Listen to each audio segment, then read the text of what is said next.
Regardless, we are all destined to meet our end. Hasten to confess your affection for me, then plant a kiss upon my lips. Would you?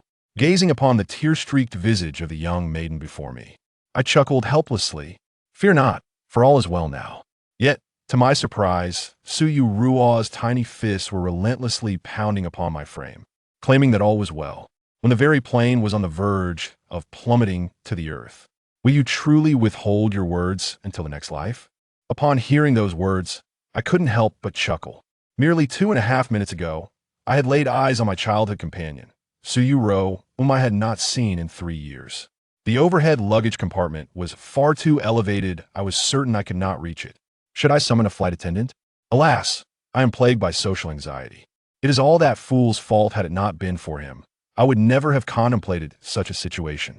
The suddenly appearing young lady softly murmured to herself, momentarily rendering me speechless. In an instant, I recognized her voice, Yuerou, a sound I had not heard in 3 years, yet felt so achingly familiar. Swiftly, I retrieved a mask from my pocket and donned it, for I had no desire to meet my demise before my endeavor had even begun. I certainly did not wish to be struck down by that vengeful little fool's tiny foot.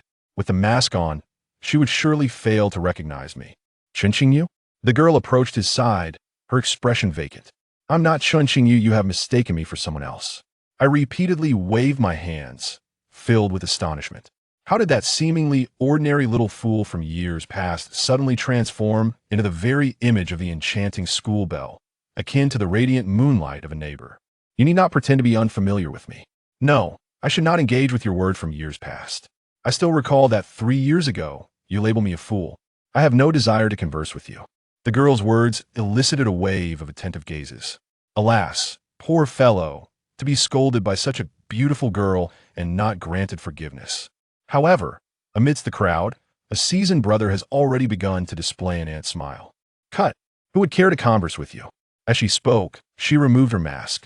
In that instant, I distinctly observed the girl's expression momentarily lapse into a daze. Throughout my transition from junior high to high school, my physical appearance has undergone a remarkable transformation. During high school, not only did I experience a significant increase in height, but my overall attractiveness also saw an upward trajectory. Furthermore, I have now cultivated an awareness of my personal image. Some girls around were captivated, their eyes sparkling at the sight of him removing his mask. A fleeting glimmer of vigilance passed through Yuerou's eyes. Chen Qingyu, I truly am unfortunate to encounter you while studying abroad. May we never meet again. I plead for a seat. Yuerou unfurled the ticket in her hand. Row 13, seat C. Her gaze traversed the surroundings, taking in the scene. In front of her lay row 14. Where was row 13? As she lifted her head, she was astonished to discover that directly above her seat was indeed row 13. His seat was perfectly positioned, neither askew nor off-center. Moments later, she suddenly bit her lip, her expression becoming shy as she spoke up. Jimmy, I can't seem to place it up there. Chen Qingyu, could you lend me a hand? His tone was gentle, suddenly causing me to shiver. In my childhood, every time Yuerou spoke to me in such a manner, I would anticipate that the teacher would soon call me to the office. I can assist you, but what benefits do I gain? Additionally, could you refrain from using filler words in your speech? It sounds somewhat distracting to me.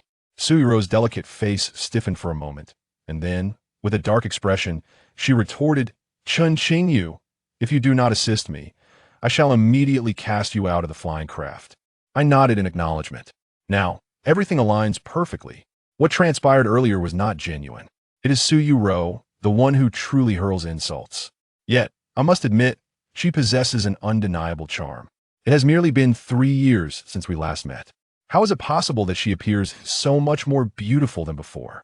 I find myself thinking that Yuerou's current way of berating others is, in fact, somewhat endearing. Could it be that I am, indeed, captivated by appearances? Out of a sense of gentlemanly decorum, I rose to assist him in placing his suitcase above. The young lady nodded in satisfaction, but as she lifted her gaze, she suddenly straightened slightly. It was unmistakable in her memory that at that time, Chen Qingyu was only a tad taller than herself. Now he had grown significantly. Yet, what difference did a bit of height make? What did it matter if he was more handsome? He remained the same mischievous scoundrel who delighted in teasing her, showing no interest in her at all. The young lady huffed in indignation, completely oblivious to the fact that, at that very moment, a child was rushing towards her direction. Yuerou hurriedly dodged, successfully evading the impending demise brought forth by the child's sister. However, her foot slipped and she lost control, tumbling sideways. A young girl, standing at 167 centimeters and weighing 94.5 gene, fell directly onto him. Caught off guard, my foot slipped, and I too fell onto the adjacent chair. Swiftly, I extended my hands to catch the descending maiden. A gentle sensation graced my palms. In the next moment, the cool, damp lips of the girl gently fell upon mine as she collapsed, aligning perfectly in a tender embrace. 5 minutes later, the aircraft descended amidst a thunderous roar. Yu and I sat side by side, our faces flushed with excitement. I recalled with a tinge of guilt the sensation upon my lips, cool and gentle, imbued with a lingering sweetness. Alongside the memory of that kiss, recollections long buried began to assail my mind. Ah, dear memories, here's a strawberry I have just retrieved from home, a treat for you, my golden shadow. Dear brother Qingmei, you possess remarkable skills. Mathematics is quite challenging for me. I find it difficult to comprehend. Why do some people claim that we are a couple? Are we not simply siblings? Chen Qingyu, let us stroll together. Shall we embark on a quest to catch dragonflies? Fragments of memories flash through my mind. Unbeknownst to me, a smile graces my face. My childhood. It seems that every significant moment is intertwined with Yuerou. Even now, he no longer addresses me as brother. We simply call each other by our names. Yet, I must concede that the time spent with Yuerou represents the happiest and most reassuring chapter in my 19 years of life thus far. Initially, everything was quite perfect, but over time, the dynamics of our relationship underwent subtle changes. However, until the moment Yuerou departed, our bond remained a delicate intimacy. Chen Qingyu, how could you pilfer my snacks? You are finished, Chen Qingyu. I warn you, do not play with that girl. You even surreptitiously captured my unflattering photos. I shall report you to the teacher and compel you to assist me throughout the semester with my intellect. This playful banter, though distinct from the sticky closeness of our childhood, is equally exceptional, belonging to the cherished realm of childhood companions. Thus, when I recently learned that Yuerou would be leaving for high school in another city, I found myself surprisingly untroubled. The daily bickering with that little fool would finally come to an end. No longer would anyone tug at my ear, loudly calling out my name, Chen Qingyu. At last, I could do as I pleased. The entire world felt serene. How could I possibly be sad? The memories flashed back to the day of our parting. Chen Qingyu, I truly am leaving. At last, I can distance myself from your foolishness. How delightful it is. Chen Qingyu, do you harbor any disdain for me? I equally find you detestable. You big fool without my guidance. Your academic performance will surely plummet. When we meet again, I shall mercilessly mock you, laughing until you are in stitches. As we approach this farewell, I wish for you, my dear fool, to find happiness in every moment that lies ahead. Now, Chen Qingyu, farewell. In the vivid tapestry of memories, the silhouette of the young girl gradually recedes into the distance. As he uttered those words, a smile adorned his face. Perhaps he was genuinely elated, for he would no longer have to encounter his eternal rival in the future. I have forgotten what I said at that moment, yet his words reverberate in my memory, each syllable echoing persistently. As the young girl turned to enter the car, 2 lines of tears suddenly cascaded down her cheeks. She took out a tissue, attempting to wipe away the tears pooling at the corners of her eyes. Yet the more she tried, the more they flowed uncontrollably. Chen Qingyu, you foolish boy, I truly did not wish to leave. However, your academic prowess is undeniable, and you are destined for a prestigious university in the future. Will I ever see you again? Perhaps it is best that I depart. You will surely find joy in my absence, free from any disturbances. Yuan Qingyu, you great fool, do you even realize? He is unaware of that night, when I ran in the morning at the school where I once jogged alongside Yuerou, a place where the playground was drenched by an entire night of torrential rain. Yuerou, you may depart. If you possess the resolve, never return. Your absence evokes no sorrow. Who would truly miss you? In the desolate expanse of the playground under the moonlight, I run ceaselessly through the night, unable to discern whether the droplets upon my face are merely the rain's relentless cascade, or something else entirely. Running to the end, the exhausted youth lies amidst the magnificent mist. These memories, perhaps due to a unique protective mechanism of the mind, have seldom crossed Chen Qingyu's thoughts since Su Yuerou's departure. However, just moments ago, as their lips met, the images of the past flickered in his mind like a lantern narrating a tale, continuously replaying in his consciousness. At last, my reminiscence was abruptly interrupted by the voice of the girl, pulling me back to reality. You have taken away my first kiss, yet you still wear a countenance that suggests impending tears.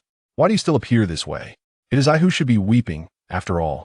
I am on the verge of tears. Su Yuerou, do not be so outrageous. Do not claim that I did not weep then. Even on that fateful night when you departed, amidst the torrential downpour, tears did not grace my cheeks. The rain mingled with the water in my eyes. I care not whether you shed tears or not. Do not divert the conversation. We're discussing the matter of you stealing my first kiss, wondering if you had long harbored the desire to kiss me. Su Yuerou felt an overwhelming urge to scold him, yet confined within the aircraft, he dared not raise his voice too loudly, resulting in a somewhat playful yet fierce tone. It was also my first kiss. Su Yuerou, you have not lost out either. I smiled slightly, casting a glance at the girl beside me, my gaze tinged with a hint of mischief. In the past, when I engaged in a battle of wits with Su Yuerou, it was much the same. Each day, we would bicker and exchange banter, reveling in the delight of our verbal sparring, as if this were the greatest source of joy shared between us. The meticulously crafted 2000 word indictment lingered on the tip of my tongue, yet I hesitated. This was my first kiss. It seemed that Chen Qingyu was also experiencing his inaugural kiss. In that case, neither of us would be at a loss. The young girl bit her lip, pondering the implications. What evidence do you have that this is your first kiss? You were clearly involved with that female classmate of yours. I warn you, Su Yuerou, do not fabricate baseless accusations against me. I widened my eyes in disbelief. How could he possibly think there was any connection between him and that classmate? I'm not at all acquainted with that girl. In short, there is no connection between us. I assure you, I'm not deceiving you. This truly is my first kiss. I do not engage in frivolous displays of affection. Is that acceptable? Perhaps we could share another kiss? You scoundrel, what a perverse individual you are. How can a naive young girl endure such words? Her delicate face immediately flushed with crimson. At that moment, a sudden deafening noise echoed throughout the cabin. In an instant, the previously tranquil aircraft began to shake violently. Alarms blared within the plane, signaling chaos. The girl, who had just been speaking in a huff, suddenly turned pale with fear. Within the confines of the flight, filled with international friends from around the globe, chaos erupted in an instant. Is your seatbelt fastened? Upon hearing the alarm sound, my expression instantly turned serious. I swiftly conducted a test to ensure that Su Yuerou's seatbelt was securely fastened. The cabin has descended into chaos, shaken violently by turbulence. The concealed oxygen masks above automatically descend, indicating a sudden loss of cabin pressure. It seems we have truly drawn the short straw this time. Su Yuerou, quickly, put on the mask. Do you know how to wear this? I mused, realizing she likely did not. I abandoned the query and took matters into my own hands, assisting the bewildered girl in securing her mask. My gaze drifted to the window, where thick smoke billowed, not only exerting pressure, but also igniting flames. Perhaps the fire was the cause of the cabin's distress. I furrowed my brow even deeper, momentarily neglecting the oxygen mask in my hand. Put yours on too. Have you lost your mind? Chen Qingyu and Su Yuerou's voices jolted me back to reality, and I hurriedly donned my mask as well. Dear passengers, our aircraft has encountered an unexpected emergency situation. We are now planning to return to Jiangshan International Airport. I shall refrain from elaborating on the details at this moment. I have just reunited with a long-lost friend after 3 years, and have yet to fully express our feelings to one another. Suddenly, my hand was gently grasped by another delicate, fair hand. Chen Qingyu, are we to provide an explanation here? I have a fervent passion for aviation disaster documentaries, even though they often terrify me greatly. Well, I have managed to retain a basic level of cognitive ability, But Yuanyu is utterly paralyzed by the current situation. I have no desire to be buried alongside you. I'm not in a good mood. But the possibility of a successful return flight ultimately hinges on the crew's performance. The turbulence of the aircraft has intensified once more, and items from the overhead compartments have begun to scatter. The cabin is filled with increasingly uncontrollable cries and wails. Lay out the fish. Yuanyu, quickly bend down and lower your head. Protect yourself and be cautious of falling debris. This is my first encounter with such a life-and-death scenario, and I can only rely on the knowledge I have gleaned from documentaries to safeguard myself and the girl beside me as best as I can. Yet, I remain unaware of it. I had not anticipated that the first act of self-preservation would involve informing the girl next to me.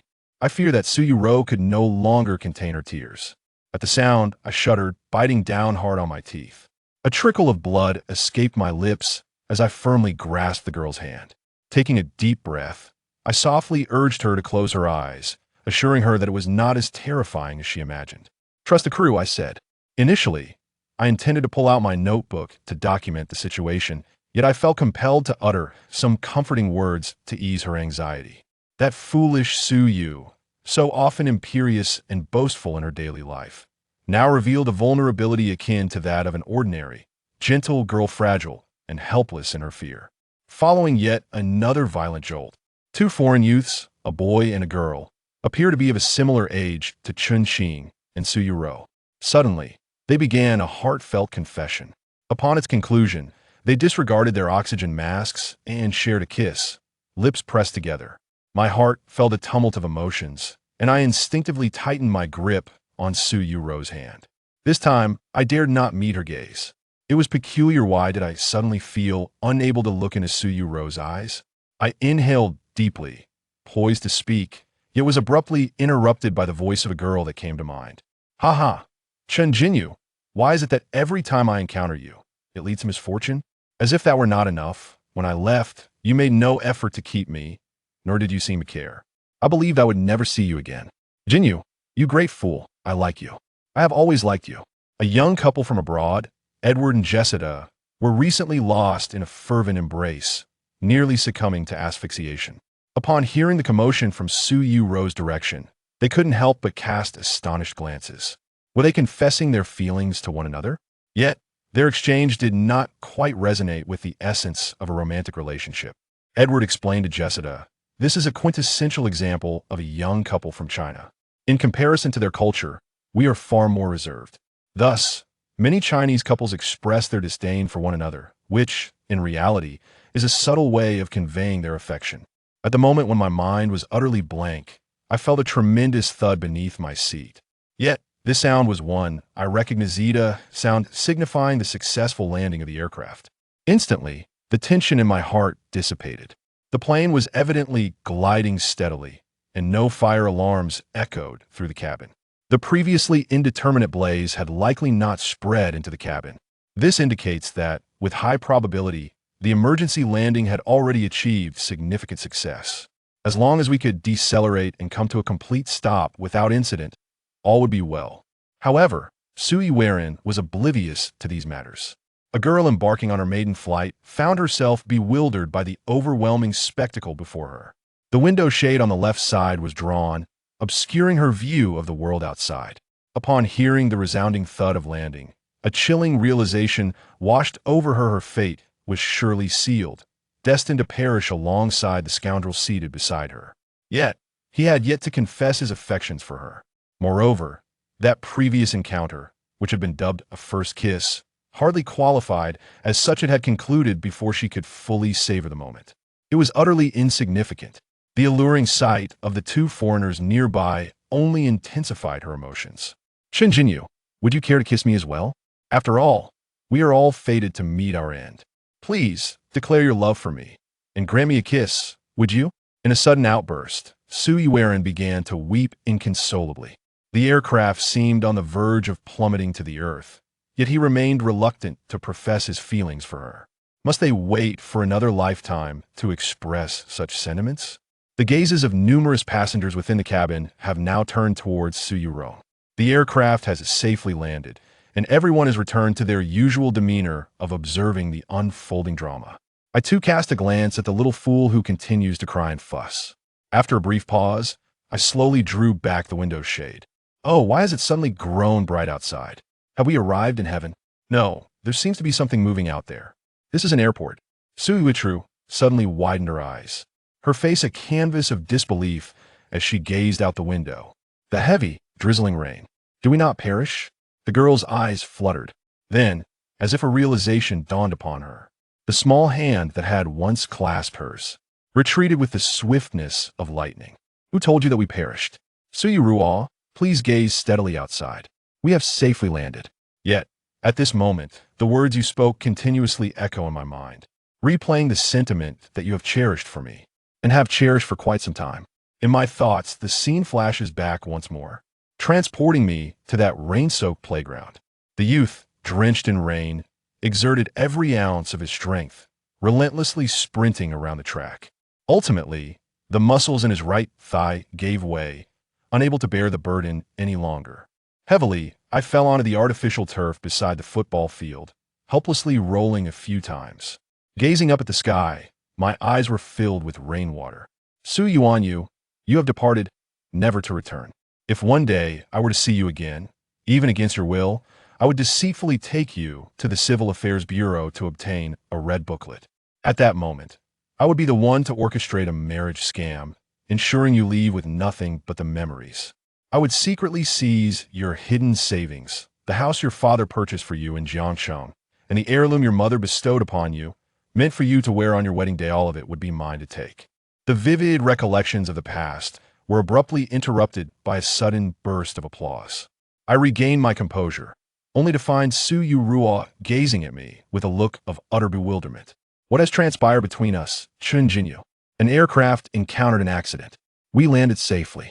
Their applause was a gesture of gratitude towards the composed crew in a moment of crisis. Thus, Yuerou, was what you just said true? This, of course, is a fabrication. The young girl gazed blankly out the window, her cheeks instantly aflame, her face a rosy hue. What, she wondered, had she just confided to Chen Qingyu? Mingming now felt utterly embarrassed. The shameful girl buried her head, daring not to meet her gaze. Biting her lip, she continued to redden as she tried to defend herself. What I said earlier was certainly not the truth. You foolish oaf. I wouldn't have any affection for you. I was merely concerned that you might be frightened and wished to comfort you. Thus I spoke those words. As I observed her delicate, fair face, an inexplicable urge to pinch it surged within me. I had often pinched Suyu's face before. This gesture felt as instinctive as breathing. So I truly reached out, gently pinching the soft apple of the girl's cheek. Yuerou, visibly upset, was seething with anger. However, when he pinched her cheek, the air she had been holding in was instantly released. Ah, I knew you would bully me, she exclaimed. We have grown up now. You can't just pinch my face like before. There are things you shouldn't do anymore. With a vigilant expression, Yuerou quickly shielded her face, denying this mischievous rogue another chance to pinch her cheek. He sensed that Chen Qingyu was rather perilous at the moment, yet there was an undeniable charm about him. She refrained from inquiring further, instead pondering deeply in her heart. Yuerou, unable to contain her emotions, uttered words laced with tears. Such matters were truly no laughing matter. Once the aircraft came to a complete stop, all passengers hastily exited the cabin. During the evacuation, Yuerou followed closely behind Chen Qingyu, remaining silent. I turned to ask if she felt any difficulty in breathing or experienced any tightness in her chest, or if there was anything else amiss. Is there nothing at all? Is this considered normal? Is Chen Qingyu expressing concern for himself? Yet, at that time, when he went to another city for his studies, he appeared to be quite joyful during their separation. He begins to find it somewhat perplexing. Buddy, you and your girlfriend are so sweet. A young man with golden hair rushed over, excitedly patting Chen Qingyu on the shoulder. Who is his boyfriend? Who claims that I am his girlfriend? She is but an innocent and pure-hearted, wise young maiden, not one to be easily taken for granted. Brother, I can comprehend the language of Huaxia. With a beaming smile, he pointed at Yuerou and said, I just heard him express his affection for you. By the way, my name is Edward. We are here in Huaxia for tourism. I have a great admiration for Huaxia's culture. This is my girlfriend. Her name is Jessica, and she recently became my girlfriend. She has a penchant for chatting incessantly for a full 5 minutes. Jessica, I do not. I did not express any fondness for him. You must have misheard. Indeed, he is also the individual I despise the most. Likewise, I nodded in agreement. The way Yuerou speaks now is much more pleasant. When she previously expressed her affection for me, I nearly thought she was about to transform into a catgirl. I much prefer her current demeanor, a more typical version of Yuerou. Wait, what did I ever admit to liking Yuerou? I have never harbored such feelings, not in the slightest. To strike is to show affection, to scold is to express love. Chinese culture embodies this sentiment. Trustworthiness is paramount. The golden-haired youth wore an expression of instant comprehension. Then, with a mischievous grin, approached the side, and without any forewarning, began to kiss his girlfriend. Yuerou and I fell into a profound silence simultaneously. After a brief moment, I pulled the entranced Yuerou closer. The innocent young girl should not witness such scenes, for without me, there is nothing. I can see her cheeks are flushed. Seizing the moment, I playfully pinched the young girl's delicate face. It felt just as soft as before. I'm not blushing. If I were, it would be out of fear, not due to you. And please, refrain from pinching me. The more Yuerou refrains from allowing me to touch her face, the stronger my desire becomes to gently knead her cheeks. Mind your own business. Chen Qingyu, I warn you, this encounter is merely coincidental. There shall be no further interactions between us. Do not entertain any thoughts of wrongdoing against me. I am a benevolent individual. How could I possibly commit any wrongdoing against you? Did you not witness who rescued you moments ago? It was the captain and the crew members. Yuerou, you ungrateful soul. Without me, you would have succumbed to your fears long ago. You silly fool, unable even to don an oxygen mask. I am not small, you are. It has been said that I am small. What a peculiar point of focus you have. Moreover, you are indeed quite diminutive. It has been said that I am no longer young. In any case, Chen Qingyu, this evening you shall attend to your own rest, while I shall tend to mine. We shall not interfere with one another. I have no intention of concerning myself with you, for who knows what devious thoughts may linger in your mind. At that moment, Edward's voice resonated. I have procured the room key for you. No need for gratitude. Enjoy a delightful evening with your lady. With a demeanor that suggested entitlement, Edward handed over a card. I had long been aware of such circumstances. Airlines often provide a complimentary overnight stay at a temporary hotel. I never anticipated it would be a suite in a 5-star hotel. At that moment, Edward leaned closer and whispered, "Brother, I have secured a couple's suite for you and your girlfriend." Ding, and the two of them arrived at the hotel, where I swiped my card to unlock the door, with Yuerou trailing behind. The bashful young girl had been in turmoil for quite some time, pondering whether or not to share a room with her companion. Should she choose not to share, she would have to seek out another roommate. At that moment, Yuerou cast a glance around her surroundings, observing a hefty gentleman, easily exceeding 200 pounds, engrossed in his mobile device. Nearby, a 14-year-old girl was sobbing as she spoke on the phone with her family, while a strangely adorned woman, resembling someone who had just come off a night shift, added to the peculiar scene. She shivered slightly. Xiaoqingmei and Chen Qingyu, wishing the former master would not believe she dared to act against him. When necessary, one must take tangible action to teach Chen Qingyu a lesson, not the kind of actions given freely. Why are there rose petals at the entrance? These flowers are quite beautiful. Chen Qingyu, come quickly and take a look. Yuerou curiously picked up a bouquet of roses placed in the foyer. The young girl's cheeks flushed with delight. Perhaps it is just the hotel's design. I cannot be bothered to inform Yuerou that this is a couple's suite, as I simply wish to avoid any foolishness. However, the girl before me seemed to transform into a little rabbit at that moment, dashing to the bedside to retrieve that card. Welcome to the couple's suite. Yuerou gazed intently at the card in her hand. Moments later, her eyes widened in disbelief as she looked up at Chen Qingyu. Chen Qingyu, you wicked scoundrel, and you dare claim that you have no ulterior motives towards me. Edward provided me with the room card. You should inquire with him about it. Moreover, having grown up together, it is quite ordinary for us to stay at a hotel. How dare you? You bully me and still refuse to acknowledge it. The girl, a tempest of embarrassment and fury, could no longer restrain herself. With a swift motion, she thrust her finger from the depths of her suitcase towards Chen Qingyu's face.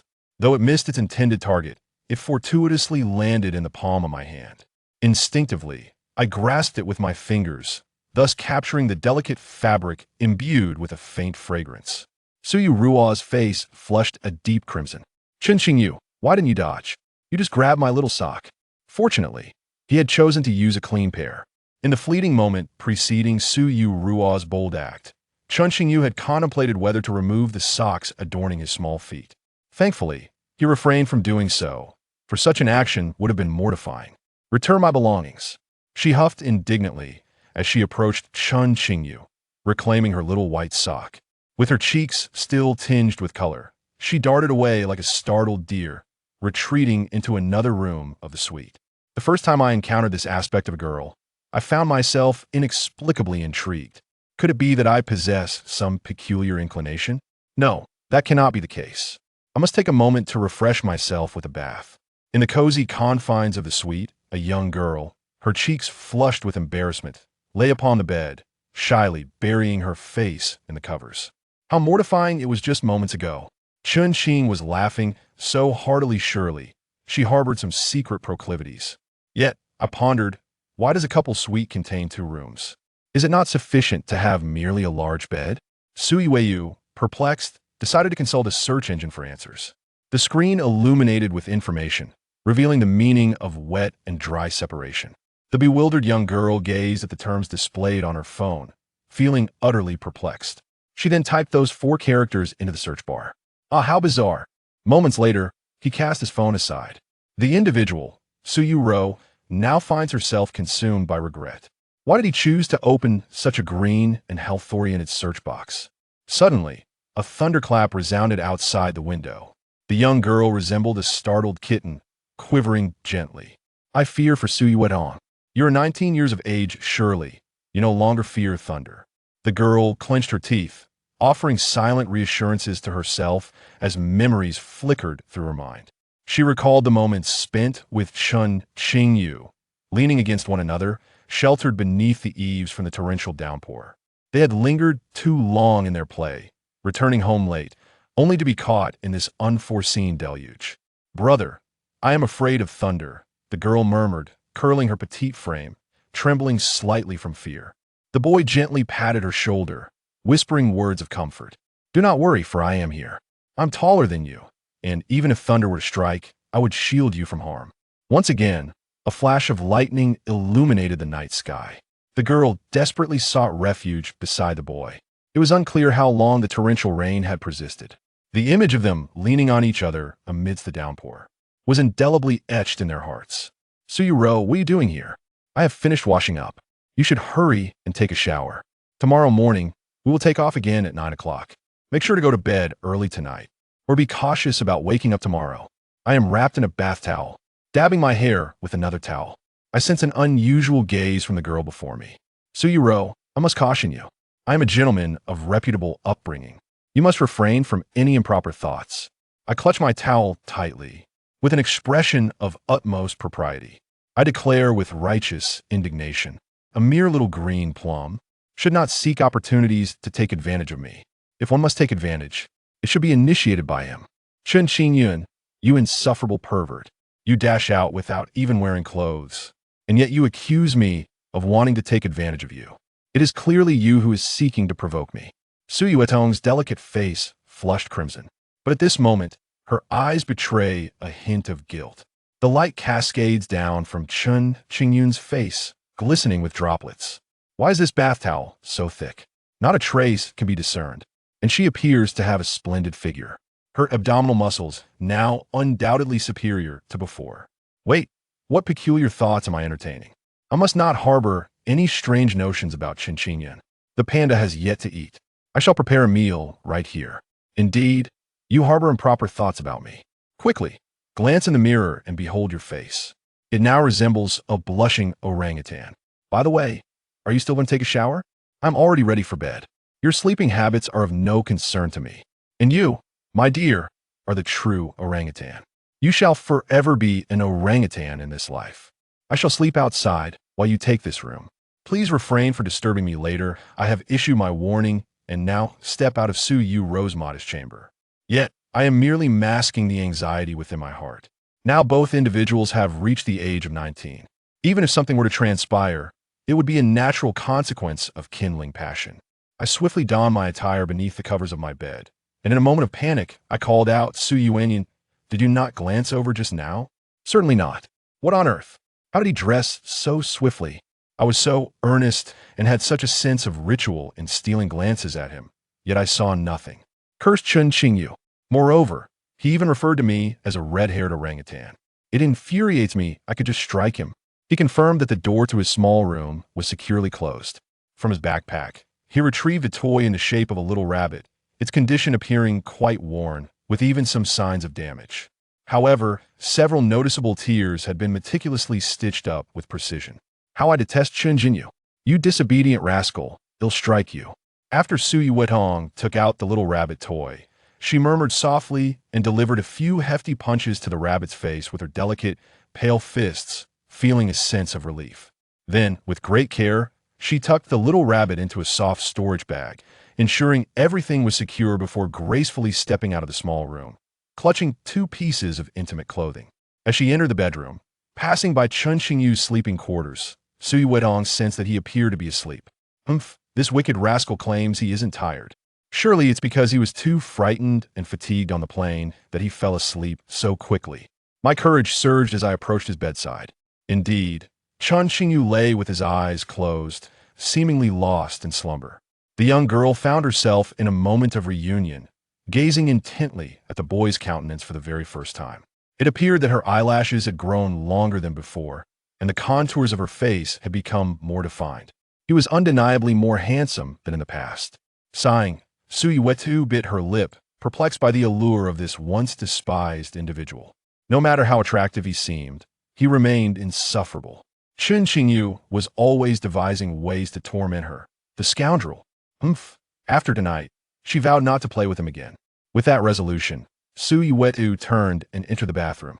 As she turned on the shower, she wondered if Chen Qingyu was unwell, opting for such cold water while bathing. If he were to have a girlfriend in the future, she would surely freeze to death alongside him. In the solitude of the bathroom, she murmured softly to herself. Just as Su Yuerou stepped into the bathroom, I, who appeared to be in a deep slumber, suddenly opened my eyes. My hand instinctively reached for my heart, and I could distinctly hear the rhythm of my own heartbeat. Moments ago, I had been awake, feigning sleep as I felt a twinge of anxiety upon seeing Su Yuerou emerge. In truth, I was merely squinting, stealing glances at her. However, I never anticipated that this act of clandestine observation would unveil something extraordinary. In an instant, I became acutely aware, gazing out at the luminous screen beyond the window, yet for reasons unknown. The graceful silhouette of that young lady lingered in my mind, an indelible presence I could not dispel. 20 minutes later, Su Yuerou had finished her bath. She began to apply an array of unfamiliar creams onto her skin. 20 minutes had elapsed once more when the exquisite girl, Su Yuerou, finally emerged from the bathroom, enveloped in a towel. With a flushed complexion, she stepped out, hoping that Chen Qingyu was fast asleep. Su Yuerou cautiously made her way past the edge of Chen Qingyu's bed, with less than 3 meters separating her from the entrance to her own small room. "Did you not also step out wrapped in a towel before donning your clothes? Did I forget to bring it in? Moreover, I am wrapped in a towel. What difference does it make? I am about to retire for the night." Su Yuerou was apprehended on the spot, shyly retreating back to her room. She ensured that the door was securely closed, intending to retrieve some clothes from her suitcase. However, halfway there, she turned back, to lock the door first. If Chen Qingyu were to enter now, it would spell considerable trouble. Why is this door not locked? How could there be a design for a door without a lock? Can you fathom the reason behind the designation of this suite as the couple suite? Outside the door, the echoes of my unrelenting laughter resonate. You're still eavesdropping on my words. You have no shame. Su Yuerou's face flushed even deeper. In a swift motion, she donned her attire and, with a questioning gaze, stepped out of the room once more. Chen Qingyu, I must warn you. Tonight, if her words remained unspoken as Su Yuerou suddenly froze. In her line of sight, he had just removed his outer garment. The upper body of the 19-year-old boy was laid bare before her. He indeed possessed defined abdominal muscles now, appearing more pronounced than before. I do not engage in deliberate workouts. My physique lacks excessive muscle. My fondness for playing football and my habit of jogging at night while at school contribute to my naturally pleasing figure. Sui Wedong, I exclaimed through gritted teeth, why are you so fierce? I have done nothing wrong. Aware of my own shortcomings, I bit my lip, my face flushed as I lowered my gaze. I had just seen Sui Weiyu enter the room, preparing to disrobe for sleep. Who could have anticipated that this foolish Sui Weiyu would unexpectedly emerge once more? Oh, I'm terribly sorry. It is my fault. I should not have spied on you, she lamented, her voice tinged with a sense of grievance. He pondered. Even if Chen Qingyu were indeed a despicable and odious villain, at least he had shown concern for her during their flight. Now, having been in the wrong, an apology seemed appropriate. It would not hinder him, and could even serve as leverage in the future. I was utterly astonished. Sui Weiyu had taken the initiative to apologize to me. This creature, Sui Weiyu, capable of offering an apology, what a bizarre turn of events. Nevertheless, I could not be bothered to dwell on it too much after all. I was well aware of the immense allure I held over her. Such is the charm of boys like us. Yet, why did she feel the need to apologize? Shouldn't she have fiercely retaliated with harsh words instead? I added, somewhat perplexed, for this was the very essence of the Sui Weiyu I had come to know. Chen Qingyu, do you perhaps suffer from some grave ailment? Humph. I merely witnessed you changing your attire. How do you feel about that? It is not I who is in the wrong. The fault lies with you, you great fool. Ah, this is precisely the sensation. Now, everything aligns perfectly. I almost began to think that Yuerou had been possessed by some malevolent entity. But this, at last, is the true Yuerou, perfectly in accordance with his understanding of the foolish little green plum. A streak of lightning sliced through the sky. The thunder resonated as if it were alarmingly close. Her lips turned somewhat pale, and her arms instinctively encircled her chest. After all these years, do you still fear the thunder? I am unafraid, truly unafraid of thunder. Yuerou stammered softly before retreating to her room, where she forcefully shut the door behind her. Humph, Chen Qingyu, the wicked scoundrel, the great deceiver, who once promised to protect me on every rainy day. When he awakens tomorrow morning, his nose shall surely elongate. Within the confines of her small room, Yuerou buried her face in the quilt, listening to the distant rumble of thunder. Her cheeks flushed slightly as she unconsciously grasped the old yet impeccably clean little rabbit plush toy, toying with it in her hands. Each time the thunder rumbles, the young girl's body trembles ever so slightly. In that moment, he reaches out with his finger to gently prod the long ears of the little rabbit, as if such an action might alleviate a fraction of the fear dwelling within her heart. Suddenly, the screen of her mobile phone illuminates, revealing an incoming call from Muxia. Yuerou answers the phone. Muxia is her older cousin, 2 years her senior, currently studying abroad. It is Muxia who has arranged the shared apartment where Yuerou will be residing during her time overseas. Xiao, are you asleep? I just saw the news. There was an issue with your flight. Are you all right? You scare me to death. Thankfully, I saw that it landed safely. Everything is fine. Sister Xia, we are all okay. It was just a bit alarming during the process. Sui Wetong spoke softly, lowering her voice, afraid to speak too loudly, worried about disturbing Chen Qingyu's slumber. That rascal had been so protective of him on the plane. He must be quite exhausted now, I suppose. Aren't you here alone? Ah, yes. One person. Yuerou felt somewhat pensive, responding in a hesitant manner. Why is your voice so faint? The tone in which Yuerou spoke today seemed rather unusual. Could it be that the near mishap with the airplane has left her shaken? Oh, Xiao, where are you now? The airline ought to have arranged accommodations for you all, shouldn't they? Ah, Sister Xia, 2 individuals share a room. You reside with a female companion, correct? That's good. You should rest early. Tomorrow morning, we should be able to take off again. Muxia nodded, preparing to hang up the phone. Dear Sister Xia, have you successfully found my roommate? Could you kindly provide me with her contact information? I wish to gain a preliminary understanding of what kind of girl she is. I seem to lack her contact information on my end. You will know when you arrive. By the way, Xiao, what is the name of the boy who gifted you that cherished little bunny plush toy you have always treasured? Chen Qingyu. Sister Xia, why do you inquire about this, Qian?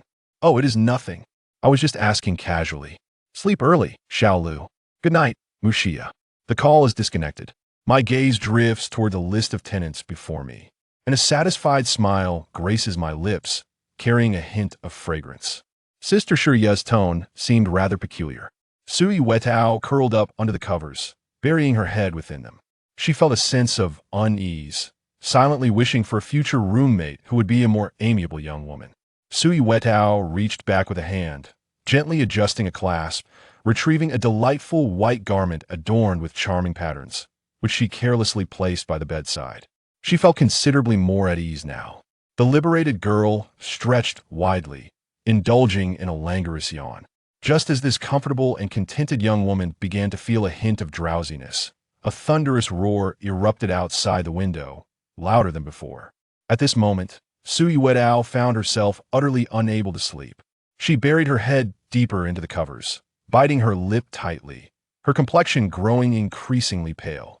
Memories of childhood resurface, recalling that occasion when we sought refuge beneath the same eaves from the rain. Subsequently, on every stormy night, Chen Qingyu would transform into a figure of tenderness. He would quietly slip through the unlocked window of Yuerou, accompanying the frightened girl who could not find solace in sleep due to the thunder's disturbance. During moments when fear rendered her shivering, he would gently caress her head with his hand. This gentle Chen Qingyu would only manifest during thunderstorms and within the enchanting dreams of the girl, adorned with pink bubbles. However, once the sun graced the sky again the following day, he would revert to the mischievous rogue who mercilessly mocked her. Yuerou had always believed that she had long outgrown her fear of thunder, until that rainy night when they parted. It was then, with her eyes glistening from the fright, that she realized, in her naivety, that her fear was not of thunder itself but stemmed from the fact that, for an extended period in the past, he had always held her hand. The thunder outside grew increasingly resonant. The screen illuminated. A news alert announced an orange rainstorm warning. Yuerou turned restlessly on her bed, unable to find solace in sleep. Suddenly, the young girl sat upright, curious to check if that mischievous rascal had succumbed to slumber. Unbeknownst to her, Yuerou grasped the doorknob of her small chamber, gently twisting it. As she opened the door, a peculiar heaviness seemed to press against it, and then she heard a familiar, uncanny cry, as a recognizable figure uncontrollably tumbled towards her, as though slipping and falling. In the next moment, I found myself above him, as we both succumbed to the uncontrollable descent, crashing onto the soft carpet beneath Yu's delicate feet. Our lips met, the sensation warm and inviting.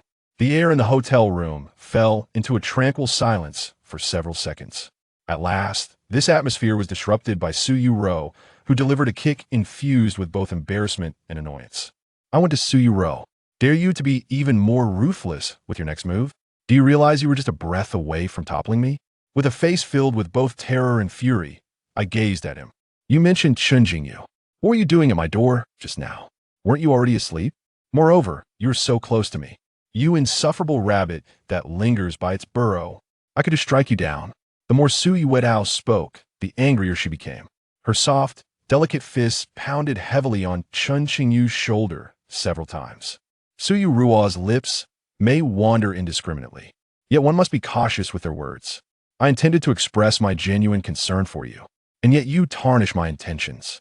It was merely a mishap when my lips inadvertently met yours. How can one articulate the nature of such unforeseen events? I find myself still massaging my thigh, for the spot where Yuerou kicked me is quite precarious. Had there been a mere few centimeters of miscalculation, this lifetime could have been irrevocably altered. Caring for Chen Qingyu. How can you still claim to care? Your intentions are clearly nefarious, aren't they? Yuerou retorted with unreserved disdain. Yuerou felt a twinge of anxiety within her. What if Chen Qingyu were to pull something unexpected here? It seemed as though this frail girl had nowhere to escape. An inexplicable recollection of Mu Shi's past teachings surfaced in her mind. Life is often full of helplessness. If you cannot resist, then you might as well indulge in it. The young girl sank to the ground, her body feeble and limp, and glanced at Chen Qingyu's face. So, what exactly was your purpose for coming here? She inquired. As a person of magnanimity, I shall grant you the opportunity to explain. Your expression is comically exaggerated, as if you have just heard the most absurd joke. My gaze shifts to a particular spot, and I feel my throat subtly constrict. Indeed, the transformation he has undergone over the past 3 years appears to be quite significant. Chen Qingyu gazed at me intently. Do you believe I would take your life?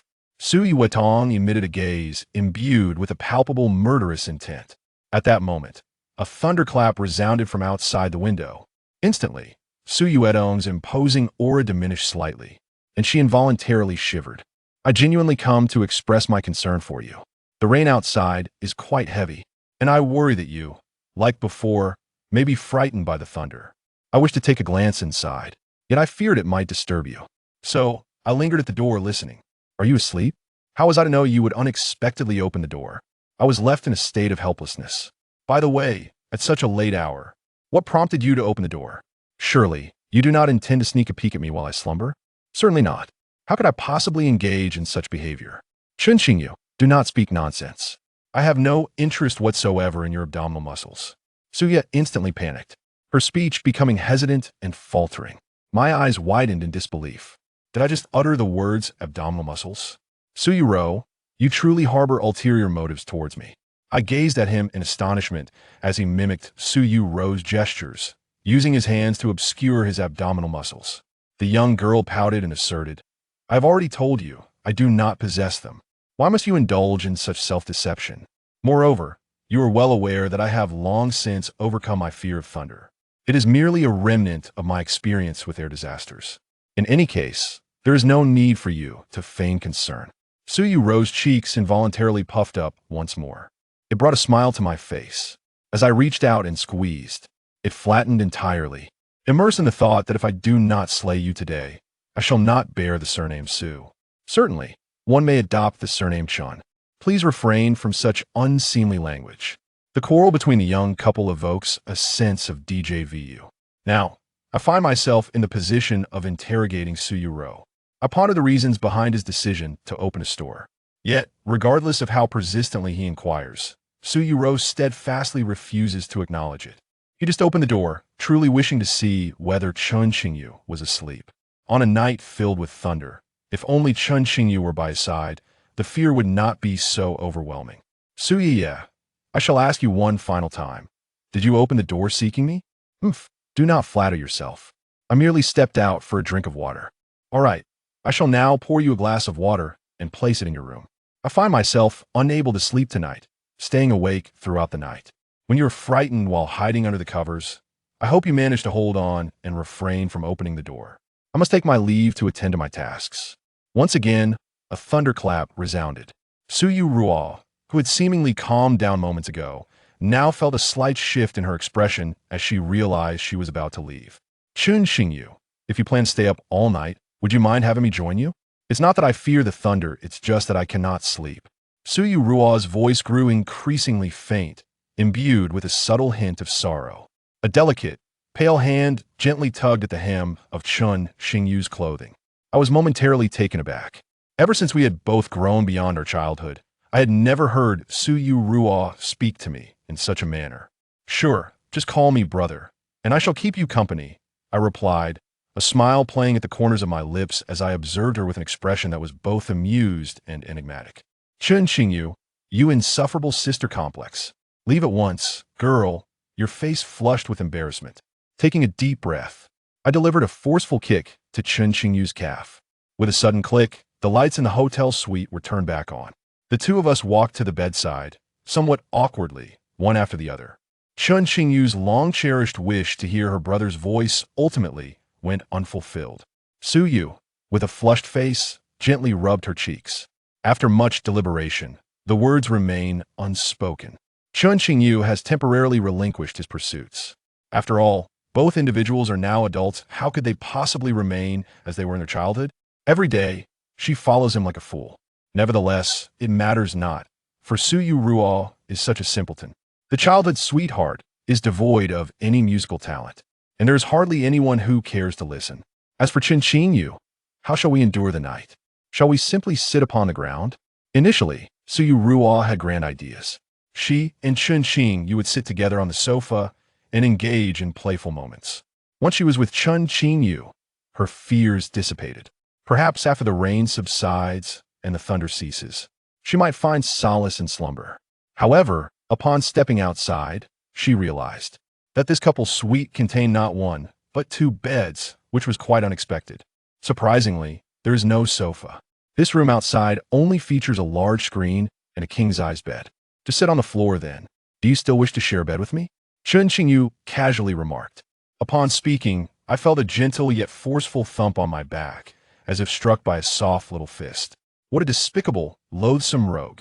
Suyu rubbed her face, blushing intensely. Chen and Qingyu exclaimed, If you utter such lewd words again, I shall have you arrested. Goodness, you are the real rogue here. You can twist even the most ordinary statement. Chen Qingyu widened his eyes in astonishment. What he mentioned was not that kind of intimate encounter. Shall we indulge in some games we used to play during our childhood? Sui Wetong suggested a game of hide and seek. However, we cannot play here. What shall we do then? Let's watch a movie. Chen Qingyu skillfully switched on the television. The screen illuminated. After glancing at an advertisement, a horror film playing halfway appeared on the display. A colossal shadow startled Su Yuerou, causing her to instinctively shiver to the side, colliding into Chen Qingyu's embrace. Chen Qingyu felt a familiar sensation. A softness pressed against his chest. However, this time, Su Yuerou did not wrap her arms around herself. She was not wearing a coat. And Chen Qingyu stood slightly taller than Su Yuerou, standing beside him. At a glance, it is almost completely visible. Who would wear such a thing while sleeping? Oh, indeed. You never wear it. So go away. Su Yuerou denied him any further opportunity for mischief. Embarrassed, she hurried back to her room, pulling out that item from not long ago. Having just donned the delicate garment she had personally removed, she gently adjusted it, enveloping herself in a profound sense of security. The young girl, filled with pride, patted her chest lightly before stepping out to take a seat on the floor beside Chen Qingyu. The floor beneath Chen Qingyu is devoid of carpet, consisting solely of unforgiving hardwood. As the young girl takes a seat, she immediately senses a profound discomfort. What do you think of this? Chen Qingyu inquired, as the screen displayed an animated series. The cover features a pair of seemingly adolescent youths. In the cool-toned curtain of rain, the young man sits in the foreground while the young woman stands beside and slightly behind him, gazing at a beam of light in the sky. Both of their faces are adorned with smiles. A film from a few years ago, it appears rather juvenile in its artistic style. Perhaps only a boy of your immaturity would find it appealing. Su Yuerou made a playful face. However, elder sister can accompany you to watch. In my childhood, I called my brother every day. Now, it seems you take pleasure in referring to yourself as sister. Su Yuerou, do you aspire to be an elder sister? Perhaps it would be wise to mature a little before making such claims. Who do you consider to be young? Su Yuerou, in a fit of rage, retorts, Chen Qingyu, it is you who is still immature. I'm sorry, but I cannot assist with that. Now you want to bed me once more. What do you mean? You naughty rascal. Could you refrain from using that word? Su Yuerou's face flushed crimson. I merely meant that the two of us were sitting together on the bed, watching a movie. What on earth are you thinking? Oh, then let's just get into bed. Are you a fool? Chen Qingyu, I have already told you to refrain from uttering those two words. The two individuals settled onto the bed together. Chen Qingyu was clad in pajamas, while Su Yuerou wore nothing but a delicate nightgown. A faint blush graced Su Yuerou's face. After a moment's contemplation, she rose from the bed and hurried to the small room, where she retrieved another blanket. Two individuals, each wrapped in a single blanket, sat side by side upon the bed. Chen Qingyu's expression shifted ever so slightly, yet he uttered no words. Su Yuerou cast a furtive glance at Chen Qingyu, sensing an inexplicable softness in her demeanor. Could it be the thunder? Outside, the tempest continued to rage with flashes of lightning and booming thunder, amplifying the fear that resided within Su Yuerou's heart. Yet, upon stepping out of that confined little room, a sense of inexplicable diminishment washed over him. Words failed him. Chen Qingyu shook his head. Tonight, you hold the reins, he murmured softly, for it was likely to be the last time. After leaving the country, he and Su Yuerou would probably no longer share any intersection in their lives. Perhaps they are not even studying in the same city. In the end, indulging the foolish childhood friend just once is of little consequence. This is not the first time parting ways with him. What did you just say? Yuerou did not catch his murmured words. Nothing much, Chen. Qingyu shook his head with a chuckle. I just looked it up. This film is quite touching, so don't shed any tears later. Yuerou wore a proud expression. The expression of the elder sister is revealed. Yuerou, you were a crybaby in your childhood. Did you truly believe I had forgotten? What nonsense! In the past, I was not as formidable as I am now. How could I possibly shed tears over such an anime? Yuerou puffed up her cheeks, her face brimming with defiance. An hour and a half later. Oh, how moving! I can't help but weep. As she wept uncontrollably, Yuerou pounded her fists on Chen Qingyu's shoulder, resembling a silly child. Chen Qingyu, exasperated, gently pulled her small hand away. Why do you strike me when you weep? Chen Qingyu is filled with uncontrollable rage.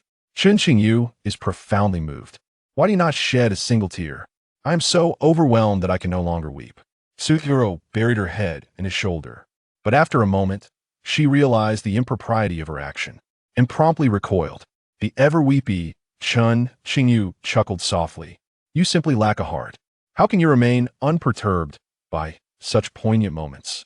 Yuerou glanced at her phone to peruse the reviews, noting that the film's conclusion sparked some controversy, particularly regarding the male protagonist's choice to unleash unrelenting rain upon the city in a desperate bid to save the life of the female lead. Is it a choice between preserving the life of the heroine or sacrificing his own existence for the sake of clear and pleasant weather? The various opinions expressed by netizens seem to hold merit in their own right. Chen Qingyu, do you believe his actions were justified? Suddenly, Yuerou inquired. I do not know. Chen Qingyu replied, shaking his head. Do you believe his choice was erroneous? The young girl bit her lip, an inner turmoil stirring within her. If the one capable of bringing rain upon the entire city is indeed Chen Qingyu, then may that torrential downpour never cease. For the girl in question is not you. Chen Qingyu countered, shaking his head once more. How could such an absurdity exist? Just look at your delicate frame. It hardly suggests a constitution capable of altering the weather. It seems entirely unrelated. Thus, how shall the male protagonist choose? I am indifferent. It has nothing to do with me. Chen Qingyu turned off the screen. Yuerou was gazing intently at him. What do these words from Chen Qingyu mean? He is quite bothersome. Why doesn't he express himself more clearly? What is not you is not mine. What does it truly mean? So, Yuerou, are you truly forsaking sleep? I see you remain unperturbed by the thunder. Are you merely feigning it? Chen Qing's universe has furrowed brows. Since the moment we began watching the film together, the fear that once lingered on Yuerou's face seemed to vanish, her pallid complexion returning to its natural hue. Yet, the sound of the rain and the rumbling of thunder persisted. Could it be that this was merely a ruse to amuse her? Yuerou, dear Yuerou, you silly little fool. At the airport, Chen Qingyu was taken aback to discover that in less than a minute that had just passed, Yuerou had fallen into a deep slumber, her breathing steady and rhythmic. Despite his gentle calls, Yuerou remained unresponsive, as if enveloped in an impenetrable tranquility. Yet, when he uttered that final title, Zuidre Silisches Vlakert, as if she had begun to curse in a dream, Chen Qingyu turned his head to glance at him. At that moment, the girl, caught in a liminal state between slumber and wakefulness, shifted her head slightly. In an instant, she lost her balance and fell heavily against his body. Chen Qingyu's eyes widened in surprise as the back of the girl's head landed squarely on his thigh. A wave of embarrassment washed over him, and even with a quilt separating them, her face stiffened in discomfort. Yuerou, it seems I owe you from a past life. Chen Qing's gaze fell upon the serene profile of the fair-skinned girl, her breaths steady and rhythmic. After a brief moment, he gently reached out and pinched her cheek. Soft and tender. This little fool has grown up and is surprisingly adorable. The alarm clock rings. Oh, I don't want to get out of bed. The sleepy girl lies on her side in bed. She stretches languidly. So comfortable. It feels as though my foot has accidentally kicked something peculiar. What is this delightful aroma? Yuerou, drowsily opening her eyes, was met with a face of sheer terror. You are Chen Qingyu. Why are you in my bed? Didn't we stay at a hotel yesterday? Weren't there two separate rooms? Why do we find ourselves sleeping together? Yuerou glanced beneath the bed and discovered a quilt. Uncertain of when the blanket fell to the ground, he and Chen Qingyu now find themselves enveloped beneath the same coverlet. Yuerou, How can you still have the audacity to speak? Was it not you who stealthily opened the door in the dead of night, seeking to spy on me? Moreover, you lamented that the floor was excessively hard, insisting on retreating to the bed. Otherwise, who would bother to share slumber with you? Chen Qingyu, with a pained expression, covered the spot that had just been struck. Sui Wedong is truly toxic. She invariably directs her kicks in this manner. Does he genuinely believe that anyone would harbor affection for him? That delicate, pale foot without a sock. He, Chen Qingyu, does not possess such peculiar interests, does he? Is it me? Sui Yuerou was momentarily taken aback. It seems that a memory has resurfaced, a recollection of last night. How peculiarly he had inadvertently found his way onto Chen Qingyu's bed. Yet, he distinctly remembers that they had each covered themselves with separate blankets. Chen Qingyu, did you intentionally shove my blanket under the bed? The young lady fumed in anger. How dare you say that? Chen Qingyu couldn't help but laugh in exasperation. Last night, I covered you with the blanket 3 times, and each time within 10 minutes, you kicked it off with abandon. Ms. Suyuigo, I would very much like to interview you. In your dreams, are you swimming, or perhaps running a marathon? Nai Suyuiyu, filled with fiery anger, suddenly felt deflated, her expression turning somewhat awkward. Biting my lip, I reflect with a sense of guilt. It seems I indeed dreamt last night. In my dream, I was with Chen Qingyu. They have returned to the days of yore. He carried him upon his back. Chen Qingyu disregarded his words. He merely kicked him, yet it was evident that the kick was quite gentle. Why then did even the blanket fly away? Did I accidentally kick you last night? No, but there was a moment when you almost struck my face. Chen Qingyu, the cosmic, superlative, and utterly bizarre being. Lo and behold, your own feet move of their own accord. How dare you still utter curses? Sui Weiyu, how could you be so audacious? Chen Qingyu's prowess has seized the instigator of last night, gently squeezing the maiden's fair and smooth foot. Not a trace of blemish to be found. Soft and cool to the touch. Su Yuerou was taken aback, instinctively retreating. You and I are truly a weirdo. It's no wonder you have yet to experience a romantic relationship after all this time. I truly cannot fathom who could possibly endure you. It is merely I, this little green plum, who, having indulged excessively, engages in conversation with you. Su Yuerou sprang from her bed to freshen up. Chen Qingyu was momentarily taken aback. What could Su Yuerou possibly mean by this? He pondered, his eyes darting about, resolving to take note. Who claims that I have never had a girlfriend? Chen Qingyu cast a glance at the list of games on his phone. My two-dimensional paper girlfriend. Not only have I had several relationships, but I have also experienced quite a number of past and present partners, adding up to no less than dozens, I dare say. My favorite is a childhood friend character from a particular game. Aside from my deep affection for her, everything else about these paper figures is rather delightful. After he finished speaking, the sound of a toothbrush clattering to the floor echoed from the bathroom. Hey, have you lost your voice? Is Su Yuerou even listening to my words? Jiangxing International Airport's departure hall witnessed Chen Qingyu purchasing a breakfast for 2. He settled beside Su Yuetong and offered her a portion, yet she turned her head away, seemingly disinterested in engaging with him. Chen Qingyu was increasingly astonished. Upon exiting the hotel, this foolish individual ceased to acknowledge him. To be precise, it was from the moment he uttered the phrase about never having dated anyone that the silence began. Could it be that he was feeling envious? Are you envious? I'm not lying truly. I am not. Oh, Chen Qingyu, how tiresome you are. Then why haven't you had breakfast? I am not hungry, your stomach is grumbling. You must have misheard. Su Yuetiao grew more infuriated with each passing thought. What is the matter? Clearly, this fellow has not been seen for 3 years. He has secretly been in relationships with other girls, while his first love still lingers. Unjust, utterly unjust. How I despise him. The more Su Yuetiao thought about it, the more aggrieved she felt.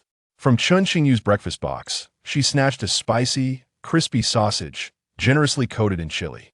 With a fierce bite, she indulged in its flavor.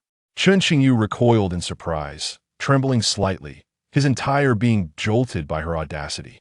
What is he implying? Wow, good morning. Hey, you two had quite a joyful time last night, didn't you? The handsome blonde, Edward, happened to pass by and noticed the dark circles under Chen Qingyu's eyes, resembling those of a panda.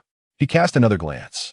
Her face, a portrait of grievance, resembled Su Yuetong after a fierce battle. In an instant, a knowing smile graced her lips, revealing a hint of warmth in her expression. Like-minded companions, Edward reminisced about the delightful evening that had just passed. He and Jessica, who had recently become his girlfriend, engaged in a profound discussion on life, within the intimate confines of their romantic suite. This particular discourse allowed Edward, a student of philosophy, to experience for the first time the exquisite beauty of the origins of life. Edward glanced over and noticed that Chen Qingyu's dark circles were even more pronounced than his own.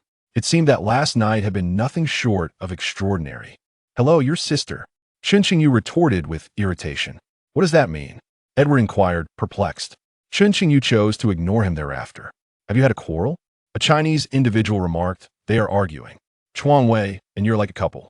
Do not concern yourself with such trivialities." Edward feigned an understanding of Chinese culture.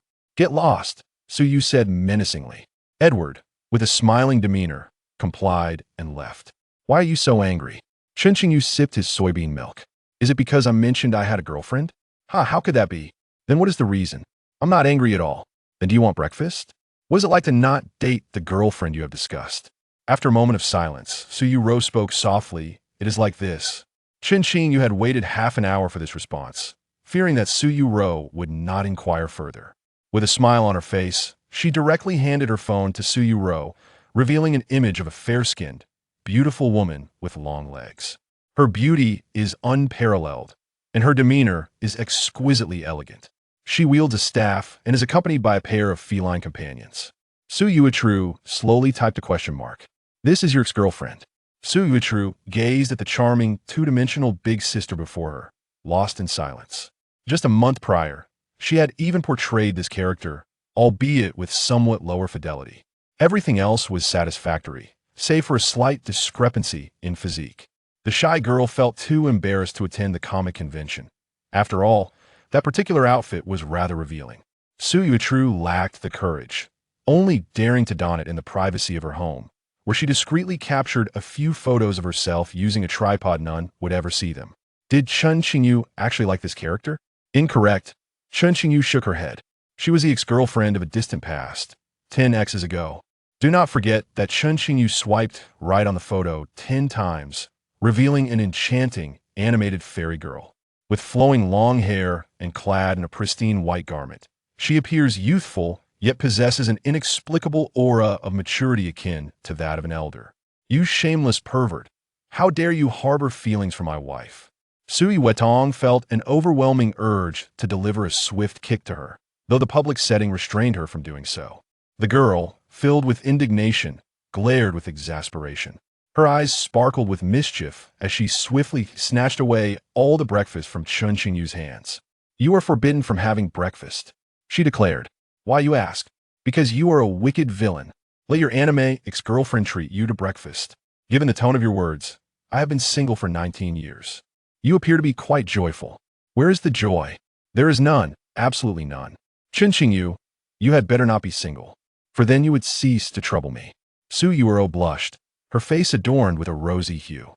He buried his head, yet the corners of his mouth seemed unable to contain themselves.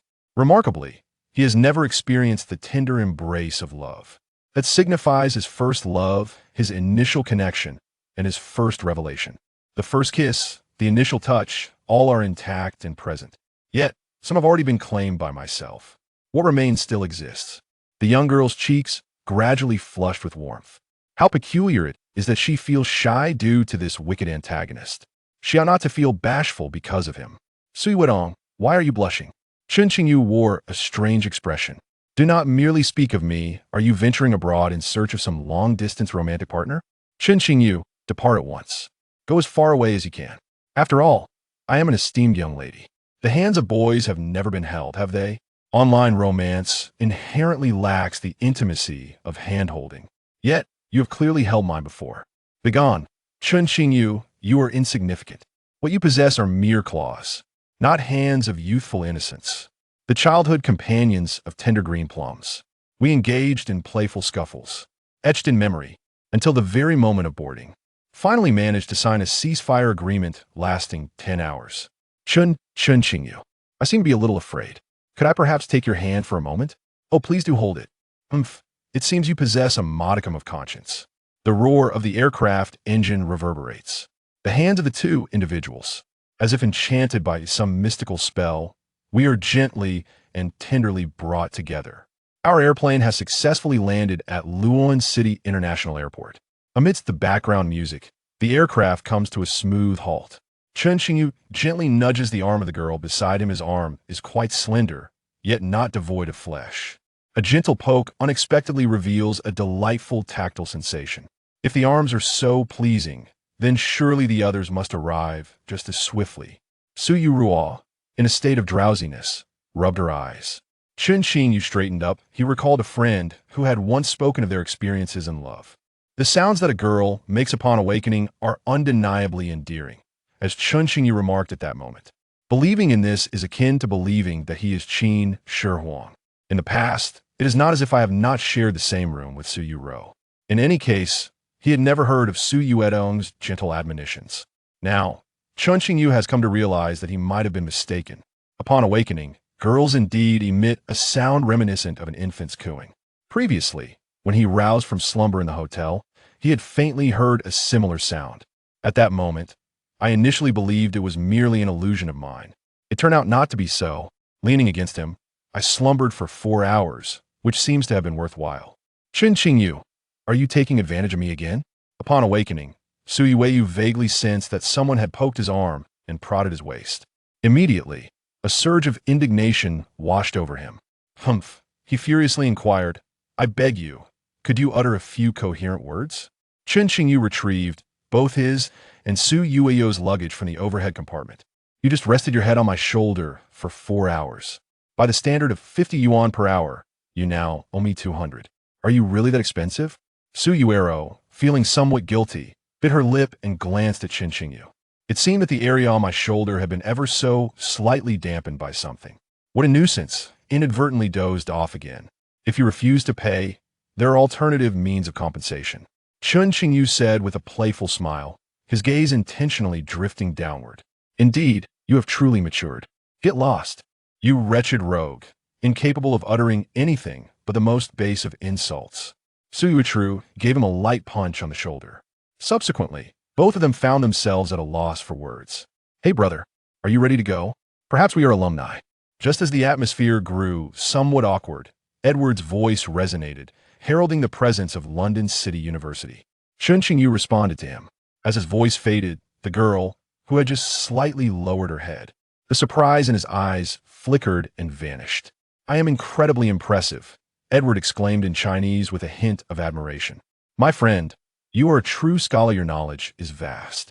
Moreover, my buddy can articulate this phrase as well, Chen Qingyu remarked with a smile, giving him a pat on the shoulder. Where do you attend school? After saying this, Chen Qingyu posed a counter-question. Ah, the University of London, Edward replied with a sense of pride. Chen Qingyu's lips twitched slightly. After spending half the day in self-reflection, the friends engaged in conversation. Edward was the first to depart. Su Yuerou opened her phone and saw the message from Mu Xia, indicating that someone had come pick him up. A sense of longing stirred within him. What is your telephone number here?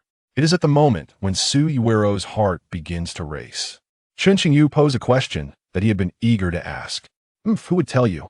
It was agreed upon to discuss this after disembarking.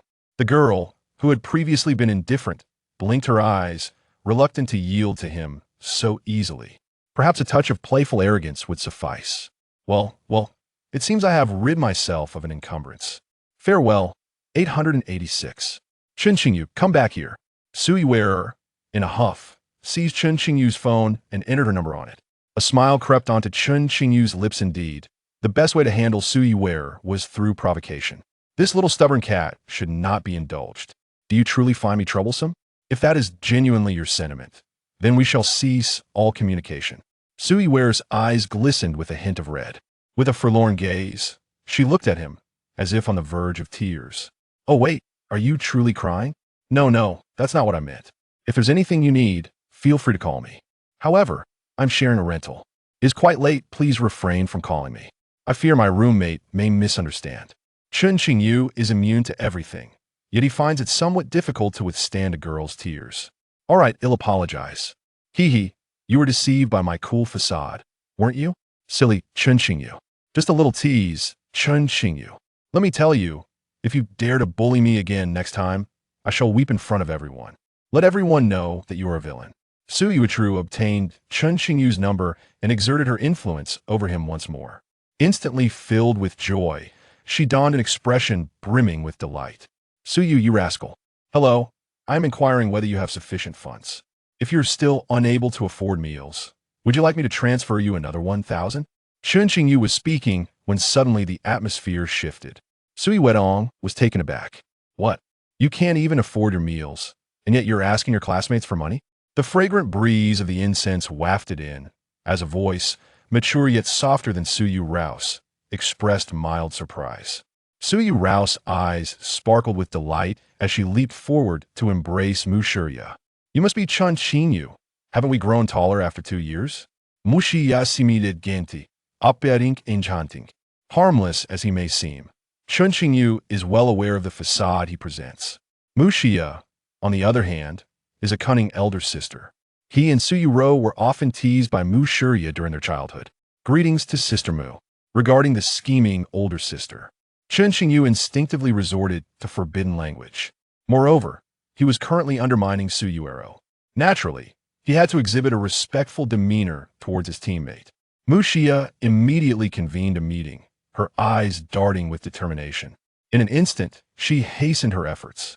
Xiao, have you once again squandered your money on photographs of handsome young men with chiseled abs? How many times must I remind you? Observing the abdominal muscles of other young gentlemen pales in comparison to admiring your charming childhood companion. Wouldn't you agree? I sincerely apologize, Qingyu. I am transferring the sum of $10 that Xiao owes you. Mushiya remarked. To her astonishment, she truly managed to earn a considerable sum for Chen Qingyu. Wuwuwu was utterly bewildered. Sister Xia, please refrain from making such nonsensical claims. I have never engaged in the activities you described. He realized that Mushiya was merely playing a prank. His little face flushed with embarrassment. What if Chen Qingyu took it seriously? He had never done anything of the sort, merely harboring the slightest, most trivial interest in Chen Qingyu's abdominal muscles. Well, you may converse amongst yourself then. I am, after all, unaware. Mushiya's lips curled into a smile. Yuerou, you have spent these 3 years without my supervision. So, you've developed such a penchant, have you?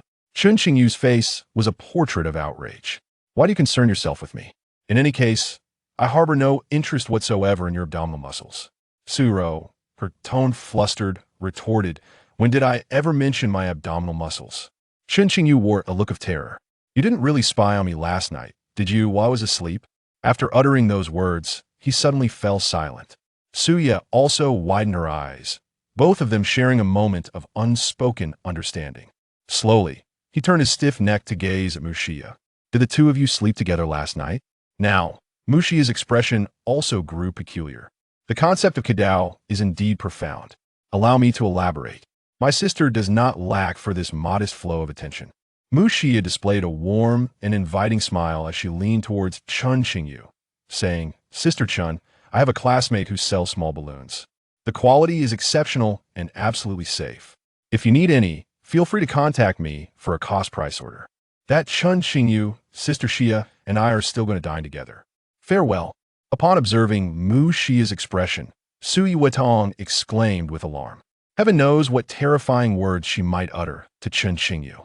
It hardly seems to have escalated to the level of a petty squabble.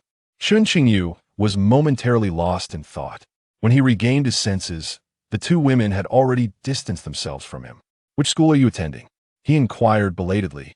Certainly, we are not from the same institution, came the reply. The voice of Yuerou floated from afar, cautioning about the cohabitation with roommates, as international students come from all walks of life. Perhaps you may encounter ill-intentioned individuals. Chen Qingyu called out once more, after losing sight of Yuerou's figure. Taking out his phone, he added a note to the recently dialed number. The young fool typed 3 characters into the remark section. A smile graced Chen Qingyu's face. Moments later, he felt a gentle tap on his left shoulder. Turning to his right, he was met by the sight of a handsome young man wearing a warm smile. The sun has risen from the west. You actually came in person to greet someone. Chen Qingyu remarked with a smile. The youth is his cousin, Gu Chun, who is 2 years older than Chen Qingyu and also attends London City University. This year, I am entering my junior year in college.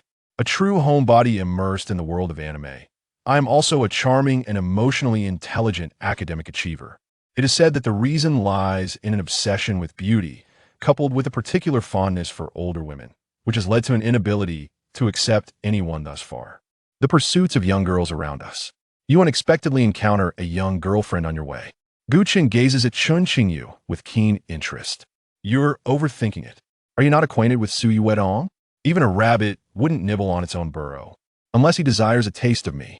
Chen Qingyu is undoubtedly the most stubborn one. Upon finishing, he swiftly shifted the topic. How is the matter regarding our shared accommodation progressing? Have you managed to find a roommate for me? As long as it's not someone who harbors feelings for me, it will suffice. Chen Qingyu remarked, Rest assured, my brother has arranged everything for you. The roommate I found for you is a genuinely good person. He won't impose on you. Gu Chan gently patted his shoulder. Reveal a smile imbued with profound significance. Chapter 14. Couples move in, rent at a discount upon arrival. It was just past 5 o'clock local time. Chen Qingyu and Gu Chen shared a delightful dinner together. Subsequently, Gu Chen drove Chen Qingyu to the entrance of their shared apartment. I have a few matters to attend to, so I must leave now. Your roommate is probably not here yet. Take some time to familiarize yourself with the surroundings.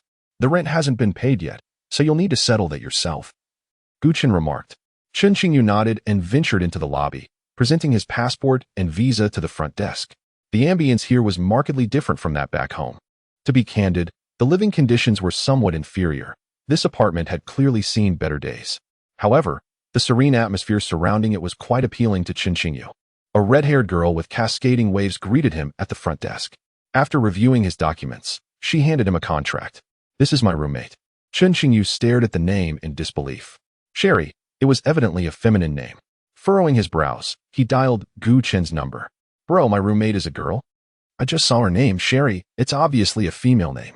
Did you catch her real name? Gu Chen's voice came through the line. No, what real name? Isn't that a common name among people in London?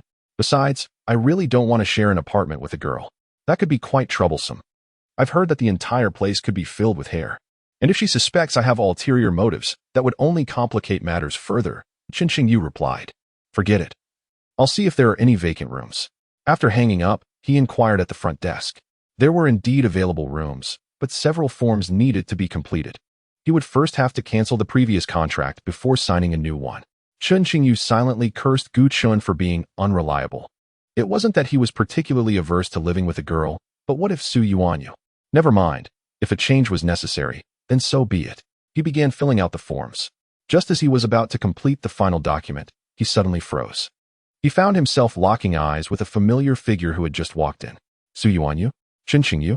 The two exchanged stunned glances, enveloped in a profound silence. You live here too? They both exclaimed in unison. Sister Xia, I. Su Yuanyu turned to inquire about Mu Xia, only to realize that the latter had mysteriously vanished from her side moments ago. Chen Qingyu felt equally awkward, forcing a semblance of calm as he continued to fill out the form. Unconsciously, he covered the contract in his hand. He had no desire to explain to Su Yuanyu why his contract indicated he was sharing a room with a girl. The situation felt utterly hellish. He certainly did not want to incur her wrath. He pondered, I wonder if Su Yuanyu has a roommate. A daring thought flickered in his mind. What if he shared the apartment with Su Yuanyu? Perhaps it wouldn't be entirely out of the question. Aside from the risk of being kicked out, everything else could be negotiated. Hello, I am Sherry. May I see my contract? The red-haired lady nodded and handed Su Yuerou a contract. Room 013 on the second floor. Su Yuerou murmured to herself softly. Room 013?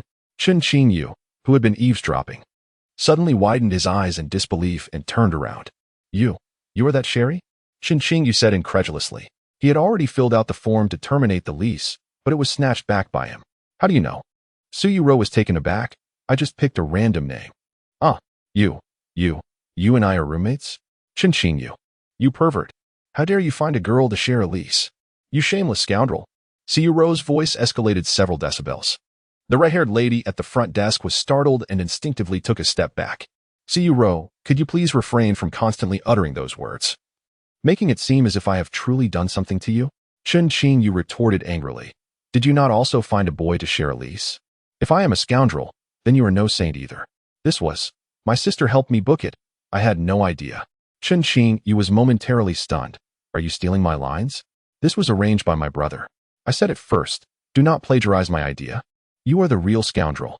Yuerou was playfully punching Chen Qingyu's shoulder. Suddenly, she felt that in front of foreign friends, she should maintain a semblance of grace. Therefore, awkwardly, she forced a gentle smile.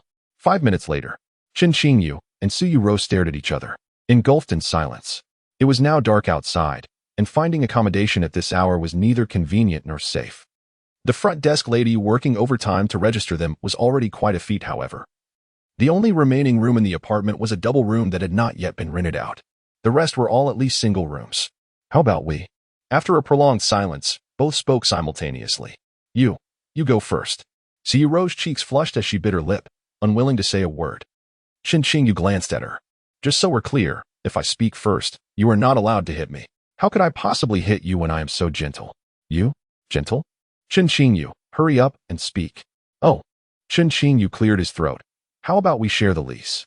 In this unfamiliar land, if I were to live with some burly man, I fear for my safety, he said. To live together? Yuerou bit her lip. Contrary to Chen Qingyu's expectations, she did not kick him. She slightly blushed and lowered her head. Were the two lovers embroiled in a quarrel? The red-haired young lady unexpectedly spoke in the Chinese language. Here, couples are offered a 10% discount on rent and half-price utilities. The young lady flashed a sweet smile. No, that is not it. Chen Qingyu and Yuerou exclaimed in unison, their expressions fraught with panic. The plan is unfolding perfectly. The two were inside signing a contract, oblivious to the slender and graceful figure outside, quietly observing. Xia watched for a while, feeling that she was almost ready to take a seat at the main table for the future wedding. A victorious smile curved her lips. She turned to head back, but unexpectedly collided with someone. Both paused in surprise. Guchen rubbed his eyes. Goodness. This person looks exactly like the older sister he dreamed of last night. See, classmate? May I have your contact information? Guchen, the renowned handsome academic star of Luanjin University, displayed a rare hint of awkwardness on his face for the first time since studying abroad. Chapter 15. Who is who? With a soft click, the door to room 013 on the second floor of the apartment opened. The room was simply adorned, yet radiated the unique charm of London life. The overall arrangement resembled that of a newlywed couple's love nest. Chen Qingyu flicked on the entrance light, a warm-toned night lamp that, while not overly bright, inexplicably instilled a sense of comfort. Chen Qingyu, you haven't truly signed that couple's residency agreement, have you? Yuerou bit her lip and inquired. Of course I signed it. Why not save some money? Didn't you see? Getting a marriage certificate can exempt us from 3 months of rent. Even the act of returning home to obtain the certificate counts. Our landlord is quite the philanthropist, he replied nonchalantly. How shameless can you be, Chen Qingyu? Who agreed to sign this with you? And what do you mean by getting a certificate? Humph. I'm eager to see which unfortunate soul will end up getting a certificate with you, you big bad wolf. Yuerou expressed her dissatisfaction, simultaneously removing her shoes, revealing her white socks adorned with adorable kitten patterns. Where is that delightful scent coming from? Chen Qingyu pondered, recalling that he had sensed a similar aroma the previous night. His gaze shifted to her socks. No, that isn't possible. What on earth am I thinking? He resolved to find a moment to ascertain the truth. Yuerou, can you at least pretend a little better? That agreement was clearly signed by both parties. You signed it when you paid, didn't you? It's merely a way to save some money. It's nothing to be embarrassed about, he said as he unbuttoned his shirt, leaving only a short-sleeved shirt on. As she stole a glance at him, Yuerou quickly averted her eyes. Oh, just saving a bit of money, huh? She murmured softly. What did you say? Chen Qingyu asked, puzzled. Nothing. From now on, we shall be roommates, and we need to establish some ground rules. Yuerou declared after a moment of contemplation. Sure, that works. I was worried you might pull something on me, Chen Qingyu replied. Get lost, Chen Qingyu. You're the one who has been staring at my feet. Yuerou's voice rose in indignation. Just after removing her socks, she felt his gaze upon her, making her self-conscious and flustered. Why are you looking at my feet? How embarrassing, she thought, recalling that the previous night had not felt as odd as this moment. The atmosphere in the apartment felt peculiar. Are you joking? Am I the type of person with such interests? You're the one who has been eyeing me. Chen Qingyu retorted, his demeanor turning cautious. I warn you, my abs are off limits. Don't expect things to be like before. Yuerou had shown interest in his abs for quite some time, a fact that left Chen Qingyu feeling exasperated. It wasn't that he was unwilling to share knowledge in that regard. Rather, it was the thought of her touching his abs now that made him uneasy. Stop being so vain, you narcissist. All right, that's the first rule of our agreement, and there are still 100 more to come. Yuerou scribbled a note and slipped it into Chen Qingyu's hand before darting away like a fleeting shadow. I'm going to take a shower, and you'd better not peek, or I'll make you regret it. If you dare open the bathroom door, I will tell Uncle Chen. With that, Yuerou decisively shut the bedroom door. At that moment, Chen Qingyu glanced down at the note that had just been thrust into his hand. In the apartment, the elder must always yield to the younger. Yuerou, what an unjust agreement, utterly invalid. Chen Qingyu called out. La, I can't hear you. What are you saying, Chen Qingyu? I don't understand. Came her triumphant laughter from the bathroom. Regardless, it's still invalid, he muttered dismissively. Opening the window to let in a gentle breeze, he felt a refreshing clarity wash over him. The apartment was situated not far from Longqing University, nestled near the outskirts.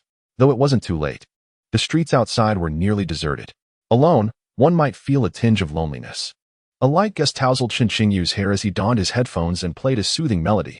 Gazing into the distance, an involuntary smile graced his face. Suddenly, he paused. Why was Yuerou, who was supposed to be showering, in his line of sight?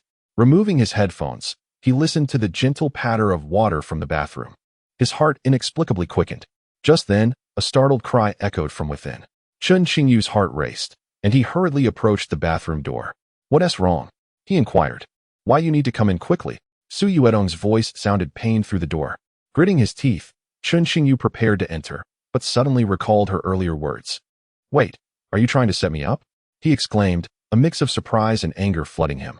So, Yuerou, after 3 years apart, you've learned some tricks, have you? Stop pretending.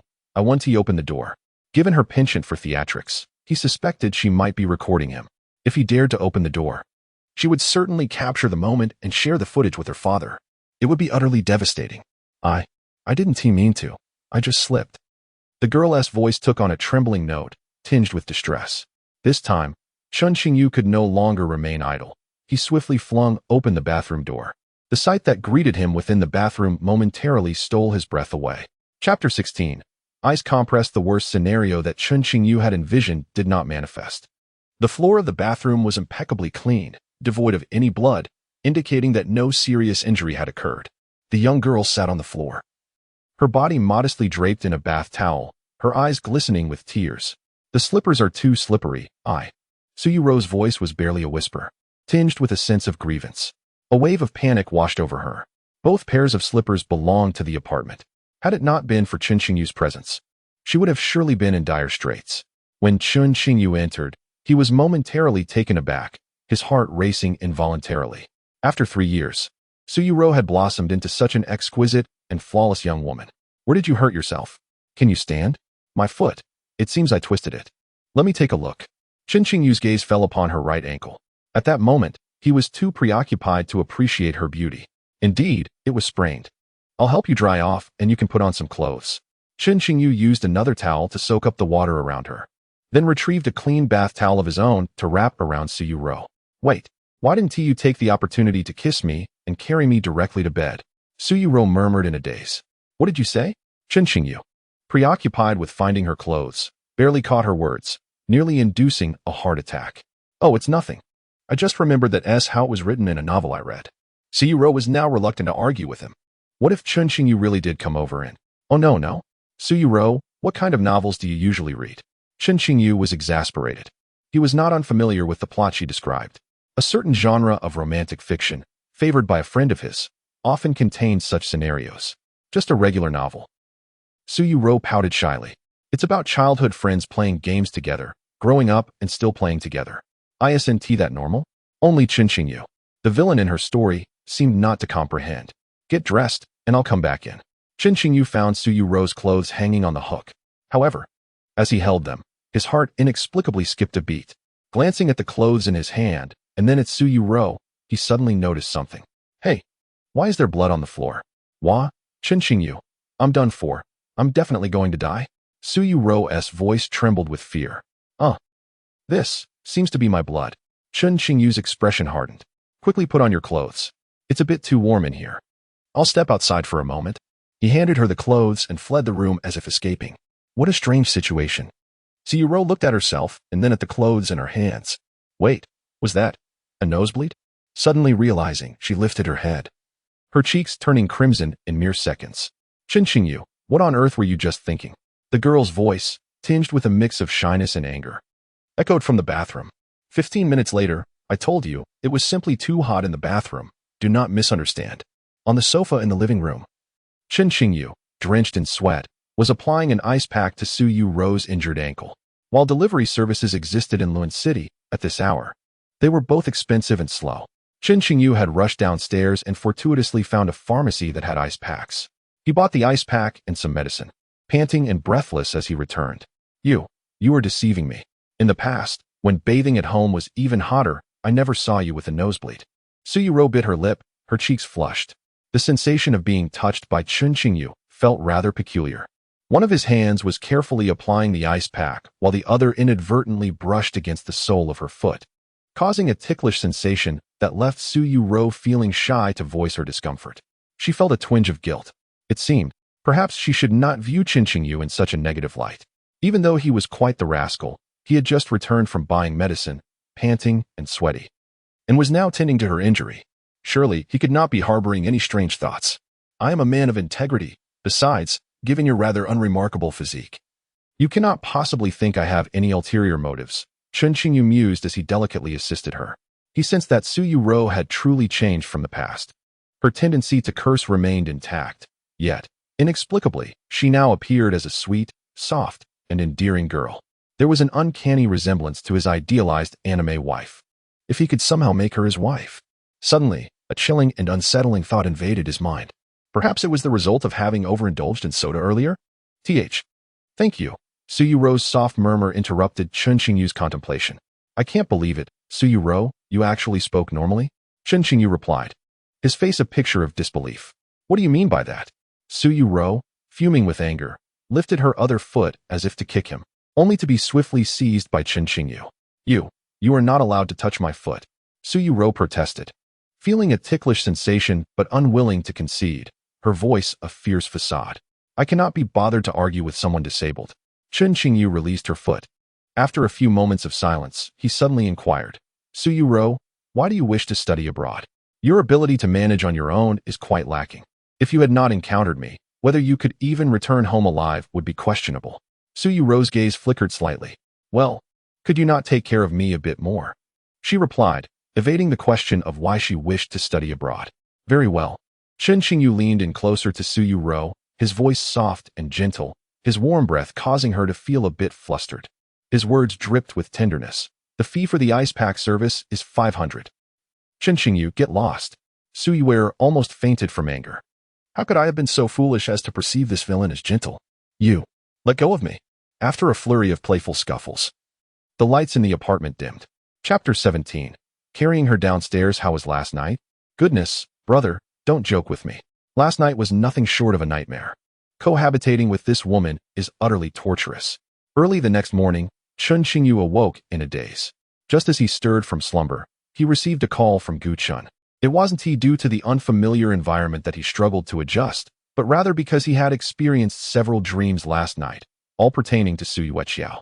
In the first dream, he and Xiao returned to their childhood, seated side by side on the rooftop of their old countryside home.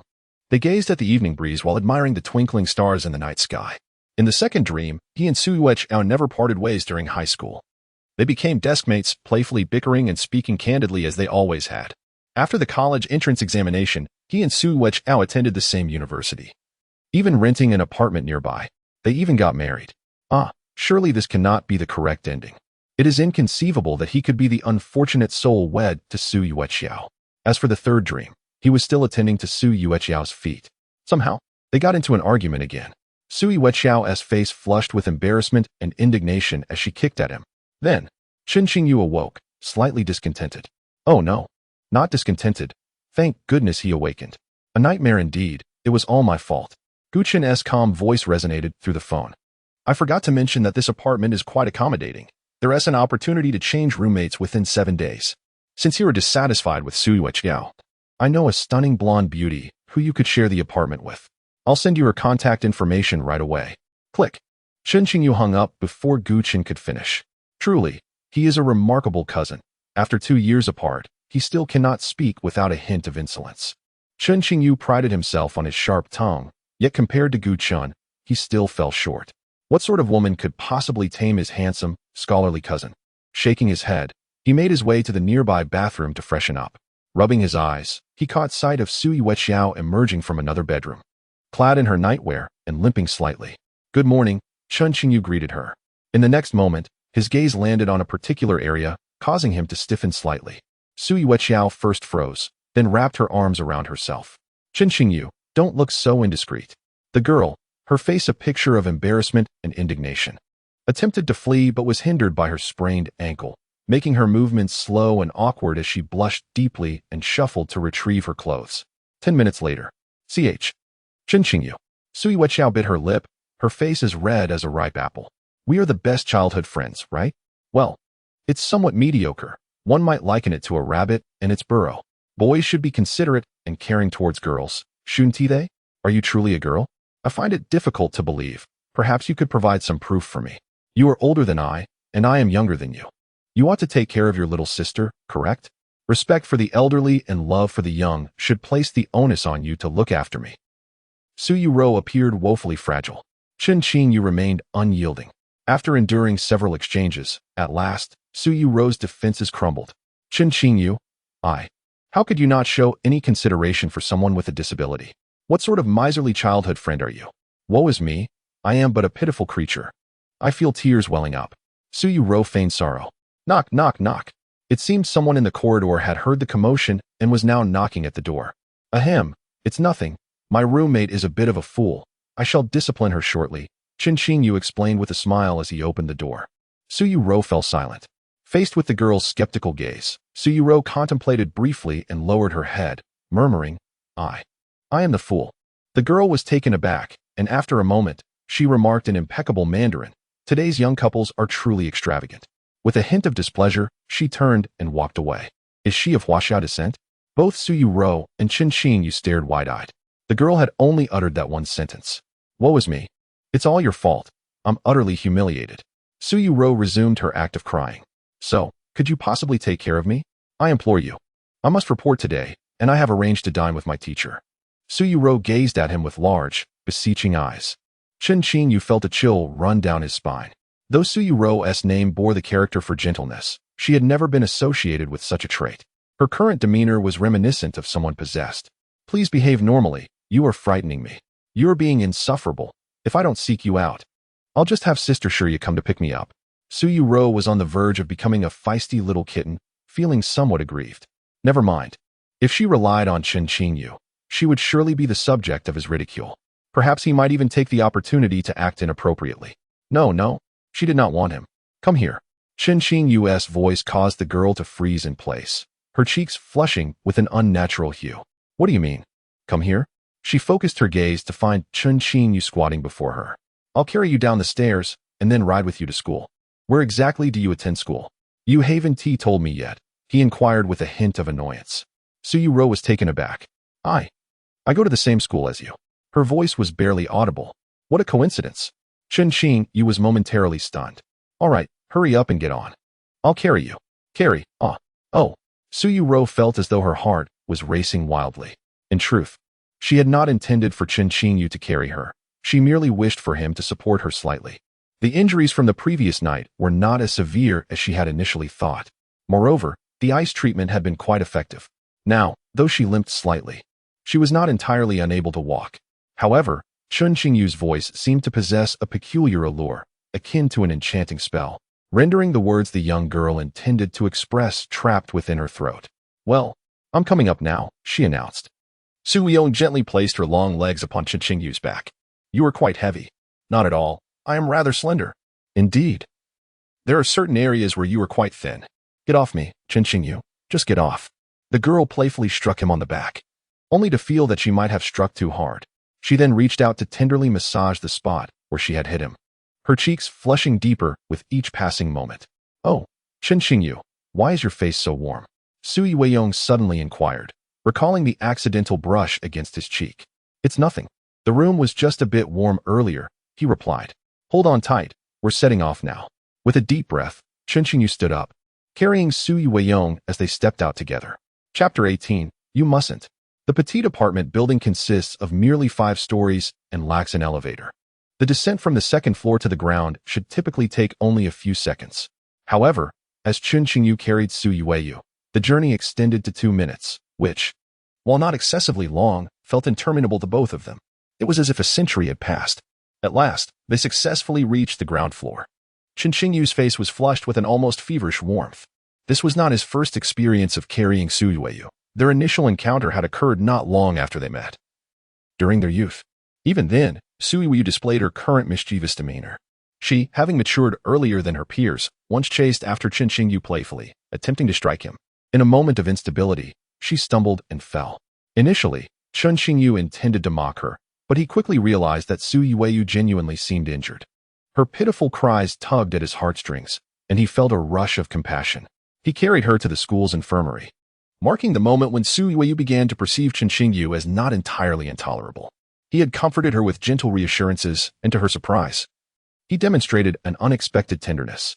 However, the experience of carrying Su Yueyu down the stairs just moments ago felt entirely different from those earlier times.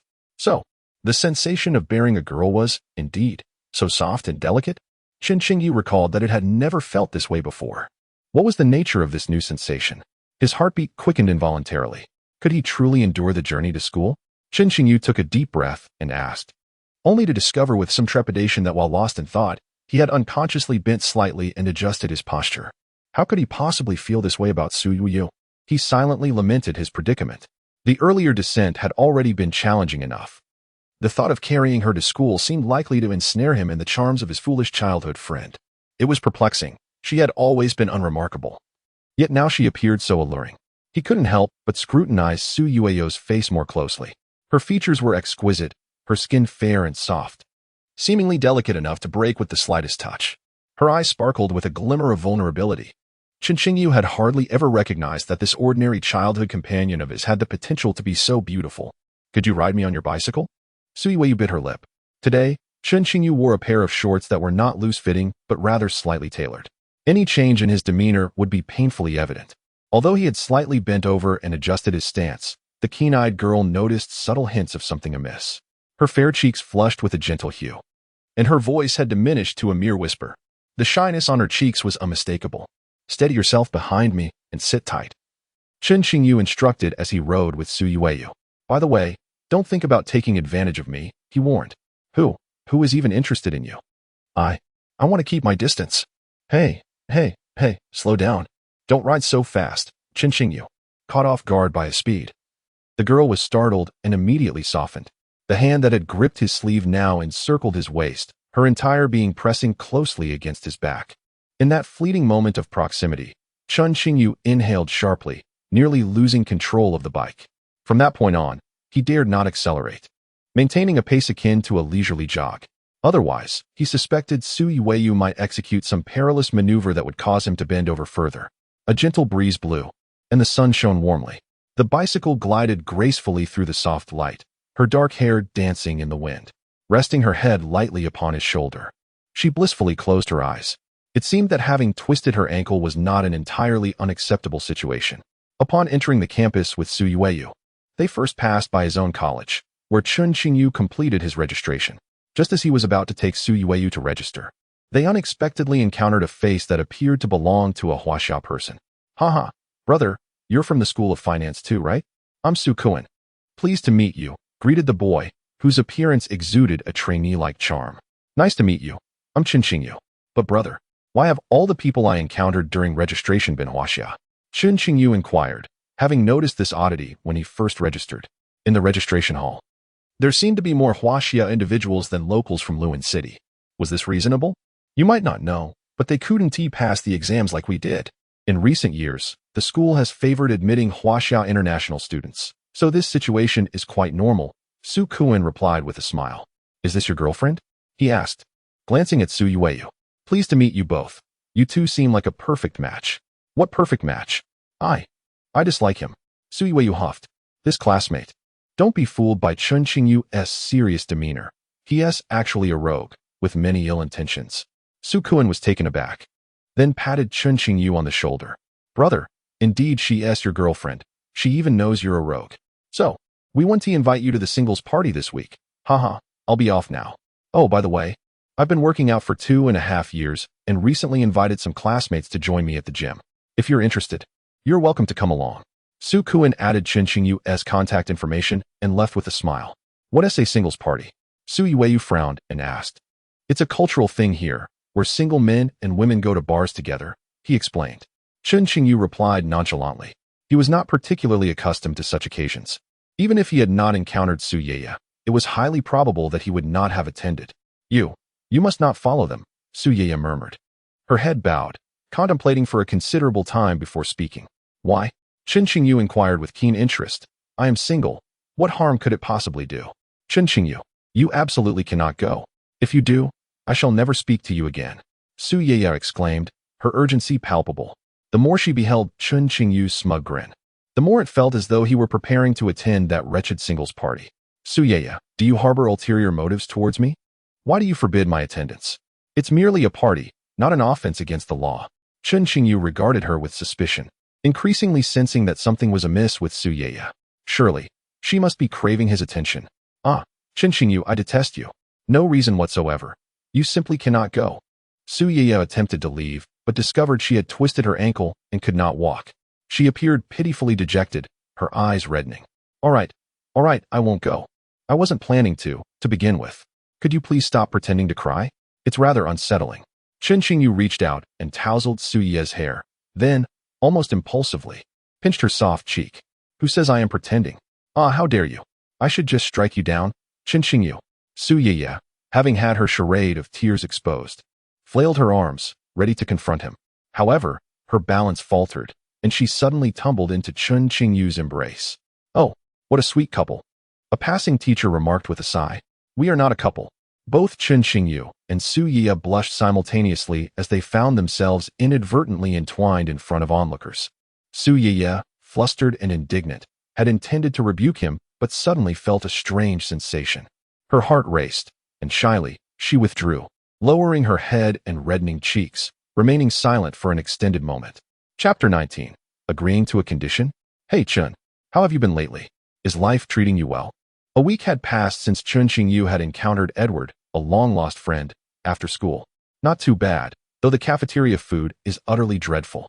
The dishes here are truly subpar. Next time I visit, I'll treat you to a meal at Huaxia. Yes, it tastes like rubbish. Edward wholeheartedly concurred. The school cafeteria? Isn't that akin to swill? Fortunately, I have the delightful sustenance of bread that I bring daily. After exchanging pleasantries with Edward, Chen Qingyu pedaled towards his small apartment. Initially, he had been intrigued by Edward's culinary references. However, upon discovering that the delicacy he mentioned was merely French bread slices, he fell into a profound silence. It was hardly an improvement over the cafeteria fare. Today, Su Yuerou had no classes. On his way home, Chen Qingyu found himself alone. Since the semester began, everything had proceeded smoothly. He was enrolled in a double major, majoring in finance and minoring in fine arts. Thankfully, he only needed to complete the requirements for the finance degree, while the art courses were limited and did not overwhelm him. Su Yuerou was pursuing a law degree without a minor, but due to her personal interests, she often attended lectures on classical literature. Throughout the past week, whenever she had classes, Chen Qingyu would ride his bicycle, transporting her to the university. He had gradually become accustomed to the presence of her weight on the back seat. However, today, as he cycled home without her, he felt a peculiar emptiness. Chen Qingyu concluded that he must be unwell. Shaking off these thoughts, he opened the door to his apartment. A familiar yet foreign aroma wafted enticingly from within. He paused momentarily, captivated by the delightful scent emanating from the kitchen. What was happening? Could it be that his beloved cat Plushie, after all these years, had finally come to life and transformed into a cat girl to prepare a meal for him? In his mind's eye, he envisioned a cat girl clad in a maid outfit, gently biting her tail and sweetly proclaiming, "Brother, it's time to eat." A blissful smile spread across Chen Qingyu's face as he ventured into the kitchen. However, his joy was abruptly extinguished. Help! Save me! Upon entering the kitchen, he was greeted by a frenzy of flames. The once fragrant air was now tainted with a charred odor. There was no cat girl to be found. Only his hapless childhood friend, flustered and clad in an apron. Use the pot lid. Goodness, if the smoke alarm goes off, we'll both face a fine. Chen Qingyu was utterly taken aback by the chaotic scene before him. He hastily stepped forward, extinguishing the flames in the pan. I don't know. I just added a bit more cooking wine, and then it caught fire. Yuerou said, a hint of fear in her voice as she saw the flames extinguished. You truly are as foolish as a pig, Yuerou. If I hadn't been here today, you would have set the house ablaze, Chen Qingyu reprimanded. However, I must admit, although the dish in this pan is utterly burnt, the other dishes on the stove still exude a tantalizing aroma. This scent, it resembles the dishes prepared by Aunt Zhou Shuyun, Yuerou's mother, from days gone by. Yet, Chen Qingyu distinctly recalled that before their last parting, she could not cook. At that time, he often teased her, saying, Yuerou, you can even burn a simple tomato and egg stir-fry. You're worse than I am in the kitchen. You'd better find a boyfriend who can cook. What do you know? Even if my cooking is terrible, it is still better than yours, you kitchen idiot. Haha, I may not cook well, but at least I don't burn everything. A little char is nothing, right? Will you eat it? Even a dog wouldn't touch it. Say that again. You have to eat it. What kind of person insists on forcing someone to eat what they don't want? Fine, I'll shove it down your throat. You have to eat it, whether you want to or not. Tell me, is it good? It's absolutely dreadful. Oh, Chen Qingyu. I hold grudges. If you keep saying my cooking is bad, then when I learn to cook, I want to feed you. You? Learn to cook? Ha ha ha. Yuerou, do you even believe that? Why wouldn't I believe it? I'm telling you, my cooking skills will surely improve. Whoever gets to eat my food will be the luckiest. Who would want to eat it? Your future boyfriend. In any case, it won't be you. I'll only let the person I like eat my delicious dishes. Humph, Chen Qingyu, I despise you. I really do. Haha, who cares if you like me? Is your food even edible? I'd say it's burnt to a crisp. You, get lost. The memories flickered rapidly before Chen Qingyu's eyes. So, when did Yuerou learn to cook? Are you angry? Yuerou cautiously inquired as she edged closer. The girl, who had nearly burned down the kitchen, lowered her head, feeling guilty. Chen Qingyu intended to scold her further. Yet, as he turned, he caught sight of a glimpse of snow-white skin peeking from the loose neckline of her pajamas. What do I have to be angry about? If you end up harming yourself, I would simply inherit your fortune, he said with a hint of annoyance, pinching her cheek. He took the now charred pan from Yuerou's hands. After cleaning it, he turned to leave. Since the time he had cruelly mocked her burnt tomato and egg stir-fry, the young girl had never invited him to taste her cooking again. Yet now, Chen Qingyu truly yearned for those dishes on the stove. Yuerou was right. Chen Qingyu's culinary skills, just a few years ago, were hardly superior. Over the past few years, he has made little progress. When he cooks for himself, the food is only marginally better than that of the cafeteria. Within just a week, he has felt the difference. He reminisces about the joy of his daily meals back in his homeland. As Chen Qingyu approached the kitchen door, he heard Yuerou's hesitant voice from behind. What's the matter? I still have illustrations to draw. I'm quite busy. A significant portion of Chen Qingyu's livelihood comes from his part-time illustration commissions online, which is also why he is pursuing a minor in fine arts. Finance is merely what his family wishes him to pursue. Being an illustrator is his true aspiration. Oh, if you don't have time to eat, then forget it.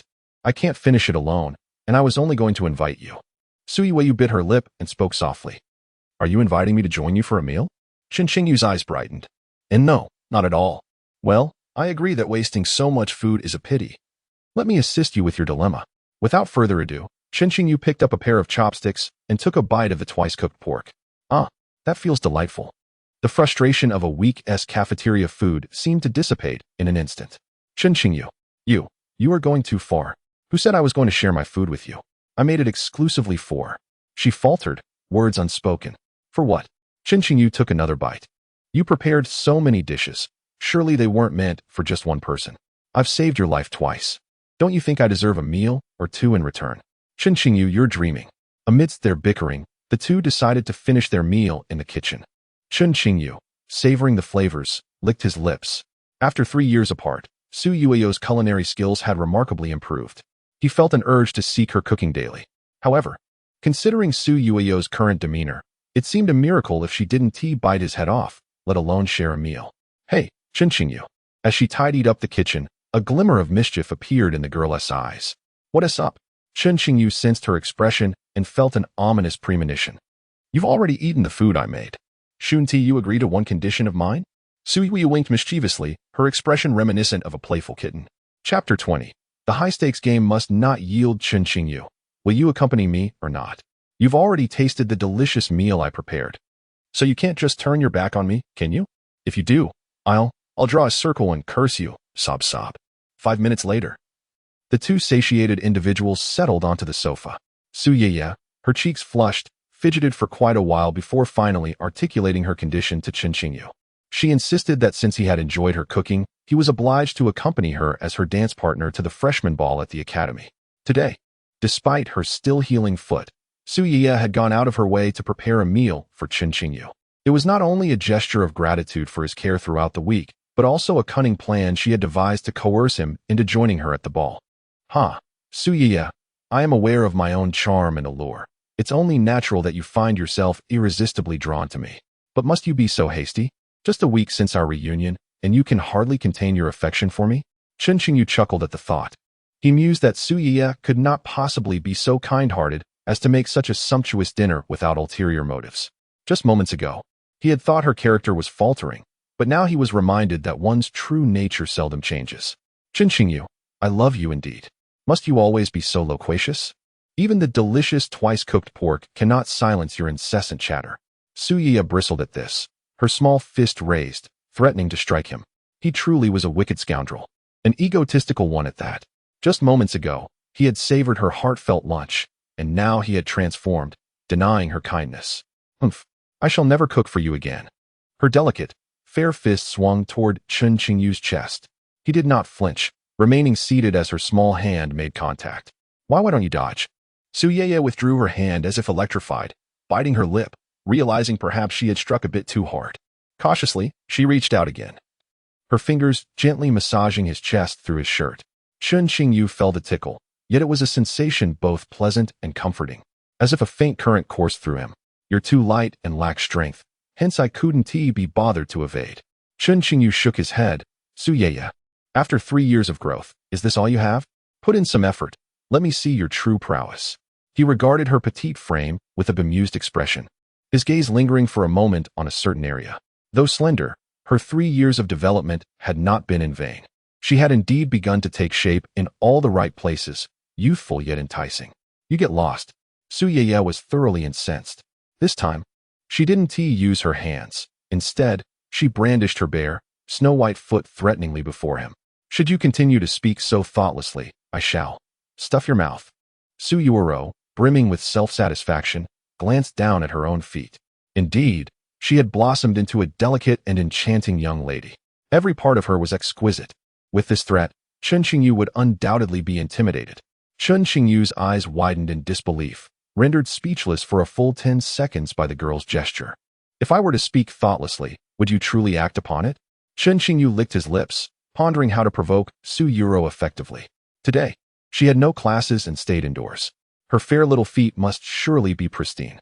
Just moments ago, they had been mere centimeters apart, and he had detected no unpleasant odor. Thus, if what she claimed were true, Chen Qingyu mulled over this notion. It seemed not entirely unfeasible. Chen Qingyu, how could I have overlooked it before? You truly are a complete pervert. Yuerou, witnessing his expression, felt her pupils quake with astonishment.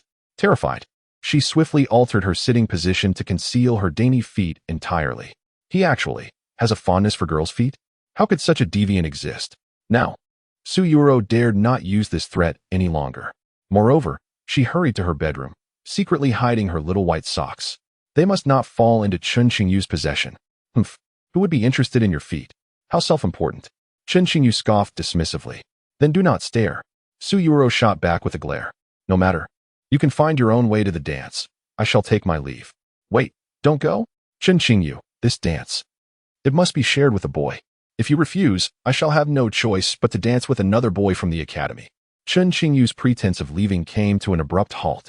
Is the event planning at your academy utterly nonsensical? Our financial academy has no such thing as a freshman dance. How was I to know? It was not my desire to attend. So, will you accompany me or not? Let me see. Oh, it seems a stranger has added me, inquiring if I would like to join him.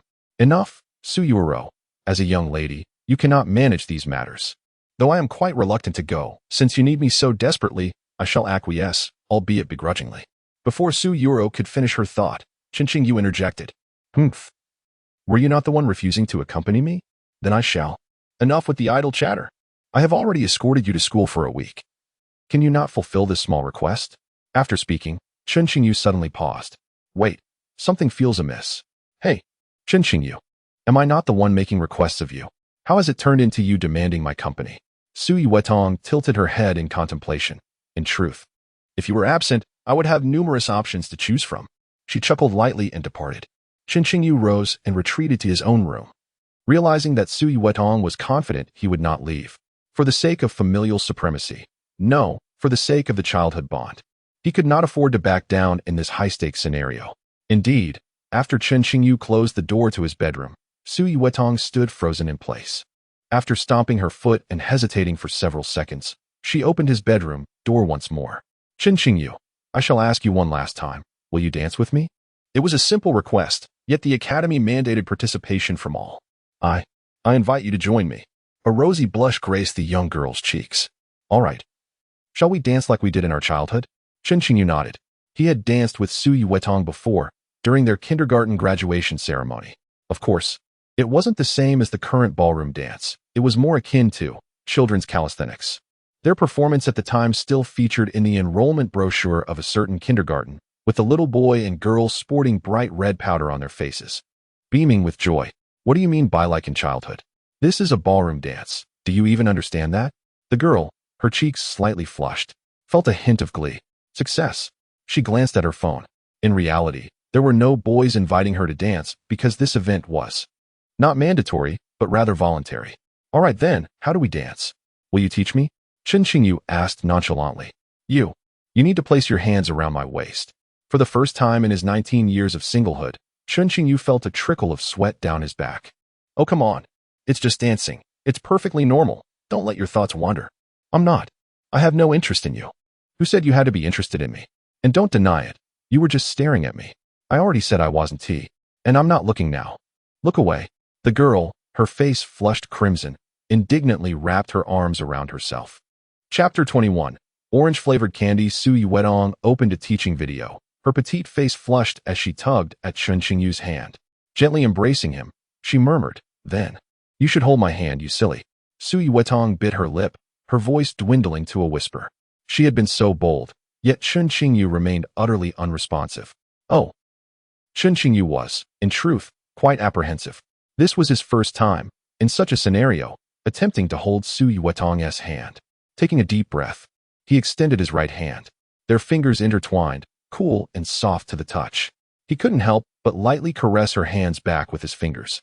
"Don't touch my hand," she protested. "But you let me hold it. We need to dance, but I didn't permit you to touch my hand. It's just a little touch. What harm could it do? Don't you have hands of your own? Your hand is easy to hold." "Humph. Don't think that just because you complimented me, you can hold my hand freely." Before the practice for the social dance even commenced, the atmosphere began to shift. "Yuerou, how come you can dance?" "Humph. I learned from other boys." "Is that true?" "Humph. No, it's a lie." "Why then do you say it?" "Just to annoy you." "Because you, Chen Qingyu, are such a fool. It would be better to infuriate you." "Yuerou, why did you presume I would be upset?" "Chen Qingyu, are you out of your mind?" Hearing his foolish words, Yuerou inhaled deeply, her eyes widening in disbelief. "Chen Qingyu, have you forgotten? When we graduated from elementary school, a boy wanted to invite me to dance at the graduation party. You chased him around the playground 5 times. If it weren't for Teacher Yang pulling you away, you would have surely hit him. And you claim you wouldn't get angry. You big liar." Chen Qingyu, puffing out her cheeks, Yuerou huffed, resembling a little ball of indignation.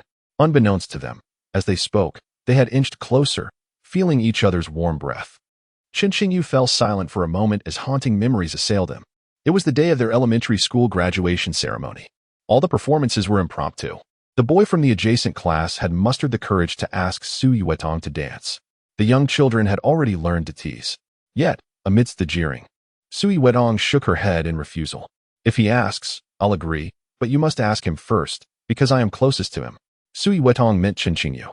Thus, the oblivious class leader from the next class indeed approached Chen Qingyu for permission. Consequently, Chen Qingyu relentlessly pursued him for an entire afternoon. Eventually, both were exhausted. The boy gasping for breath and wearing a distressed expression as he begged for mercy. The teacher arrived on the scene, pulling Chen Qingyu away. And that was the end of it. Which year are you referring to with those trivial matters? I have long forgotten, yet you still remember? Chen Qingyu's face turned crimson. If Su Yeye had reminded him, he would have truly forgotten such an absurd incident. However, if it were now, it seems he would still act similarly. I recall it vividly, as it pertains to you. Oh no, that is not what I meant. I remember all too well the embarrassing moments you've had. Su Yeye realized she had misspoken and quickly attempted to amend her words. Su Yeye, I promised to practice dancing with you. Shouldn't you also agree to something in return? Chen Qingyu did not press further. With a mischievous impulse, he pinched Su Yeye's waist, prompting a light gasp from the girl, her expression one of playful indignation. Startled, Chen Qingyu feared he might have hurt her. Are you all right? He inquired with concern. I am not. Chen Qingyu, you pinched me too hard. You must take responsibility. Upon uttering this, she suddenly realized the potential double entendre in her words, and a blush spread across her delicate ears. Chen Qingyu, unfazed, had grown accustomed to Su Ye's spirited demeanor. Hearing her words, he teasingly pinched her cheek again, albeit gently. But this time, Su Ye retaliated with an action of her own. She opened her mouth and gently bit his wrist. That is for bullying me. A trace of her soft lips and a faint bite mark remained on his wrist. She hadn't bitten with her usual force. In that moment, she recalled their past encounters. Chen Qingyu, the mischievous rascal, had always taken pleasure in teasing her. The aggrieved girl, unable to retaliate effectively, resorted to leaving her mark on him, an indelible reminder of their playful skirmishes. Yet today, as she bit him, Su Ye found herself hesitating to exert full force. It felt more like she was giving him a gentle scratch or a massage. Why had things changed? With his arm around her waist, she felt languid and devoid of strength. Not daring to meet his gaze, she buried her head in his chest. I won't talk to you anymore. Su Ye murmured softly, feigning tears. Are you really angry? Chen Qingyu asked with a hint of skepticism. Had it not been for the gentle bite she had just given him, he would have suspected she was merely pretending. In the past, her bites had always been merciless. But this time, he hadn't felt any pain. Could it be that she was genuinely upset? I am angry. The girl mumbled incoherently. What can I do to make it better? Perhaps I should offer you a sweet? This was a tactic Chen Qingyu had often employed in his childhood to placate Su Ye, as he always carried her favorite brand of candy, ready to soothe her whenever he risked upsetting her. Initially, he would bring just a few pieces, but later, Su Yuerou, with her petite frame, seems surprisingly capable of indulging without gaining weight. Regardless of how much she consumes, her appetite remains insatiable. Consequently, she keeps a whole box of her favorite candies tucked away in her bag. I wouldn't dream of eating your sweets, she scoffs. You were always so insincere in your attempts to charm others when we were younger. Suddenly, as she speaks, a piece of candy is thrust into her mouth. Instinctively, she bites down, savoring the sweetness of her beloved orange-flavored confection. To her astonishment, it tastes exactly as it did a decade ago. Chen Qingyu, why do you still carry this around? She inquires, puzzled. I adore candy, what of it? He replies, you're lying. You never liked this flavor. You always preferred grape. She retorts, people's tastes evolve.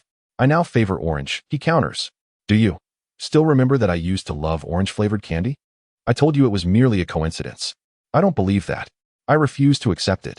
Then believe what you will. I didn't bring it because of you. A soft sigh escapes her lips as she bites her lower lip, her cheeks gradually turning crimson. She lowers her head further, and the two lapse into silence. The apartment resonates with a gentle melody as the youthful pair dances lightly, reminiscent of citrus, subtle and delicately sweet. Chapter 22. A clear moon in the azure sky. Su Yuerou, have you had breakfast yet? In the early morning, Chen Qingyu roused the drowsy girl still nestled in her blankets.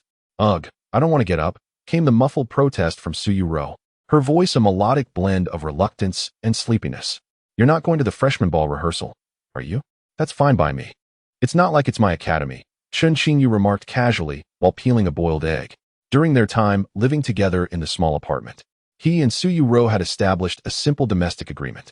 Whenever she had the time, she would prepare proper meals, while he took on the tasks of cleaning dishes and preparing breakfast each day. Moreover, he often found himself extinguishing any culinary mishaps before they escalated. Chen Qingyu felt fortunate in this regard. as cooking in a place like Luan City could be exorbitantly expensive, often requiring one to process raw ingredients themselves. Thus, when Yuerou decided to cook, the workload was no small feat. Consequently, he ensured that their breakfasts were always lavish, although the taste left much to be desired. As Yuerou would put it, it was acceptable, edible. Do you understand? You wake me up so early every day. I'm exhausted. A few minutes later, the petite figure of the girl emerged from her room. After a brief wash, she swayed slightly as she took her seat at the dining table. Ah, steak. Are we having such a luxurious breakfast today because you've won the lottery? Her eyes sparkled with delight as she spotted the beautifully presented steak. This must be that premium cut from the supermarket, right? How extravagant. Does this count as you treating me? The little foodie, Yuerou, quickly settled beside Chen Qingyu, eagerly picking up her knife and fork. This is to repay you for cooking every day. I just landed a significant commission. So money isn't a concern, Chen Qingyu replied, feeling quite pleased with himself. Ever since he took on the role of a freelance illustrator, he had been receiving numerous personalized commissions. However, just yesterday, he had secured a collaboration with a publishing house. He would be responsible for designing the cover and a series of illustrations for a novel by a particular author, without direct contact with the writer herself. The novel was said to revolve around a childhood friend's theme, and the author was rumored to be a young lady with the pen name Xiaoqingmei, a name that exuded a literary charm. One could only imagine that the author's temperament mirrored her name, elegant and refined. If only his little childhood friend could embody a fraction of that grace. Wow, look at you, so pleased with yourself for landing a big project. Your tail is practically wagging in the air, Yuerou teased, rolling her eyes as she took a bite of the freshly peeled egg Chen Qingyu had prepared for her. Quite delicious, she remarked, and after another hearty bite, Chen Qingyu suddenly flinched, instinctively covering a particular spot with his hand. Speak with a touch of respect. I shall soon become the designated illustrator for the publishing house. Impressive, isn't it? Humph, as if no one else has collaborated with a publisher before.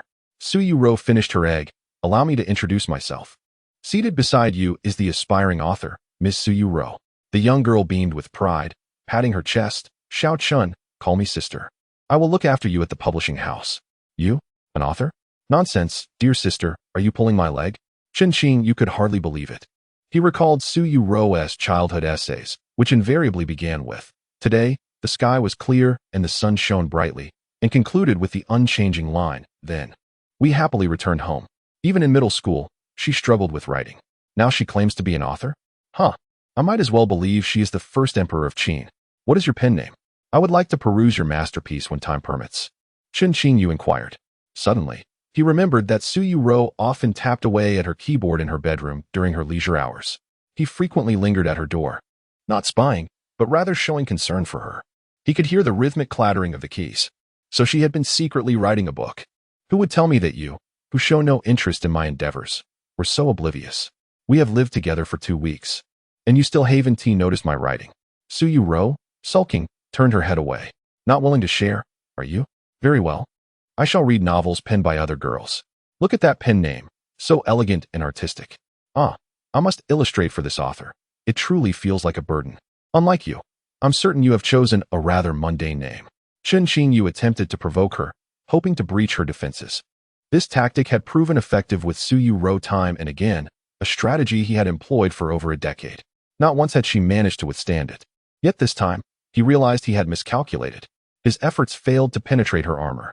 He practically thrust the words Jiu at Qingkong at her face. But the desired effect eluded him. Yuerou seemed momentarily stunned by the phrase, her cheeks flushing with a conspicuous hue. Were you overwhelmed by the artistic aura? Chen Qingyu waved his tablet screen before her. Surely, he hadn't overdone it and made her angry? No, he recalled that Yuerou had a thick skin, resistant to such provocations. What was so artistic about it? Yuerou mumbled, her heart racing wildly, feeling like a flustered deer. The bashful girl could hardly fathom that the author Chen Qingyu mentioned would be. How could she not know this? Chen Qingyu, what do you think the meaning of this pen name is? Yuerou gazed at him cautiously and inquired, isn't it merely a literary pseudonym? What deeper significance could it possibly hold? Humph, a fool is indeed a fool. Pray tell, what profound insights do you possess? I believe it signifies the bright moon in a clear sky. What does that mean? Nothing. It holds no real meaning. It means you are a pig. Yuerou shot him an exasperated glare before lowering her head to finish her steak. It was utterly perplexing. Chen Qingyu shook his head. How could one possibly discern the meaning behind someone's chosen pen name? The publisher's representative mentioned they would send me the author's first 2 physical books. When they arrive, I shall inquire and request them to ask the author about the meaning behind this pseudonym. Let the author elucidate it to you personally. No, that's unnecessary. I no longer wish to know. Yuerou, what is the matter with you today? Did you drink counterfeit liquor last night? I merely had iced cola with you. So, did you get tipsy from cola? Get lost. Hurry and pack up. We must leave. The embarrassed girl was at a loss for words. Consequently, she delivered a firm kick to him, effectively concluding the discussion. At the moment of contact, their breaths momentarily halted in unison. In perfect harmony, they bent down to tidy their belongings in preparation for departure. Chen Qingyu, please carry me. 10 minutes later, the girl stood at the door, a flush adorning her cheeks. Is your ankle still not healed? Chen Qingyu regarded her with suspicion. Her fair right ankle appeared no different from the other side. The slight swelling from her previous sprain had long since vanished. It isn't healed. How could it possibly recover so swiftly? Yuerou hesitated for a moment. Hurry, crouch down. Oh, Chen Qingyu complied, squatting down with his hands behind him. Yuerou, satisfied, climbed onto his back. Chen Qingyu, once my foot is healed, may I still request that you carry me? Have you been kicked by a donkey? If you are unwilling, simply say so. I never claim to be entirely unwilling. It depends on your behavior. You clearly took advantage as well. Yuerou, with such behavior, I could accuse you of defamation. You, boo-hoo. You only know how to bully others. The girl, her face flushed crimson, bit her lip, gently resting her head against his shoulder. Bathed in the morning sunlight, a delicate smile blossomed at the corners of her lips. Chapter 23. Ready to have a child with you. Hey, bro, you look exceptionally handsome today. At the freshman ball of the law school, University of London, following the morning rehearsal. After a brief respite in the afternoon, Chen Qingyu returned home to don formal attire. Accompanied by Yuerou, he entered the hall, immediately spotting Edward greeting him. Yuerou, wow, you look absolutely stunning. Is this your boyfriend? Hey, didn't you tell me you were single? Where did such a handsome guy come from? While Chen Qingyu engaged in conversation with Edward, Yuerou was approached by another inquisitive girl. Yutong, do you actually think he is handsome? Yuerou exclaimed in surprise. This girl, named Xiaoqingmei, was known as a notorious infatuated admirer at the law school and had become a new close friend of Yuerou since her arrival on campus. The bonds of female friendship are often effortlessly formed, with a crucial aspect being that it typically involves only 2 individuals. The introduction of a third party can swiftly complicate matters. Goodness, Yuerou, are you blind, or am I? This is the epitome of handsomeness. Just look at his face. His nose, his physique. How can he not be handsome? Yuerou, what is your relationship with him? Is he your brother? Your cousin? Could you possibly help me get his contact information? Oh, my dear friend, you are the best sister in the world. Xiaoqingmei wore an expression of sheer admiration. Yuerou, I genuinely like him. Yuerou widened her eyes, regarding Xiaoqingmei with caution. He is my childhood sweetheart. Ah, what? So it turns out he is your destined husband. Xiaoqingmei feigned sorrow. Why do all the handsome men in the world not belong to me? Initially jesting, Xiaoqingmei's expression turned melancholic upon realizing the depth of their connection. Childhood sweethearts. How did that evolve into a husband? Yuerou paused. Although it seemed, if she had to concede, perhaps she could begrudgingly accept Chen Qingyu as her future husband. However, she was uncertain of Chen Qingyu's feelings. She would not give herself away so easily. She was merely a modest and charming girl. Hee. Your expression clearly reveals that you like him. Xiaoqingmei teased as she leaned closer to Yuerou. Just look at how flustered you were when I said those things. I did not.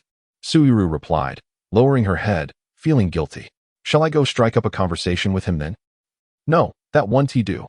Hee. Still a little jealous, are we? Xiaoqingmei saw through her. All right then, I wish you both an early arrival of a precious child. Bye. I must go prepare my makeup. Alas, it's a pity my dance partner is a girl. It's rather dull. Xiaoqingmei walked away with a languid expression. Early to bear children? Yuerou momentarily appeared dazed. She bit her lip, lost in reminiscence. Chen Qingyu, do you like children? It's all right besides. We are still children ourselves. I mean in the future, when we grow up. Will you have children with your wife? If my wife wants to have children, then she shall. And if she desires it, I would quite like to have children. They are so much fun. Then let us have them. However, Yuerou, do you know how children are made? No. I do not. Neither do I. So let us discuss it later. If in the future I have no children and you have not found a wife to bear them for you, then perhaps we should have a child together? Chen Qingyu, you are quite clever, and I am rather good-looking. Our child would undoubtedly be intelligent. Yuerou, do you hear the nonsense you are speaking? I want to have a child with you. Because in my family, my father always indulges my mother. You constantly bully me. If I were the mother and you were the father, you would not dare bully me anymore. By the way, Chen Qingyu, do you prefer boys or girls? A girl. Why? Because I am a boy, and I know how annoying boys can be. Oh, you are indeed quite annoying. You are lying. Yesterday when I fed you candy, you said you liked me. I did not. You are annoying, simply annoying. Liar. That conversation was a distant memory. So far back that Yuerou could hardly recall her age when she uttered such childish and embarrassing words. Yet, those very words lingered in her memory, crystal clear after all these years. Thus, the notion of early childbearing is rather inappropriate. The girl discreetly glanced in Chen Qingyu's direction. He had mentioned that he preferred girls. Therefore, it should be early to bear daughters instead. Are you ill? Your face is so warm. Lost in her fanciful thoughts, the girl suddenly felt a rough hand rubbing her cheek. Ouch, that hurts a little. You made it red. Yuerou pouted and shot him a fierce glare. What were you just thinking? It couldn't be something inappropriate for those under 18, could it? Who would think of doing those things with you? With me? Chen Qingyu frowned. Are you thinking of something related to me? You're even blushing? His gaze grew increasingly suspicious. Goodness, my little childhood friend can't possibly be a deviant. Can she? Or perhaps, a hidden yandere? Chen Qingyu shivered involuntarily, recalling a yandere novel he had read just yesterday, where the male lead met a tragic end at the hands of his childhood friend. He instinctively took a step back. I've told you, I am not. Chen Qingyu. I never intended to have children with you. Huh. Hurry. We must go dance. Under the spotlight, the young girl sways gracefully, her steps light and nimble, reminiscent of a playful kitten. The boy's broad hand rests gently on her waist. They exchange smiles, their cheeks flushing in unison. Amidst the cacophony of music, Chen Qingyu distinctly hears the rapid beating of his own heart. It seems that, in this fleeting moment, the innocent and naive hearts of the boy and girl simultaneously realize that once, their relationship, pure and untainted, akin to childhood sweethearts, has subtly, almost imperceptibly, transformed. As the dance approaches its conclusion, the young men and women, wearing smiles, embrace their partners. Perhaps we should share an embrace too? Just this once. The girl's delicate hand softly encircles his lower back, her head resting gently on his shoulder. As the music reaches its finale, the air is infused with a hint of sweet romance, as if time itself has crystallized, allowing this tender moment to linger. Chapter 24. Who would ever miss you? How have you been getting along with your new roommate during this time? In a CAF near the school, Gu Chun took a sip of his coffee, his expression gentle, almost smiling, as he regarded Chen Qingyu. More than a month had passed since the commencement of the school year. The freshman ball and various orientation activities had all concluded smoothly. October had arrived, bringing with it the approach of the autumn break at Launching University, which occurs 4 times a year, with the autumn holiday spanning approximately 10 days. Most students opted to travel during this time. This was also the first meeting between Chen Qingyu and his cousin since the start of the semester. He noticed a subtle change in Gu Chen's demeanor compared to before, though he could not quite articulate what had shifted. It was as if the stoic Gu Chun had been somewhat softened by the warmth of affection. Isn't that just your doing? After hearing Gu Chun's inquiry, Chen Qingyu retorted, thanks to you, I now have to carry a pig on my back every morning. His neighbor had previously questioned him, wondering if his girlfriend had a few screws loose for always requiring him to carry her downstairs. He casually referred to her as his girlfriend, as it seemed that everyone had simply assumed that he and Yuerou were a couple since arriving abroad. After explaining it countless times, he had grown weary and opted to let it be. Is it already to the point of calling her your girlfriend? Xiao, if you put in some effort, I might just be seated at the main table at your wedding. One day, when I'm getting married. I hope you 1T still be single, Gu Chen teased with a smirk. Chen Qingyu rolled his eyes in response. You? I suspect that even when I have children, you still 1T be married. He dismissed the feeling he had earlier, believing it to be mere illusion. Gu Chen was the epitome of stoicism. During their high school study sessions, when girls sent him love letters, he would crumple them into paper airplanes and toss them into the lake. Chen Qingyu found it utterly implausible that Gu Chen would ever fall in love. I'm only joking, Gu Chen shook his head. I truly do not intend to pursue a romantic relationship. But if I were to meet the right person. He glanced out the window, a fleeting image crossing his mind. What a riddle. He shook off the thought. Never mind. You enjoy your coffee. I must return home. Chen Qingyu stood to leave. Aren't you joining me for a meal? Gu Chen's surprised voice called out from behind him. Yuerou said she cooked and is waiting for me to return home for dinner. What? Gu Chen's eyes widened. Damn, I suddenly feel like a dog on the street. Kicked for no reason by this guy? Upon returning home, Chen Qingyu was warmly welcomed by Yuerou. The young woman appeared to be in high spirits today. Instead of her usual playful punch to his chest, she greeted him with a smile and ushered him to the dining table. Spicy boiled fish. You can cook this now? Chen Qingyu took a delightful bite, and one word came to mind. Exquisite. This was his favorite dish from childhood, a classic recipe often prepared by Yuerou's mother. In his youth, Chen Qingyu would concoct various excuses just to savor that taste at Yuerou's home. As visits became more frequent, the two families grew familiar with one another. Had it not been for the subsequent relocation of Yuerou's parents for work, leaving the city where they had both grown up, their camaraderie would likely have endured for many years to come. How does it taste, Chen Qingyu? Yuerou asked, her expression brimming with anticipation. Delicious, even better than what Aunt Jo makes, he replied sincerely, devoid of his usual teasing tone. Cooking fish is a laborious task, and it was evident that the seasoning Yuerou used was not from a prepackaged mix. The flavor reminiscent of his childhood could only have been achieved through the careful blending of various ingredients. It was clear she had invested considerable effort to master this delectable dish. Wow, you're actually speaking like a human today, Yuerou remarked, her eyes widening in curiosity. It was surprising to hear him compliment her. It felt as though the sun had risen from the west. Did you learn this dish specifically for me? When I first arrived, you told me you didn't know how to cook. As he continued to eat, he asked, did you really learn it just for me? The sweet smile that had graced Yuerou's face vanished in an instant, replaced by a flustered expression. Why would I learn to cook just for you? I only learned because I wanted to eat it myself. Humph, don't get ahead of yourself. I wouldn't do anything special for you. She took a bite herself, but soon frowned in disappointment. Chen Qingyu, do you really think it's good? I feel like it's slightly off. It's not as delicious as my mother's. Her delicate nose crinkled slightly in confusion as she glanced at him. The flavor is rather ordinary. The salt isn't enough, and it seems I added too much chili. It pales in comparison to what my mother makes. It's not nearly as good as you claim. It's truly delicious. I really enjoy the boiled fish you made, Yuerou. It's the best dish I've had since we went abroad, Chen Qingyu said, devouring the fish. His tone was gentle this time, devoid of their usual banter or mockery, merely stating the truth that lay within his heart. Yuerou gazed at his handsome profile, suddenly captivated. She bit her lip, her cheeks flushing with a faint hue. What is this? Suddenly saying such things that make a girl's mind wander. Her heart raced like a startled deer, and she lowered her head to eat, falling into silence. The room enveloped itself in tranquility. Yet the hearts of the young couple resonated like beautifully crafted instruments, delicate notes of budding affection resonating softly.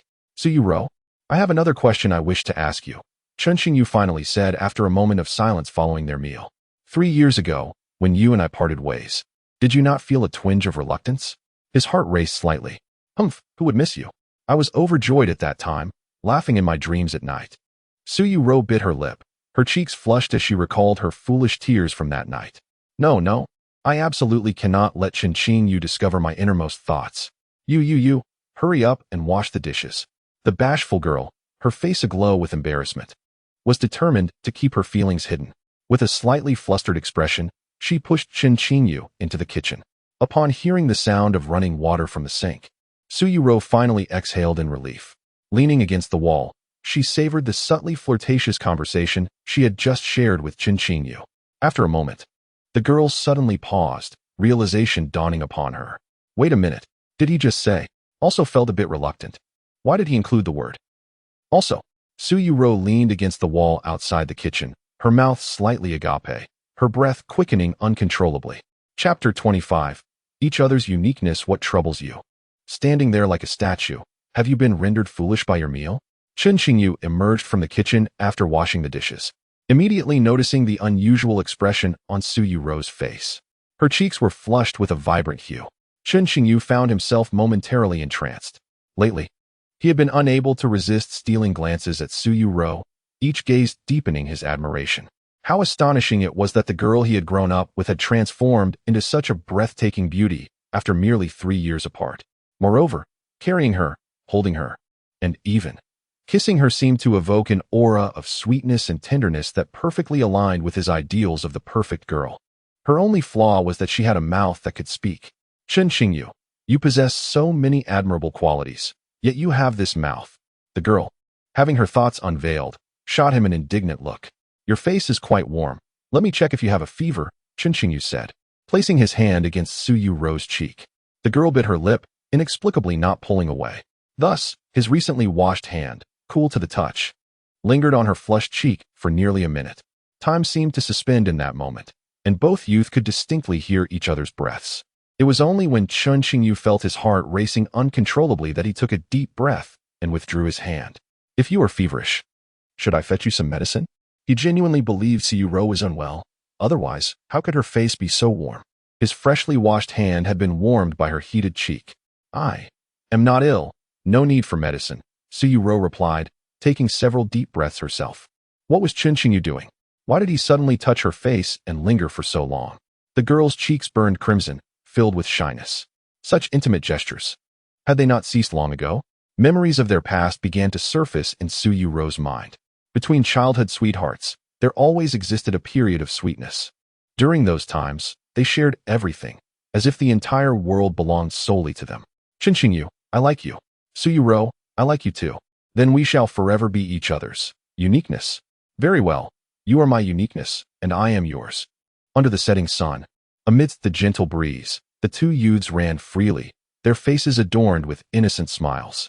In their youth, they could express the most heartfelt confessions in the purest tones. Yet later on, all such expressions were deemed mere childish whims. Words of affection like I like you were spoken countless times between Chen Qingyu and Su Yuerou during their most cherished moments together. But did anyone truly take them to heart? Surely, the words of children were never meant to be taken seriously. Perhaps no one will remember anymore. Only we, perhaps, might hold on to these memories for a long time. Therefore, is it possible for those times, when one could express their feelings without any shyness or concealment, to return? If I'm not feverish, it must be my foolishness that causes my cheeks to flush, right? Chen Qingyu's words jolted Su Yuerou back to reality. Chen Qingyu, you utterly clueless romantic fool. Su Yuerou was infuriated to the utmost, as the pink bubbles that had floated in her mind moments ago vanished in an instant. Humph, indeed. It is utterly impossible for him to express any affection now. I despise him. However, the bashful girl reflected a bit within herself. It seems that she too often refrains from revealing her true feelings to Chen Qingyu. Thus, it isn't entirely his fault. So, could this current situation ever change? Would it require her to take the initiative?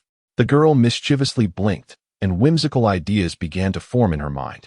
Brother, could you keep me company while I watch some television? She gently bit her lip, leaning close to his ear and whispering. Su Yuerou, act normal. I'm scared. Get lost, Chen Qingyu. You've been given face. Now hurry and come over to keep me company while I watch TV. Now you seem much more normal. Chen Qingyu, I despise you. I loathe you. Should I still accompany you for television? Yes. Why don't you feign reluctance a bit? Chen Qingyu, get lost. What on earth is in your head? It's you. Really? Of course, it's a lie. Do you actually believe that? Chen Qingyu. The embarrassed and indignant girl could no longer endure. She directly kicked him onto the sofa. Oh my, domestic violence. Chen Qingyu, stop it. Who is committing domestic violence?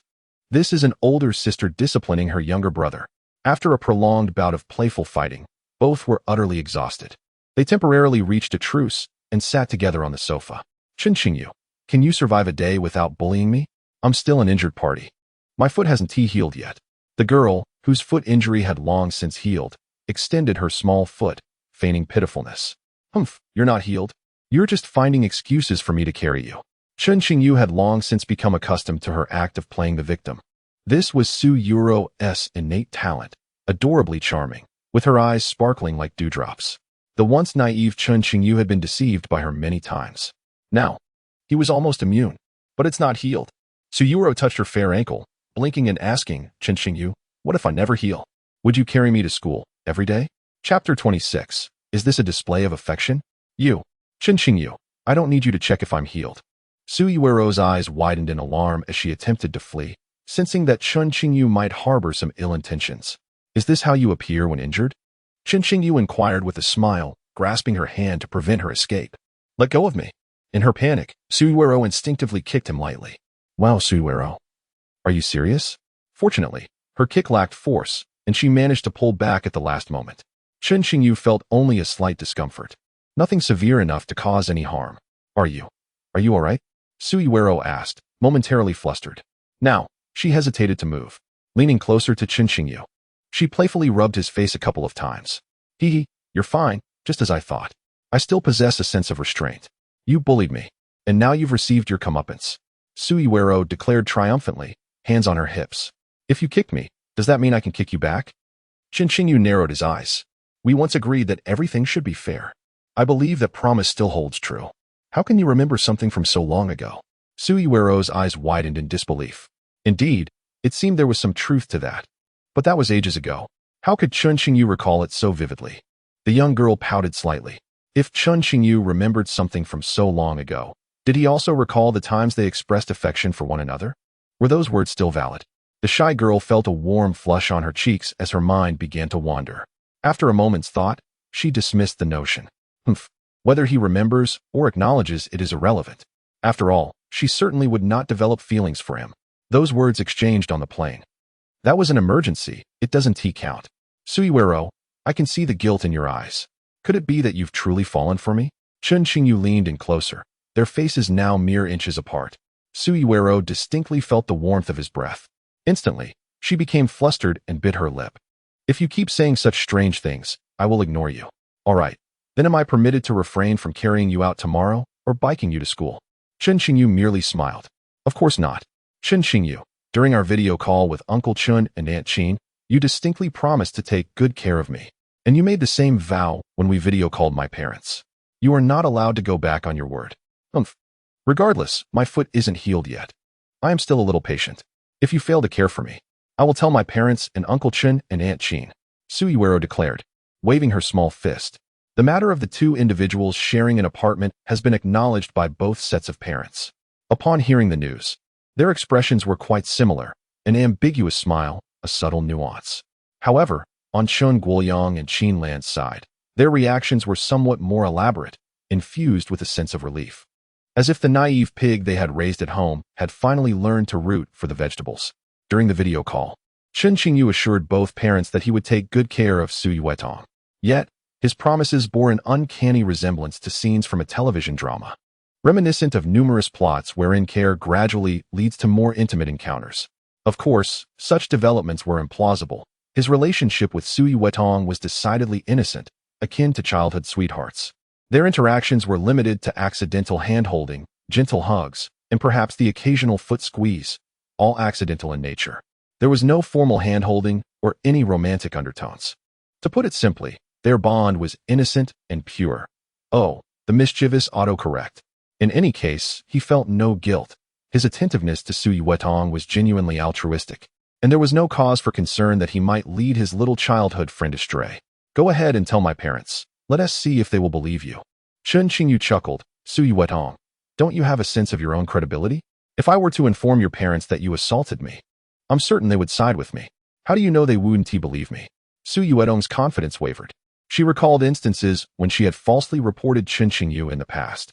Initially, their parents had taken her side without question, but gradually, both Chen Qingyu's and Yuerou's families began to see through the facade. Her credibility before their parents was far less than that of Chen Qingyu. And who would want you? Do you think I'm just like you, a lecher? She retorted.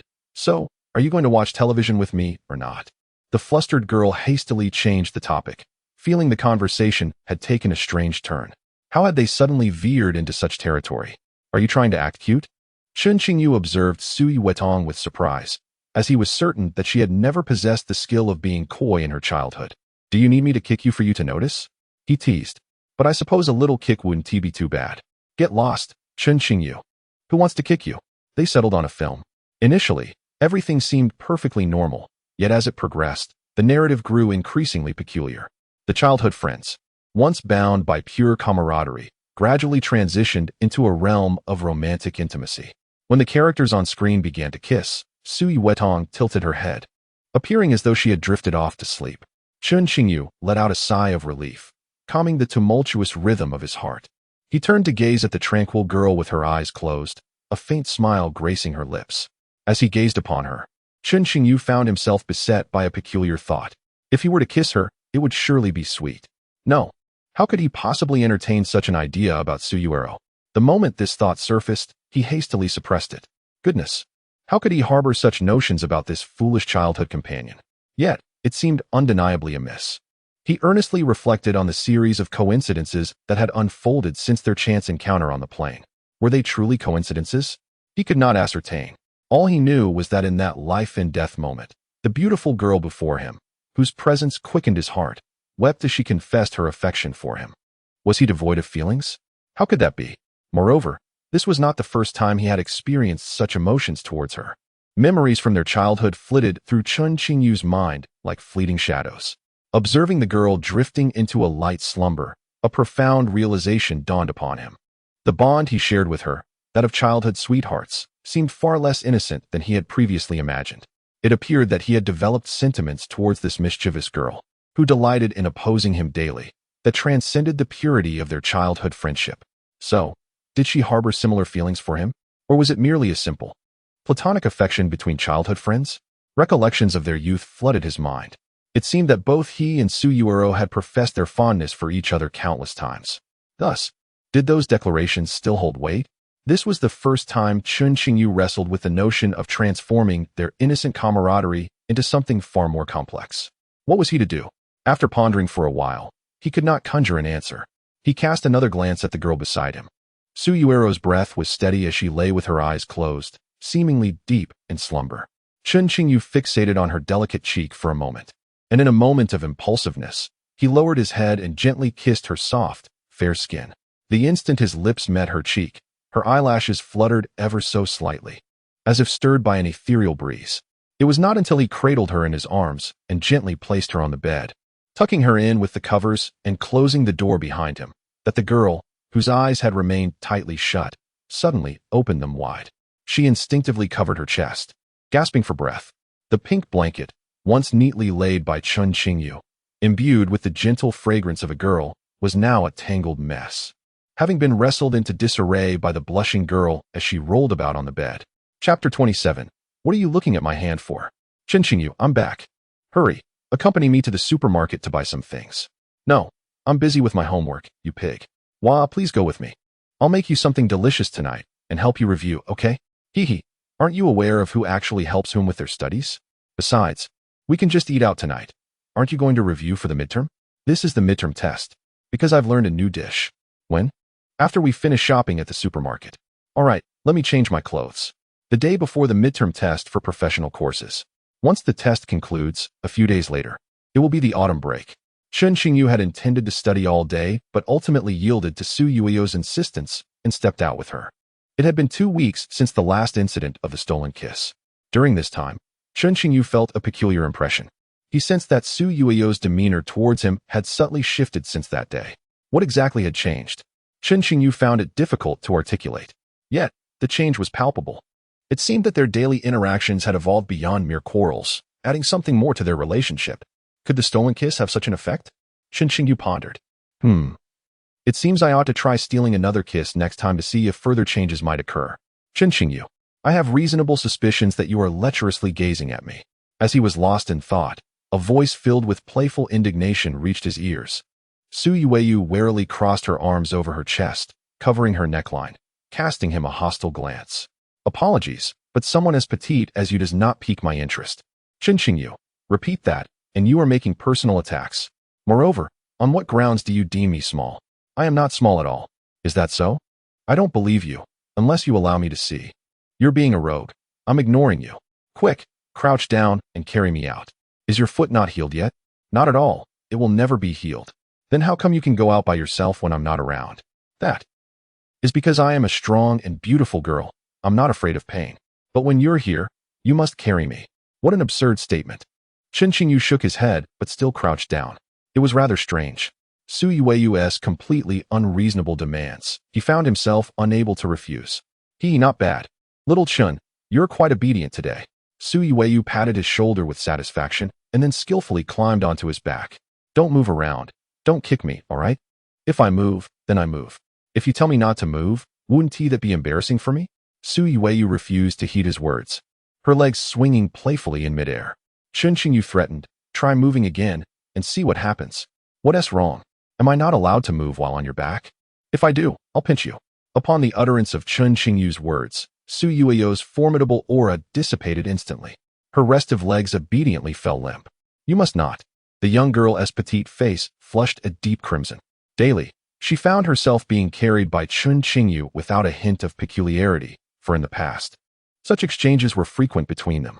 Furthermore, in their earlier days, their physiques were quite comparable, and Su Yuerou often found herself bearing Chen Qingyu upon her back. So you were afraid of this, Chen Qingyu remarked with a sly grin. Initially, his words were but a casual jest. Yet he was taken aback when Su Yuerou suddenly became docile. With a smile, he carried her out the door. Engaging with his charming childhood companion was certainly not a detriment to this occasion. Surely, opportunities would arise in the future, wouldn't they? Chen Qingyu, are you contemplating something mischievous? Not at all. I'm not thinking of anything concerning you. Liar. Your face is flushed, and you seem guilty. You should grow up a bit before discussing such matters. I've told you not to mention this again. Their playful exchange continued as they bickered along the way. After returning from the supermarket, they were satiated.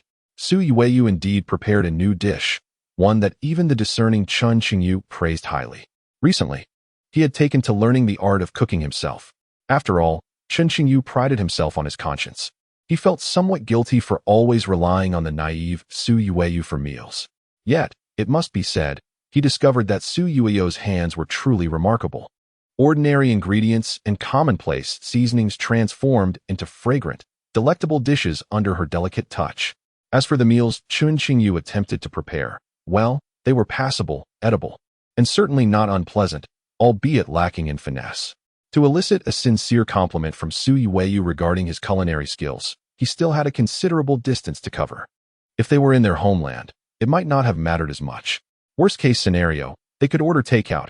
Although not the healthiest option, it was undeniably delicious. However, regrettably, they resided in London. The takeout here, or the restaurants, were largely expensive and unpalatable. Delivery fees often exceeded the cost of a meal back home. Thus, cooking at home became an absolute necessity. Su Yuerou's seemingly inconspicuous culinary talent had unexpectedly become a lever of influence over him. Why do you keep staring at my hands? Su Yuerou questioned with a wary expression. Since finishing the meal, Chen Qingyu had been fixated on her hands. Was he contemplating using her hands for something? But he had hands of his own. Surely, his own hands could suffice for all purposes, so why the fixation on hers? What do you intend to do? Moments later, a faint blush graced the young girl's cheeks. I merely find your hands quite extraordinary. I wish to study how you create such delightful dishes. Chen Qingyu took her hand, scrutinizing it closely. They appeared rather ordinary, he noted, and then he raised his other hand, comparing them side by side. Isn't it merely a matter of being slightly smaller, more tender and softer, and perhaps a shade fairer than oneself? It seems there is nothing particularly extraordinary about it. Chen Qingyu found himself perplexed, yet he remained oblivious to the fact that, as he engaged in such actions, the young girl whose small hand he held began to blush unintentionally. Chapter 28. Who calls you brother? Chen Qingyu's exploration of Su Yuerou's delicate hand concluded in failure. After gazing for quite some time, he could not discern any extraordinary qualities. It merely felt soft and delightfully cool to the touch, surprisingly pleasant. Yet, this seemed amiss. He had held Su Yuerou's hand numerous times before. Why had he not experienced such sensations then? To his astonishment, Chen Qingyu realized that a peculiar tingling sensation was stirring within his heart, a feeling of uncontrollable palpitations, as if his cerebral faculties were overloaded. Was his adrenaline in disarray? He pondered to himself, Chen Qingyu, do you truly understand that one must not casually touch a girl? At that moment, a voice tinged with indignation wafted into his ears. Turning to face the source, he beheld a face radiating fury, cheeks flushed and slightly puffed, her lips forming a cute pout that inexplicably charmed him. You are rather adorable today, he complimented, causing Su Yuerou to momentarily falter. Why are you suddenly saying that? Simply because I find you quite endearing, he replied, reaching out to tuck a stray lock of hair that had fallen across her forehead. However, as he performed this gesture, His fingers inadvertently brushed against her tender earlobe. "Why are your ears so warm? Just like your face last time," he exclaimed, discovering a new realm of sensations. So, a girl's ears could also fluctuate in warmth and coolness at will. I am flustered because of you," she retorted. "Indeed, Chen Qingyu. It's your fault for always provoking me. Can't you let me be happy for once?" Though the girl had just been praised as adorable, she was secretly reveling in bashful delight, trying not to let Chen Qingyu notice. Lowering her head, her flushed cheeks displayed the demeanor of a petulant child. "By the way, Chen Qingyu, you ate the meal I prepared today, didn't you? You ought to repay me properly, yes?" Yuerou suddenly recalled the matter at hand. A foreboding sensation crept into Chen Qingyu's mind. This seemed excessive. He quickly interjected, "For instance, if you wish to invite me to sleep with you, that will not be acceptable." "Who wants to sleep with you, you lecher?" she retorted. "Last time we watched a movie together." "Oh no, I mean, when we were watching the film, you fell asleep holding me. When was that? Clarify. You nearly caused a disaster at that couple's hotel, remember? That time doesn't count. It was raining and thundering that night. I was frightened." "Oh." Chen Qingyu nodded, realizing that as long as it rained and thundered at night, perhaps. "State your terms. How do you wish for me to repay you?" he inquired with genuine interest. Yuerou relished the opportunity to make requests of him. In the past, Chen Qingyu had often found it tedious to solve those seemingly foolish mathematical problems that required time to unravel. In his leisure, he preferred to sketch in his books. Whenever she was unable to complete her assignments, she often found herself seeking out Yuerou for her notebook. The little girl would always provide it reluctantly. Gradually, she learned to turn the tables and request favors from Chen Qingyu instead. "Chen Qingyu, could you buy me a cotton candy?" "Chen Qingyu, I'm tired. May I rest my head on your shoulder for a while?" "Oh, Chen Qingyu, my stomach hurts. Would you please rub it for me?" "Chen Qingyu, I got scolded by the teacher again. She said I was secretly sleeping, but I was sleeping openly. Oh, I'm so sad. Please hold me." In response to her whims, Chen Qingyu accepted some requests while dismissing others. He was always principled, aware of what he should accept and what he ought to refuse. For instance, when Yuerou asked him to buy cotton candy, he would firmly decline.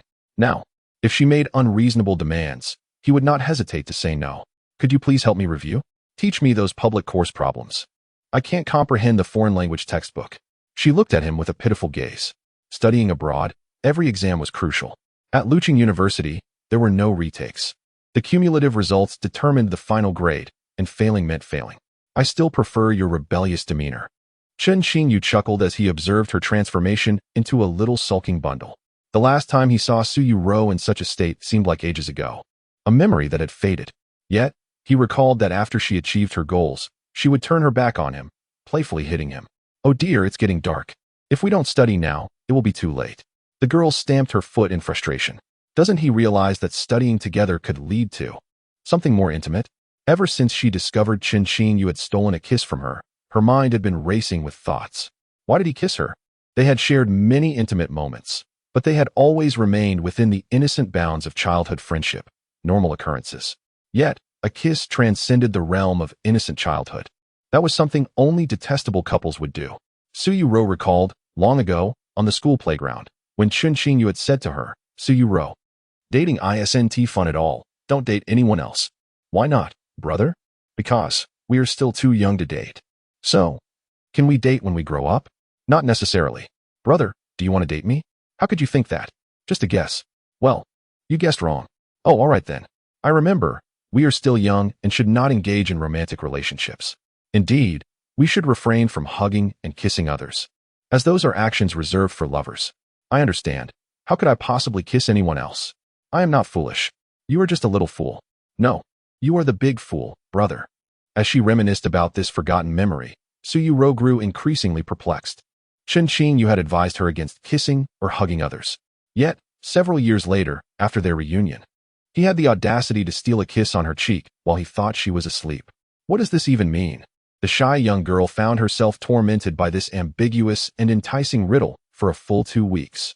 She sought counsel from her newly acquainted close friend, Xiao, who bestowed upon her a look of utter incredulity. "Yuerou, are you really that naive? If he said that, it surely means he likes you.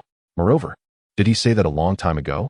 He must have secretly harbored feelings for you for quite some time." "Woe is me, Yuerou, you are so fortunate." I wish for a handsome childhood friend who is like me since we were young. At that moment, Xiao Yutong's eyes seemed to sparkle with envy. After hearing her friend's analysis, Yuerou felt her heart race. She had considered this possibility before.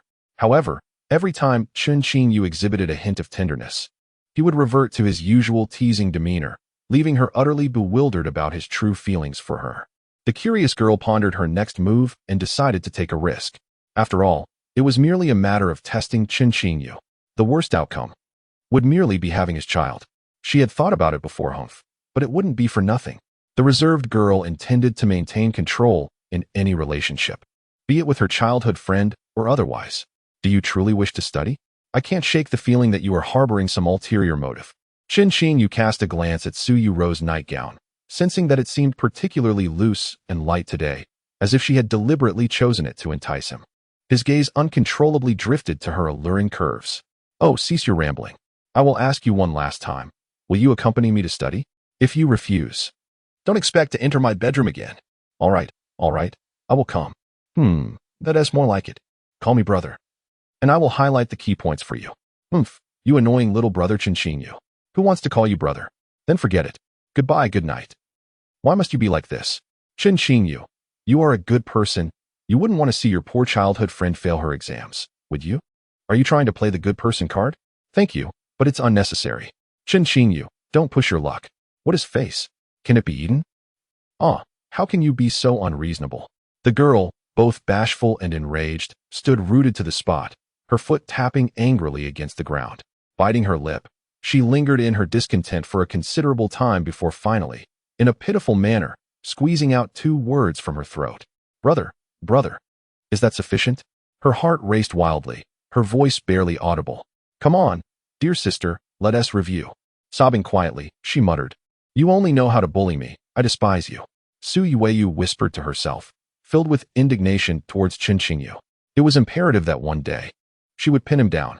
Oh no, against the wall, and retaliate fiercely. She envisioned him calling her sister, a good sister, an obedient sister. The young girl's mind was awash with fantasies.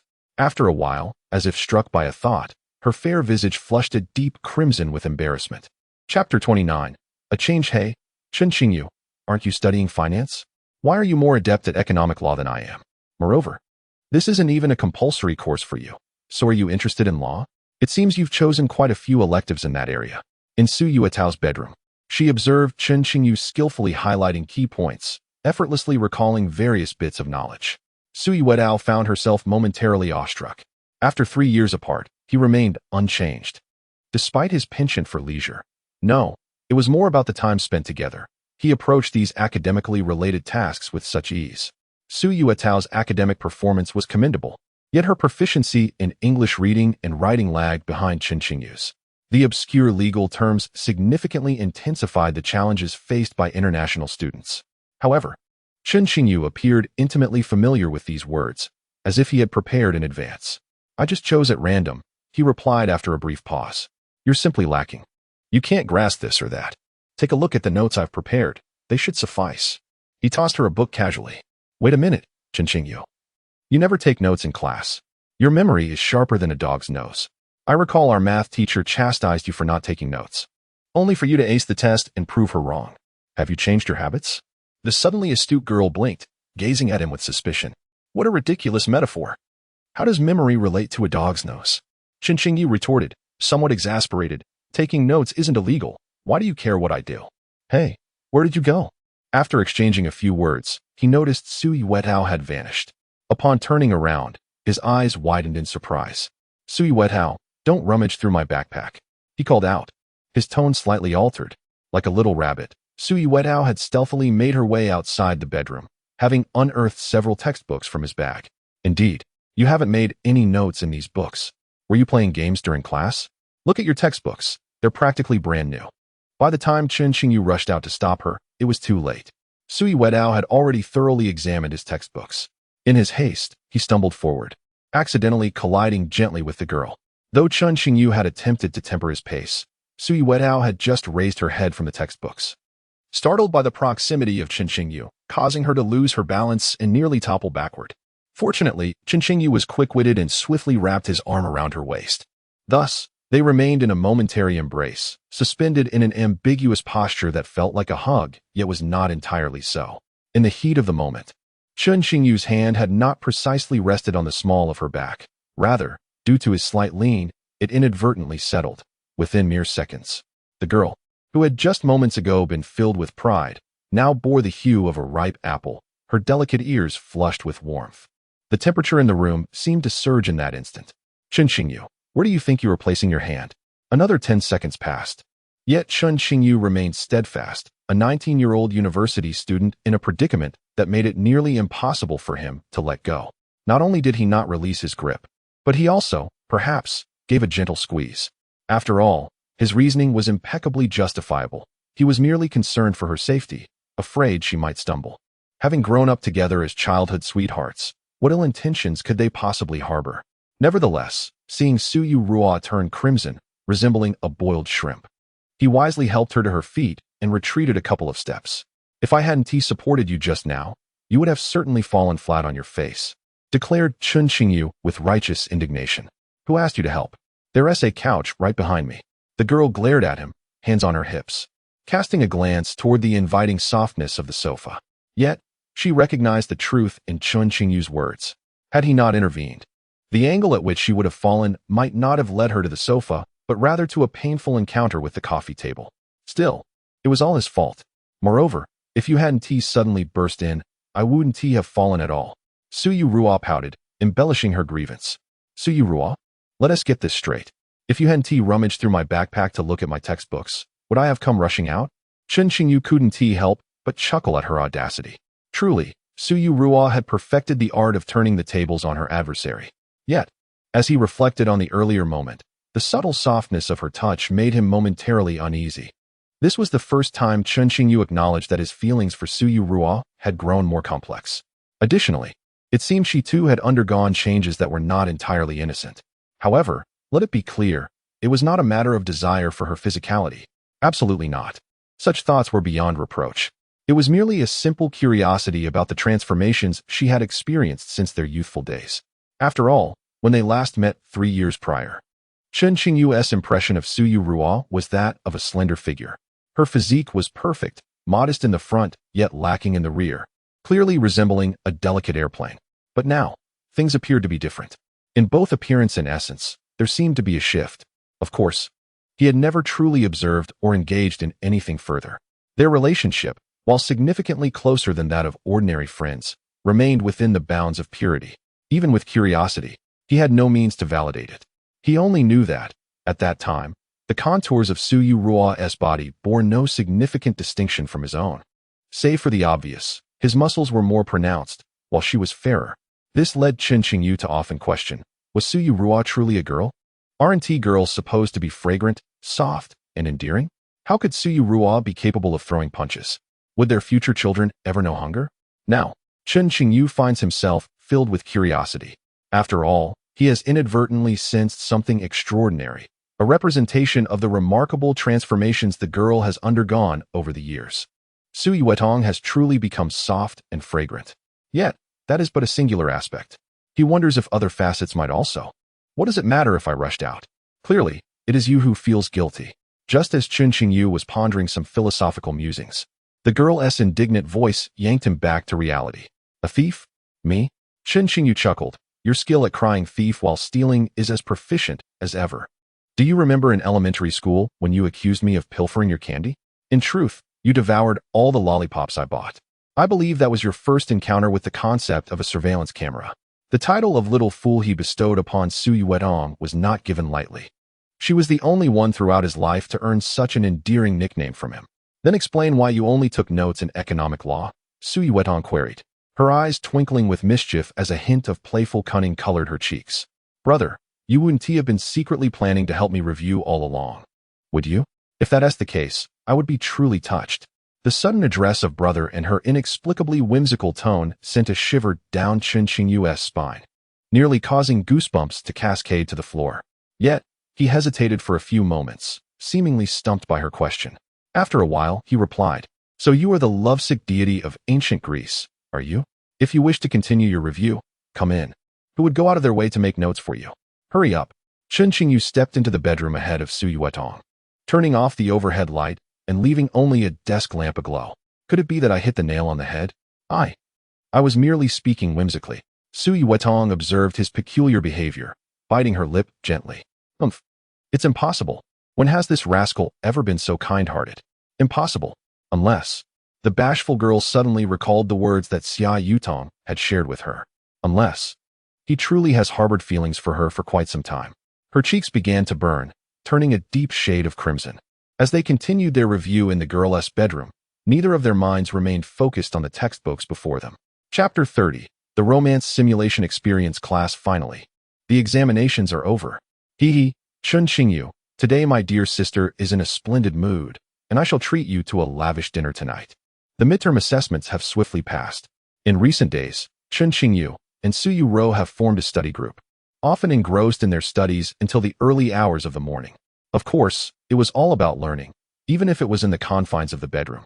Frequently, amidst their academic endeavors, subtle physical contact would occur, like their arms brushing against each other, only to part moments later in similar instances. Wow, your eyes are so dark. They resemble those of pandas.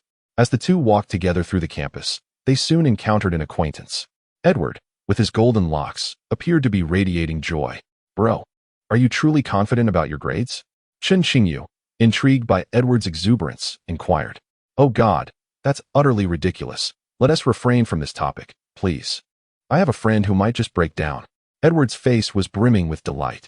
Where is your girlfriend? This question came from Yuerou. This was the second time she and Chen Qingyu had chanced upon Edward, yet they had not seen his girlfriend. Which one are you referring to? Edward naturally responded. Yuerou looked utterly bewildered, her eyes wide with confusion.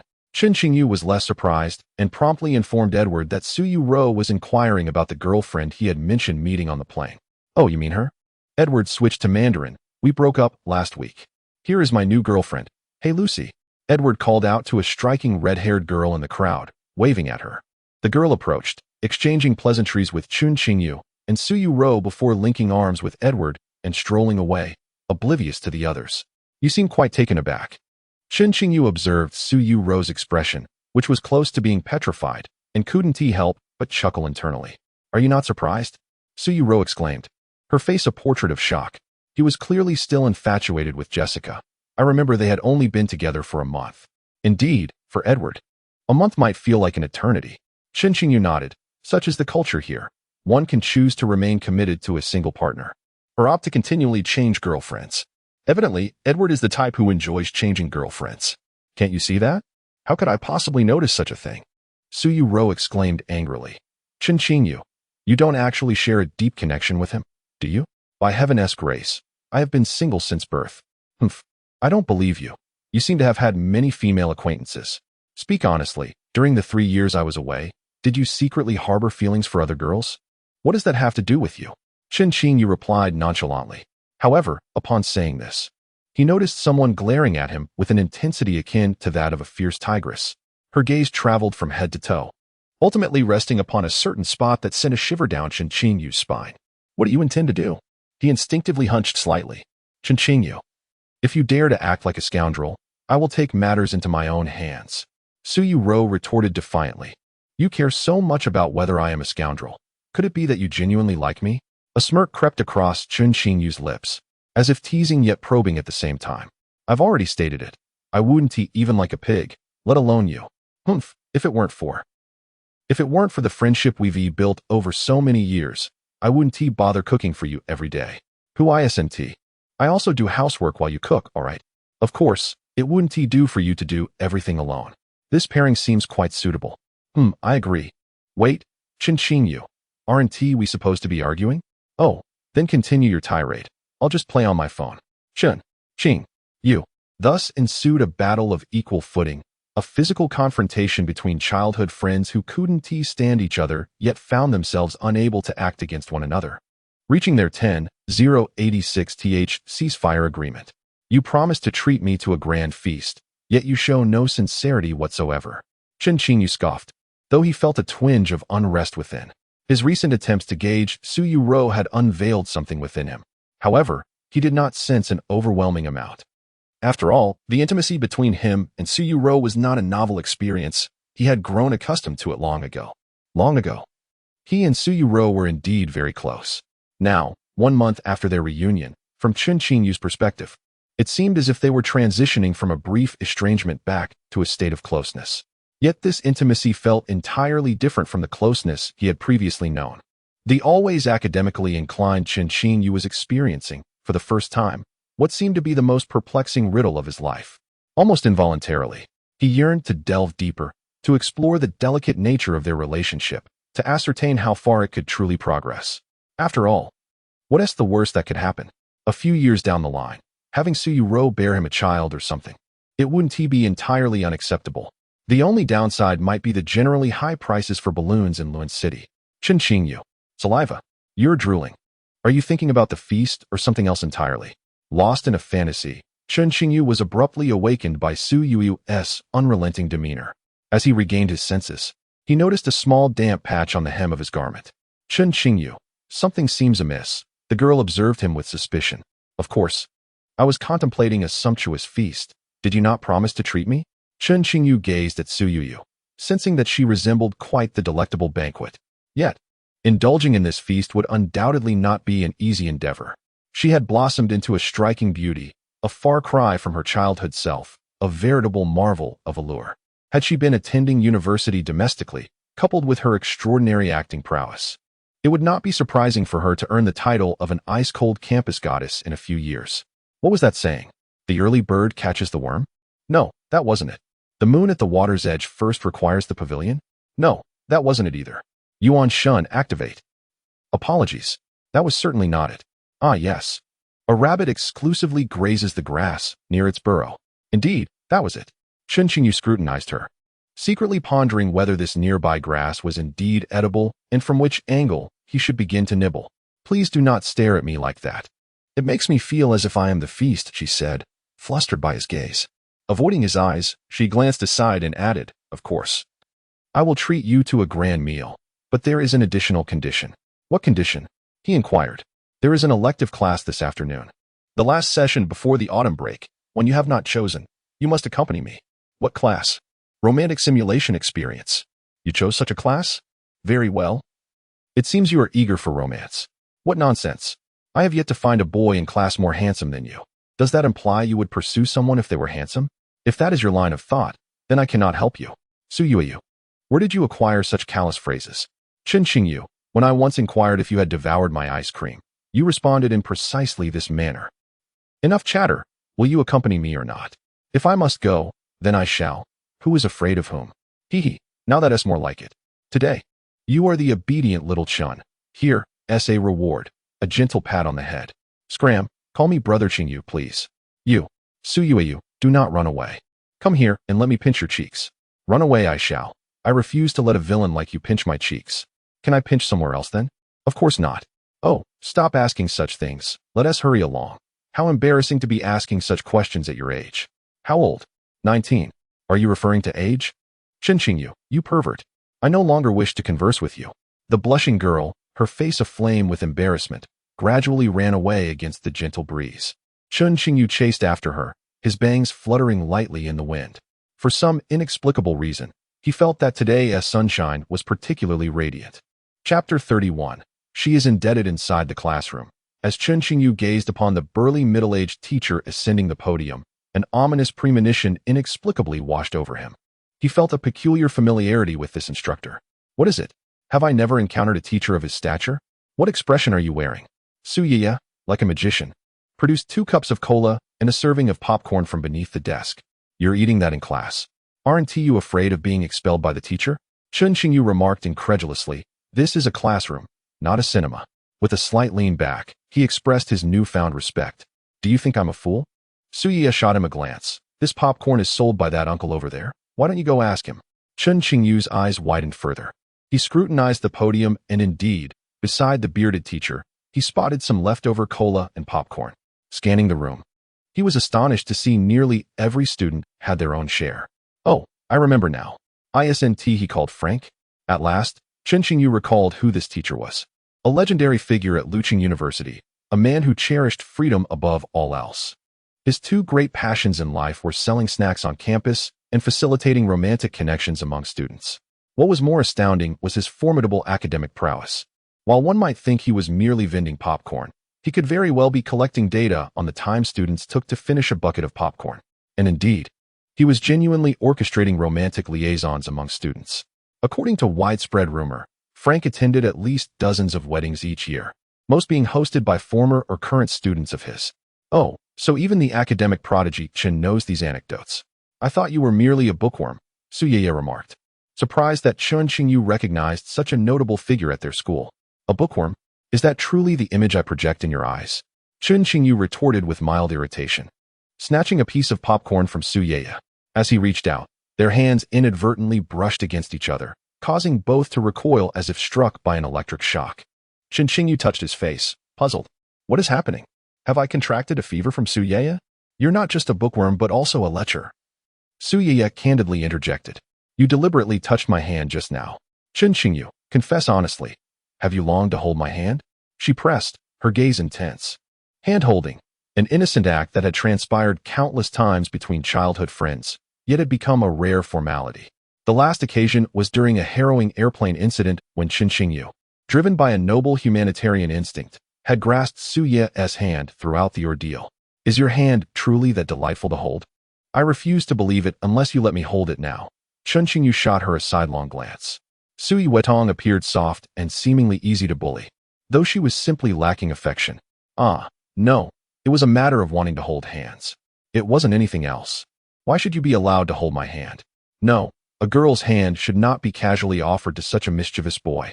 Sui Wetong turned her head away with an air of haughty disdain. Seizing the opportunity, Chen Qingyu snatched a generous handful of popcorn, munching away noisily. When Sui Wetong turned back, she discovered an inexplicable number of popcorn pieces had vanished. With wide, furious eyes, she thought to herself, if only they weren't in the classroom. She would have kicked Chen Qingyu squarely in the face with her bare foot. How infuriating! Chen Qingyu was utterly intolerable. He claimed her hand was difficult to hold. And on top of that, he had pilfered her popcorn. Woe is me. It was indeed easy to hold. Sui Wetong had done so countless times before. On one Valentine's Day, she had sent Chen Qingyu a picture. The image depicted two fair hands intertwined. Sui Wetong. Chen Qingyu, aren't you envious? Chen Qingyu. I can imagine how disheveled you looked taking that photo with your phone in your mouth. Sui Wetong. How do you know I took it myself? Chen Qingyu. I recognize those claws even in ashes. Sui Wetong. Go away. What's wrong with being single? You wouldn't be dating early either. Chen Qingyu. I don't want to. You aren't allowed to. Sui Wetong. Get lost. Woe is me. I no longer wish to hold my own hand. There are only 4 months left until Valentine's Day. Must I once again face the misery of solitude while consuming lemons? I don't want to eat lemons. By the way, what does it feel like to hold Chen Qingyu's hand? Sui Wetong vaguely recalled their last flight together. His hand was large, soft, and pleasantly warm. She felt a yearning to try holding it once more. Hey, do you truly believe my hand is difficult to hold? I'm not hey, I'm Chen Qingyu. Hey. Are you going to feed me popcorn? Fine. Chen Qingyu opened his mouth. Go away. Do you think this is feeding a baby? Aren't you too old for that? I was inquiring whether you think my hand is easy to hold. I forgot. I don't know, and I can't recall. Well then, let me hold your hand for a moment, and you must give me a fair assessment. Sui Wetong extended her hand. Chen Qingyu paused for a moment. Are you serious? After a brief 2-second hesitation, he hesitated no longer and took her hand. When their fingers touched, a tingling electric sensation coursed through both of them, as if they could hear the rapid beating of each other's hearts. Chapter 32. The definition of ambiguity. What, then, is the essence of this lesson? The act of holding hands lingered for several minutes. It was only when the bashful young girl felt her cheeks ablaze to an unbearable degree that she gently withdrew her hand. The October weather had begun to cool. Yet those few minutes had caused a fine sheen of perspiration to accumulate in the palms of both individuals. How could I possibly know? He was merely expounding on theories of romance. Yuerou shook her head, expressing her disappointment. I had hoped to glean some wisdom, but it appears that was not the case. But is this class not titled Simulated Romance? Where, then, lies the simulation? Chen Qingyu inquired, his tone slightly peculiar, as an inexplicable intuition grew stronger within him. Indeed, before Yuerou could respond, the bearded instructor, Frank, commenced his performance. On the PowerPoint presentation, a peculiar section titled Supplementary Assignment for simulated romance appeared. Below it was densely packed with descriptions of the project. The author is certainly capable of translating this segment, but a friend of mine claimed he would struggle with it, fearing he might not comprehend it, so I refrained from translating. Upon translation, the gist was as follows. This is a voluntary supplementary assignment, which one may choose to forego. However, all students who successfully complete it will receive additional participation points. Moreover, if one manages to enter into a relationship with their simulated romantic partner, submits a sufficient number of love diaries before the conclusion of the course, and publicly kisses at the end of the term as proof, they will earn even more participation points. The simulation period spans 2 months.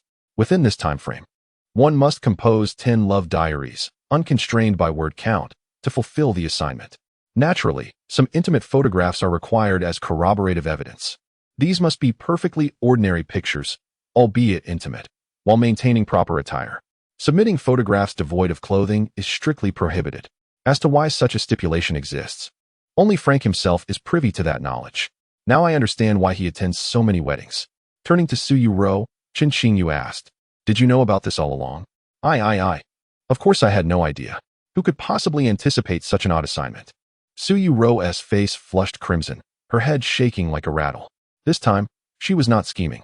Her sole intention in inviting Chen Qingyu to accompany her to class was the belief that this afternoon's lesson would be exceedingly dull.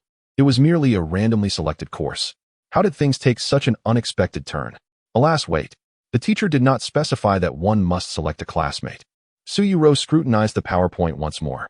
Indeed, according to the rules established by Frank, the simulated romantic partner could be anyone, even a relative. Upon reading this note, both Chen Qingyu and Yuerou fell silent. Teacher, what a predicament. It seems you two have indulged in that 3-character anime. The prevalence of Sakura culture in London is undeniably high. Do you intend to undertake this assignment? Chen Qingyu cast a glance at her and remarked, "It is purely an indulgence." He did not observe as meticulously as Yuerou, presuming that the simulated partner could only be chosen from those enrolled in this class. "Oh, perhaps I shall forego this assignment then." Yuerou pouted, expressing her initial intention to collaborate with him on the task. Chen Qingyu, who was attentively listening, did not overlook the girl's words.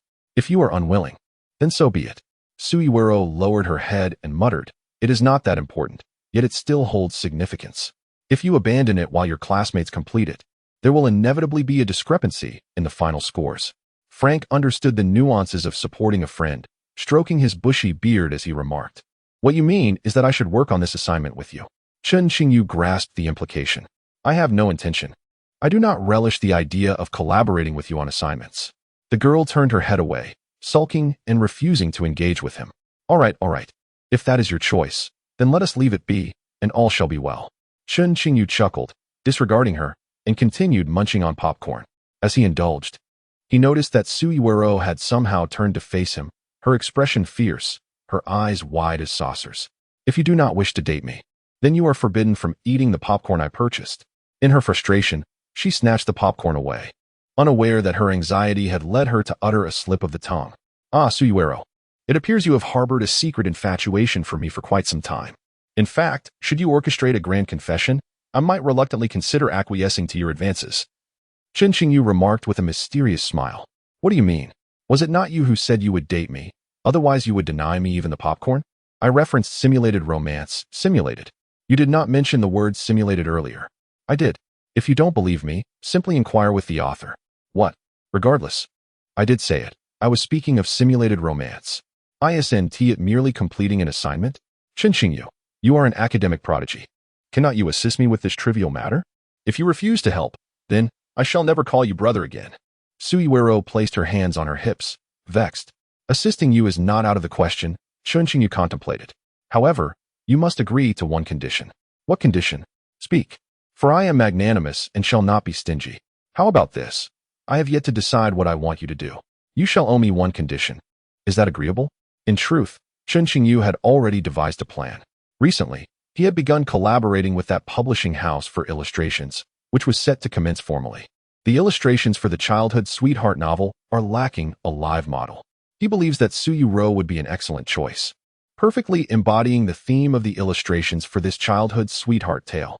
Designing 2-dimensional illustrations based on Yuerou would be nothing short of perfection. She could grant him a request, but it must not be excessive. The young girl furrowed her brow and pondered cautiously. For instance, if Chen Qingyu were to propose something akin to what one might see in a movie, she would undoubtedly refuse. A pure childhood sweetheart. How could they possibly bathe together? At the very least, they should be in a romantic relationship to even consider that. And even then, it would be merely a consideration. What about a hug? No, that's not acceptable. At most, she could hold his hand. Yuerou said this with a wary expression. That's unnecessary. I am not the kind to take advantage of someone in a vulnerable position. Rest assured, it is not anything too serious, just a bit tiring, Chen Qingyu replied. So what exactly is it? Did you not say you hadn't thought it through? Ahem, I am contemplating. After a round of negotiation, the two reached an agreement. For the next 2 months, Chen Qingyu would temporarily become Yuerou's simulated romantic partner, accompanying her in simulated love scenarios and helping her write a love diary, functioning as an unfeeling machine of simulated romance. Frank, on stage, emphasized that this so-called simulated romance did not equate to a direct transition into a couple's interaction mode, but rather commenced from a state of ambiguous feelings. This left both Chen Qingyu and Yuerou somewhat perplexed. As for young couples, those in the know understand the dynamics. In visible spaces, they would engage in affectionate gestures, while in private, they would engage in more intimate exchanges. It is a straightforward interaction pattern. However, this ambiguity seemed a tad intricate. Oh dear, this sounds exceedingly complicated. What does this ambiguity entail, Mr. Frank? A green-haired youth with golden eyes asked nonchalantly. Frank, with a jovial demeanor, provided several examples. Unintentional touches, subtle atmospheric interactions, unexpected blushes and heartbeats, involuntary joy and longing, among others. Upon Frank's conclusion, Chen Qingyu and Yuerou exchanged bewildered glances. Do you think what he said is ambiguous? Chen Qingyu's expression was slightly peculiar. I don't know. I've never been ambiguous with anyone else. Really? Yes, I haven't been ambiguous with anyone else. So, does that mean? Chen Qingyu, you're being annoying. Please stop asking. The bashful girl hurriedly interrupted him, her cheeks flushed. Yuerou lowered her head, toying with her fingers. Chen Qingyu's face revealed no discernible emotion. After a moment, he touched his own face, realizing it felt somewhat warm. In their hearts, a strange sensation arose simultaneously. Thus, it turned out, their previously thought exclusive childhood interaction was, in fact, the very definition of ambiguity? Were they, now considered to be in a state of ambiguity? The shy girl buried her head even lower. The little deer in her heart seemed uncontrollably ready to leap forth. Suddenly, she felt that the earlier hand-holding might not have been so innocent after all. Chapter 33. Are you blushing? How about this one? No, I prefer to wear this. Oh dear, this one is also quite beautiful. Chen Qingyu, could you assist me in choosing which outfits I should take for our outing? They will surely look lovely in photographs. As the first day of the autumn holiday dawned, Yuerou rose early and began to play dress-up in front of the mirror, indulging in her own little fashion show. At this age, young girls are often enamored with various exquisite garments. Encouraged by Xia Yutong's suggestion, Yuerou and Chen Qingyu had arranged to travel to a nearby city. The coastline there is breathtaking, and there are numerous natural wonders worth admiring. Having lived in an inland city for quite some time, they had not had many opportunities to behold the sea. This was the source of Yuerou's excitement. Of course, whether there were other reasons, only the young girl herself truly understood. I suggest you delay for a few more minutes. This way, we can set off tomorrow instead, Chen Qingyu remarked while sipping his milk at the dining table. And if you don't hurry, your milk will grow cold, he added, gesturing toward the other cup of warm milk on the table. Chen Qingyu, you are currently my simulated boyfriend. Can't you be a little more indulgent with me? The girl retorted with a hint of annoyance. Today marked the official commencement of their simulated couple assignment. While termed as an assignment, it had no stringent requirements. They simply needed to complete a specified number of journal entries and capture a few photographs. The effectiveness of the simulation would be subjectively assessed by Professor Frank. Very well. I shall gently remind you, Chen Qingyu said, moving to the mirror to appraise the slender figure of the girl. His gaze fell upon a particular area. Yuerou, your zipper is undone, he remarked before turning away. The girl widened her eyes in disbelief, glancing down, and then, with a look of sheer horror, she turned and bowed her head. 2 minutes later, Chen Qingyu, I detest you, the embarrassed and enraged girl exclaimed, hurling a slipper at him in frustration. Chen Qingyu deftly dodged it, momentarily taken aback. Odd. Why did Su Yueyu's slipper seem to carry a faint fragrance? No, he must have been mistaken. Woohoo! We are off to travel. It is our first trip abroad. How delightful. After indulging in the dress-up game for quite some time, and once the milky white pure milk had completely cooled, Chen Qingyu, under pressure, finally set off with his childhood friend, now temporarily transformed into a simulated couple. Chen Qingyu. Look at my new suitcase. Isn't it lovely? Su Yueyu proudly showcased her charming rabbit-themed suitcase, brimming with youthful exuberance. You still adore rabbits. Chen Qingyu remarked after glancing at it, appreciating her aesthetic sense. The doll she had gifted him previously was also quite lovely. A fleeting memory of an item that had been tucked away in his backpack for many years flickered in his mind. Humph, I was inquiring about your appearance, not that. Yuerou remarked, her mood particularly radiant today. She refrained from quarreling with Chen Qingyu and persistently questioned him instead. You're quite lovely, indeed. It's this charming, youthful style that perhaps doesn't quite align with a more fierce demeanor, Chen Qingyu replied. Who are you calling fierce? Su Yuerou retorted, her expression fierce. I never said it was you. You inferred that yourself, he countered. Go away. You think I wouldn't know you were referring to me just because you didn't say my name? I am well aware of how fierce I appear. Su Yuerou looked even more formidable, yet her undeniable cuteness rendered her fierce visage akin to that of an adorable kitten. Her playful fierceness evoked no fear, but rather an irresistible urge to pinch her cheeks. See, you're revealing yourself. Chen Qingyu chuckled at her antics, reaching out to gently ruffle her soft, cool face, which was utterly delightful. Oh, Chen Qingyu. Su Yuerou bit her lip, realizing she could no longer maintain her fierce facade. She was meant to embody the adorable style, after all, and could not let Chen Qingyu perceive her as a ferocious tigress.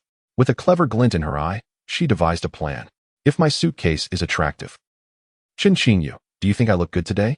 With bright eyes and a radiant smile, she stepped forward, turning to face him. Her lustrous, flowing hair danced gently in the breeze. An array of sunlight illuminated her profile, casting a golden hue upon her lovely lashes. Chen Qingyu was momentarily taken aback. Humph. Although you certainly are reluctant to praise me, I can see the answer in your eyes. Su Yuerou tilted her head, a smug smile gracing her lips. Chen Qingyu. It's of no use denying it. You think I look splendid today. Hiki, it's the first time I've seen you wear such an expression. The joy on her face deepened. However, an unexpected occurrence transpired. Chen Qingyu gazed at her and, to her astonishment, nodded seriously. You truly look quite lovely today. It's pleasing to behold. As if by some mysterious force, he reached out and gently ruffled her hair. Su Yuerou blinked in disbelief, feeling the warmth radiating from above her head, her eyes widening as she bit her lip. Did Chen Qingyu just speak? Did he just compliment her? Call her beautiful? The girl, who had just feigned calmness, now blushed fiercely. Could you repeat that? She stammered softly, her tone reminiscent of a playful pout. What? Did I just speak? Chen Qingyu looked up at the sky. Ah, Chen Qingyu, don't think I didn't hear you. You just complimented me. No, I didn't. You did. Oh, miser. You compliment someone and refuse to acknowledge it. The young girl's eyes twirled playfully, inadvertently landing her gaze upon his cheek. Suddenly, she was momentarily captivated. He looked rather handsome today. You are a tad dashing today. Su Yueyu tilted her head and extended a delicate, fair hand. However, finding it a bit cumbersome to ruffle his hair, she gently pressed her small hand against his side face. Oh, why is Chen Qingyu's face slightly warm? Are you blushing? Su Yueyu exclaimed in astonishment, as if she had stumbled upon a new world. Perhaps you are unwell. Hee. Could it be that you are afflicted with an illness that makes you find me attractive? Su Yueyu, if you are unwell, you should seek treatment, all right? Regardless, Chen Qingyu, you simply think I am beautiful. How much do you think so? Just moderately. You are being insincere. Aren't you the same? I have already complimented you on your handsomeness. The youths, who had already checked their tickets and entered the station, remained at a standstill, bickering animatedly, until the bus driver, a bachelor for 40 years, sent a friendly remark. Holy moly. Who knows what these two fools standing here intend to do? Planning to create a baby here? Right now? Seriously? Upon hearing such a warm greeting, Chen Qingyu and Su Yueyu finally snapped back to reality. He assisted her in placing her suitcase, and the two of them boarded the bus, one after the other. Chapter 34. Why is it always the childhood sweetheart theme? It's all your fault. Did you see that uncle's expression just now? It was terrifying, as if he were about to devour us whole. The bus started moving, heading towards its destination, Bo City, a picturesque coastal town known for its leisurely and comfortable lifestyle, making it an ideal vacation spot along the beach. You certainly seem quite delectable, Chen Qingyu remarked, tilting his head as he appraised her with a look of affirmation. Yuerou appeared not just appetizing, but could be described as a culinary delight. He had a say in this matter. After reuniting with Yuerou, he had kissed her twice, albeit both times were accidental. Yet, the fragrant, soft sensation lingered in his mind. If those kisses were not mere accidents, but rather an official embrace between the two of them, Chen Qingyu shuddered at the thought of how blissful that would be. Wait, something feels amiss. Why am I fantasizing about kissing Yuerou? Chen Qingyu's eyes widened in shock. This shouldn't be happening. Could my thoughts be controlled by aliens? You mustn't eat me. Yuerou, having heard Chen Qingyu's startling words, widened her eyes as well. Her head shook adorably, resembling a charming rattledrum. With a look of vigilance, she crossed her arms over her chest. I knew it. I knew that Chen Qingyu, the rascal, harbored ill intentions. He truly has wicked thoughts about me. The bashful girl bit her lip, contemplating how Chen Qingyu might indulge in her if he were to do so. Various vivid imaginings flooded her mind, fueled by her lifelong passion for writing and publishing novels. The imagery was so abundant that the innocent, pure-hearted girl's face flushed like a ripe apple within mere seconds. I was joking. Seeing your expression, I doubt I could bring myself to do it, Chen Qingyu said, his gaze lingering on Yuerou's rosy lips for a moment. You trickster. You just praised my beauty, and now you're bringing up. Ah, no. Have you turned your back on me? Yuerou nearly let slip something inappropriate. After speaking, her cheeks burned, and she shamefully lowered her head. What were you about to say? Chen Qingyu regarded her with a peculiar expression. Yuerou wanted to say, you're abandoning me, but after careful consideration, the only phrase that came to mind was a common saying in Huaxiao that could apply here. However, he had indeed been wearing his pants properly, hadn't he? It would be unjust to tarnish his reputation without cause. Oh, it's nothing at all. The bus ride is over 2 hours long. Let us read some novels together. Yuerou, feeling guilty, swiftly changed the subject. Oh, look at this one. What should I do? I never intended to share a room with the campus belle. It seems quite intriguing, doesn't it? Yuerou, who usually enjoyed various genres of novels, expressed her enthusiasm. Not only did she relish pure love stories, but she also indulged in tales of revenge against scumbags. For instance, she had previously read one titled Deep Affection is the Most Disdainful. Do you think I'm irreplaceable? That one was marvelous too. Moreover, both the male and female protagonists are utterly charming. I would love to watch this with Chen Qingyu. However, there are certain themes that must remain concealed from him. Yuerou mused inwardly. Fortunately, Chen Qingyu has yet to discover that the novel for which he intends to illustrate is, in fact, penned by her. Aren't there many such books? I still prefer reading about youthful romance. Chen Qingyu cast a fleeting glance at the synopsis, instinctively responding. Yet, as he uttered this particular word, his voice abruptly faltered. What genres do you enjoy? Yuerou's eyes widened, as if she had heard something utterly incredulous. Naturally, the genre of youthful love stories, Chen Qingyu replied with an impassive demeanor, simultaneously withdrawing his phone and discreetly logging out of the online literature account he had long utilized. On the bookshelf, numerous book covers depicted youthful campus couples. Even more revealing were the search records. Are there recommendations for childhood sweetheart tales? Preferably pure love, nothing too intense.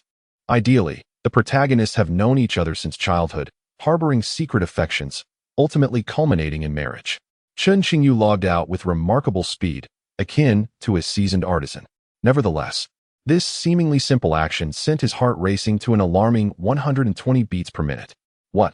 Yuerou murmured, momentarily unsure whether to feel elated or disheartened. She had assumed that Chen Qingyu favored childhood sweetheart themes, which startled her. However, even if he did enjoy such tales, he likely would not come across her book. Yuerou authored novels primarily for a female audience, initially collaborating with a publishing house, thus not venturing into the realm of online literature. Of course it's true. And I haven't read a novel in ages. I almost forgot, Chen Qingyu stated candidly, handing his phone to Yuerou.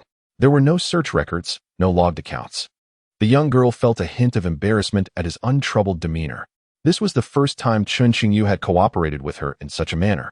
Consequently, she took a cursory glance. However, as she looked on, but why does your bookshelf solely contain childhood sweetheart themes? Chen Qingyu, If you haven't logged in, how can there be books on your local shelf? Su Yuetang inquired, her large eyes blinking inquisitively. Huh. Chen Qingyu broke out in a cold sweat. Upon inspecting the phone, he discovered, indeed, the title. After going abroad, I shamelessly co-rented with The Foolish Childhood Sweetheart, authored by Yanyu Jihan. This was the very first book on his shelf. Yet, if he had logged out, how could there still be books present? Is that even plausible? Chen Qingyu was perplexed. In truth, this was likely a glitch in the website. You study law, so you might not grasp this, but allow me to elucidate. Chen Qingyu cleared his throat, adopting a serious expression as he began to ramble nonsensically. Oh, all right. I don't understand, she replied, bewildered by his nonsensical discourse about website infrastructure, coding, Python, C, and the like. In just a few fleeting moments, the bewildered young girl found herself stifling yawns. Oh dear, your words have lulled me to sleep. I no longer wish to listen. Allow me to rest for a while. May I borrow your shoulder? Before Chen Qingyu could respond, the drowsy maiden gently leaned against him. Her hands unconsciously slipped downwards. Chen Qingyu felt a surge of relief, grateful that he had successfully distracted this naive girl. However, a mere second later, his expression froze in shock. A delicate, pale hand belonging to the girl had inadvertently slid from her chest and landed. Following this, the girl, almost instantly succumbing to slumber, seemed to unconsciously shift slightly. Startled, Chen Qingyu turned his gaze towards the scenery outside the window, too apprehensive to move. Chapter 35. It's all your fault. I have slept for such a long time. 2 hours later, Yuerou, still in a daze, softly murmured as she awakened. It struck her as peculiar. She rarely dozed off in a vehicle. Yet, this slumber had been exceptionally delightful. The quality of her rest surpassed even that of her previous nap on the airplane. However, the pillow seemed a tad too firm. What an odd pillow. It pressed uncomfortably against her head. Wait a moment. Wasn't she on a bus? How could there be a pillow here? With her eyes still half closed, the young girl slightly turned her head. In her line of sight, Chen Qingyu's shoulder was adorned with numerous creases on his jacket. Furthermore, there appeared to be a suspicious stain. A wave of shock washed over the girl. Could it be that she had been resting her head on Chen Qingyu's shoulder? Was that peculiar, hard pillow actually his shoulder? And while resting against him, did she inadvertently drool on him? Yuerou was jolted awake, her face painted with disbelief. She could scarcely accept that she had caused such an embarrassing predicament. Yet, it seemed they were alone in the vehicle. He didn't notice. The young girl mumbled to herself, biting her lip as she cautiously leaned in to examine Chen Qingyu. His eyes were closed, and he appeared to be in a serene slumber. He hadn't noticed. A smile crept onto Yuerou's lips, as long as she discreetly wiped away the drool she had left on his shoulder. Who would ever know that she had slept so soundly against her childhood companion, even drooling in the process? Now, she simply needed to use her other hand. Wait, where was her other hand? In her befuddled state, she suddenly realized that her other hand seemed to have lost sensation. Turning her head, she found that Chen Qingyu's arm was resting squarely on top of her arm. Her hand had gone numb beneath the weight of his arm. Without thinking, Yuerou let out a startled cry. However, being in a vehicle, she instinctively moderated her volume, ensuring she did not disturb the other passengers. Yet, it inadvertently roused Chen Qingyu from his slumber. Chen Qingyu shook his head. Upon opening his eyes, he immediately sensed something was amiss. Turning his head, he beheld Yuerou's delicate, snow-white arm pinned beneath his own. I didn't mean to. Your arm is pressing down on mine, rendering it immobile. I don't even know how this happened. Yuerou's cheeks flushed with warmth, her words stumbling as she struggled to articulate her thoughts. Why had it come to this? Embarrassed beyond measure, the young girl desperately attempted to retract her small hand. Yet, due to his arm's pressure, her hand had grown numb from lack of feeling, and she was unable to succeed. The moment he shifted, Yuerou's hand seemed to react as if shocked, darting back with incredible speed. Her cheeks burned a vivid red, and her ears were tinged with an unmistakable blush. Chen Qingyu, too, found himself in a rather awkward situation. Previously, after Yuerou fell asleep in an instant, Chen Qingyu contemplated how to gently extricate her without rousing her from her slumber. After much deliberation, he resolved to succumb to slumber himself, reasoning that avoidance, while ignoble, could prove advantageous. Thus, he too surrendered to sleep, confident that by the time he awakened, Yuerou would have already risen, rendering any potential awkwardness moot. Little did he anticipate how events would unfold. The dynamics between him and his childhood companion seemed to grow increasingly peculiar. Hey, Chen Qingyu, you don't actually doubt me, do you? I assure you, it was not intentional. Yuerou, though ostensibly turned away, cast furtive glances in his direction. The bashful and innocent girl appeared decidedly lacking in confidence. Why should I believe you? Chen Qingyu shot her a vexed glance. Who knows what mischief occupies that little mind of yours? As he spoke, he playfully poked her forehead. Humph, you're bullying me again, she protested, her dissatisfaction evident. Bullying? Do you not enjoy it? Chen Qingyu smirked. If you continue to pose such lewd inquiries, I shall completely ignore you. She retorted, her indignation rising. Well, you brought it upon yourself, didn't you? You're the one who has become utterly helpless. Enough. Leave. The awkwardness that lingered in the air dissipated amidst their playful banter. However, another form of awkwardness soon emerged. 10 minutes later, the bus arrived at its destination, Bo City. Chen Qingyu, I have a question. The girl, her cheeks tinged with crimson, spoke as the refreshing sea breeze caressed them. After a moment's hesitation, she inquired, how shall we spend the night? Upon uttering the question, Yuerou lowered her gaze. Lost in contemplation of her own toes, her heart racing uncontrollably. Chapter 36, A Subtle Sweetness. Well, you haven't done any homework at all. Chen Qingyu glanced at her. Before coming here, I did some research. There are seaside family inns in this area. You needn't worry about finding accommodation. We can select our rooms directly when we arrive. The coastal resort town is not particularly crowded this season. While preparing for the trip, Chen Qingyu had his eyes set on a quaint dwelling adjacent to the shore. It stirred memories of his childhood, when he first engaged in a discussion with Yuerou. Brother, do you know what the sea looks like? I think I've only seen it on television. I don't know, but I imagine it must be beautiful. Then, will you take me to see the sea when we grow up? When is when? It's when you and I have both grown up. Well, if the opportunity arises, we shall go together. Brother, I remember. You must keep your word. Mother said that promises between boys and girls are of utmost importance. She also said I can only promise you, and not any other boys. So, you must not lie, all right? All right. I will take you to see the sea in the future. This dialogue seemed to echo from a distant past, though he had nearly forgotten it. Yet, during the planning of this trip, it inexplicably resurfaced in his mind. He wondered if Yuerou still remembered the promises made when they were children. The seaside? Yuerou's eyes sparkled, as if she had just recalled something significant. She cast a furtive glance at Chen Qingyu, wanting to say something but unable to voice it. Forget it. This heartless Chen Qingyu didn't even feel reluctant to part ways back then. How could he possibly remember such innocent promises? Yuerou mused. Forgetting was fine. She was the magnanimous older sister, just a few months his senior, and certainly wouldn't hold a grudge against this guy. Wait, you still haven't told me how we will be staying. Yuerou suddenly remembered that the crucial question had not yet been addressed. You're not asking me how many rooms we need, are you? Chen Qingyu finally understood her inquiry. Then what else could I be asking? Yuerou felt a wave of shyness wash over her, her cheeks flushed with a noticeable pink hue. Of course, that is what I was asking. Her bashfulness stemmed from having checked the weather forecast earlier that morning. While the current weather was sunny with a gentle breeze, the cities surrounding them were predicted to experience a deluge over the following week, potentially accompanied by thunder and lightning. In a foreign land, one already feels a lack of security. In such weather, if she were to live alone, even the girl who usually prides herself on her bravery would feel a twinge of fear. It matters not how she resides. I am indifferent, you decide. Chen Qingyu did not afford Yuerou the opportunity to find fault. Although he undoubtedly wished to share living quarters with her, he had promised to look after her. A responsibility he could not shirk. There were no ulterior motives, merely a childhood friend wishing to care for his sister. However, if he were to state this plainly, Yuerou would surely accuse him of harboring ill intentions.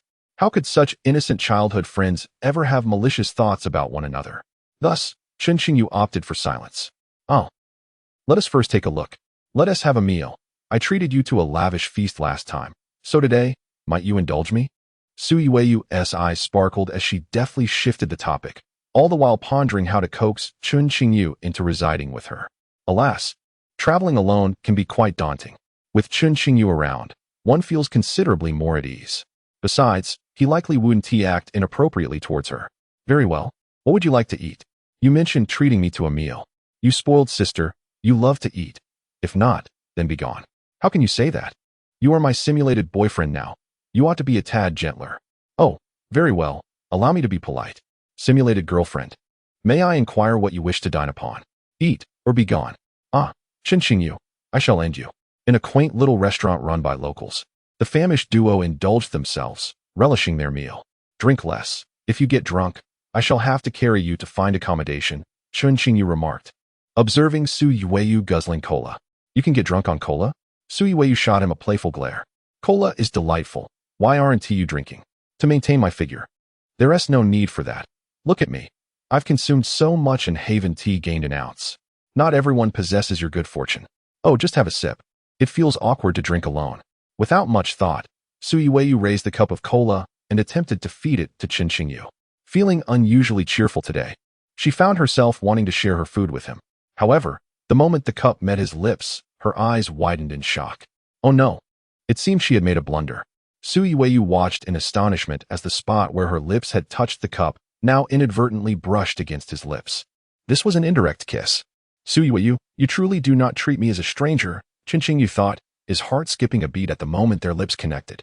Nonetheless, he quickly regained his composure, taking a small sip before returning the remainder to her. You've already tasted it, so it's all yours. The girl's gaze drifted to the cup, now imbued with a peculiar magic, ensnaring her heart in its delicate grasp. I do not disdain you. How could you disdain me instead? Chen Qingyu cast a sidelong glance at her. You compel me to engage in an indirect kiss. And you believe you have the upper hand? How could the matter of simulating a boyfriend be deemed coercive? Su Yuerou, flustered, countered. Whenever she found herself at a loss against Chen Qingyu, she resorted to the topic of their simulated romantic assignment. Initially, it proved somewhat effective. However, it was evidently losing its potency. If he were truly her boyfriend, there would be no need for such indirect gestures. Why don't you allow me a kiss? And I shall forget all that has transpired? With a deft maneuver, Chen Qingyu silenced Su Yuerou, leaving her at a loss for words. You are harboring ulterior motives. The bashful young girl lowered her gaze, contemplating for a considerable time before pitifully uttering this statement. At worst, I shall return the favor. And then we will be even. Seemingly in a huff, she raised her cup, positioning it over the spot where Chen Qingyu's lips had previously touched. With a single gulp, she drank the remaining cola. This should settle our debts, right? A flicker of delight danced in her eyes.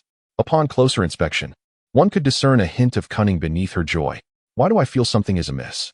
Chen Qingyu furrowed his brow, sensing the complexity of the situation. After a prolonged moment, having eliminated all possibilities, he arrived at a conclusion that struck him as peculiar. What the hell? The hunter is actually my childhood sweetheart? What? What are you thinking? The flustered girl hastily covered her face, her voice lacking conviction. From his unobscured view, she concealed her flushed cheeks. Whether it was a mere illusion or reality, she sensed a lingering, faint fragrance in her mouth. The subtle flirtation between childhood friends quietly blossomed, and even the moist, cool air infused with the scent of the sea seemed to carry a trace of sweetness. Chapter 37. This time, the rabbit is for you. Did we not agree to first seek out a place to stay? Half an hour later, at a market near a quaint little restaurant, Chen Qingyu gazed helplessly at the enthusiastic young girl who was delightfully sifting through various items. It was evident that girls are naturally drawn to such places. However, to his surprise, Su Yuerou, despite her curious demeanor, was not spending much. After 2 rounds of exploration, she had yet to part with a single coin. From her previous outings to purchase groceries or dine out, it was clear that her family's financial situation was rather stable, yet her spending habits remained notably frugal. This was Chen Qingyu's newfound impression of his childhood friend. Before reuniting with Su Yuerou, their respective ages had not lent themselves to discussions about consumer habits.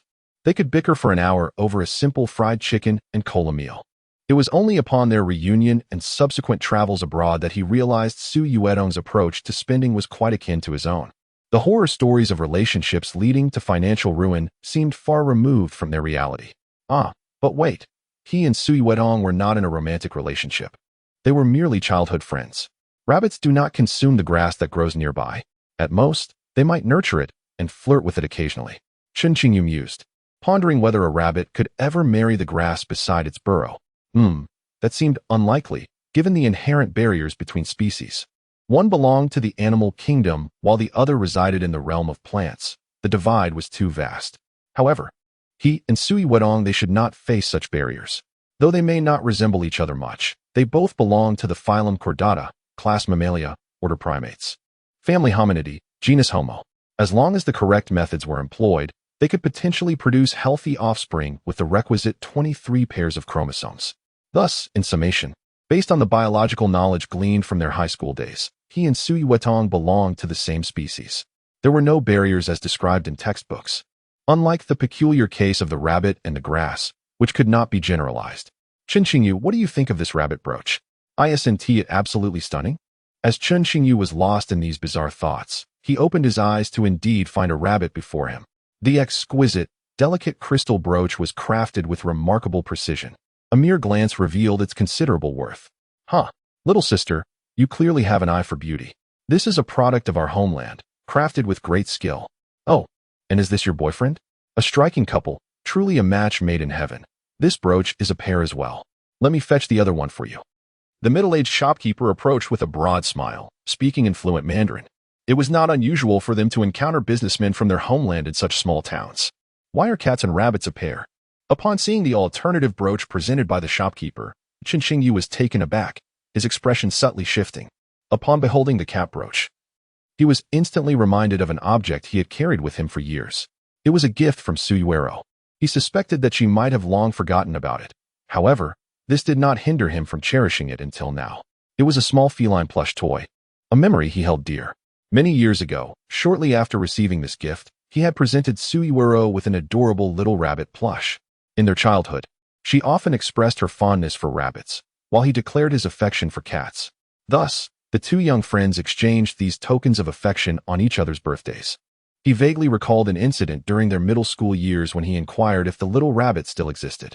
Yuerou, engaged in a quarrel with him that day, swiftly retorted that she had long discarded it.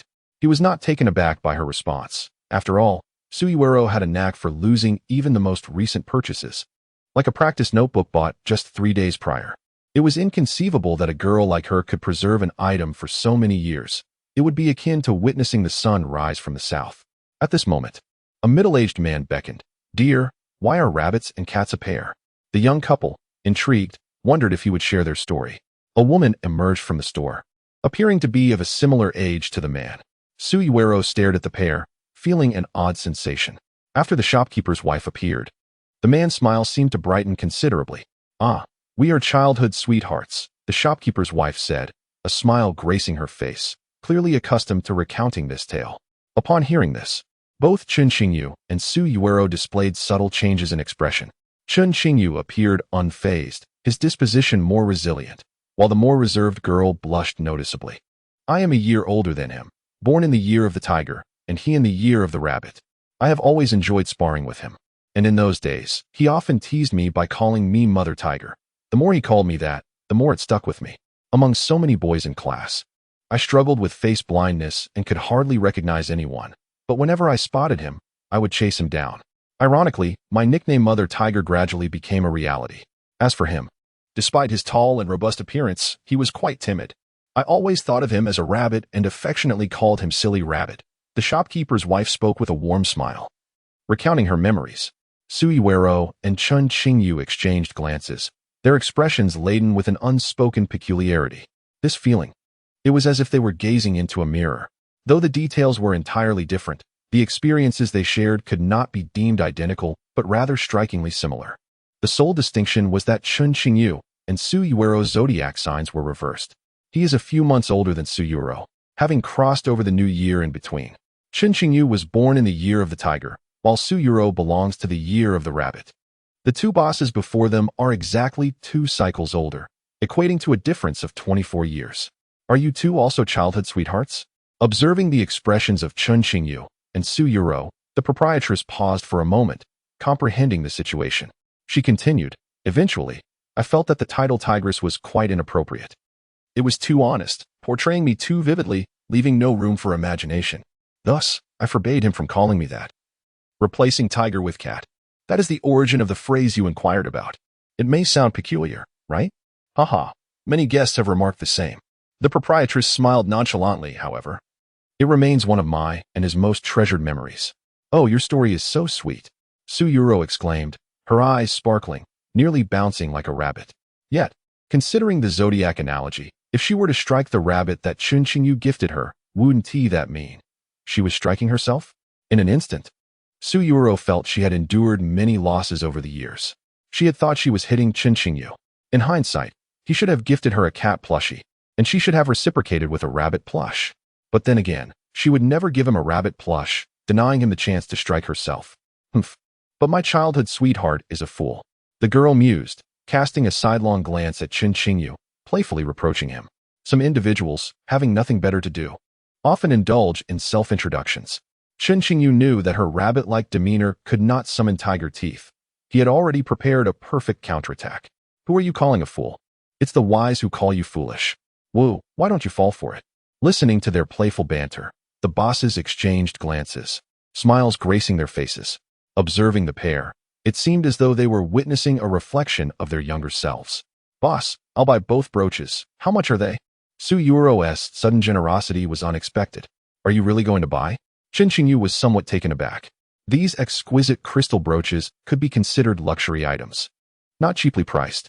This was quite a contrast to her previously displayed frugality. I'll give you the cost price. The proprietress winked, but there's one condition. What condition? Both were momentarily stunned. When you eventually marry, were these brooches for your wedding photos? She and the boss laughed heartily. But we're not a couple. Yuerou flustered instantly, her cheeks flushing, feeling as if her entire face was on fire. Indeed, they were not. Chen Qingyu smirked, however. You did just mention that I'm your simulated boyfriend. He did not miss the opportunity to tease Yuerou. The bashful young girl could hardly endure such a moment. She reached out and gently tapped his back, neither too hard nor too soft. It is not the right time now, but sooner or later, it will be. The proprietress smiled more broadly, remarking that a relationship like childhood sweethearts, once missed, would never arise again in this lifetime. Many desire it. Yet they too lack such an opportunity. Yuerou preemptively settled the bill before Chen Qingyu could do so. Chen Qingyu, disinterested in contesting with her, promptly transferred half the amount to her. Hey, who said I bought this for you? Both are mine. The girl pouted, her words contrasting with her heart. Two. You intend to wear both alone? Do not be so abstract. Yuerou, Chen Qingyu responded, reaching to take the cat brooch from her grasp. However, Yuerou drew back her hand and offered him the bunny brooch instead. This time, I shall give you the bunny. I want this cat. The cat is beautiful. The young girl adorned herself with the cat brooch, her face radiant with joy, laughter ringing like silver bells as she dashed into the distance. This time, Chen Qingyu stood in place for a while. Yuerou had just mentioned, this time, referring to giving him the bunny. So, which occasion did she refer to as the last time? Chen Qingyu pondered, realizing that matters were not as straightforward as they seemed. Chapter 38. Can you hold my hand?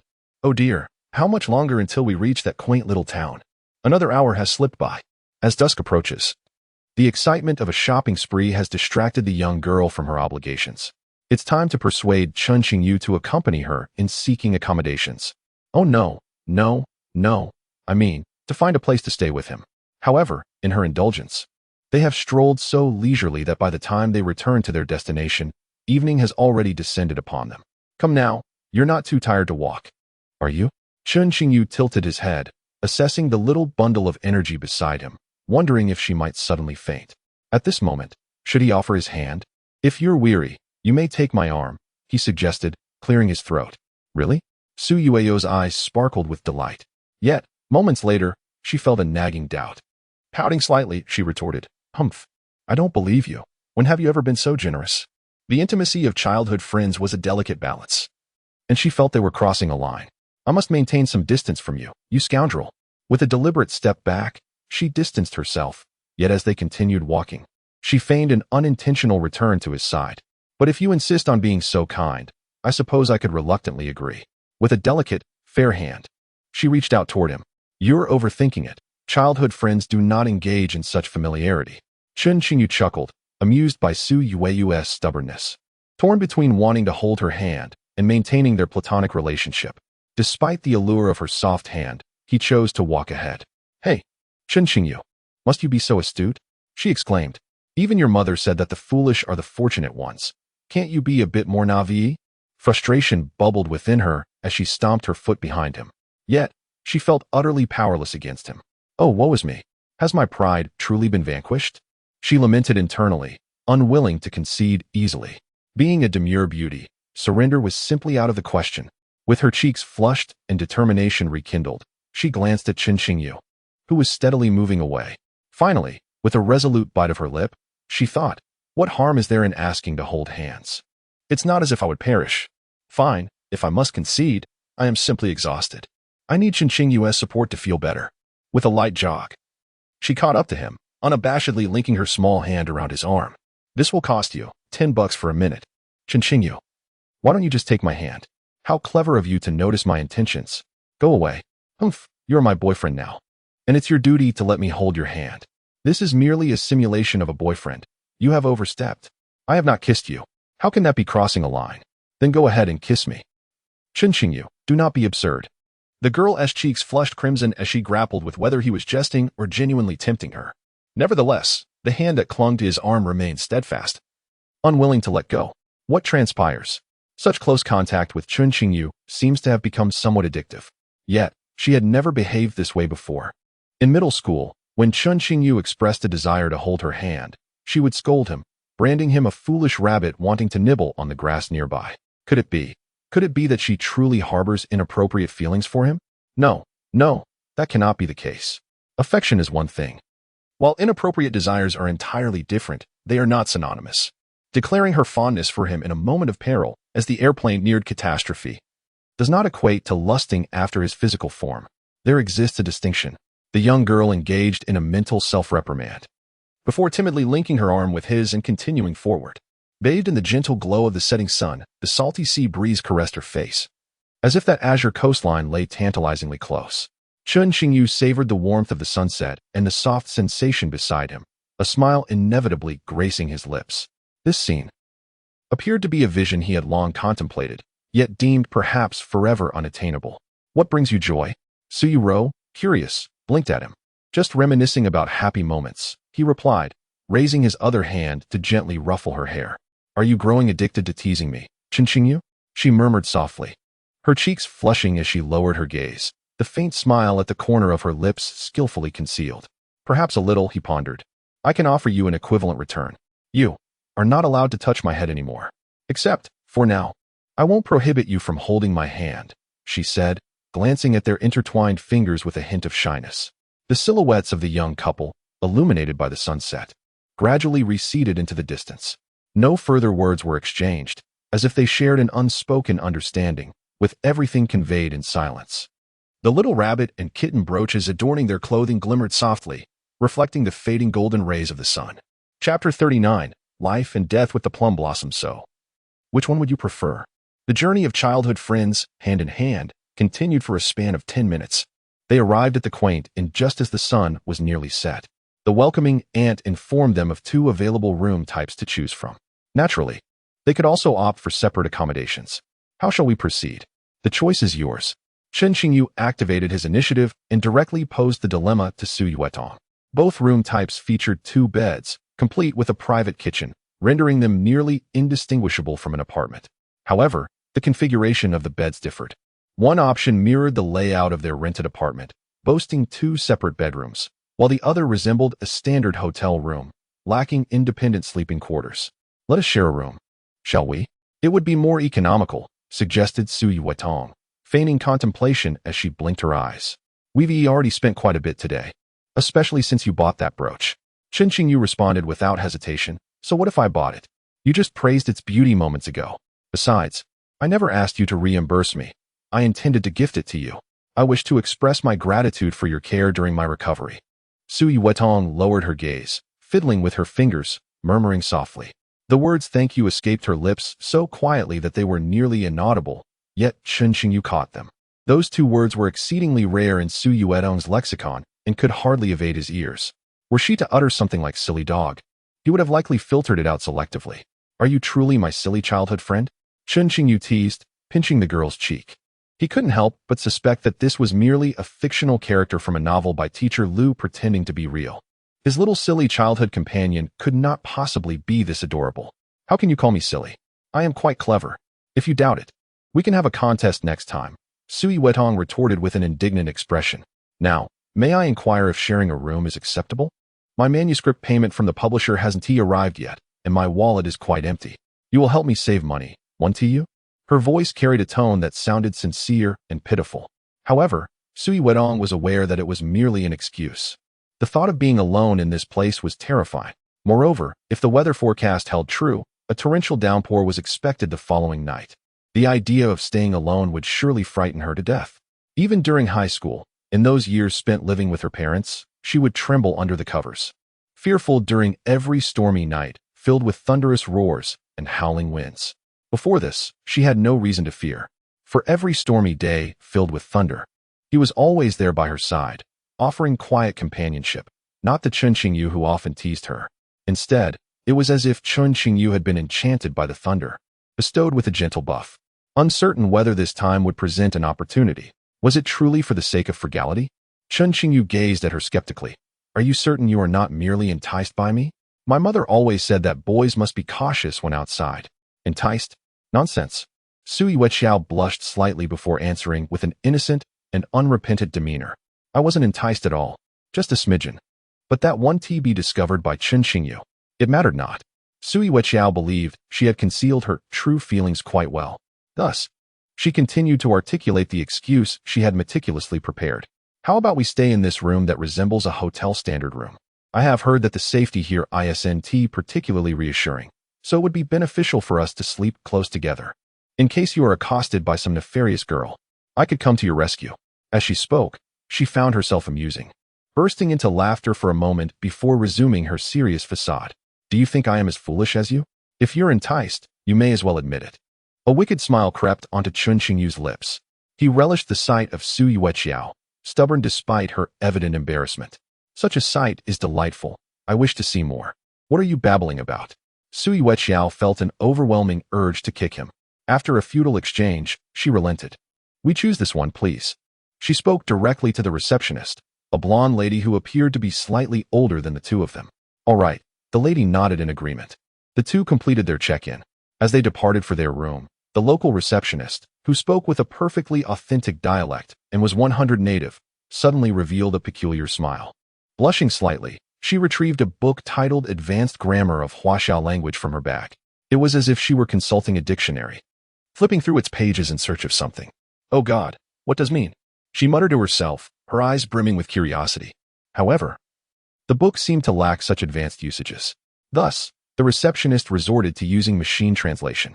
Moments later, she wore a look of sheer terror. Damn, it's crazy. The lady gazed towards the direction of the couple's room, her mouth agape in astonishment. Humph, now you understand the prowess of this girl. You were so formidable this afternoon, yet now you must obediently comply. After dinner, Sui Weqiao watched as Chen Qingyu continued to savor his meal, her face adorned with pride. Given the scarcity of nearby restaurants and their exorbitant prices, the value was lacking. Thus, Sui Weqiao's culinary skills once again took center stage. In the quaint guest house, the refrigerator was stocked with an array of ingredients, some peculiar delicacies from foreign lands that Chen Qingyu could scarcely fathom into a dish. Yet, in a delightful turn of events, Sui Weiyu, guided by an online travel guide, managed to prepare a rather exquisite meal. To Chen Qingyu, this dinner was a serendipitous surprise. If you wish to boast, just say it plainly. What do you intend to do with me? You do not misconstrue my intentions. I merely wish to express that you should heed my words. However, this meal seems rather extravagant. Perhaps I should venture out for some fine dining instead. You are not permitted to go. Sui Weiyu, flustered, urged, please eat quickly. After finishing, would you accompany me for a stroll? Isn't it late? Aren't you afraid of encountering unsavory characters outside? Chen Qingyu glanced at her. While the local safety was commendable by foreign standards, it paled in comparison to the ease of stepping out for a late-night barbecue back home. The townsfolk retired early, and after dinner, the streets were largely deserted. What nonsense. Clearly, you are the greatest villain here, the girl muttered under her breath, audible only to herself. You wish to take a walk, don't you? She then pouted adorably, her expression tinged with a hint of playfulness. All right, I shall accompany you, even at the peril of my own life. Humph, that is more like it. Hee hee. Today you are quite the good person. Now, call me Big Brother. Absolutely not. If you refuse, then I shan't accompany you. Oh dear, how embarrassing. I'll call you next time, I promise. Ah, the master of empty promises, Sui Weiyu, as expected of you. You are mistaken. That's called a CPU. How dare you admit it? Chen Qingyu, I'll give you a thrashing. Amidst the playful bickering of the young couple, the small night light at the entrance, casting a warm glow, seemed to exude an inexplicable warmth, rendering the atmosphere even cozier. Chapter 40. Each day, I gaze at the sea in the evening. The streets were remarkably devoid of people. As the slender girl stepped outside, the sea breeze enveloped her, causing her to shiver slightly.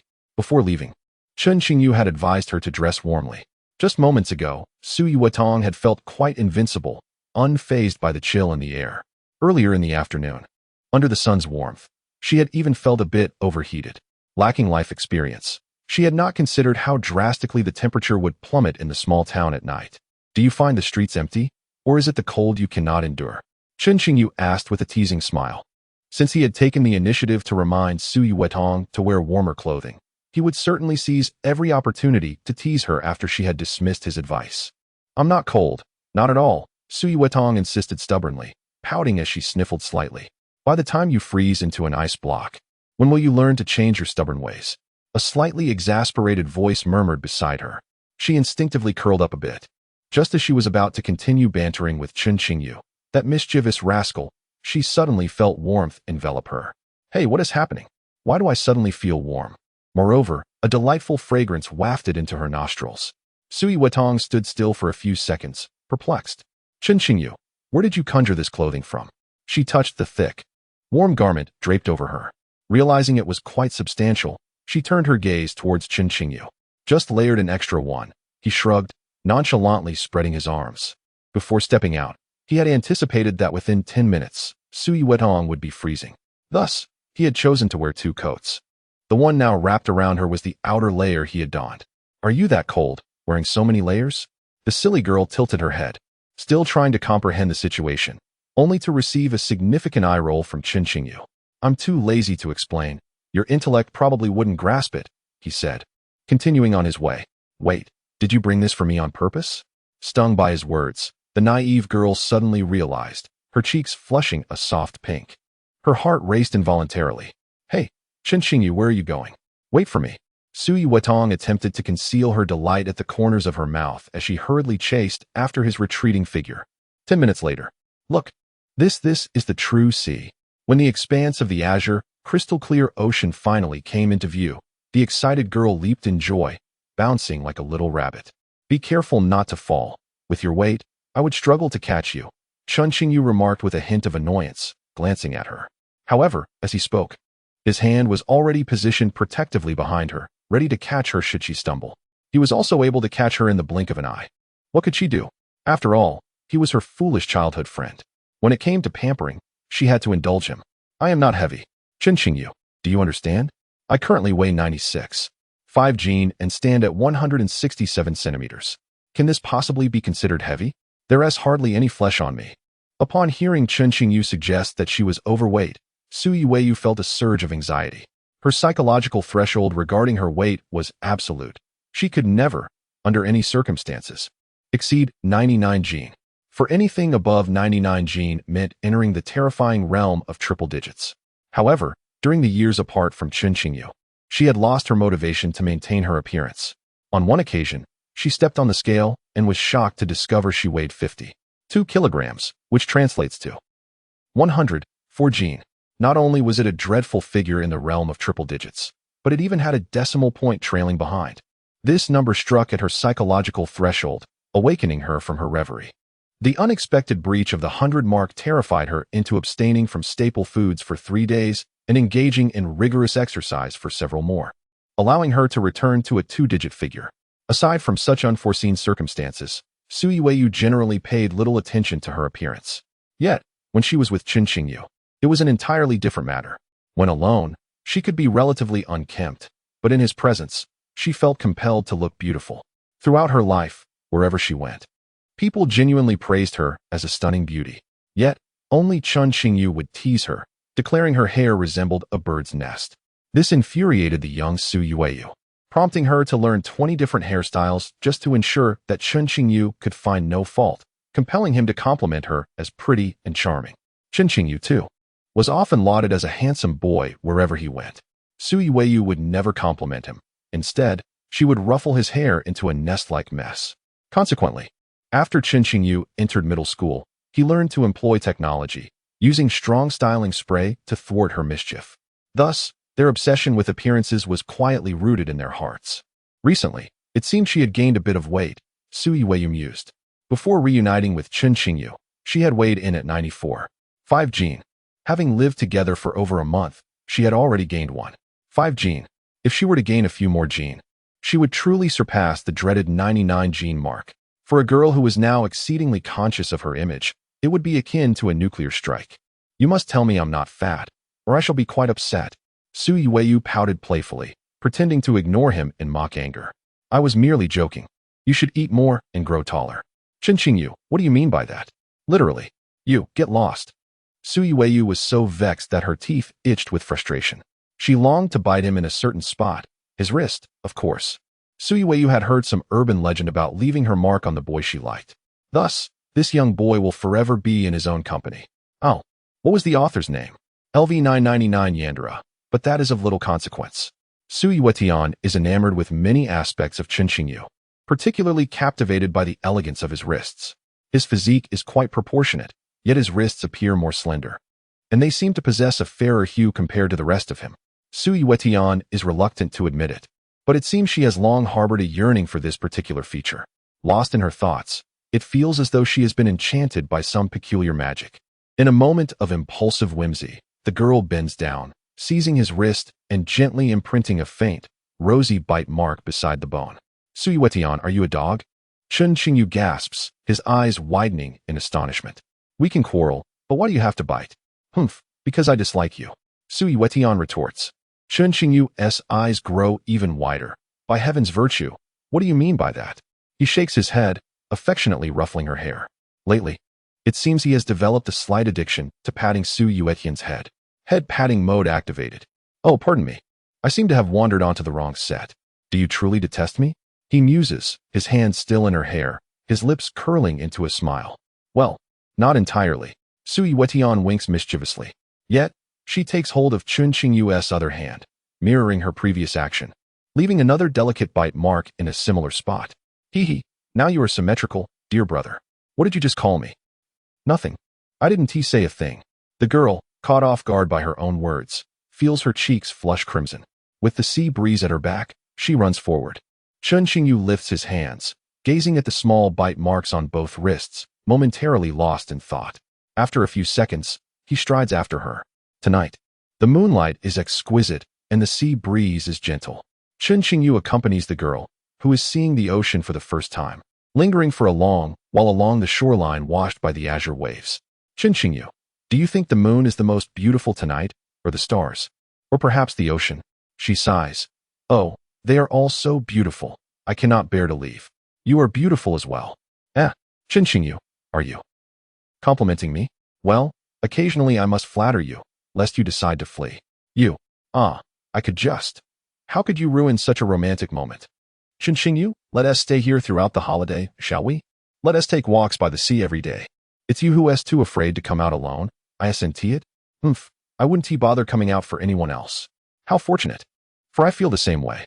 What do you mean by that? The same as you. Oh, Chen Qingyu, do you have feelings for me? I have never said that. You are quite the character. You infuriate me. You are now my simulated boyfriend. I command you to be interesting. Let us gaze at the moon each day. No, let us rather admire the sea. I find the moon pales in comparison to the beauty of the ocean. The sea is not only exquisite but also dynamic. While the moon merely hangs there, rather dull, I must say.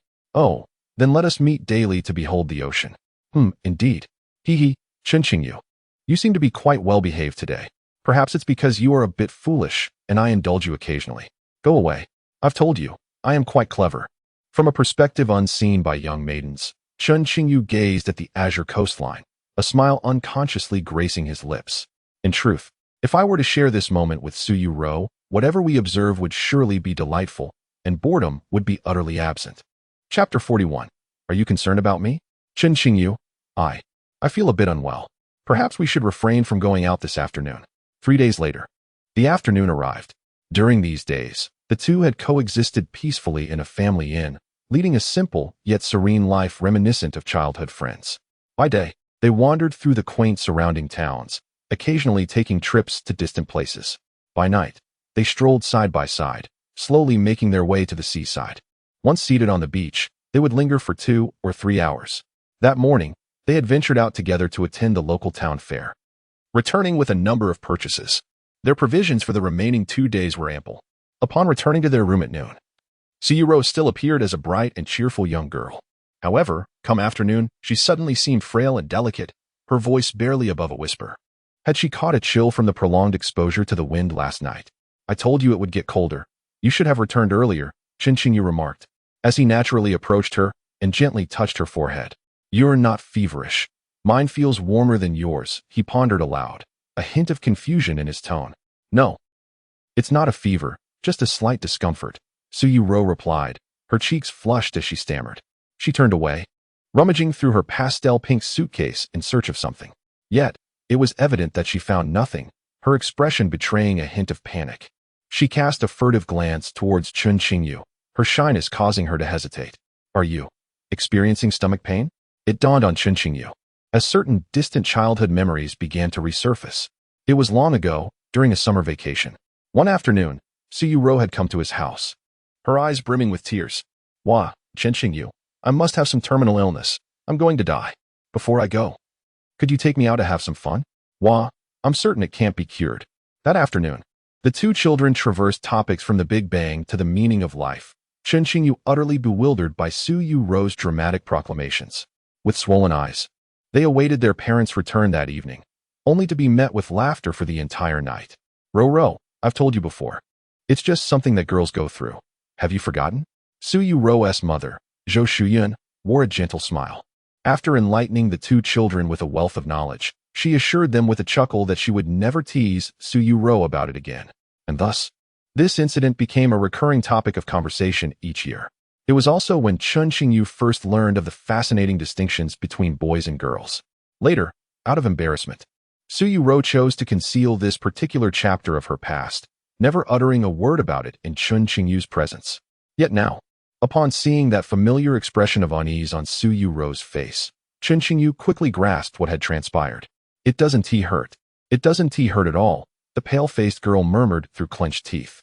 It was a disaster. This time, I had brought along an array of exquisite garments. Yet I surprisingly forgot that particular item. Do you think you could refrain from being obstinate for a single day? Chen Qingyu remarked with a hint of irritation. Did you forget that item? I can go buy it for you. He was about to head out as he spoke. Do you? Do you know what it is? Yuerou bit her lip, her cheeks flushed with embarrassment. Are you asking me to say those 3 words directly?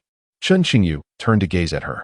Yuerou felt a wave of guilt wash over her, hesitating momentarily before asking, So, do you know whether I need the daytime or nighttime version? Chen Qingyu flashed a smile, exuding a rather clueless demeanor. What is that? Is there really a distinction between daytime and nighttime? After being enlightened by Yuerou, he ventured to a nearby convenience store in the small town and successfully acquired the item she required.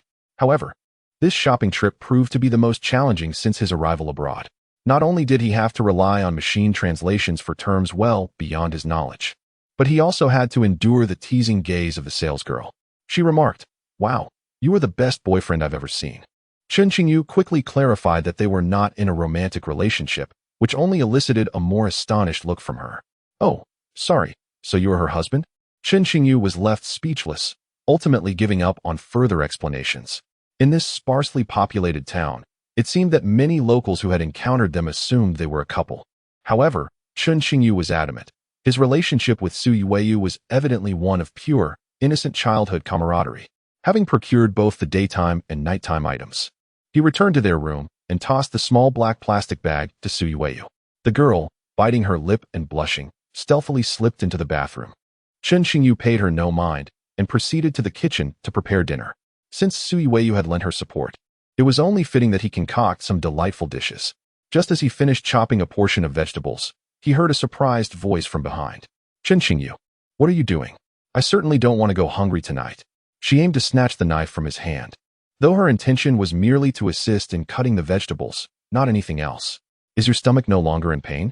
Chen Qingyu glanced at her and quipped. Scientific research indicates that forcing oneself to act when experiencing stomach pains carries a certain risk of sudden demise. Where did you come across such dubious research? Su Yueyu instantly felt cowed. No, she couldn't afford to leave this world without sharing a kiss or an embrace with Chen Qingyu. Dying now would be a grave loss. Then, I'll just watch you cook. I'm afraid you might set the kitchen ablaze. The young girl pouted as she fetched a small plastic stool from outside, settling beside Chen Qingyu. Allow me to guide you. She spoke with an air reminiscent of a master chef. Chen Qingyu, what are you planning to prepare for dinner? Tomato scrambled eggs. And what else? Tomato and egg soup. Is there nothing more? Stir-fried tomatoes. Oh dear, Chen Qingyu, you are committing culinary murder against your dear childhood friend. Su Yuedong's face contorted in anguish. Yet she beheld Chen Qingyu retrieving a large steak from the refrigerator, causing her mouth to water profusely. I want to eat that. Her eyes sparkled with desire. The steak is for me, Chen Qingyu replied with a smirk. No, I absolutely cannot. I am the patient here. You must yield to me. Is it the kind of illness where you bleed profusely and are on the brink of death, needing to cling to me and weep for an entire afternoon? If so, then you may have the steak. Chen Qingyu stifled a laugh. Oh dear, Chen Qingyu, I have already stated that we must completely forget what transpired that day. That was not me. I did not say it. The girl's cheeks flushed crimson, wishing fervently to find a hole in the ground to hide.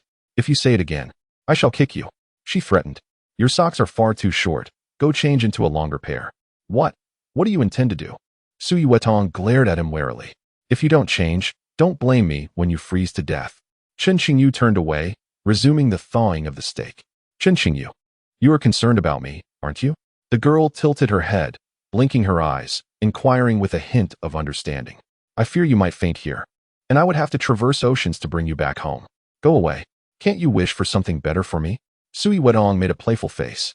Nevertheless, she obediently returned to her bedroom to change into a longer pair of socks. While changing, her gaze fell upon the 2 packages that Chen Qingyu had bought for her, and a sweet smile unconsciously graced her lips. Chapter 42, Your Little Green Plum. Oh dear, this steak is absolutely divine. Your culinary skills have evidently improved. I had thought you would burn it all to a crisp. As dinner unfolded, a gentle drizzle began to fall outside. Chen Qingyu ignited the fireplace in the room, enveloping them in warmth.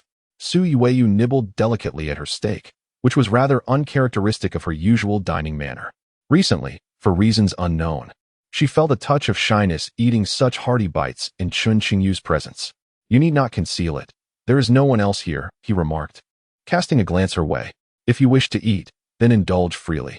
I have seen you devour cake to the point of resembling a little kitten. From a young age, Su Yueyu had a deep fondness for cream cakes. The remnants of cream and scattered cake crumbs adorned her exquisite face, creating a strangely enchanting sight, as if she were a feast for the eyes. In the past, whenever she enjoyed cake, she would playfully request Chen Qingyu to wipe her face clean. At times, he felt a pang of regret over the wasted cream and cake crumbs. I have always been this refined lady, and I still am, Su Yueyu said, tilting her head. You must not speak of me like that.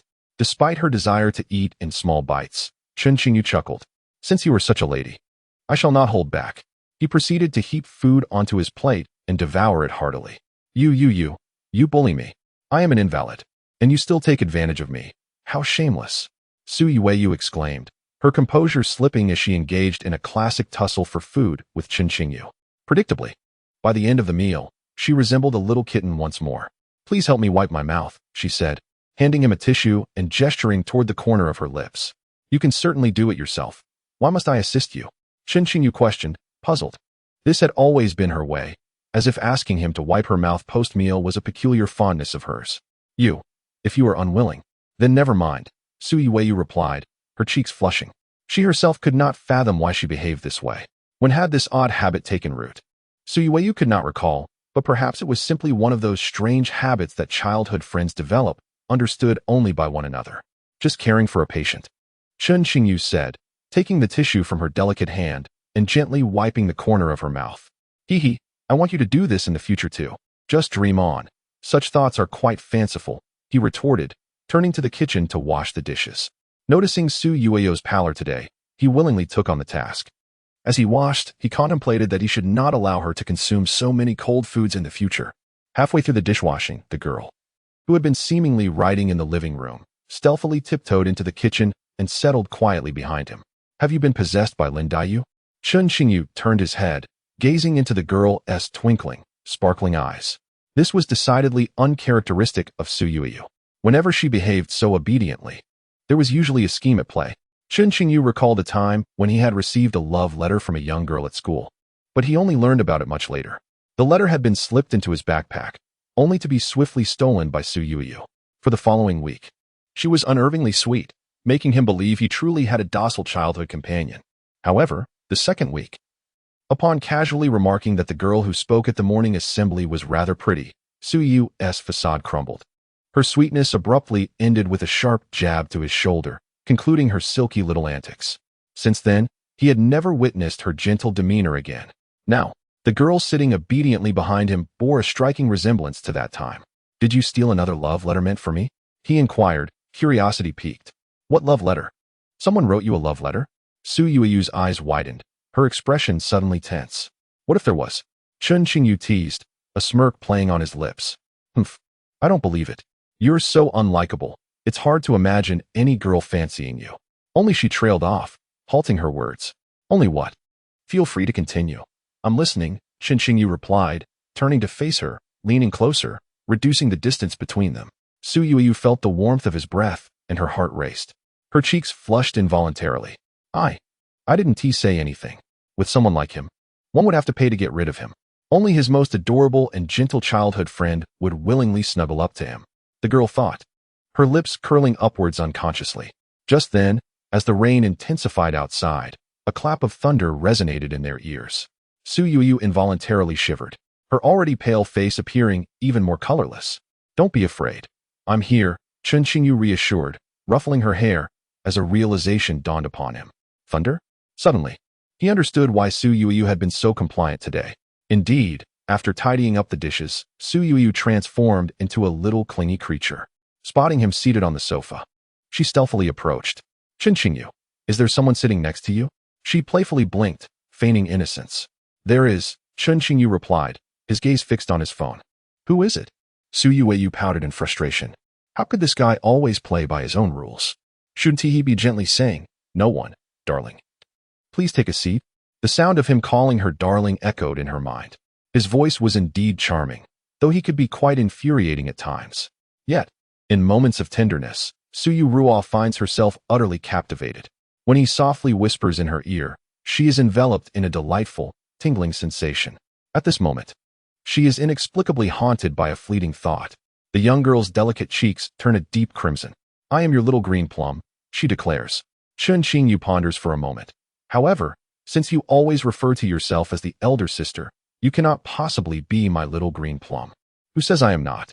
I am indeed your little green plum, and a gentle, immensely adorable one at that. Therefore, this spot belongs to me." Yuerou exclaims with glee as she settles beside him on the sofa, tilting her head with a hint of pride. "Wait, what do you mean by yours?" After sitting down, she belatedly realizes something amiss, her face flushing even deeper. "I don't know. I was just rambling," Chen Qingyu replies with a smile, raising his hands in a gesture of innocence. You are just bullying me. Take that." Yuerou playfully kicks him, though this time, it lacks any real force. Today, Chen Qingyu prepared a delicious steak for her, and the other dishes seemed to have improved as well. She, being a discerning and clever little green plum, appreciates the difference. Today, Chen Qingyu is a truly good person, so a gentle kick suffices. Indeed, she is a kind-hearted beauty. Suddenly, thunder rumbles as rain pours down, causing the young girl to shiver involuntarily. Instinctively, she inches closer to Chen Qingyu. His expression stiffens momentarily. He remains still, yet the warmth on his face begins to rise unconsciously. "Chen Qingyu, since it's raining tonight, we cannot go out for a walk. Shall we do something together instead?" she suggests, her gaze flitting between him and the two large beds in the room. A fleeting glimmer of unease flashes in her bright and beautiful eyes. On a thunderous night, sleeping alone would surely be restless. Thus if the girl's cheeks gradually warm as her thoughts begin to wander uncontrollably. Chapter 43, Is This Fool You? Alas, nothing seems to work. How shall we pass the time? The question of whether or not to complete tonight's homework, and what else could be done, was deliberated for 10 minutes by the childhood friends seated on the sofa. They had yet to reach a consensus. It was then that they both serendipitously discovered that taking a stroll by the sea together was an exquisitely perfect solution. When the rain fell outside, The evening hours suddenly expanded infinitely. It was a warm and leisurely atmosphere, yet they felt the need to contemplate their next course of action. Both individuals held part-time jobs, yet perhaps due to an unspoken understanding, they found themselves reluctant to engage in work during this rare holiday. Yuerou refrained from writing, and Chen Qingyu paused his painting. It seemed they both wished to dedicate this precious time more to each other, cherishing the opportunity to travel together. I mentioned we could watch a movie together. Chen Qingyu gestured towards the screen. No. Let's not watch that film again. Yuerou shook her head immediately. The night before last, after returning from the seaside, she had indeed watched a movie with Chen Qingyu in the room. However, the selection of films in that room was rather limited, mostly consisting of obscure titles. During the first hour of the film they had watched, everything felt rather normal. Yet, as the narrative progressed, things took an unexpected turn. At precisely 1 hour, 1 minute, and 11 seconds into the film, the male and female protagonists suddenly began to kiss. Yuerou was unwilling to recall the overwhelming shock this moment brought her.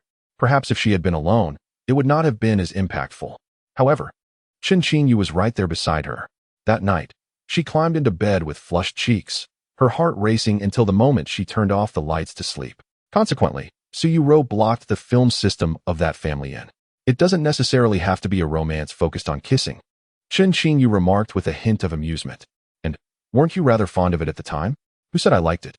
I was clearly covering my face. Oh, then why were your fingers spread apart when you covered your eyes? Admit it, you are indeed interested in kissing. Chen Qingyu spared her no dignity. He had been the one to turn off the screen that evening, glancing at Yuerou deliberately before shutting it down. She had indeed been covering her eyes, but her fingers were splayed wider than her eyes. I did not. Do you have any proof that my fingers were apart? Yuerou, flustered, adamantly denied it. After all, he had no evidence. Actually, I do. However, as soon as she finished speaking, Chen Qingyu retrieved his phone and opened a photograph. After years of battling with you, I've become accustomed to gathering evidence on the fly. Look at this girl who appears to be a fool. Doesn't she resemble you? As the screen illuminated and zoomed in, it unmistakably captured Yuerou at that moment, peeking at the screen while covering her eyes. Oh my goodness, you even took a picture of me. Chen Qingyu, how many pictures have you taken? I want to check your phone. Yuerou pounced on him with exaggerated gestures. However, the two were already sitting side by side. As she lunged, Chen Qingyu suddenly froze. Humph, if you're going to take pictures, at least make sure they're flattering. That last one was quite unappealing, Yuerou huffed. For girls of her age, image is of paramount importance, especially in front of someone they care about. How about you do a peace sign, and I'll take another one? Chen Qingyu suggested. Taking photos? Yuerou pondered for a moment before shaking her head. I don't want to. I haven't learned how to apply makeup yet. In the past, Yuerou had no knowledge of makeup. It wasn't until college, when Xiaoqingmei wore makeup to school every day, that she developed an interest in it. When Yuerou inquired why Xiaoqingmei wore makeup, she replied, so that when you meet someone you like, you look your best. Yuerou found this reasoning quite sensible. Thus, taking pictures with Chen Qingyu, especially close selfies, would be best saved for after she had mastered makeup. With your face, to be honest, you don't really need makeup, Chen Qingyu remarked, leaning in to examine her features, playfully pinching her cheek. Throughout his school years, there was always one girl in every class whose natural beauty was so striking that she appeared breathtaking without any makeup. Such girls seemed like flawless jade. Adorning them with cosmetics often tarnished their purity. Although Chen Qingyu was reluctant to admit it, his charming childhood companion was indeed one of those girls. You're lying.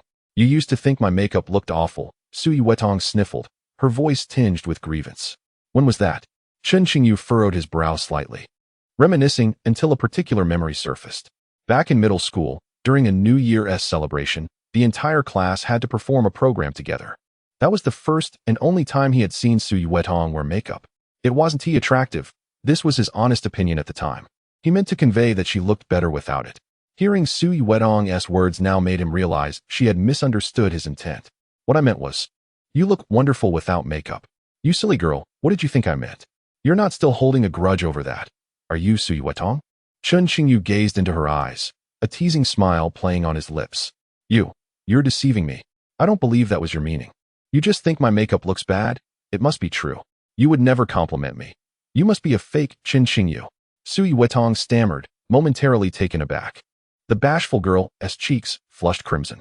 She had been upset for several minutes over that incident, and even vowed to master makeup in hopes of dazzling Chen Qingyu in the future. Then, when her mother beamed at her and placed a pile of things in front of her, she still had not learned anything by now. Would Chen Qingyu truly believe that he looked his best without makeup? It seemed unlikely that such a thought would ever escape his lips. I must ascertain whether you are indeed the real Chen Qingyu. The young girl's eyes sparkled mischievously as she extended a delicate, soft hand and playfully pinched his face. This simple gesture caused Chen Qingyu's heart to race uncontrollably. He grasped Yuerou's wrist firmly. You must let me go."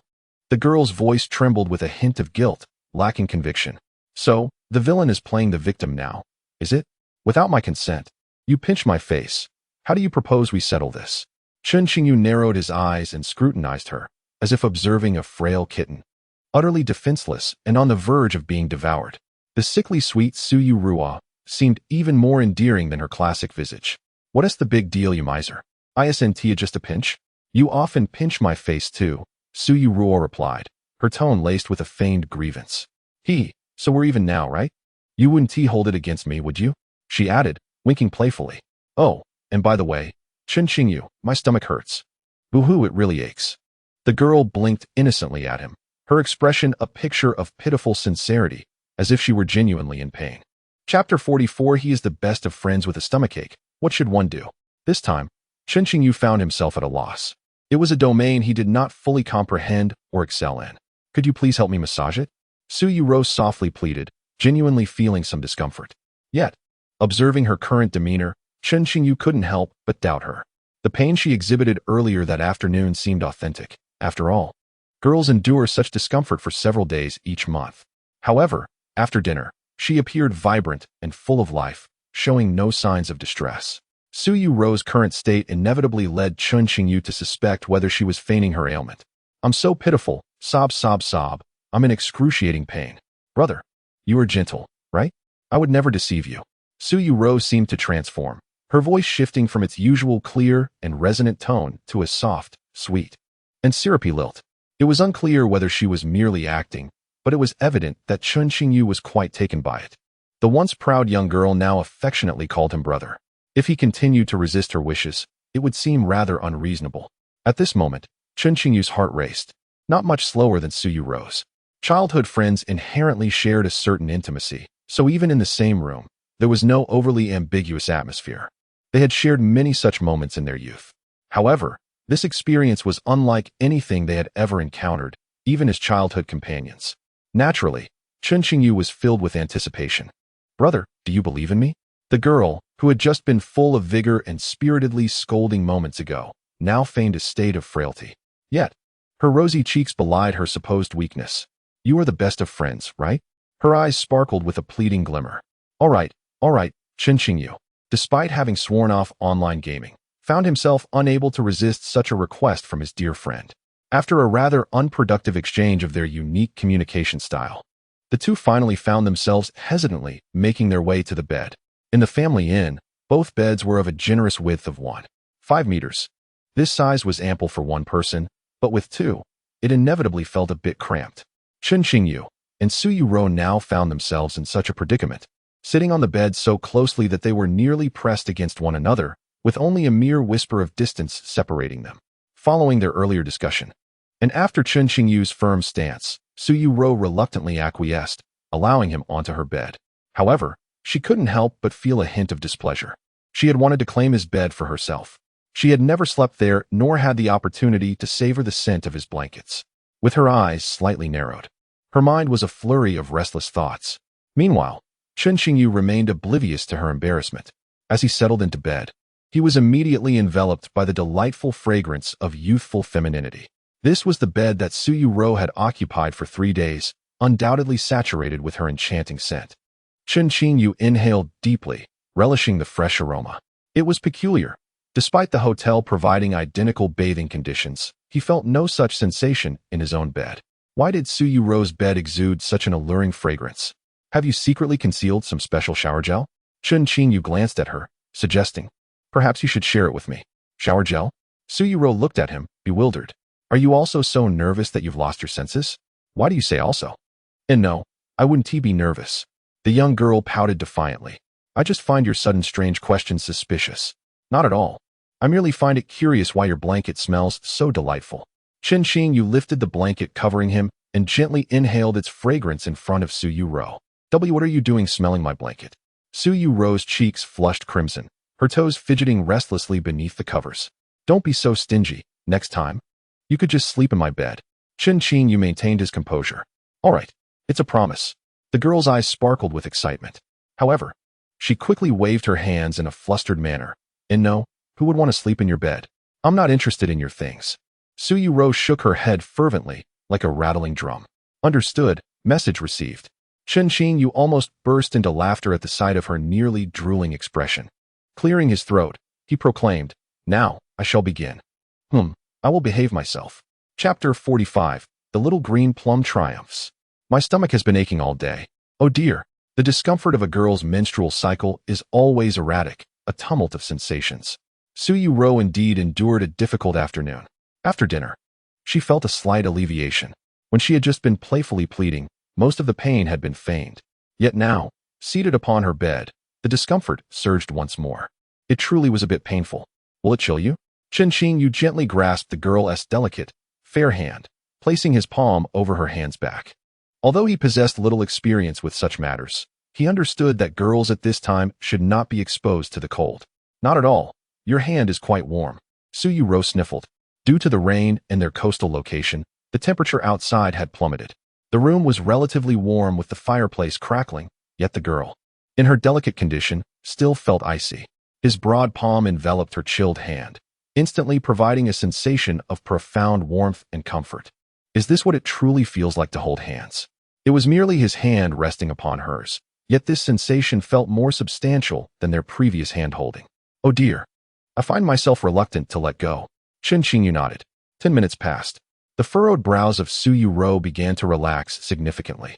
Although Chen Qingyu's actions were not particularly skilled, it seemed as though the pain had lessened considerably. The effect appeared far superior to the heating pads she had previously relied upon. Feeling comfortable, the young woman unconsciously began to close her eyes. Yet she sensed that the warmth from earlier was somehow lacking. An inexplicable sense of loss washed over her. She stole a glance at him. Could you hold my hand? After much hesitation, Yuerou finally summoned her courage and stammered her request. Upon uttering her words, she met Chen Qingyu's astonished gaze. So you were indeed pretending? Chen Qingyu's expression stiffened slightly. Tonight, Yuerou was acting unusually, very unusually. What are you thinking?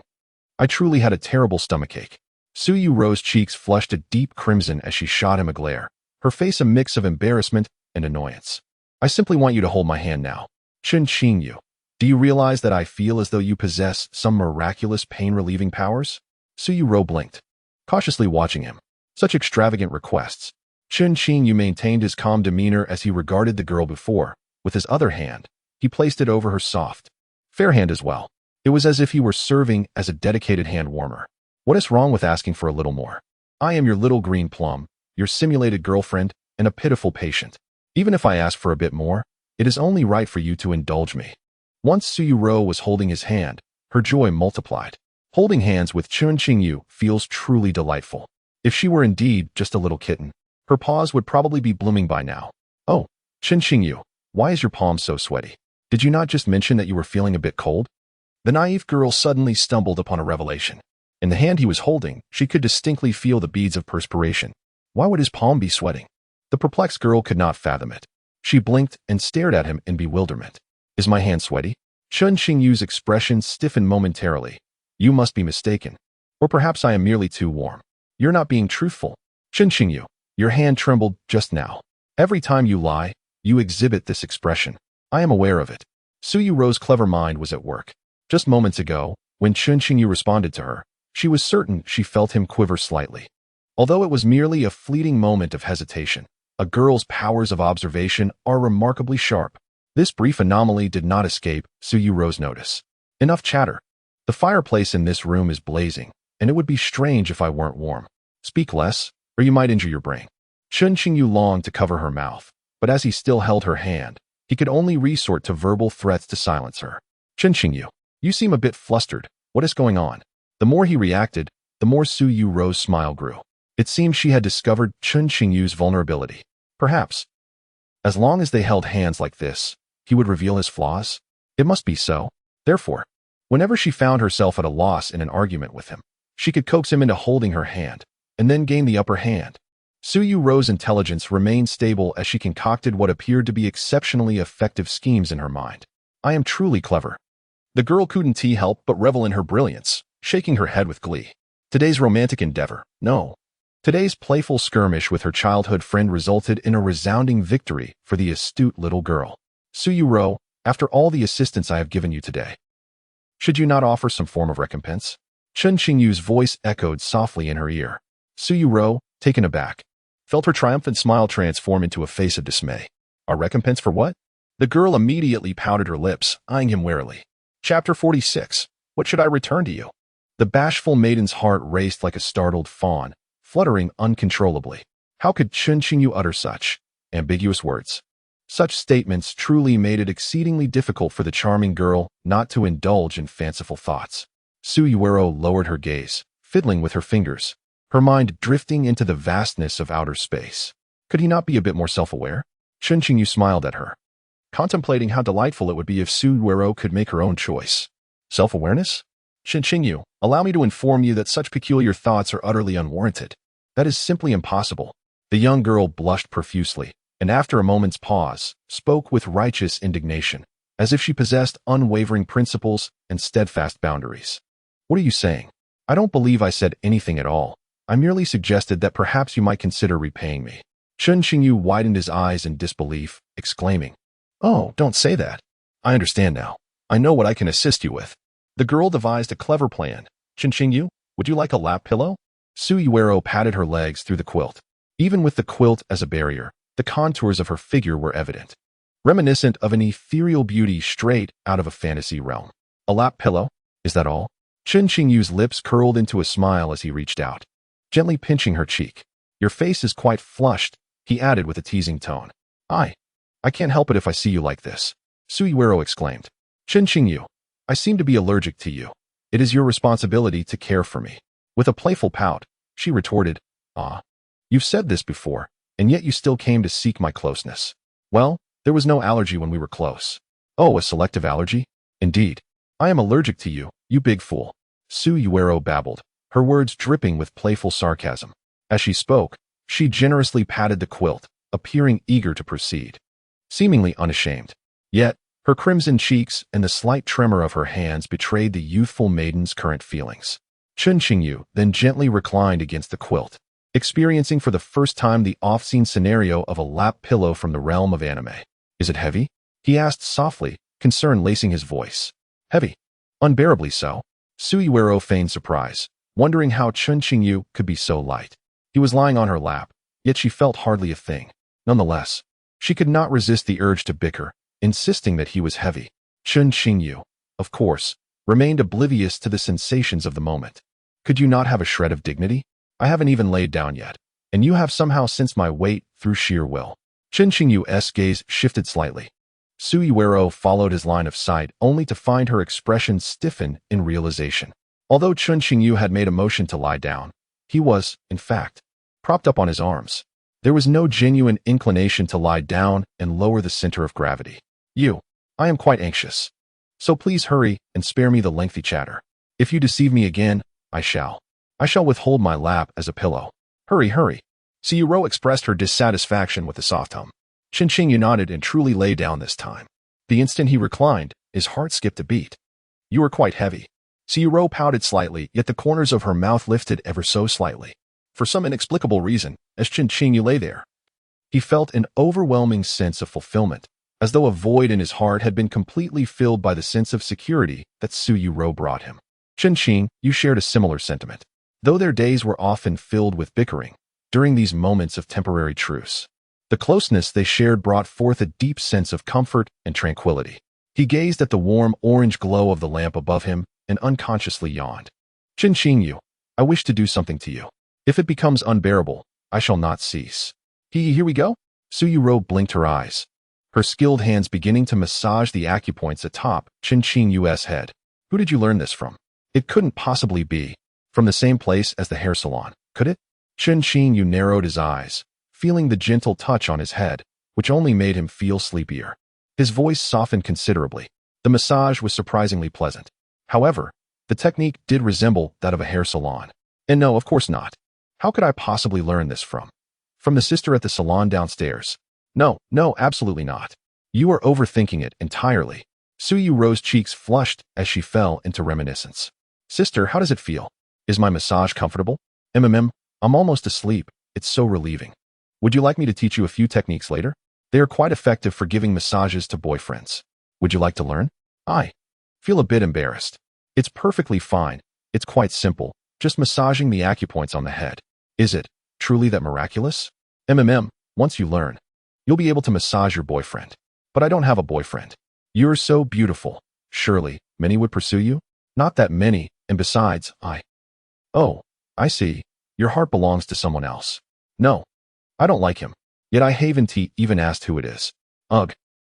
I really don't like him that much, I swear. The girl on the bed earnestly recalled the massage techniques she had learned from the sister at the salon. Unbeknownst to her, Chen Qingyu, lying on her lap, had closed his eyes, his breathing gradually becoming even. The girl paused her movements, intently observing his face. Moments later, it seemed she remembered something, and her cheeks flushed a deeper shade. She leaned forward, lowering her head. Gently, she placed a delicate kiss upon Chen Qingyu's profile. This is for the last time you stole a kiss from me. She huffed. This time, I shall return the favor. Thus, she felt she had not been taken advantage of.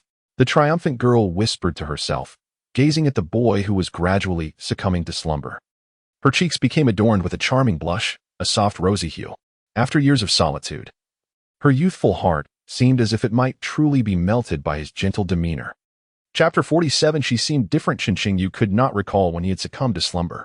It felt as though he had merely drifted off for a fleeting few minutes. Yet simultaneously, it seemed he had traversed an extensive dream. In this reverie, he appeared to be reclining upon clouds as soft as cotton candy, surrounded by an ethereal ambience that was fragrant and gentle. Within this dreamscape, the familiar silhouette of a young girl made an appearance. The Yuerou in his dream bore a slight, yet unmistakable, distinction from the Yuerou of reality. Not only had she become more endearing and tender, but she also stirred within him a deeper sense of affection. These were merely the hazy remnants of Chen Qingyu's memories. He distinctly recalled, in that fleeting moment upon awakening, a sense that something was amiss. Upon a thorough examination of his body, he quickly discerned the source of his disquiet. Thus, he promptly rose and splashed cold water on his face, attending to his appearance before returning to sit by the bedside. He found himself locking eyes with the young girl. Her cheeks flushed. You just. Yuerou felt utterly humiliated, her voice faltering as she dared only to gaze at the ceiling. Heaven knows what had transpired moments earlier.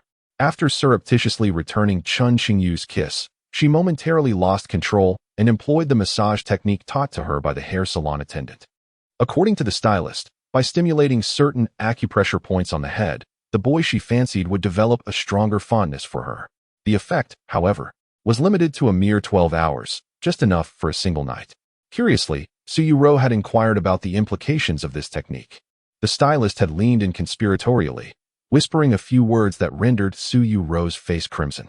If the boy harbored feelings beyond mere friendship, or if his thoughts extended beyond the confines of intellect, then this massage could amplify those sentiments. Yuerou had pressed for clarification, bewildered by the notion that one might think beyond the confines of consciousness. Ultimately, the stylist elucidated the matter in straightforward terms, all the while wearing a mischievous grin as she enlightened Yuerou about certain colloquial expressions circulating online. The girl felt as though she might wither away from embarrassment. A memory forever etched in her mind. She would never forget that sunlit afternoon, gentle breezes caressing her, as she, a pure-hearted girl, was overwhelmed by the astonishing knowledge she had gleaned. Just moments ago, curiosity had led Yuerou into a predicament. With her remarkable capacity for learning, she had imitated the actions she had observed in the salon, attempting to massage the acupressure points on Chen Qingyu's head. Initially, she had thought it would bear no effect, yet the boy's response in his dream suggested otherwise, revealing that her efforts were far from futile. Yuerou's face flushed a deep crimson. She nearly unleashed a fierce blow upon Chen Qingyu, who was lost in dreams. Fortunately, after taking a few deep breaths, she managed to restrain herself from delivering a fatal punch to this troublesome fellow who couldn't remain still even in slumber. After all, she had erred as well. She shouldn't have so casually offered him a massage. It was only when Chen Qingyu awakened and headed to the bathroom that she belatedly realized the gravity of the situation. What had she just done? How had she fallen asleep? Upon returning to bed, Chen Qingyu glanced at the time. He had only dozed for a mere 10 minutes. Yet those fleeting moments felt interminable. I did nothing truly. I was in no position to do anything. You woke up so swiftly. Yuerou exclaimed in a panic, hastily justifying herself. She genuinely had not committed any wrongdoing. Though curiosity lingered, she would never disturb Chen Qingyu's slumber. Nevertheless, a tinge of regret enveloped her. After mustering her courage, this was the outcome she faced. She pondered silently, wondering how long it would be until she had another opportunity. What exactly did you wish to do? Yuerou's explanation was filled with vigor and conviction. However, upon hearing her words, Chen Qingyu's eyes widened in shock. He had never entertained such thoughts. Could it be that his dream was somehow connected to Yuerou? A skeptical gaze fell upon her. Yuerou, if you harbor any feelings for me, you can express them openly. As your childhood friend, I would not be averse to. Before he could finish his sentence, a brilliant flash lit up the sky outside, followed by a deafening clap of thunder. The startled girl, like a frightened bird, instinctively leaped into his embrace. What had initially been a shared seating arrangement on the bed transformed into Yuerou leaning against him. Chen Qingyu's expression stiffened as the fragrant, soft girl was now mere inches away, and they could hear each other's heartbeats. Chapter 48. Is it annoying or tender? Oh, I did not mean to. Truly not this time. I am just a bit frightened. This subtle state lingered for several seconds. The extremely bashful girl, with her cheeks flushed crimson, finally spoke to explain. She appeared pitiful and unjustly wronged. Alas, this time I am surely going to be scolded by Chen Qingyu. Not only will he scold me, but he might also mock me for the entire evening. Yet, I am genuinely afraid of thunder. Woe is me, I shall disregard it. If I am to be scolded, so be it. Chen Qingyu's embrace seems so warm. I shall treat it as a chance to snuggle up to a free heater. I cannot let this opportunity slip away. Yuerou gritted her teeth. Following their current position, she did not release Chen Qingyu, but rather held him even tighter. Chen Qingyu, are you scared? In Yuerou's imagination, the scolding from Chen Qingyu did not materialize this time. Moreover, she felt a slight warmth emanating from above. Chen Qingyu, why are you touching my head? It tickles.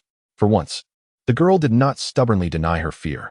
She feared that if she insisted she was unafraid, Chen Qingyu would let her go. Nestling her little head against Chen Qingyu's neck, she gently inhaled. How is it that he carries no strange scent? Upon closer inspection, there was merely a hint of the fragrance of shower gel. It invoked a strange desire to nibble. Yuerou contemplated secretly. However, she still hesitated, fearing that she might be expelled from the room by Chen Qingyu. It would be wiser to be obedient, to relish the warm embrace of the childhood friend with whom she grew up. Perhaps this isn't so bad. Thus, the girl became as docile as a little cat. She lay comfortably in Chen Qingyu's arms. It turns out, being in such close proximity to him is a delightful experience. Outside, the storm continued to rage with flashes of lightning and booming thunder. Yet, enveloped in warmth, Yuerou felt considerably less frightened. If you do not wish to be patted on the head, I can stop. Chen Qingyu, too, was hesitant to move. He sensed that his carefully arranged appearance from earlier was on the verge of unraveling. Certain impulses defy the commands of logic. Yet, he felt no guilt. I just want you to hold me. Yuerou whispered softly, her voice barely audible. Yet, she thought this might still be too obedient. Thus, with a hint of pride, she sought to reclaim her dignity. Chen Qingyu, don't misunderstand. I am merely fulfilling your wish to pat my head. I do not enjoy being patted on the head by you. She insisted stubbornly. Is that so? Chen Qingyu could not move, but his mouth was still capable of speech.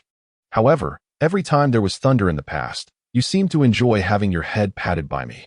This was Yuerou's unique state. In the past, on stormy nights, the two would not be as entwined as they were now. However, as long as Chen Qingyu remained by her side, refraining from quarreling and employing his gentle touch, the fears nestled within the young girl's heart seemed to dissipate effortlessly. The past is the past. Now, we are different. Yuerou blinked. What does it mean that we are different now? Chen Qingyu inquired, following her lead. It's just different. Yuerou leaned in a bit closer. You are still as foolish as ever, unable to articulate your thoughts clearly. Chen Qingyu, I knew you would not speak with wisdom. Go away. Yuerou nearly kicked him off the bed, but her little nose wrinkled in hesitation, and she refrained from doing so. After this playful banter, the two finally returned to a state of lying side by side. It's all your fault. You ruined the warmth we had. Yuerou pouted. Suddenly, an idea struck her, and she stealthily reached out from under the blanket. Finding the switch on the bedside, she pressed it down with a soft click, plunging the room into silence. Are you planning to sleep now? Chen Qingyu whispered in her ear. In the darkness. The girl's cheeks flushed crimson, her words tangled in hesitation. How about we sleep together tonight? Chen Qingyu's voice suddenly broke the stillness. Yuerou was momentarily stunned, her face instantly ablaze. You Chen Qingyu, are you suggesting we sleep together? In her extreme shyness and fluster, her tongue struggled to find coherence. You came here for that, right? With your stomach hurting, you must be feeling quite uncomfortable. Moreover, with the thunder and rain outside, I worry that your delicate frame might faint from fright. This is merely humanitarian concern. It doesn't imply that I wish to share a bed with you, nor does it suggest any ulterior motives. Please do not misunderstand. We are innocent childhood friends. Chen Qingyu earnestly explained, his demeanor open and sincere. This rambling without a script was a fundamental skill upon which Chen Qingyu relied for survival. Oh, so you don't wish to sleep with me? Yuerou murmured in a tone only she could hear, tinged with disappointment. What did you just say? Chen Qingyu didn't catch it clearly, but he sensed something was amiss. And nothing. Then, let us sleep in our innocent manner. Yuerou hastily agreed. Innocent? In the darkness. Chen Qingyu gently took hold of the small hand that had unexpectedly reached out to him. I wish to maintain our innocence, so why are you suddenly holding my hand? I did not. Chen Qingyu, you are slandering your adorable childhood friend. It was your hand that touched mine. The innocent are always clear. Is your stomach still hurting? Would you like me to warm it for you? That feels much better. Your hand is so warm. Say a few more words. What should I say? Compliment me. You narcissist, who would want to flatter you? Then you can sleep by yourself. I shall simply commend you. You seem particularly gentle today. You appear to be somewhat hesitant and lacking in confidence. That is because you are not only gentle, but also a tad exasperating. Is it dislike or gentleness? Must I elucidate? It is indeed gentleness. Chen Qingyu, you have been wonderfully gentle these past few days. I am so fortunate to have encountered you during my travels abroad. The young girl, her cheeks flushed, unconsciously buried her head in his embrace. Chen Qingyu tenderly caressed her delicate, fair face. Her breathing gradually became even and steady. Yuerou, nestled in his arms, fell asleep like a little kitten. The rain had quietly ceased at some unknown moment. The sea birds chirped, and tonight the breeze felt particularly gentle. The starry sky shone exceptionally bright. Chapter 49. Indeed. She is quite innocent, Sister Xia. Why have you only just arrived? I've been waiting for half an hour. Yuerou pouted, visibly upset. It was the first weekend after returning to London from a seaside town, a week following the autumn break. She had come to a CAF near her small apartment to meet her beloved sister, Xia, seeking her counsel. The tempestuous storm had brought forth a myriad of events between her and Chen Qingyu, not only before the lights went out, but also after. So much had transpired. Since that fateful night, Yuerou had begun to notice subtle yet undeniable changes in her relationship with Chen Qingyu, her childhood friend with whom she had shared a pure and innocent bond. Such nuances had never manifested during their years of growing up together. Upon returning from the small town, these changes became increasingly pronounced in their daily interactions. For instance, when she playfully asked Chen Qingyu to carry her out, she found herself blushing profusely. While cooking in the kitchen, Chen Qingyu continued to assist her as he always had, yet her heart raced uncontrollably. Within her youthful heart, a vague sensation stirred. It wasn't just her feelings that had transformed. Chen Qingyu seemed somewhat different as well. The bewildered girl found herself utterly confused by the situation. Thus, she was eager to discuss her concerns regarding Chen Qingyu face-to-face with Xia. Being 2 years her senior, Xia always exuded a sense of maturity, and Yuerou was confident that her sister would provide the guidance she sought. Hey, Sister Xia, why do you look so tired? Your dark circles are quite pronounced, Yuerou remarked with a hint of curiosity as Xia approached. Today, Xia appeared markedly different from the sister Yuerou knew. She looked utterly exhausted, as if she had rushed out without properly applying her makeup. Is that really you, Sister Xia? Yuerou asked incredulously. Don't even mention it. I was defeated by some ironclad straight man, Xia replied, waving her hand wearily. Please order me an Americano with an extra shot. Of course, Yuerou blinked, her curiosity piqued. Sister Xia, are you in a relationship? Of course not. Xia exclaimed, a hint of panic in her voice as she swiftly changed the subject. Now, tell me about your situation. What is going on with your little bamboo horse? Yuerou had confided in her the day before, and today she had invited her to the CAF specifically to discuss this matter. I'm not quite sure. It's a long story, but I'll keep it brief. Yuerou stammered, fidgeting with her fingers, her cheeks flushing a deep crimson before she even began to speak. Did you accidentally end up doing something? Xia leaned back, her eyes widening in astonishment. She swore to the heavens that since Yuerou's birth, she had never witnessed her displaying such a bashful demeanor. Xia's mind was filled with notions of innocence. Works of wholesome literature were never her reading choice. Thus, upon seeing Yuerou in this state, she immediately speculated that Yuerou must have, well, with Chen Qingyu. Why are you silent? This question rendered Yuerou momentarily speechless. Xia waved her hand in front of her eyes, but there was no response. Well, aren't you two childhood sweethearts? Living together, it's quite normal. During your years at school, you could very well have a child. Sister Xia, what are you saying? I have not done what you imply. No. At the last moment, Yuerou managed to interrupt Xia, preventing her from uttering anything more outrageous. Her face flushed crimson, her ears and neck also adorned with a rosy hue. How could it be? How could they possibly have a child so soon? They weren't even together yet. Moreover, even if they were, the prospect of having a child would surely not come so swiftly. With her face aglow, Yuerou lowered her head. Suddenly, a twinge of guilt washed over her as her thoughts drifted to the morning she awoke beside Chen Qingyu. That day, in a haze between dreams and reality, she vaguely sensed someone holding her. She wished to forget that scene, only recalling the blue sky outside, the soft, white clouds, much like the inner turmoil of a girl overwhelmed with embarrassment. She wondered if Chen Qingyu could perceive her racing heart in his dreams. Yet she herself felt her heart thumping vehemently, nearly leaping from her chest. Later, when Chen Qingyu awoke, he curiously remarked on her flushed face. Without receiving a reply from Yuerou, he was met with a swift kick. Then, in his sleepy state, bewildered by the situation, he became her foot warmer once more. Now, reflecting on that morning, Yuerou wished she could vanish into a crevice of the earth. If you haven't been with him, why do you look so peculiar? So what exactly is going on between you two? Xia gazed at Yuerou, noticing that she seemed lost in some peculiar reverie or memory, her face growing even redder. Curiosity was nearly overwhelming Xia. Sister Xia, let me start from the beginning and tell you everything slowly, but you mustn't laugh at me. Actually, nothing too outrageous occurred. You are so mature, surely you have ample experience. You must teach me how to handle this. Yuerou shyly began to speak. Go on, I will assist you, Xia nodded. It seemed her concerns had been unfounded. Yuerou is indeed a pure and innocent young girl. Her childhood companion appears to be a respectable individual as well. It is unlikely that anything excessive, as she imagines in her heart, will transpire between the two of them. Chapter 50. Every day is joyful. What's wrong, Sister Xia? Wake up. Should I call an ambulance for you?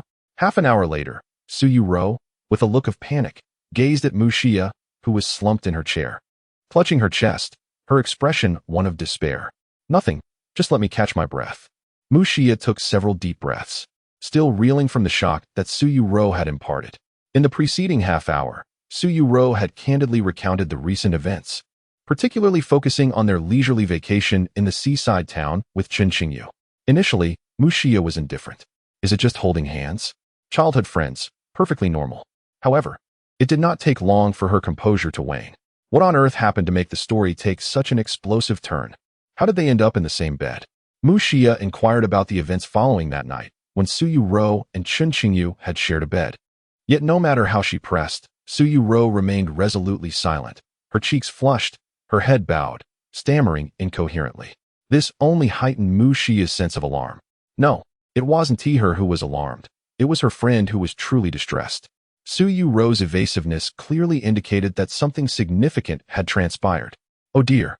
The seemingly innocent younger sister might have indulged in something substantial, while the thought of last night filled Xia's heart with resentment. On the very night that Chen Qingyu and Yuerou arrived in London, Mu Xia had exchanged contact details with a coldly handsome stranger named Gu Chen, whom she had encountered downstairs in their shared apartment. Subsequently, they had sporadically chatted online. Gradually, Mu Xia discovered him to be quite knowledgeable, likely very talented, frequently sharing music-related content on his social media. Moreover, Gu Chen was undeniably handsome. The sensation of conversing with him was delightful. Thus, emboldened by her feelings, she had invited Gu Chen to watch a romantic film together last night. After the film concluded, it was only natural that she returned late, just as she was enveloped in rosy fantasies, anticipating something special to unfold. That infuriatingly oblivious man had invited her to a gaming CF to spend the night. Dragging her weary body, Mu Xia watched Gu Chen play video games, exclaiming, "Wow, you're amazing." She felt like despairing and wished to crash headfirst into the tofu snack he had bought her. Furthermore, since not all gaming CAFs abroad operate around the clock, they had walked for a solid 20 minutes in the biting cold before reaching this one. She was nearly frozen. Truly, a cool and aloof gentleman who wouldn't even offer her a reassuring hand. Ultimately, Mu Xia found herself yawning incessantly, enduring an entire night watching Gu Chen play games. He even kindly asked her, a self-proclaimed gaming novice, if she wanted to join him. Mu Xia swore that she genuinely wished to engage in the game with him. However, her hands and eyelids, on the verge of closing, were utterly uncooperative. After returning home from a rather insufficient slumber, Mu Xia hurriedly set off to meet her beloved younger sister. Despite the tumultuous journey of her own emotions, she was imbued with an inexplicable sense of duty along the way. Resolute in spirit despite her physical limitations, she felt it her obligation as an elder sister to remain strong, for Yuerou likely faced even greater adversities. She must protect her sister and rise to the occasion, becoming her emotional guide. With this mindset, Mu Xia arrived at the CAF, only to find herself incredulous at the revelations that unfolded. Wait, you two traveled together? Shared a room? Slept in the same bed? Even casually holding hands and affectionately tousling each other's hair? What a shocking revelation for an elder sister who had never experienced love. Mu Xia nearly fainted upon hearing this. Why was her sister not content to stay at home and rest, instead of seeking her guidance in matters of the heart? Her sister was already unwittingly soaring down the path of romance, while she herself remained entangled with that unyielding man, spending sleepless nights in an internet CAF. The world, indeed, was a beautiful place. Mu Xia clasped her neck, appearing as if she might strangle herself in despair. Sister Xia, you must think my situation is rather dire, right? How should I best interact with Chen Qingyu? I feel so happy when I'm with him every day, yet the atmosphere seems somewhat strange. Do you think I should confess that I've liked him for a long time? Oh right, she had mentioned it before but later claimed it was a jest. Yuerou pondered, tapping her chin, her expression a mixture of confusion and contemplation. The background music seemed to underscore the gravity of her predicament, a poignant score akin to a tragic revelation. Lies inflict no harm, but the truth is a swift blade. When Yuerou glanced back at Mu Xia, she found her slumped against the chair, utterly defeated. Alas, you've fallen in love after a moment. Mu Xia wearily waved her hand and departed, her face a portrait of disillusionment. Sister Xia, what am I to do? Let nature take its course. You two shall soon be welcoming children, came the response. Oh, all right, huh? Yuerou gazed in bewilderment as her sister's figure vanished through the door. Well then, I shall ask her again next time. Indeed, my emotional conundrum is far too intricate, even for my experienced sister to unravel. Upon returning to her small apartment, Yuerou sniffed the air and detected a delightful aroma. You've had a change of heart today. You actually cooked for me. You're mistaken. I merely prepared a single serving and accidentally made a bit too much. Humph, you're deceiving me. This is clearly a heartfelt meal crafted just for me. Hee. If that's how you feel, there's nothing I can do about it. Chen Qingyu set down the spatula and glanced at her. Yuerou, the favor you owe me from before, it is time for you to repay it. As he spoke, a hint of a mischievous smile appeared at the corner of his mouth. Chapter 51. Call me brother, and I'll feed you I. When have I ever owed you a favor? Chen Qingyu, I warn you, you mustn't speak recklessly. We are not indebted to each other. Our consciences are clear and untainted. Stop concocting excuses to harm me. The girl resembled a startled little rabbit, her hands instinctively wrapping around herself in a gesture of fear. When was it? Let me think. Chen Qingyu counted on his fingers. The first time was on the airplane when I helped you with your oxygen mask. The second was when you slipped in the bathroom, and I rescued you. The third was during our last stay at the family inn, where I bought that item for you and even helped you massage your stomach. Oh, and there was also that time I helped you overcome your fear of thunder, which adds one more instance. Furthermore, if we were to account for all our past encounters, there would likely be over 10 more. Chen Qingyu cast her a sidelong glance. So, between us, there have been many, many instances. I wonder who it was that always claimed to remember and intends to repay. Oh, please stop speaking the truth. There can't possibly be that many. From the moment he uttered the first sentence, Yuerou's small face scrunched into a frown. She secretly counted in her heart. Alas, it seemed there were even more than he mentioned. But I have cooked you countless meals. The girl protested with a pout. Doesn't tea that count for anything? Therefore, I essentially handle all the household chores, and at this very moment, I am preparing a meal for you. Care to taste? Chen Qingyu ladled a portion of the freshly made soup, gently blowing on it before taking a sip himself. Not too hot, quite delicious. Then, without waiting for Yuerou to react, he brought the spoonful of soup to the unsuspecting girl's lips. What are you doing? Yuerou exclaimed in displeasure. However, mere seconds later, she found herself momentarily stunned. Her sparkling eyes curved into delightful crescents, her face radiating astonishment. Chen Qingyu, is this soup made by you? Oh my, it's so delicious. The soup made by Chen Qingyu is truly delightful. But wait, isn't he supposed to be incapable of cooking? Please do not look at me like that. Chen Qingyu's lips curled into a slight smirk. There's no helping it. Your brother Qingyu possesses an exceptionally strong ability to learn. You, what brother Qingyu? You narcissist, I refuse to call you brother. Yuerou expressed her disdain. Yet her eyes sparkled as she gazed at the fragrant bowl of soup. Call me brother, and I shall feed you. Chen Qingyu blocked her path. You are being unreasonable. I never make such demands of you. Yuerou glared at him, indignant. I mean, call me brother, and I'll feed you the entire bowl. If you don't call, then you can drink it yourself. I'll continue cooking. Chen Qingyu stepped aside. Wait, you mean you'll feed me until it's finished? Yuerou's eyes widened in surprise. She hadn't even realized that Chen Qingyu had meant to feed her the soup. Alas, he has committed a foul, deliberately tempting her. The young girl lowered her head. Her delicate, fair fingers entwined in a tangle of confusion. She was a girl of remarkable composure, resolute in her stance. She would not yield easily.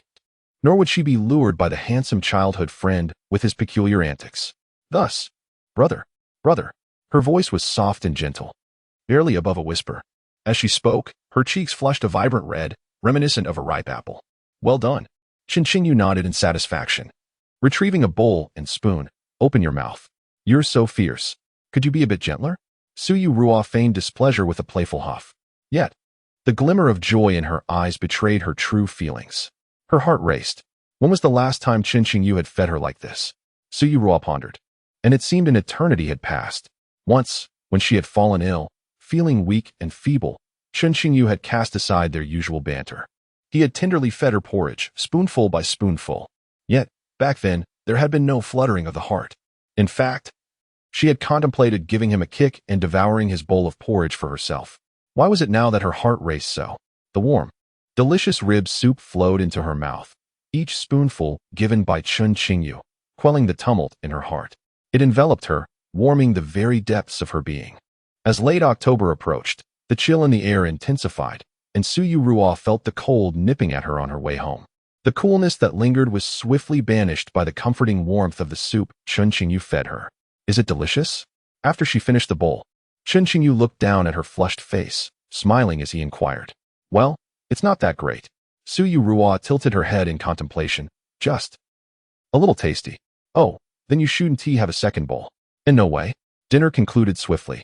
Yuerou consumed another hearty bowl of soup and savored a multitude of dishes. Her flat stomach now showed a slight bulge. Chen Qingyu's meal was truly exquisite. Had he been pretending all along, feigning his inability to cook just to savor his own culinary creations? Yuerou couldn't stop glancing at Chen Qingyu. What, lately, did she find him so handsome, so charming, so irresistibly attractive? Yuerou, you've finished eating, you can wash the dishes now, Chen Qingyu remarked, distracted by his phone as he noticed her at last pausing her meal. With a mischievous grin, he teased, I refuse to find you charming. The girl, who had been enveloped in a flurry of pink bubbles just moments ago, suddenly wore a face of dismay. He was indeed still that mischievous rogue. Her daydreams of romance instantly transformed into an urge to kick him out of frustration. All right, I'll wash the dishes now. However, Chen Qingyu, I have a matter to attend to first. Please remain seated and do not move, if you would be so kind. Emerging from the kitchen, Yuerou mischievously winked. She had not forgotten that before dinner, Chen Qingyu had mentioned a favor she owed him. While washing the dishes moments ago, an ingenious idea struck her. The illustrations for her novel, which had been temporarily shelved due to changes at the publishing house, were now back on track. Today, the publisher had finalized the subsequent details and urged her to promptly specify the requirements for the commissioned illustrations. They would soon reach out to the previously arranged artist to expedite the process. By a stroke of serendipity, Yuerou had discovered that Chen Qingyu was indeed the artist contacted by the publisher. Thus, all she needed to do was to inundate him with a plethora of demanding requirements for the illustration commission, ones that would be exceedingly challenging to execute. This would surely keep Chen Qingyu preoccupied, allowing him to potentially forget about the favor. With fervor, Yuerou sent a multitude of detailed requests to the publisher's liaison. Capture the essence of childhood sweethearts. Incorporate a rich array of attire, ideally showcasing the girl's charm. Adopt an anime style, yet imbue it with a sense of realism akin to three-dimensional art. In essence, evoke the atmosphere of childhood sweethearts. Numerous intricate demands were dispatched to the publisher, who was urged to promptly liaise with the artist regarding the specifications. A glint of cunning sparkled in Yuerou's eyes, akin to that of a clever little fox. Chen Qingyu was soon to be quite busy. Meanwhile, she could gracefully evade the obligation of repaying his favor. Indeed, just minutes later, the publisher, suddenly exhibiting remarkable efficiency, relayed the illustration requirements to Chen Qingyu. The atmosphere of childhood sweethearts, embodying the charm of a girl. A smile crept onto Chen Qingyu's lips as he pondered. Yuerou, it seems, was coming to repay her debt. Shouldn't you be quite busy right now? Yes, there is a significant project, rather troublesome. Thus, I require a genuine little childhood sweetheart to assist me. Yuerou, do you know how to model? No. I want to do it. Yuerou, who had just moments ago worn a triumphant grin, instantly transformed into a visage of dismay. Chapter 52. Blame the author. What model? Why would I want to be your model? You, Chen Qingyu, are you just trying to take advantage of me? Speak the truth. Yuerou's cheeks instantly flushed crimson. The notion of being a model felt utterly absurd. She recalled a novel she had read, something like Summer Ice, which depicted a girl serving as a model for a boy, and subsequently, they ended up having 5 children. Oh dear, she couldn't possibly bear 5 for Chen Qingyu. 2 would suffice, wouldn't it? No, that was not right. Yuerou's thoughts had already drifted into the cosmos. What do you take me for? Chen Qingyu cast her a sidelong glance. Yuerou, please look at me properly. I am a man of integrity, and my inquiries pertain solely to serious matters. If you must assign blame, direct it towards the author known as Yuerou. I suspect she harbors some eccentricities, even for a book cover. She has no need to bombard me with over 30 meticulous requests. This was his first encounter with such a demanding client. Furthermore, she insisted on balancing both 2-dimensional and 3-dimensional elements while capturing the authentic ambience of childhood sweethearts. Chen Qingyu glanced at her, exasperated. I have no other option. You are my sole childhood sweetheart. You simply need to decide whether you are willing to assist me. As he spoke, he was inwardly amused. If only he knew the identity of Yuerou, he would surely pay her homage. This author was remarkably astute, almost as if sent from the heavens to aid him. In the days following his return from the coastal town, both Yuerou and Chen Qingyu pondered the evolution of their relationship. To that end, he even consulted the works of the online romance expert, the illustrious teacher Ao Xiang, specifically the section on childhood sweethearts. After perusing the material, he felt enlightened. According to online theories and classic cases, the progression typically involved ambiguity, confessions, and an escalation of intimacy, a gradual unfolding. However, childhood sweethearts, particularly those characterized as playful adversaries, were an exception. In such dynamics, before the verbal sparring ceased, they could engage in myriad activities beyond procreation. Should they inadvertently find themselves expecting a child during these escapades, they might casually announce on social media, "Yes, we are expecting a child." Ahem, pardon the mix-up. The matter of childbirth warrants careful consideration. In summary, having grown up together, many steps typical of ordinary couples could be skipped. When the atmosphere was ripe, It would merely be a matter of time before they contemplated parenthood. On a moonless, breezy night. Oh no. Rather on a sun-drenched day with a gentle breeze, a particularly significant day for both, one could present a bouquet, expressing their heartfelt intention to cherish one another for eternity. Perfect. Chen Qingyu contemplated how he might seamlessly grow closer to his charming childhood sweetheart. The customized request sent by Yuerou is simply a perfect assist for him. Using this reason to persuade Su Yuetong to be a model, she undoubtedly cannot find an excuse to refuse. In the future, Yuerou must be assigned the main table at the wedding. Well, being a bridesmaid wouldn't be out of the question either. You. Who are you calling mentally ill? Su Yuetong's fists clenched in frustration, her expression radiating a desire to strike. I wasn't cursing you. I was referring to that client. Do you know her? Why such a strong reaction? Or did you mishear? Chen Qingyu glanced at her with slight bewilderment. Of course, I don't know her. Although we are both writers, I surely do not know her. I just believe you shouldn't casually slander strangers. Su Yuetong exclaimed indignantly. Oh, your character is indeed commendable. Could you perhaps refrain from scolding me next time? Chen Qingyu's eyes darted around, gradually revealing a hint of understanding. Su Yuetong, how many characters is your pen name? Why do you ask that? I'm merely inquiring. No.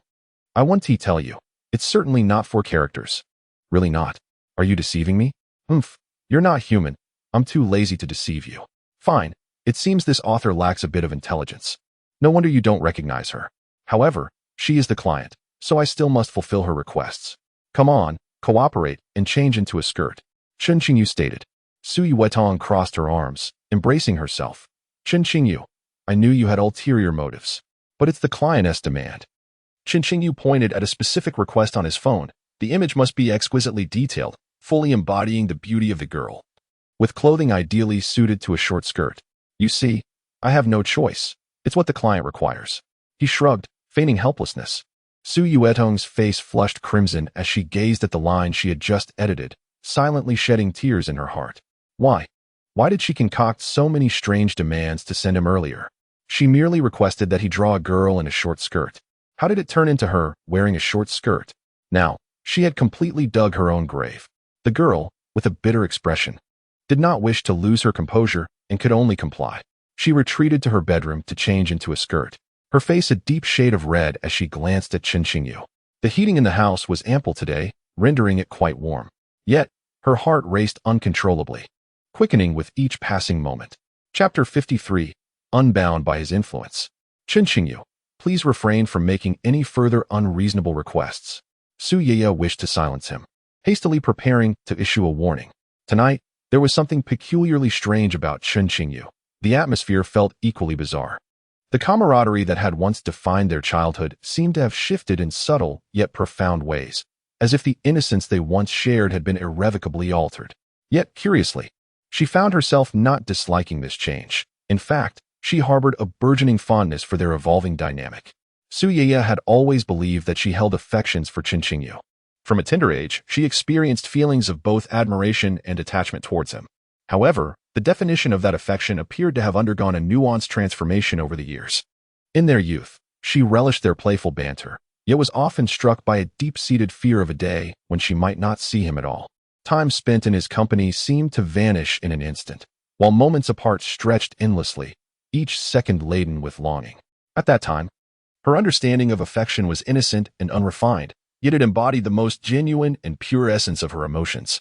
On the day of their reunion, when she believed the plane was plummeting, the confession that slipped from her lips echoed those childhood sentiments, a testament to the most innocent and naive form of love shared between childhood friends. Back then, the pink bubbles of infatuation were fewer, yet those were the words she most yearned to express at the precipice of life. This singular, heartfelt experience was meant to be shared only once, with that one special person. Now, everything seemed to oscillate between stasis and subtle change. Her affection for him remained steadfast. Yet this contemporary fondness seemed layered with complexities beyond mere innocent attachment. Perhaps it was tinged with a hint of desire. No, that was not quite right. She was at a loss. It was all for the sake of art, and there was little she could do. Alas, the demands of Yuerou were exceedingly burdensome. Chen Qingyu once again presented the screen to Su Yuya, revealing a list of requirements she had penned herself, now laid bare before her. Her face flushed with embarrassment as she read through them. One stipulation insisted on intricate detail and precision in the artwork. Though she lacked expertise in the realm of painting, she recognized that capturing fingers and toes accurately posed a significant challenge. When she concocted those demands for the publisher, it was a desperate attempt to augment Chen Qingyu's workload. To safeguard against any breach of contract on his part, she had even requested that the publisher note that if funding fell short, they could allocate additional resources. Now, in her current predicament, Su Yeye felt an overwhelming sense of regret. Oh, could she possibly retract all those unreasonable requests? She vowed to abandon her frivolous ways. Well, you can only look at me while you draw. Normally, you must not stare at me incessantly, Yuerou said, biting her lip. Her cheeks flushed in reluctant compliance. There was no alternative. It seemed she truly owed Chen Qingyu a multitude of favors. Thus, she could only acquiesce to his request. After all, the illustration Chen Qingyu would create was intended for her own novel. Moreover, he would remain oblivious to this fact. Surely he wouldn't know. Hey, I told you not to touch me. Why are you holding my hand? The girl suddenly exclaimed, feeling her small hand captured by a warm grasp. However, his hand lingered only for a few seconds before releasing her. I was afraid your hands were cold. I wasn't deceiving you, Chen Qingyu stated genuinely. Although his home was heated comfortably, it was already late autumn. Yuerou was not particularly robust. Should she catch a cold or fever, he feared he would struggle to resist the allure of his little childhood friend. If anything akin to a certain three-character anime scenario were to unfold, it would truly cross a line. Such matters should be pondered at a later time. Perhaps due to the warm pork rib soup she had consumed, Yuerou's hands were not cold, but rather pleasantly warm. When Chen Qingyu touched them, she shivered slightly. So, do you mean to say you think I'm not cold? Yuerou blinked. Why did he only hold her hand for a mere few seconds? She was clearly very cold. So cold. This hardly warmed her at all. She hadn't been held long enough. Woe is her. Chen Qingyu was being unreasonable, unwilling even to warm her hands properly. How detestable. Chapter 54. No disguises allowed. Cold. Yuerou, enough is enough. Your hands are warm enough to warm mine, yet you claim to be cold. Strike a charming pose, reminiscent of our childhood together. Fear not. The anime illustration won't reveal your identity, Chen Qingyu remarked, casting a glance at Yuerou as he prepared his drawing tools. You. Humph. Why don't you use my hands to warm yours? Yuerou stammered. Indeed, Chen Qingyu's hands were somewhat chilly. Why would he refrain from utilizing such a splendid, free source of warmth? How unreasonable. Are you disdainful of me? Yuerou huffed, questioning him with an offended spirit. Have I not always held a disdain for you? It's been over a decade, he retorted. Get lost. Just leave. Yuerou was infuriated, appearing as if she might kick him to death from her position on the sofa. Come now, who would cook for someone they disdain? Aren't you being foolish? You should behave better, or else I might draw your lips. Ask you. Dare you? I shall devour you. Oh, I shall do my utmost. After a brief interlude, the two had agreed upon the poses they would adopt. Yuerou fidgeted on the sofa, her hands resting on her lap, her face adorned with a bashful blush. At that moment, Chen Qingyu unveiled a request from Qingmei that nearly caused Yuerou to faint. In the illustration, incorporate elements of rabbit ears into the beautiful girl. There was nothing inherently wrong with this. It would suffice for Chen Qingyu to add a pair of rabbit ears during the drawing. However, it just so happened that Chen Qingyu recalled their previous visit to the seaside town. While accompanying Yuerou on a shopping trip, they had not only purchased a pair of brooches, but also a remarkably lifelike rabbit ear hair accessory that suited her exquisitely. Earlier, Yuerou had stuttered about misplacing that very accessory. Yet, within a minute, Chen Qingyu ruthlessly unearthed it from her wardrobe. No, I refuse to wear that. Yuerou protested, resembling a pitiful little rabbit as she sprawled across the sofa, mimicking a rabbit's defiant gesture, her face a canvas of rejection. Without the actual item, I find myself unable to envision the composition. In light of this, I shall inquire with the publisher for the author's contact details. Chen Qingyu sighed. Online communication is dreadfully inefficient. It would be much more convenient for me to liaise directly with Qingmei. As he spoke, he retrieved his phone. Don't. That would be too troublesome. I'll wear it. Is that not sufficient? You needn't go through all that trouble, truly. Yuerou's eyes widened, fear glinting within them. This contact information, he must not acquire it. Absolutely not. If Chen Qingyu were to obtain this contact information, wouldn't her perfectly concealed identity be exposed? And then, She would face utter embarrassment in front of him.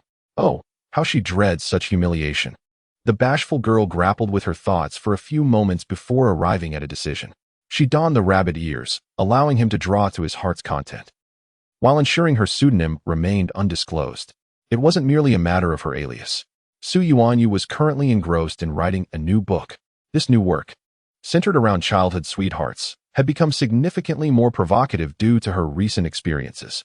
In a few months, she would submit the entire manuscript, followed by the subsequent publication. These contents must remain unseen by Chen Qingyu. Absolutely not. Suddenly compliant, Chen Qingyu nodded. He then swore to place the rabbit ears, which suited Su Yuanyu perfectly, upon her head. A tail would make it flawless. This should suffice, right? Why do you gaze at me with such an odd expression? Su Yuanyu pouted, slightly adjusting the angle of her rabbit ear accessory, then cast a wary glance towards Chen Qingyu. Her heart raced. Had he discovered her alias? Impossible. She had hidden it so well, there was no way he could uncover it. She had even donned the rabbit ears to safeguard her pseudonym. It's nothing. I simply feel you possess a remarkable talent, Chen Qingyu remarked with a smile. He had already begun to anticipate the wonders contained within Su Yuanyu's literary masterpiece. This serene moonlit sky was undoubtedly Su Yuanyu. This could also elucidate why she had made such an array of peculiar requests. Should he confront her now? Chen Qingyu's gaze lingered on the pouting girl. He felt it was possible, but unnecessary. She enjoyed feigning ignorance, so he would indulge her in that pretense. This approach would surely make it easier to manage the endearing yet foolish childhood sweetheart. Of course, my writing is quite exquisite. I'll share it with you when I have the time. Oh, wait. No, I want to show you. Su Yuanyu curled up on the sofa. Don't move. You. Why do you keep saying such strange things? Just go away. I meant to say I'm about to start drawing. What are you talking about? How should I know what you're referring to? In any case, it's not anything good. A gentleman should not pry. After a pause, Chen Qingyu roughly sketched out a composition. It seemed satisfactory, yet something felt amiss. Thus, amid the girl's attempts to dissuade him, Chen Qingyu opened the list of requirements sent by the publishing house. Don't look at that. I think the author probably doesn't have that many demands. Su Yuanyu panicked as she saw him gazing at his phone again. This evening, every time Chen Qingyu glanced at his phone, it seemed to bring forth nothing but misfortune. No, I must absolutely fulfill the requirements set by the client. This is a testament to my dedication. Do you comprehend? Chen Qingyu cast a sidelong glance at her and remarked, So, if I were your client, would any request be permissible? The girl, with a twinkle in her eye, tilted her head at him. Certainly, but it would require additional compensation. Intrigued, Chen Qingyu inquired, Are you implying that you are my client? Could it be? Of course not. How could that author possibly be me? Su Yaya exclaimed, her face a picture of horror as she waved her hands in denial. Well, I too find it improbable that you could be that author. The one capable of making such extensive demands must be a girl of clear logic and meticulous reasoning. Such a girl would undoubtedly be rather endearing. Each word he spoke seemed to revolve around Su Yaya, and she became visibly agitated. What do you mean by that? Do you think I lack clarity of thought, and that I am not charming? Her anger was palpable. I never said that. Every word has been your own. Chen Qingyu nearly burst into laughter. He had intended to voice that sentiment, only to be preempted by Su Yaya. Humph, you are the biggest fool, unable to perceive anything. You will regret today's words. With a sudden flicker of pride, Su Yaya's eyes sparkled.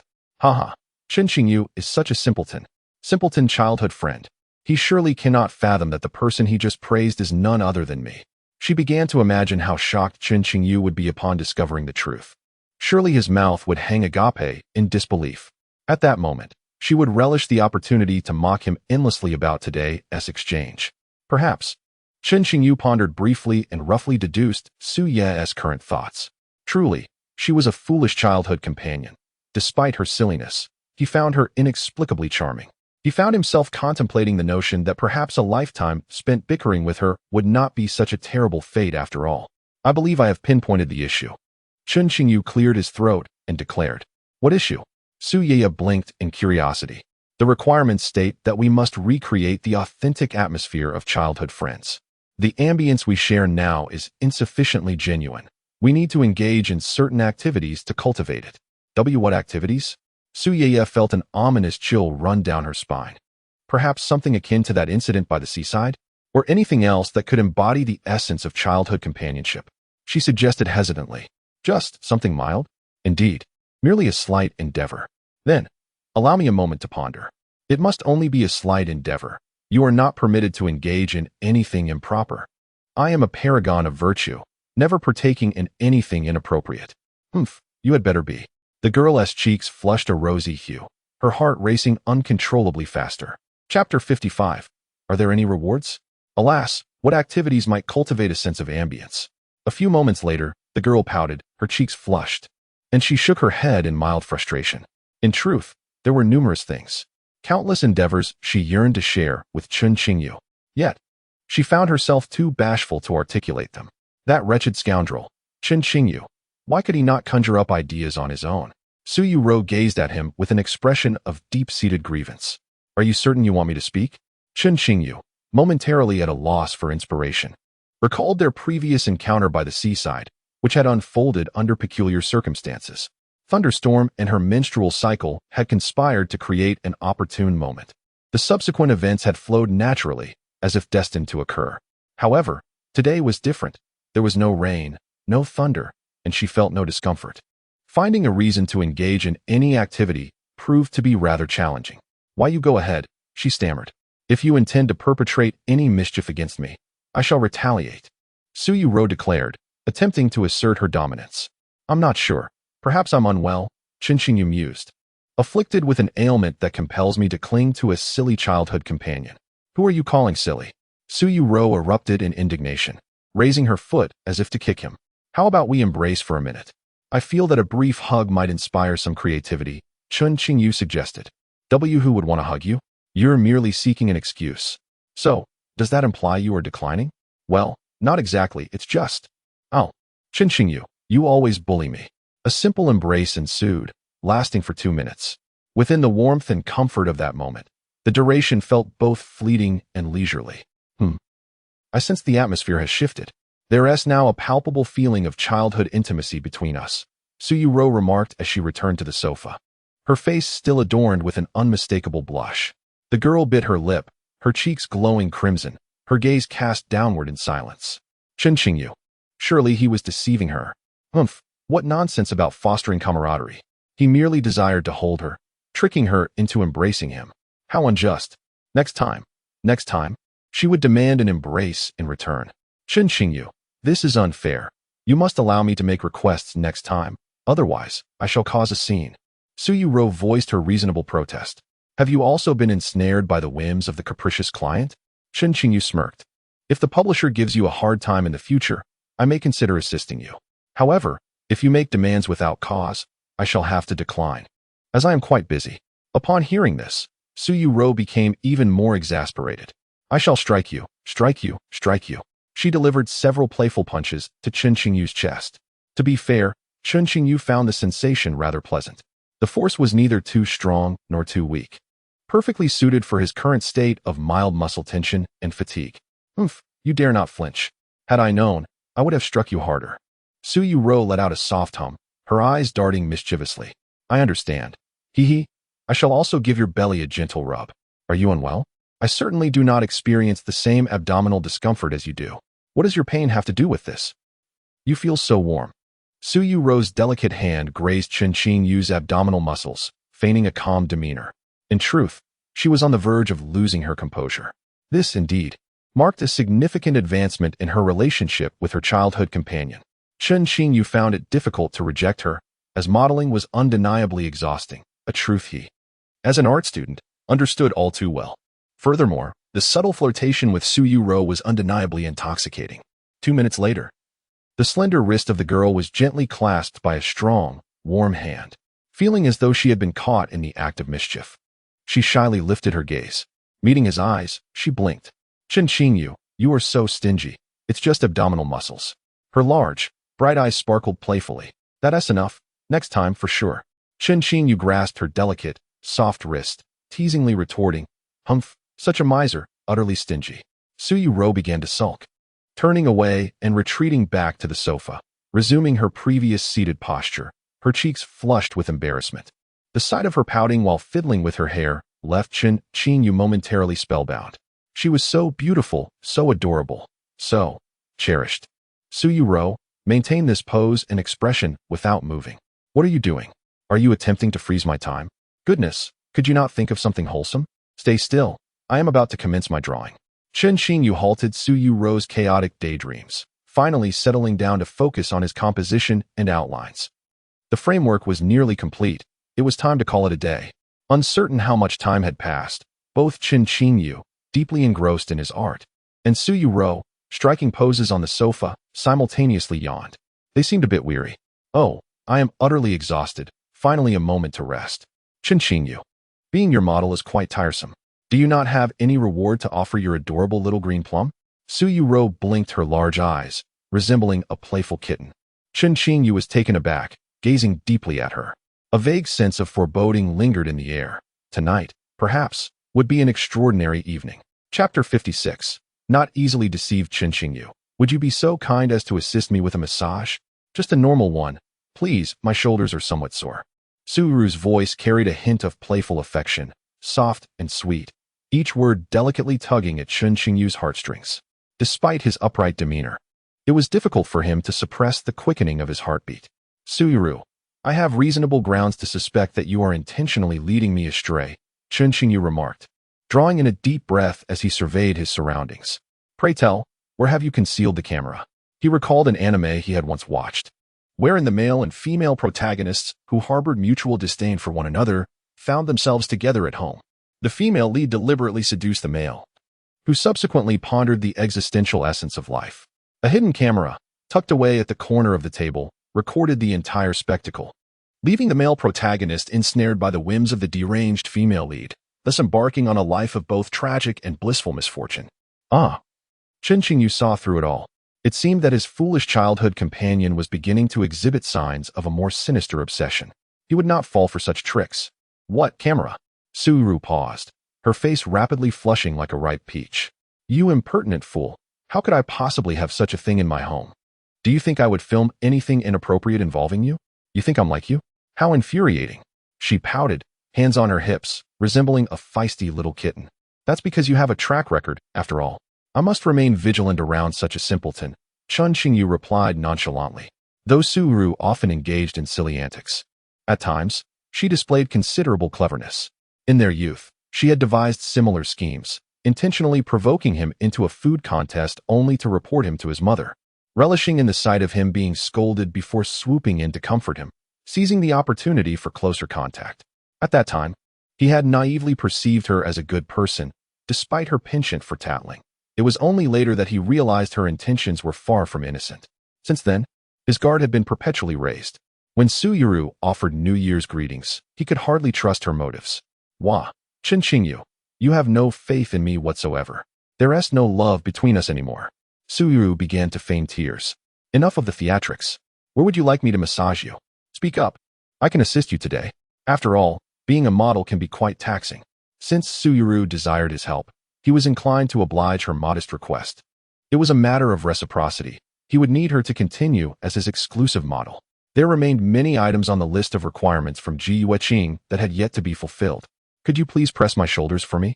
Yuerou pouted, her delicate nose crinkling slightly. She reached out and gently pinched her own fair and exquisite shoulder. It truly felt a bit sore. While modeling for Chen Qingyu earlier, she had to maintain a fixed posture, sitting perfectly still. It was quite challenging. She needed Chen Qingyu to massage her shoulders to feel better. Is it all right here? Chen Qingyu glanced at his watch. It seemed rather late.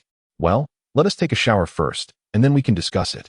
Yuerou stretched lazily, her figure embodying the perfect golden ratio, reminiscent of a girl stepping out from an anime romance. I'm off to shower now. I won't bother with you anymore. With that, she dashed to the bathroom. Once the sound of the cascading water began, the girl inside the bathroom suddenly fell silent. Help! It seemed she had forgotten to bring a change of clothes into the bathroom. Chen Qingyu. Her feeble voice was drowned out by the sound of the shower, and he could not hear her at all. It was only when the bashful girl timidly knocked on the bathroom door that he noticed the commotion. Did you fall again in there? This time, I want to come to your rescue. Chen Qingyu stood outside, pondering for a moment. Falling twice in a row? That was implausible. Even Yuerou's less than brilliant intellect couldn't manage that. Perhaps she had installed a camera in the bathroom. He would need to be cautious while showering, lest he be captured in some compromising scenes. I forgot to bring my clothes. Yuerou's voice was soft and pitiful, filled with a sense of grievance. She needed to change clothes today, yet she had brought nothing into the bathroom, leaving her clothes outside. Now, she had no choice but to ask Chen Qingyu for help. Blushing, the girl began to recall where the cleanest clothes might be. They should be tucked away in a corner of the wardrobe, and it had to be something relatively new. Because it had been worn for such a short time, there wouldn't be any remnants on it. Oh, you didn't bring any clothes? Well then, you can sleep in the bathroom tonight. Sounds fine to me. I'm off, goodbye. Chen Qingyu, you come back here. Please help me get my clothes. And also, please bring me a nightgown. I'll tell you where it is. Panic and urgency echoed from within the bathroom as Yuerou called out. Chapter 57. My shoulders are so sore with a hint of hesitation. Yuerou directed Chen Qingyu to a particular corner of the wardrobe in the bedroom. Upon entering, he indeed discovered the garments she had mentioned, including the nightgown she frequently wore. Gently, he reached out to grasp several pieces of clothing, as his fingers brushed against the soft fabric. Even the usually composed Chen Qingyu felt a flutter in his heart. He found it rather intriguing. The texture of Yuerou's clothing seemed distinct from his own, suggesting they were crafted from different materials. Knock, knock. Holding the girl's clothes, Chen Qingyu approached the bathroom door. He opened it, maintaining an impassive expression, though a trace of tension was discernible in his voice upon closer inspection. In such an atmosphere, his heart was hardly at ease. Chen Qingyu, could you step outside for a moment? I'm about to open the door, came the soft voice of the girl. The next instant, the bathroom door creaked open just a crack. A flawless, delicate hand emerged amidst the rising steam, extending gently outward. The hand, pristine and tender, seemed almost fragile. As she was showering, droplets of water trickled down her wrist, falling one by one. When Chen Qingyu handed her the clothes, their hands brushed lightly, and the bashful childhood friends felt their hearts race in unison. After Yuerou finished her bath, Chen Qingyu had also taken a shower. Upon exiting, he found her waiting for him on the bed. Chen Qingyu, my shoulders are so sore. I was almost asleep waiting for you. Why did you take so long in the shower? She complained, her voice laced with dissatisfaction. The girl, now clad in her nightgown, sat lazily on the bed, stretching like an adorable cat. My shower duration is none of your concern, Chen Qingyu replied with a tone of righteousness, perhaps to mask a hint of guilt within. He reached out and gently pinched her fair cheek. Chen Qingyu, please don't keep pinching my face. Even though we are childhood friends, you shouldn't treat me so casually. If someone were to see us, they might misunderstand that we are. Yuerou's voice trailed off, her tone gradually shifting. Unbeknownst to her, she infused her words with a slightly indulgent inflection. Chen Qingyu, I want to pinch your face too, but I've been quite restrained. I don't think about it every day like you do, Yuerou remarked playfully. Are you implying that you've actually been longing to do so for quite some time? Just held back because it felt a bit awkward? Chen Qingyu's lips curled into a smile as he leaned in closer. They could both feel each other's breath now. Of course not. Yuerou felt increasingly flustered. How could I possibly be interested in you? In any case, I'm just not. All right, please help me with a massage. My shoulders are truly aching. Her gaze fell upon Chen Qingyu's hands, which were remarkably appealing. The thought of him massaging her shoulders filled her with a sense of comfort. However, as her imagination wandered, she found herself hesitant to pursue the thought further. The young girl's eyes darted around, sensing the atmosphere was nearly perfect, yet feeling that something was still lacking. What could that missing element be? Of course, neither of them had yet entered the bedroom. The ambience of the living room could not possibly compare to that of the bedroom. Chen Qingyu, would you come to the bed to help me with a massage? A glimmer of mischief sparkled in Yuerou's eyes as she blinked, her voice soft and sweet. Chapter 58. Good night. Brother, are you coming to bed? Chen Qingyu regarded her with a scrutinizing gaze. The naive little childhood friend has commenced her peculiar requests again. Fortunately, he is a man of integrity and virtue, steadfast in his principles. As for the outrageous demands of Yuerou, he naturally acquiesced with delight. Why did you just change into pajamas? Is it cold? After changing his attire, Chen Qingyu nestled into Yuerou's blanket. The innocent childhood companions found themselves in an exceedingly delicate proximity, shoulder nearly touching shoulder, yet still a breath apart, devoid of any actual contact. You girls just don't understand. Chen Qingyu shook his head. Humph, playing coy, do as you please. Yuerou tossed her head, wearing an expression that suggested she could not be bothered to argue. After a brief pause, she suddenly blushed and became flustered. Chen Qingyu, later you must give me your hand. Only where I permit, mind you. Suyu shook her small fist as if attempting to intimidate him. That tiny fist of yours won't scare anyone, all right? It wouldn't even hurt. You must not say you feel nothing towards me. If I hit you, you must feel it. Yuerou, incensed, demonstrated a playful punch to his chest. Chen Qingyu remained unfazed internally, even feeling a bit drowsy. Did she truly lack strength, or was she reluctant to strike him? You won't feel sorry for me when you hit me, right? Chen Qingyu smirked. Who would feel sorry for you, you big bully? I might as well hit you hard. Suyu mumbled softly, though her peripheral vision was stealthily assessing his expression. Just now it shouldn't have hurt him, right? Chen Qingyu did seem to appear quite pained. Does it hurt? Then I won't hit you so hard in the future. Why are you so fragile? I remember you could withstand more than this, Suyu remarked cautiously. It seems she ought to treat him with a bit more tenderness henceforth. You actually care about me.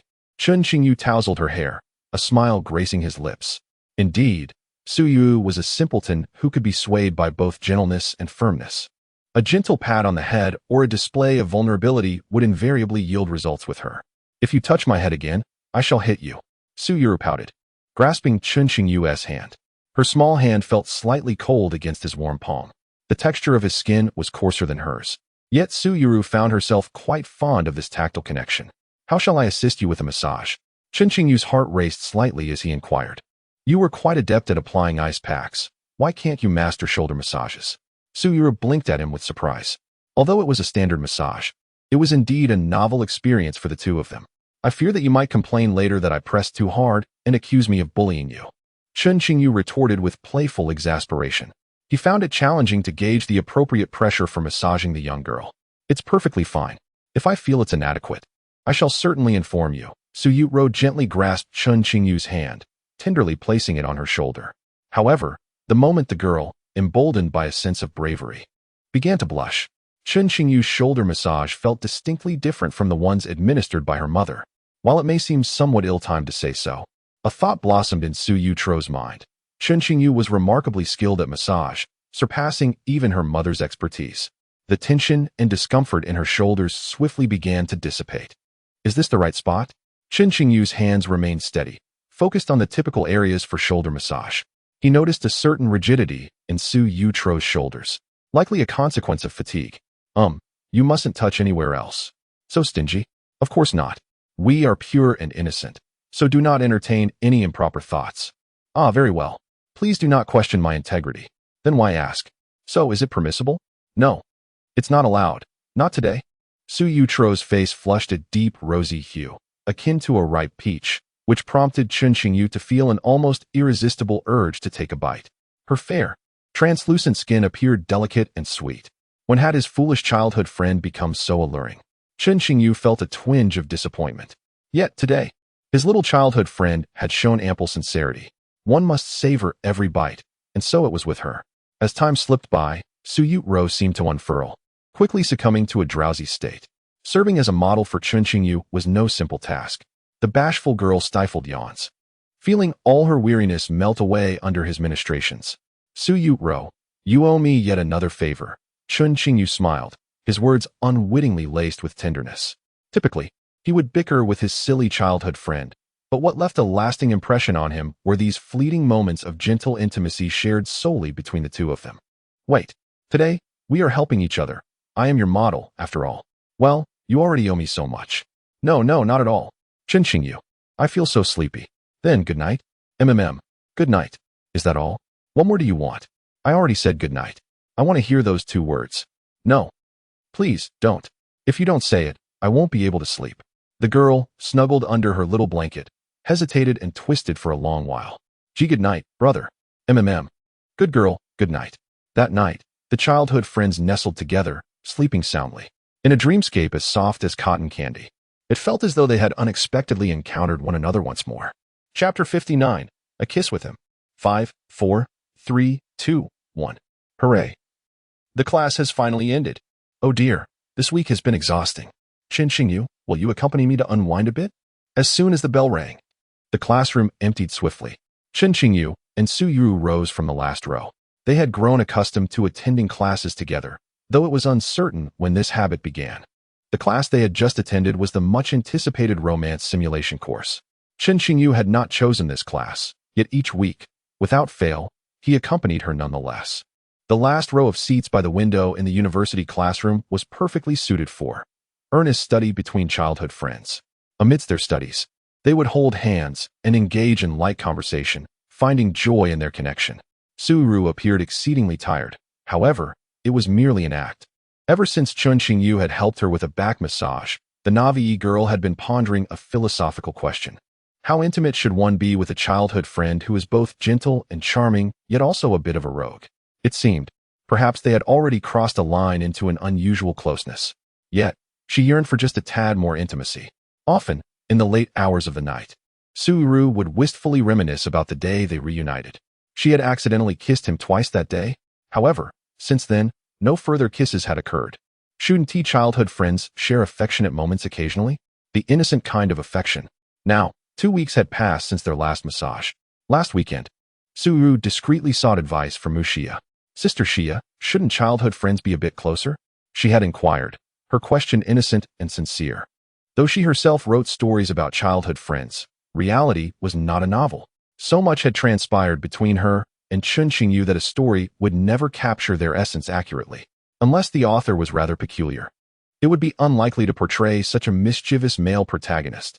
Upon hearing her question, Xia countered, "So, just how close are you two right now?" Yuerou pondered for a moment, leaning in to whisper to her sister. After hearing her, Xia nearly fainted. Oh no, it seemed things had spiraled out of control. Why were you both so exceptional, progressing so rapidly? According to Yuerou's account, it seemed they were merely a step away from having children. Moreover, Xia found herself in a quandary regarding Yuerou's questions. How should childhood friends interact? This was a mystery even she could not unravel, as she had no experience with childhood friends herself. The only male acquaintance she had was a straightforward academic powerhouse. Furthermore, Chen did not have a childhood friend either, so he would certainly not understand. However, Xia had no one else to consult. Chen might not know, but perhaps a friend of his would possess the answers. Embracing the notion of treating a dead horse as a live donkey, Xia approached Chen for guidance. Chen responded, "This is something I am well acquainted with.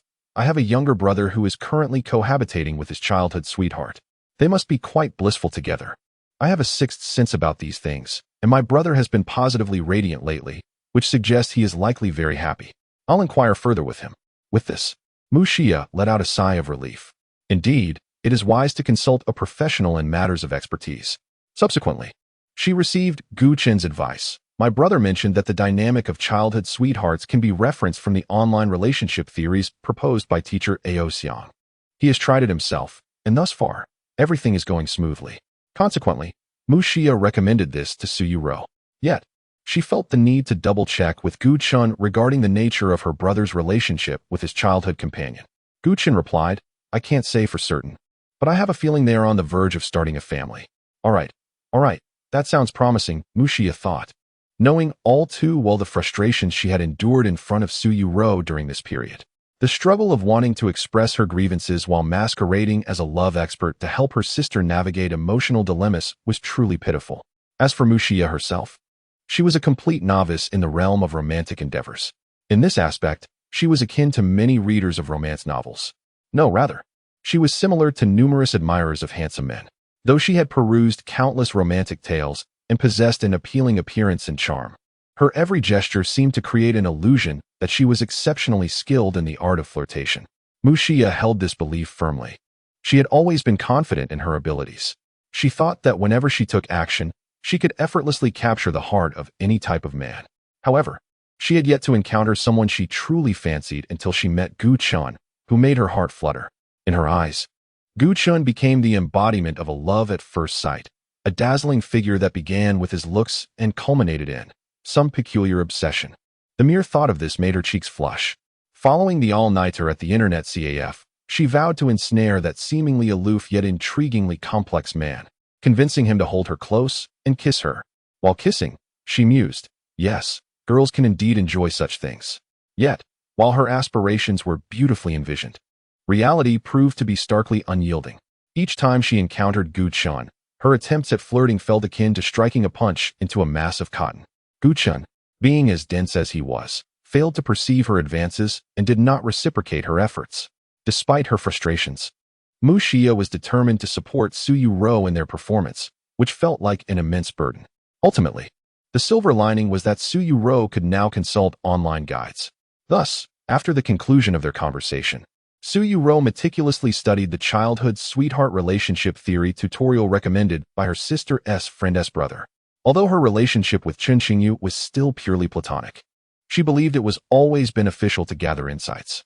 And so, Yuerou reached a newfound understanding.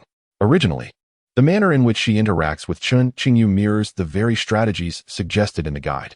This implies that, if this continues, it won't be long before she and Chen Qingyu might. Oh no, that's not what she intends. She merely wishes to enjoy some affectionate moments with him. Yuerou meticulously consulted the guide and unearthed a crucial insight. They must share kisses. She yearns for those tender exchanges to become a part of their daily lives, thus nurturing the healthy development of their childhood bond. Not in the context of procreation, absolutely not. With lofty aspirations. Yuerou's objective for today is to share a kiss with Chen Qingyu. The previous two instances were mere accidents and cannot be deemed genuine kisses. Therefore, she must devise a plan to claim Chen Qingyu's first kiss, transforming such affectionate gestures into a delightful routine for childhood companions. And then, he. What are you giggling about? I feel like you're about to cackle. Chen Qingyu interrupted her daydream. What nonsense. I am not the villain here. Yuerou shook her little fist. Chen Qingyu, do you have something you wish to play with? Today, I am in a good mood and can treat you. Recently, Yuerou received a payment for her previous writing, and she felt like a little wealthy lady. Let me think. Chen Qingyu pondered for a moment. Your legs? Get lost. Don't talk about me like that. Do you have anything else you want to play with? Yuerou's face flushed instantly. This is a classroom. Even if he harbors peculiar thoughts, they should wait until they are home. That feeling is quite overwhelming. After a moment of contemplation, Chen Qingyu honestly shook his head. Chen Qingyu, you mustn't think about these things every day. Then I shall take you to a place. Yuerou blushed deeply as she took his hand and led him out of the classroom. Chapter 60. Are you certain you wish to engage in this? An escape room?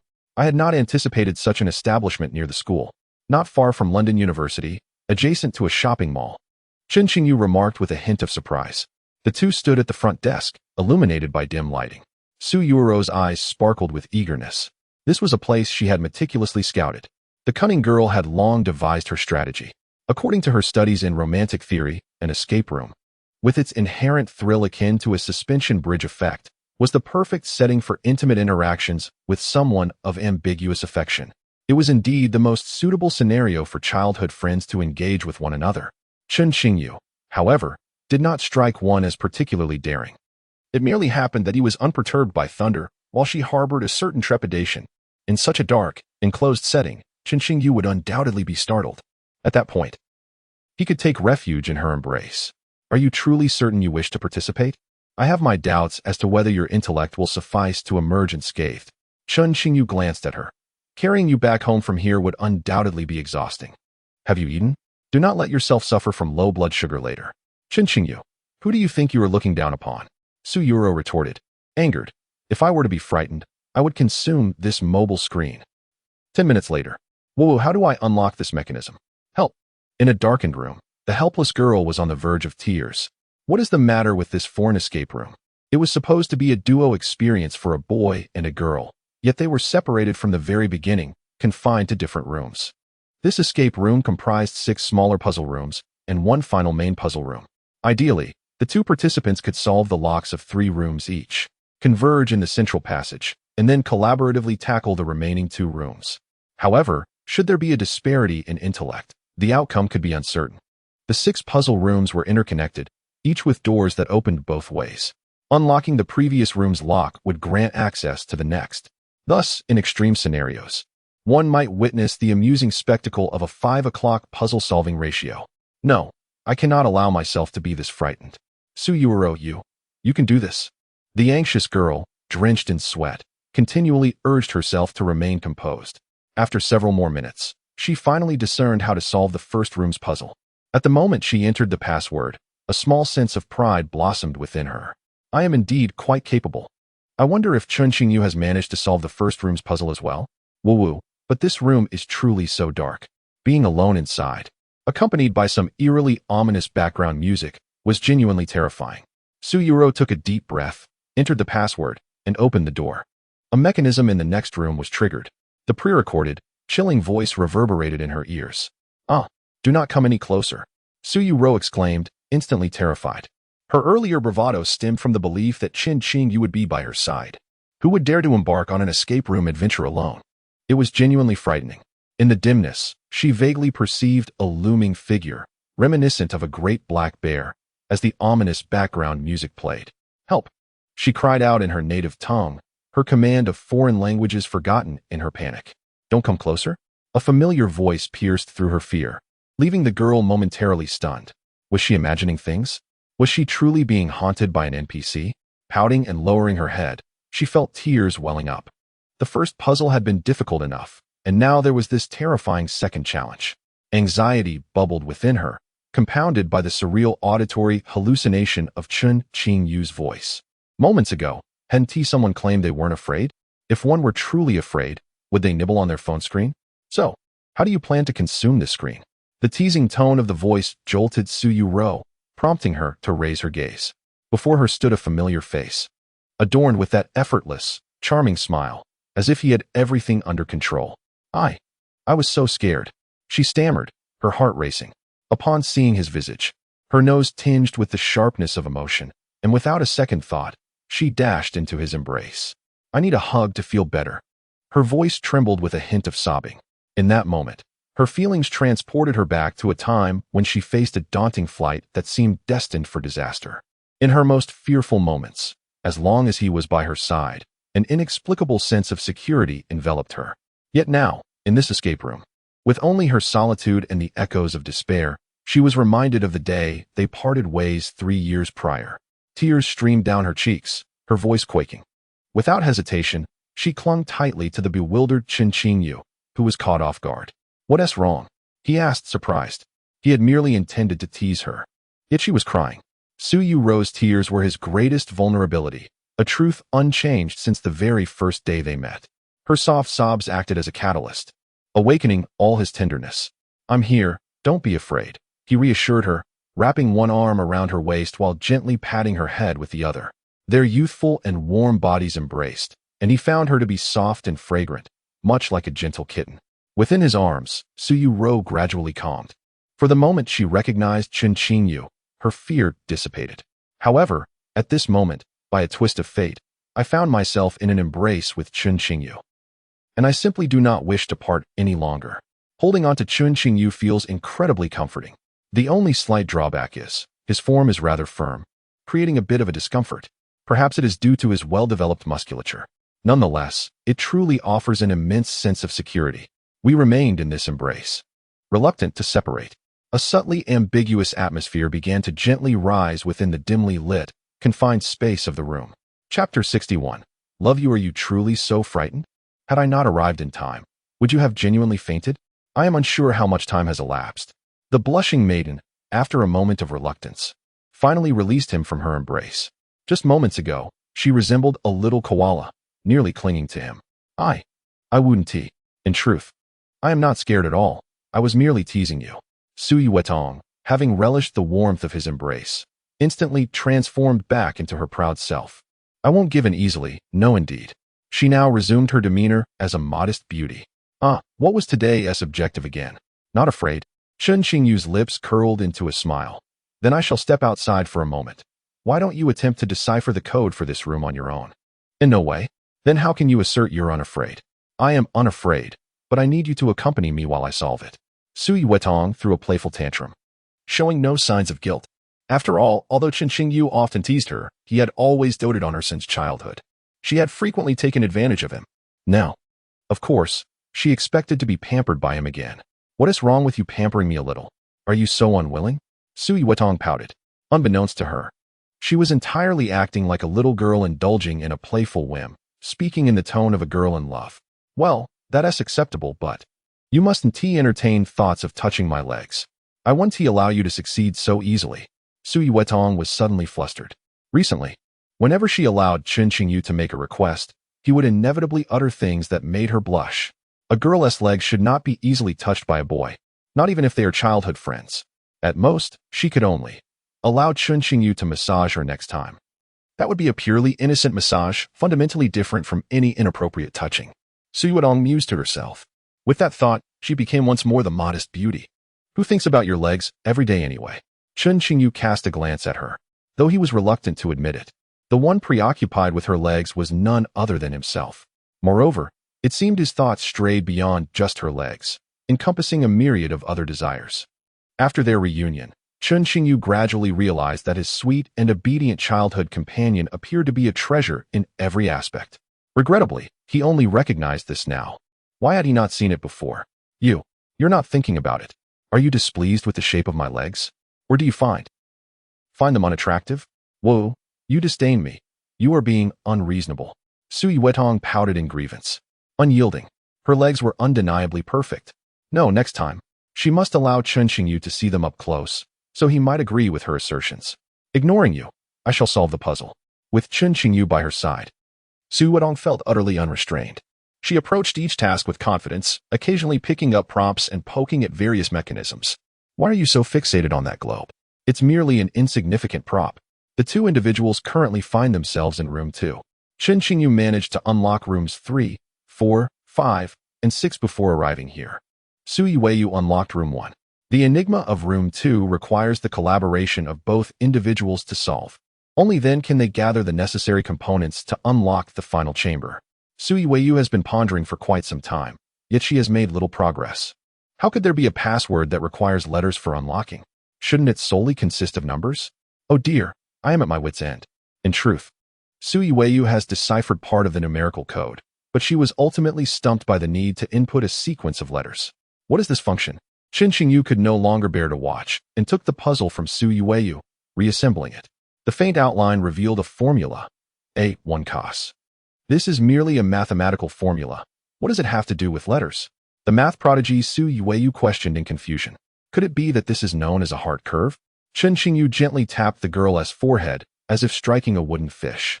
Thus, the implication is, I love you. The moment those words left his lips, an immediate silence enveloped them. Time seemed to freeze for an instant. Both Chen Qingyu and Su Yuerou felt their hearts race uncontrollably. Therefore, the final password is, I love you, isn't it? Under the dim light, Su Yuerou's face flushed a deep crimson, transforming her into an adorable little apple. Yes, that must be it. It is indeed I love you. Please input it. Chen Qingyu said with an expression of calm, though only he was aware of the intense pounding of his pulse. That earlier statement, was it merely the room's password? Hooray, it was indeed correct. Hee, this must be my achievement. Su Yuerou's jubilant exclamation brought the atmosphere back to its usual state. However, both the young man and woman found it challenging to regard their previous words as nothing more than a casual mention of the room's password. Was the final main puzzle truly so simple? I had anticipated something far more complex. Hee, this is a puzzle even I can solve. Upon entering the last room of the escape game, Su Yuerou suddenly experienced a flash of inspiration. In no time, she unraveled the mystery of this chamber. Chen Qingyu stood behind her, gently toying with her hair. Her hair was dark and silky, long and soft. He caressed it gently for a moment, and Chen Qingyu's heart began to race uncontrollably. His thoughts drifted back to a long time ago, when she was a child. Su Yuerou also possessed the same beautiful long black hair as she does now. From an early age, he had cherished the act of entwining her hair around his fingers, gently spinning it. Memories of the past flickered in his mind. Brother, how peculiar you are. Why do you enjoy touching girls' hair? Oh dear brother, please do not fall asleep on my desk. You're crushing my hair. What on earth, Chen Qingyu? I told you not to touch my hair. Humph. You mustn't touch my head, nor tug at my hair, do you hear? What's the matter, Chen Qingyu?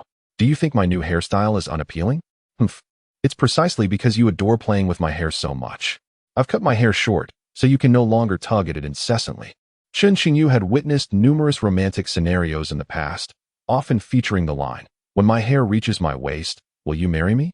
Su Yuerou's hair, even at its longest, never quite reached that length. Yet, he always relished the gentle act of smoothing and caressing her long locks. When they parted ways, Su Yuerou's hair had yet to regain its former length. Now, unknowingly, it seemed to have returned to the familiar long hair that Chen Qingyu cherished from their childhood. Chen Qingyu, You've grown so much, yet you still enjoy playing with my hair. The soft, endearing voice of the girl pulled Chen Qingyu back to reality, causing his lips to involuntarily curve into a smile. Yuerou had once been like this. Whenever he would grasp her hair, for reasons unknown, she would become even more obedient than usual, like a sweet and docile kitten. Just a little longer, Chen Qingyu said, arranging her hair. Let me style it beautifully for you. I don't believe you. You only end up making my hair messy. Then shall I not style your hair at all? Chen Qingyu gazed at her, noting that her hair was indeed a bit disheveled from earlier chaos. No. You must help me. Hurry, you still need to take me out later. And what should you call me? Chen Qingyu's smile deepened. In their childhood, Yuerou would sometimes playfully ask him to help with her hair, sweetly calling him brother, urging him to create a lovely hairstyle for her. Brother? No. Wait, I refuse to call you that mean big brother. Hurry up, Chen Qingyu. If I don't hurry, I'll be slow. Can't you be a bit quicker? A man cannot say he cannot. Chen Qingyu. The atmosphere fell into a prolonged silence. Well, brother, would you help me style my hair, please?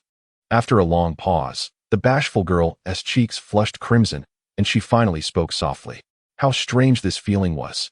Clearly, he had helped her with her hair before without her feeling shy at all. Why was her heart racing so rapidly now? Chapter 62. Quite well behaved today, you're being rather well behaved today, Chen Qingyu remarked, having heard the endearing title he longed for. Satisfied, he began to style Yuerou's hair. Such intimate interactions within an escape room were undoubtedly a first since the establishment's inception. Meanwhile, in the monitoring room, a girl, utterly captivated, peeked through her fingers at the couple, utterly astonished. She had initially anticipated watching a young couple or a pair of flirtatious acquaintances share a kiss. Chen Qingyu and Yuerou possessed that enchanting quality, one that seemed perfectly suited for endless affectionate exchanges. Nonetheless, this subtle flirtation was undeniably intoxicating. Unbeknownst to her, the girl in the monitoring room, completely devoid of envy, finished an entire cup of large lemon juice. You asked me to style your hair, yet you play with it instead. Chen Qingyu, confess, do you wish to toy with my putting down the comb? The girl took a moment to admire her reflection, before suddenly shifting to a more guarded demeanor. However, midway through her thought, Yuerou blushed and faltered, her mind clouded with images that were far too risque for public discourse. No, she would not allow him to engage in such strange antics. After all, she was a demure young lady, permitting only a simple hairstyling. Yuerou, I caution you against tarnishing my reputation unfoundedly. Chen Qingyu playfully pinched her cheeks. Yuerou's delicate face was soft and fair, seemingly enchanted, causing his hands to move of their own volition, much to her displeasure as she swatted his hands away. Don't pinch randomly. Pervert. How does pinching equate to being a pervert? I find you adorable. It's merely an affirmation. I sense you're manipulating me, Yuerou retorted. Nay, I am merely at KFC. Oh, I see I misjudged you. Wait, what difference does that make? Chen Qingyu, I shall have my revenge. Thus ensued a classic bout of playful banter between childhood friends.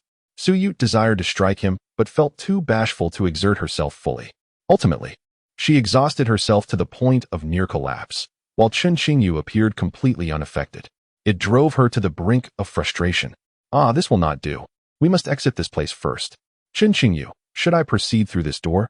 It should lead us to the exit, correct? Cautiously, Yuerou approached the door of the room. Having reviewed the puzzle hints earlier, she believed this final chamber to be quite secure. If they could only unlock it, they would surely escape smoothly. There might be a great treasure inside. You best not enter recklessly. Just as Yuerou was about to turn the knob, Chen Qingyu's voice resonated beside her. What great treasure? Yuerou inquired, her expression a mixture of confusion and curiosity. Behold this, Chen Qingyu said, retrieving a remaining piece of the puzzle from the room. He swiftly restored a mathematical formula before breaking it down further and combining it with a nearby string of letters. The information displayed the word dangerous. Oh dear, this puzzle designer is quite the trickster. How could they deceive such a pure and lovely maiden like me? Yuerou wore a pitiful expression, feeling aggrieved. Just moments ago, she believed that this final room was truly that simple. Why is Chen Qingyu so clever? How can he solve everything? The young girl quietly raised her gaze, fixating on his profile for several seconds. How infuriating. She must not find him handsome. If such thoughts persist, she would truly be lost. She would be devoured by the wolfish Chen Qingyu in one bite. No, she is a demure beauty. She must not be consumed by him so easily. At the very least, she should put up a symbolic struggle before. Chen Qingyu. You are not handsome at all, humph. The girl shook her head, uttering this inexplicably nonsensical remark. Are you out of your mind? Chen Qingyu was still examining the clues in his hand. Upon hearing Su Yurou's words, he was momentarily taken aback. However, after pondering for a while, he grasped the meaning. You think I'm handsome, but are too shy to say it out loud. So, you are deliberately saying this, aren't you? A smile crept upon Chen Qingyu's lips. This foolish childhood friend of his has always been so stubborn with her words. Ever since the day she stopped calling him brother, it seemed she was reluctant to compliment him. If he hadn't seen her diary where she wrote, Chen Qingyu is the most handsome boy in the world, he might have truly doubted how she perceived him. You. I don't think that at all. You're the worst, the least good-looking. Only a fool would think you're handsome. Su Yuerou lowered her head, feeling guilty, and began to fidget with her fingers. I really liked your self-introduction. Chen Qingyu nearly burst into laughter. He pinched the girl's cheek again. Too lazy to tease her further. Su Yuerou, you now have two choices. What choices? For the final challenge. I can either hold your hand or carry you out. Which do you prefer? Chen Qingyu looked at her, smiling as if a wolf was addressing a little rabbit. Chapter 63. Could he be the prey? Chen Qingyu, if you find me appealing, why not just say it outright? This is an escape room, and there are cameras above us. Upon hearing his words, Su Yueyu's face instantly flushed crimson. Her charming, fair complexion transformed into a rosy hue akin to a small apple. Even if he desires something, at the very least, they should wait until they return home to discuss it. Su Yueyu, I sincerely suggest you cleanse your foolish mind. Unfazed and with a steady heart, Chen Qingyu calmly explained, observe this. He meticulously disassembled the previously dangerous puzzle and reassembled it. Layering it with another clue, astonishingly, new words emerged. Chen Qingyu, I am also quite curious about how your mind operates. Su Yueyu's eyes widened in astonishment.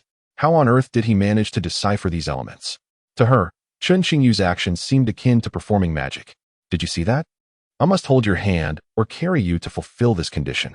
Otherwise, if we rush over, the automatic door will not open, Chen Qingyu stated earnestly. Chen Qingyu, I suspect, you seem to be deceiving me. Su Yueyu regarded him with suspicion.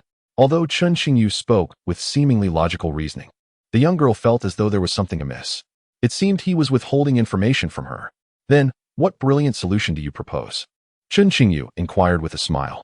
He had indeed not revealed the entire truth. In reality, aside from these two methods, other solutions existed. However, none of those alternatives permitted the delightful intimacy with his charming companion. He merely wished to safeguard his adorable little companion with a clear conscience. I have an idea, Su Yueyu declared, thumping her chest. I will certainly think of something. You cannot exploit me with your solutions. Her eyes sparkled with confidence. 10 minutes later, Su Yueyu pouted, feeling aggrieved as she fiddled with the clues and puzzle pieces in her hands. She simply could not fathom the solution. Her cute mind felt overwhelmed. In 10 minutes, we will exceed the time limit. Chen Qingyu's voice echoed softly. I don't need you to remind me. Su Yueyu huffed, her eyes darting before she leaned closer to his ear. Then, Chen Qingyu, if we use your plan, shouldn't you reward me? Why should I reward you? Because I held your hand. Haha, being held by you is a benefit for you, isn't it? Chen Qingyu, you are becoming increasingly outrageous. Su Yueyu glared at him, her anger palpable. This scoundrel had no appreciation for delicate feelings. She had intended to find an excuse for him to reward her, with a kiss. Although she felt embarrassed to voice it, she could always leave it as a pending debt. Chen Qingyu, that fellow, is utterly unwilling to suffer any loss. I despise you, Chen Qingyu. Su Yueyu gazed at him with a huff. Nevertheless, she obediently extended her fair and delicate hand. She was well aware that without Chen Qingyu, she might still be trapped in the third room. No, without Chen Qingyu, she would never have come to this wretched place to endure such torment. As Chen Qingyu took her soft little hand, it was not their first instance of holding hands. However, the childhood friends, having long been mentally prepared, found their hearts skipping a beat in unison. Chen Qingyu consistently maintained a calm demeanor, offering himself a mental assurance. He aimed to appear composed in front of his childhood friend to guide their relationship along the right path. Yet, in that moment of holding her petite hand, he realized that all his mental preparation was in vain. Her hand was tender and soft, exceeding the sensation of silk bedding by 1,000-fold. Simply holding her hand stirred within Chen Qingyu an uncontainable surge of unusual emotions for his childhood companion. Before him stood the door of the escape room.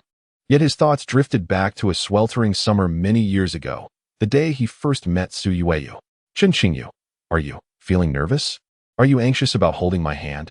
Yuerou, in contrast, did not exhibit much reaction. After all, the last time she had been seized by this rascal and compelled to model, he had treated her in such a manner. Surely, holding hands would not lead to any further complications. Holding hands would not transform a pure and innocent girl. Even if my friend were nervous, I would remain unfazed. You are overthinking it. Chen Qingyu vehemently denied it. Hand in hand, they navigated the narrow path of the final challenge. Thanks to their correct posture, they passed through this stage rather smoothly. However, in the end, Yuerou was startled into a state of withdrawal by an unexpectedly appearing NPC. With a leap, she clung to Chen Qingyu in an instant. Chen Qingyu did not intend for this. He swore it was entirely unintentional. He was merely captivated by a gentle fragrance that wafted towards him, reminiscent of the delightful scent of cake. Chen Qingyu, the flustered girl, a blend of embarrassment and anger, nearly kicked him to death. After the final NPC had been dealt with, the two emerged from the escape room hand in hand. However, the receptionist regarded them with a peculiar expression. Before they departed, she bestowed upon them a rather curious blessing for early progeny. It's all your fault, Chen Qingyu, that we have been misunderstood again. Yuerou's cheeks were still flushed, radiating warmth. Only after parting from him did she realize how easily their embrace could lead to misinterpretation. At that distance, Chen Qingyu had undoubtedly heard her heartbeat. Next time, she would absolutely not grant him such an opportunity again. Wait a moment, I haven't had a chance to kiss yet. Yuerou suddenly displayed her signature silly expression. The purpose of coming to the escape room was clearly to share a kiss with Chen Qingyu. Kiss? Who do you wish to kiss? Chen Qingyu furrowed his brows slightly. You must have misheard me. I never said anything about wanting to kiss. I was just recording. And your voice was captured too. Should I play it back for you? Chen Qingyu gently flicked the girl's forehead, and suddenly, an extraordinary thought crossed his mind. Wait. Could it be? In the eyes of this adorable, silly childhood friend, is he truly the one destined to be ensnared? Chapter 64. Jealousy is not in my nature. You mustn't let go. You actually recorded this secretly. Do you often spy on me? Yuerou's cheeks flushed like a ripe apple as she bit her lip, hastily changing the subject. I merely wished to inquire. When you mentioned wanting to kiss, what precisely did you mean? And nevertheless, it certainly does not imply that I wish to kiss you. Yuerou tugged at his sleeve. Come on, let us go eat. The mischievous little childhood friend, though claiming she did not desire a kiss, was internally longing for it. Ever since their last conversation with Mu Shiya, the wish to grow closer to Chen Qingyu, inching towards intimacy, had lingered in the young girl's mind, refusing to fade. The more she denied it verbally, the more the yearning swelled within her. The desire to share a kiss with Chen Qingyu grew increasingly intense. All along, the two had been childhood companions. Yet merely that, companions. Many intimate moments came naturally, but they remained superficial, never truly crossing the invisible boundary that defined their friendship. However, if they were to bestow upon each other their first kiss, surely that would bind them in a pure companionship for a lifetime. Yuerou was not naive enough to believe that a first kiss could guarantee eternity, yet with Chen Qingyu, she seemed willing to play the role of the foolish romantic. In truth, she had longed, for ages, to be by his side, to engage in delightful and affectionate activities together. Nonetheless, she would never admit it. Unless Chen Qingyu confessed first, she would reluctantly concede to her feelings. Yuerou, what are you thinking? Lost in a bubble of rosy thoughts, the girl was jolted back to reality by the boy's voice nearby. It's none of your concern. I certainly wasn't thinking of kissing you. No. I meant to say, I'm hungry and want to eat. Yuerou's voice betrayed her with a hint of panic. Oh, eating is it? Chen Qingyu's eyes twinkled with contemplation, drifting towards a distant billboard displaying the latest movie listings at a nearby cinema. This isn't right. Something feels amiss today. A growing intuition gnawed at him. It seemed that Yuerou, this foolish little childhood friend, was genuinely plotting something against him. Chen Qingyu resolved to test the waters once more. If he could ascertain her true feelings, the matter of a first kiss should certainly not be left to the girl to initiate. Oh dear. This is bliss. I never expected there to be such a delightful Huaxia restaurant here. The chef's skills are remarkable. He must be quite the talented, bushy-bearded uncle. An hour later, seated in the Huaxia restaurant, Yuerou contentedly patted her little belly. Were it not for Chen Qingyu's presence, she would have considered lounging in her seat. It was truly delicious. Oh no, Uncle Wu, you've become a bushy-bearded uncle. Chen Qingyu nearly burst into laughter. Turning his head, he playfully teased a handsome young man not far away. The young man, named Wu Yuanfan, 26 years old, is the proprietor of this Huaxiao restaurant. In their childhood, Wu Yuanfan was well acquainted with both Chen Qingyu and Su Yuwei. Living in the same neighborhood, everyone knew about the childhood sweethearts, Chen Qingyu and Su Yuwei. Since then, many had been eagerly anticipating the day of their birthday. As long as childhood friends develop without complications and maintain their closeness, they generally remain unscathed by unexpected interruptions, except for those who are overly proud and distant. After studying abroad, Wu Yuanfan settled in London due to his parents' work relocation. Today, the restaurant was bustling with patrons, and only now could Wu Yuanfan take a moment to greet Chen Qingyu. Haha, after all these years apart, my dear sister-in-law remains as humorous as ever. Wu Yuanfan had overheard Su Yuwei's earlier comment. He calculated that Chen Qingyu and Su Yuwei must be nearing 20 years old. Considering their intimate interaction moments ago, Wu Yuanfan naturally regarded them as a couple. I'm sorry, I didn't realize you were Chen Qingyu's friend, Su Yuwei exclaimed, her face turning crimson as she shook her head. But don't you dare call me sister-in-law. I absolutely despise Chen Qingyu. I wouldn't ever like him. I can't even imagine which unfortunate soul will end up marrying him. She'll surely be driven to madness daily. Su Yuwei pouted, her words a blend of truth and jest. Is that so? Wu Yuanfan and Chen Qingyu exchanged knowing glances. The 7-year age difference between the two brothers made their understanding instantaneous. Haha, then I shall rest easy. In fact, I intended to introduce Qingyu to someone today. This girl is quite beautiful. I'll introduce you to her next time. Wu Yuanfan illuminated his phone screen, revealing a picture of a girl with pink hair. She was adorable, with a curvaceous figure. However, upon closer inspection, a hint of incongruity could be discerned. Well, how should I put it? She's just average. Chen Qingyu replied, a smile playing on his lips as he observed Su Yuwei's reaction from the corner of his eye. The girl, uncharacteristically flustered, blushed deeply, her heart racing. Stubbornly, she remained silent. Upon hearing Chen Qingyu's response, Su Yuwei quietly sighed in relief. Phew. It turns out this mischievous rascal isn't looking for a girlfriend just yet. Thank goodness. But since it's your introduction, Wu Yuanfan, if there's a chance, I could meet her. No. Chen Qingyu's words were abruptly interrupted by Su Yuwei's indignant voice. Chen Qingyu, you cannot meet her. Absolutely not. Your mother doesn't allow you to date, and if you do, I will tell her. Su Yuwei declared, hands on her hips, her expression determined. After all, that was an issue from several years ago. Chen Qingyu raised his hands in exasperation. My mother called me last night and insisted that I find a partner to bring home for the new year. Yet you claim you are not interested in a relationship. It's merely my mother's command. No, absolutely not. I cannot permit you to engage in romance. Why? Are you feeling jealous? Chen Qingyu inched closer with a playful grin.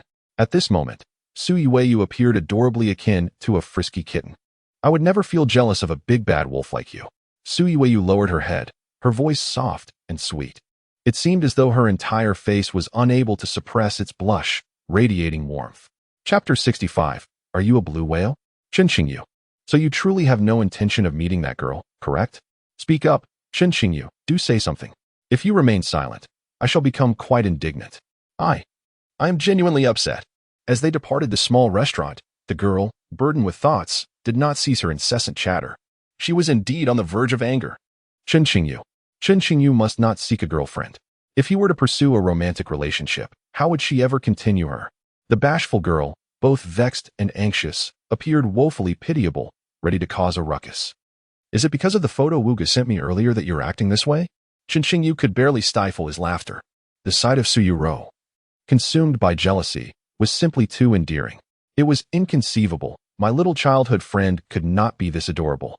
Surely, she was merely putting on a show, perhaps attempting to keep him in check for eternity.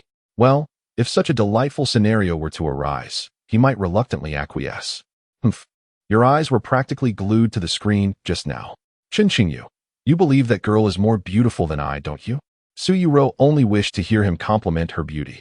Yet, after voicing her thoughts, it seemed Chen Qingyu had little reaction. In fact, he appeared to be enjoying himself even more. Su Yuerou, unwilling to engage further, began to sulk in place. The little kitten was utterly riled up, her adorably stomping feet nearly melting Chen Qingyu's heart. Do you know what Wuwuwu has been studying in his recent advanced class? Chen Qingyu responded off-topic. What he studies has no bearing on me. Chen Qingyu, I was referring to you. Are you not considering the prospect of finding a girlfriend? That girl is exceptionally beautiful. Do you not feel a flutter of attraction? Yuerou spoke, a hint of grievance evident in her tone. Chen Qingyu did not even reveal whether he felt any attraction. If he were to abandon her for a relationship with another beautiful girl, then she would simply weep in secret for a few days, quietly moving away without allowing that scoundrel to see her. Humph, Chen Qingyu is truly a scoundrel. The girl's inner monologue was alarmingly vivid, as she silently shed tiny pearls of sorrow. Beautiful, yet alas, she is not human. Observing Yuerou's eyes seemingly welling with tears, Chen Qingyu shrugged his shoulders. He opened an image, enlarged it, and presented the screen before the girl's eyes. What is this? Yuerou was taken aback. This is the field Wuwuwu has recently been studying, AI painting. Chen Qingyu smiled, stating, the technology for depicting real people is remarkably advanced. It is said that if you input some wholesome prompts, it can reveal more about the intricacies of human anatomy. But what does this have to do with me? Yuerou's eyebrows nearly shot up in frustration. Chen Qingyu, we are clearly discussing whether or not you should seek a girlfriend. Yuerou, I must say, you truly are a little fool. Did you not notice that the image just now was created by AI? Chen Qingyu reopened the photo of the girl with pink hair that Wu Yuan fan had sent him earlier. You, stop deceiving me. This must be the excuse you just concocted. In an instant, Yuerou felt a wave of relief wash over her, yet she persisted in her demands, insisting on seeing evidence. Then count how many fingers this girl has, Chen Qingyu said, thrusting his phone screen into Yuerou's palm. How many fingers? The bewildered girl stared in confusion before she began to seriously gesture and count. 1, 2, 3, 4, 5, 6. Wait, how does she have 6 fingers? Yuerou's eyes widened in shock, nearly causing Chen Qingyu's phone to meet an untimely end. This is the nature of artificial intelligence. When it falters, it becomes a source of folly. Chen Qingyu shrugged. Consider yourself fortunate. If AI were to create flawlessly, illustrators like us would be rendered obsolete. Humph, you great deceiver. Using AI to trick me, it would be better for you to be unemployed and destitute. If I were unemployed and destitute, wouldn't you have to support me? Not a chance. I would toss you out onto the street, and then you would starve. Do you really have the heart to do that? What do you care? You're not that special to me. Yuerou's gaze faltered slightly. You're just a big bad guy, always teasing me, bullying me, and opposing me. Why would I feel any attachment to you? After saying this, the girl felt an inexplicable warmth flush her cheeks. If you truly feel that way, then you can start going out on your own.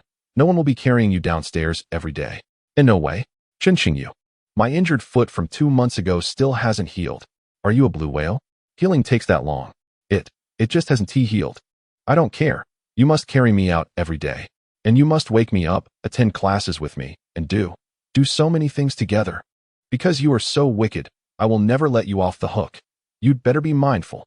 The more Yuerou spoke, the more she couldn't stop herself. So, do you admit that you were jealous just now? I do not. I would never be jealous of you. Then shall I truly ask Wuwuwu to introduce me to a girlfriend? Who would even want you? Only I. Yuerou began, but abruptly stopped, her little face visibly transforming into a charming shade of apple red. So, Yuerou, have you been harboring ulterior motives towards me all along? In that fleeting moment, the breaths of the young pair drew perilously close, both feeling the warmth of each other's presence. I told you I haven't tea, Yuerou exclaimed, flustered. I just don't want you to harm other girls. Well, you certainly are a virtuous person. Shall I give you a good person card? Absolutely not. Chen Qingyu ruffled the girl's hair, eliciting a series of adorable grumbles from Yuerou as she glared at him. Let's not joke around. It's still early today. How about I take you to see a movie? Since arriving in Lun City, I haven't been to the local cinema yet. Chen Qingyu felt that it was time to stop teasing her, as prolonging the jest could truly provoke the little cat. He gently pinched the girl's cheek and inquired. Not really. Yuerou instinctively attempted to decline. Suddenly, a light bulb went off in her mind as she recalled some scenes from novels. Yes, the cinema. It is the perfect place to share a kiss with Chen Qingyu. Perhaps it would be wonderfully natural, particularly intimate and romantic. All she needed to do was steal his first kiss. This mischievous childhood friend must remain hers for a lifetime. Let's go? We shall watch a movie. Su Yuerou's demeanor changed with rapidity. Chen Qingyu, if there happens to be a truly terrifying movie, you will protect me, won't you? The girl blinked, her beautiful large eyes sparkling with anticipation. Just don't be startled enough to dive into my arms. I will pinch your face, Chen Qingyu replied with an expressionless face. Humph, who would be scared? Whoever is frightened is a little puppy, Su Yuerou declared with pride. She was, after all, the bravest of them all. Such things could never frighten a courageous and beautiful girl. Chapter 66. I am the brain axe. Alas, how terrifying, how dreadful. Chen Qingyu. I can no longer bear to watch. The film had merely commenced, and only 10 minutes had elapsed. The brave and proud young girl who had entered was now utterly petrified. In a state of panic, she buried her head against Chen Qingyu's chest, too frightened to lift it again. Is this truly how it ends, just as it begins? Chen Qingyu chuckled softly, placing his hand atop her head, gently caressing and soothing her. Why have you taken to patting my head so often? Do you believe me to be a mere kitten? I am fierce. I am the brain axe, Yuerou exclaimed, attempting to frighten Chen Qingyu with her exaggerated gestures. Yet, as she raised her gaze, the screen before them transformed dramatically. A sudden shadow emerged, sending Yuerou into a state of sheer panic, compelling her to clutch tightly onto the oblivious Chen Qingyu. Her fear was so profound that she nearly vacated her seat entirely. Chen Qingyu, taken by surprise, intended to catch her and embrace her waist. However, in a moment of inadvertent misalignment, his hand inadvertently found itself resting upon. Chen Qingyu froze for an instant. He was accustomed to carrying Yuerou and touching her legs, yet at this moment, he was not merely encountering her leg, but something else entirely. Chen Qingyu, were you doing that intentionally? Yuerou's cheeks flushed with warmth. A second later, she seemed as if electrified, hastily retreating back to her seat. In this public venue, she dared not raise her voice too much. Fortunately, the background music remained fervent and lively, while a couple in front of them was engrossed in their passionate embrace, seemingly oblivious to the incident unfolding beside them. How dare you speak? Chen Qingyu shot her a glance. Had I not been quick-witted, you would have already toppled onto the cold tile floor beside you. Have you not learned from your last misstep? A smile crept upon his lips. Chen Qingyu, how could your lips, at a mere 37 degrees, utter such cold words? Yuerou pouted, gently massaging her. He had clearly done more than just support her. He had. Yuerou understood that Chen Qingyu had not intended to deceive her. His only thought was to assist her in regaining her footing. Yet, the sheer embarrassment was overwhelming. The girl's cheeks burned crimson, extinguishing any desire to continue watching the film. He had committed such an audacious act. Thus, she resolved to exact her revenge. With her thoughts racing, she glanced at the couple in front, who were lost in their passionate kiss, reminiscent of an impending crisis in a biohazard film. Her eyes darted mischievously, and seemingly without intent, her small hand reached out towards Chen Qingyu's side. Was she still afraid? Take my hand, and you shall fear nothing. Yuerou never imagined that Chen Qingyu would undergo such a splendid transformation. Just moments ago, he was a formidable bully, and now, how had he suddenly become so gentle? Yuerou had been contemplating how to secretly grasp Chen Qingyu's hand, seeking sweet revenge against her detestable childhood companion. Starting with hand-holding, hugs, and kisses in the cinema. Yet, why did the first step feel so amiss? Wasn't it she who was supposed to take his hand? How had he seized hers instead? Her thoughts faltered as Chen Qingyu's warm, large hand enveloped her delicate, fair fingers. His touch was soothing and enveloping, far larger than her own. With that simple gesture, the dread she felt from the film diminished, replaced by an exhilarating flutter in her heart, almost sweet in its essence. She couldn't help but yearn to hide in his embrace. Suddenly, distant memories flickered in her mind, and her heartbeat seemed to skip a beat. Brother, is this the cinema? The screen is enormous. Indeed, isn't it astonishing? But be careful not to cry during the movie. It's quite moving. Humph. Who do you look down upon, brother? I want to cry. Really? Truly? To deceive you would be akin to being a little puppy. Why did the heroine die? The hero too. Even that old man. Brother, I shall never watch movies again. They are too frightening. Brother, even though I cried. You don't think I'm a little puppy, do you? You're the best, brother. Thank you for treating me to that lollipop. That was the scene of their first cinema visit, when she still called him brother. Yuerou recalled vowing that she would not shed tears that day. Yet, she ended up weeping on Chen Qingyu's shoulder until her eyes were swollen. Why was she such a fragile little crybaby? It seemed that Chen Qingyu had never cried. As she pondered this, she pouted slightly, and stole a glance at him. His composure was unwavering, as if no one in the world could ever make him weep. Even when they parted ways, he appeared unfazed, perhaps even a bit cheerful. Humph. Her annoyance with him resurfaced. The more she thought about it, the angrier she became, lightly kicking him at the calf. Chen Qingyu was perplexed. He had merely taken her hand out of kindness, not for any ulterior motives. Was he truly the type to long for the hand of a charming little girl? He was merely being considerate towards Yuerou. How could this foolish little girl repay kindness with enmity? Very well, it seems I must retaliate now. Yuerou, are you afraid? Chen Qingyu's voice possessed an enchanting allure, compelling the typically obstinate girl to reveal her true feelings. I am indeed frightened. Such a terrifying film. I am not like you. Her soft and tender voice carried a note of vulnerability. I shall offer you a chance to overcome your fear. Let us see if you can seize it. Chen Qingyu reached out and playfully pinched Yuerou's delicate, fair face. Rest your head upon my chest muscles. Why does this phrase sound so familiar? Did you not borrow it from some song? You think too much. How could old Zhou compose such down-to-earth lyrics? That is a valid point. Well, then, Chen Qingyu, may I lean on you just for a moment? Yuerou's cheeks flushed, and she bit her lip, her expression hinting at a courageous sacrifice. As she gently leaned against his chest, her adorable, fair face radiated a captivating crimson hue. Chapter 67 The perfect solution. In the fleeting moment when she leaned against Chen Qingyu's chest, the first sensation that engulfed the young girl was the steady, powerful rhythm of his heartbeat. Thump, thump. Each pulse resonated with a reliable stability and vigor, leading Yuerou to feel that every part of Chen Qingyu's being exuded strength. Chen Qingyu, as I lean against you, do you feel overwhelmed? It feels so comfortable. I just want to remain like this forever. Whenever Yuerou found herself in a state of utter comfort, she would unwittingly transform into an embodiment of honesty. Many thoughts she typically refrained from expressing would flow forth with an enchanting naturalness. This was a youthful girl, blissfully unaware of her own innocence. With such a petite frame, you think you can weigh me down? You should eat more before coming to me. Chen Qingyu maintained an impassive exterior. Yet, internally, his heart was anything but tranquil. Amidst their playful banter, Yuerou would often surprise him with her sudden bursts of adorableness. In those moments, every word she uttered became a delicate, ethereal note that danced lightly upon his heart. Unbeknownst to him, his own voice softened in response. Humph, I refuse to eat more, Yuerou retorted playfully. If I eat too much, I'll gain weight, and then you won't like me anymore. Not at all, whether you eat more or less. Chen Qingyu began, only to falter midway. An unexpected silence enveloped the two. Yuerou's cheeks flushed, resembling a ripe apple.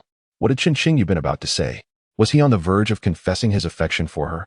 Surely, Chen Qingyu harbored feelings for her as well, didn't he? Yuerou's heart raced, nearly leaping to her throat. A tingling sensation enveloped her, a softness that coursed through her entire being. Leaning against Chen Qingyu now felt extraordinarily delightful. Moreover, the words he spoke. The bashful girl remained blissfully unaware, as she gradually succumbed to the tender warmth that was Chen Qingyu's embrace.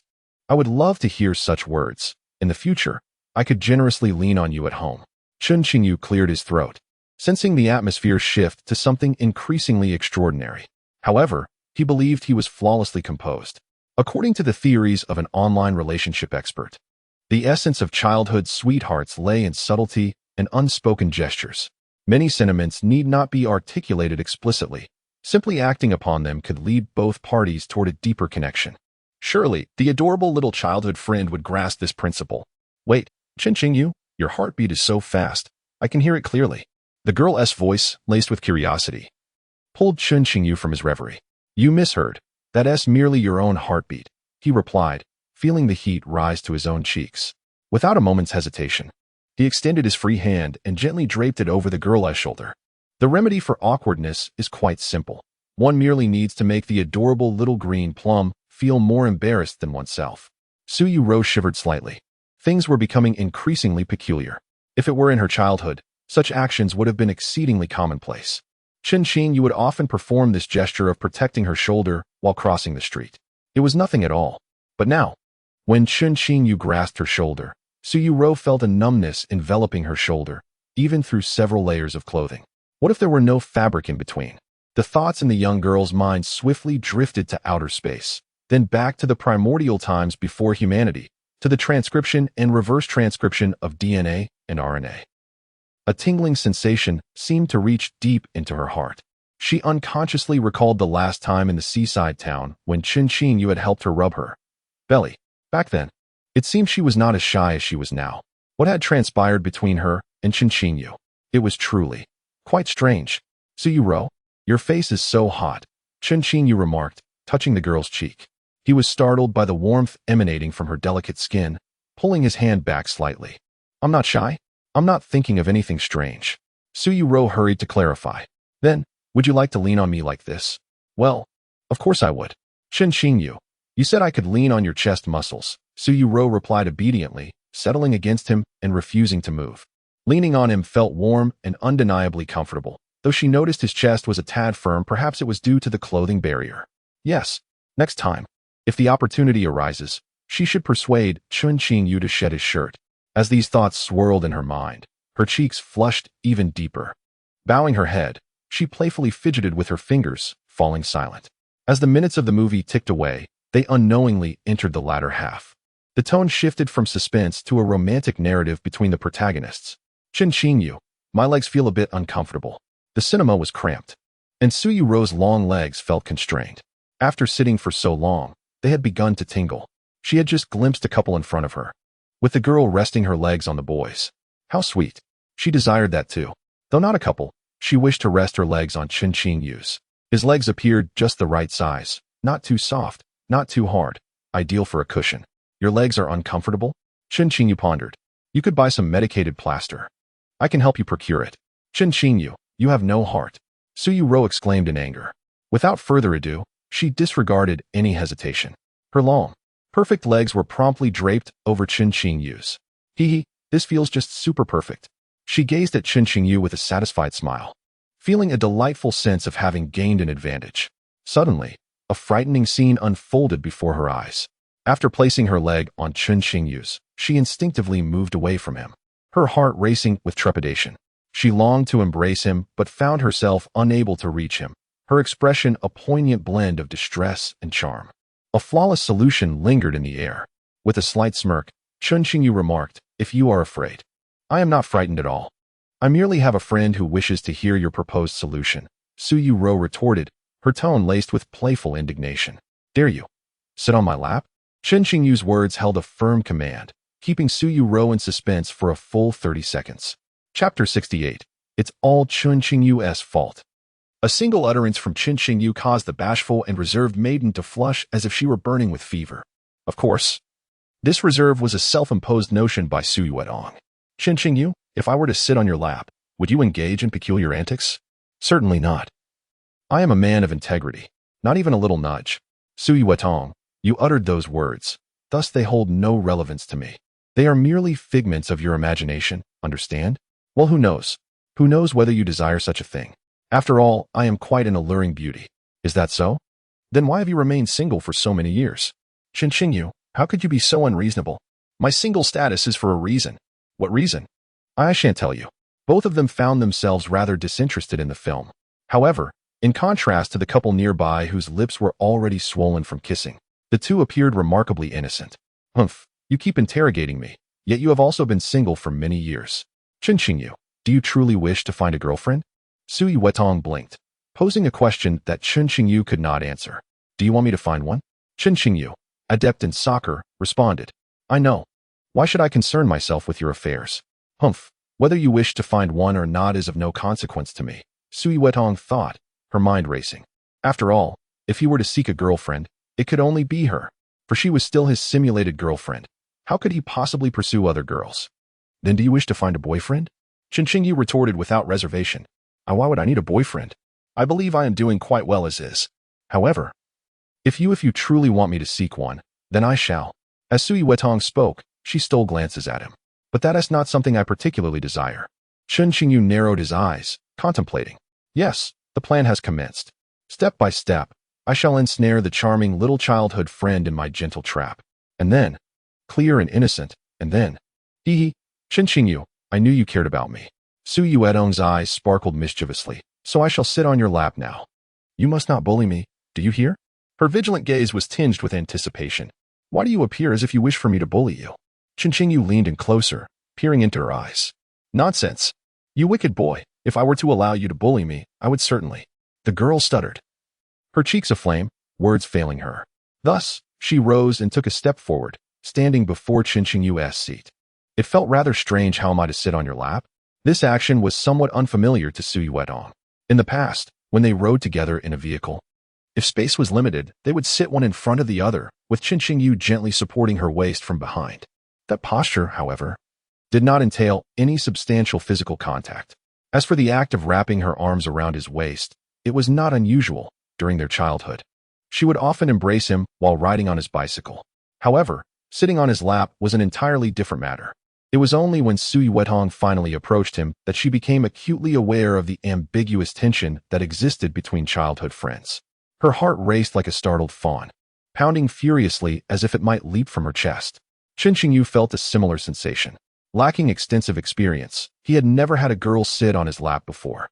Yet, in the presence of the adorably naive Yuerou, he knew he could not afford to be timid.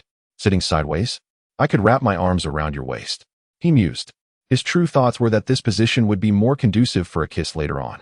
The girl's lips were a delicate shade of pink, appearing soft and inviting, undoubtedly perfect for a romantic peck.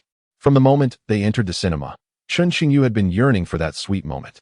Today, every instinct told him that Yuerou might be teasing him with her allure. He resolved to take the initiative, not allowing her the chance to turn the tables on him. Otherwise, he would forever be at the mercy of a 96-pound, 167-centimeter beauty. That was simply unacceptable. Then, hold me tight, Chen Qingyu, the girl said, biting her lip as she gently settled onto his lap. It was not an unusual situation. Many couples around them were engaged in similar displays of affection. Yet, curiously, Chen Qingyu and Yuerou remained innocent and untainted childhood friends. A tender fragrance wafted into his senses, and her soft hair brushed against his face, creating an almost imperceptible contact. The heartbeat of both youth quickened in unison. Yuerou, why do I feel as if you've gained a little weight? At that moment, their dynamic was different from when he carried her on his back. When he did so, he could not see her, only feeling her presence quietly. But now, the adorable, flawless profile of his childhood companion was just inches away. If Yuerou leaned in slightly, he could easily pull her into his embrace and leave a mark on her tender lips, a testament to their unique bond as childhood friends. Chen Qingyu found himself unexpectedly nervous. This was their first encounter since reuniting, and would he really kiss his childhood friend? With less than an hour remaining in the film, and according to the spoilers he had seen, the plot thus far was merely a prelude. There were many more tantalizing, wholesome scenes to come, perfect opportunities for innocent childhood friends to engage in a bit of flirtation. Do you really think I've gained weight?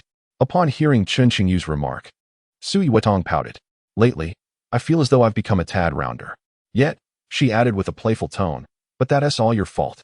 Who told you to cook so deliciously? After moving in with her roommate, Chen Qingyu commenced her culinary exploration. Whenever she had a moment, she would clandestinely learn a few cooking techniques from Yuerou. Over time, her innate talent allowed her to prepare certain dishes that rivaled even Yuerou's creations. Strangely enough, Yuerou was unaware of the reason behind this. In truth, the dishes were not particularly exceptional. However, because they were made by Chen Qingyu, she found herself wanting to indulge a little more. It is only natural for a girlfriend to relish the meals prepared by her childhood friend. Therefore, she could not be blamed for her indulgence. Even if she had gained a bit of weight, it was ultimately Chen Qingyu's fault for shaping her face. Please trust science. While pinching one's face may alter its form, it does not contribute to weight gain. Thus, I have not gained weight, Yuerou murmured softly. Even if I have. You must not disdain me. Afraid that I might? Chen Qingyu's lips curled into a smile. Who is afraid? I merely fear that you might not see me and feel sorrowful, the girl replied with an air of pride. A delicate hand subtly reached around Chen Qingyu's neck, gently pulling him closer. The sweet, ambiguous atmosphere seemed to hang suspended in that moment.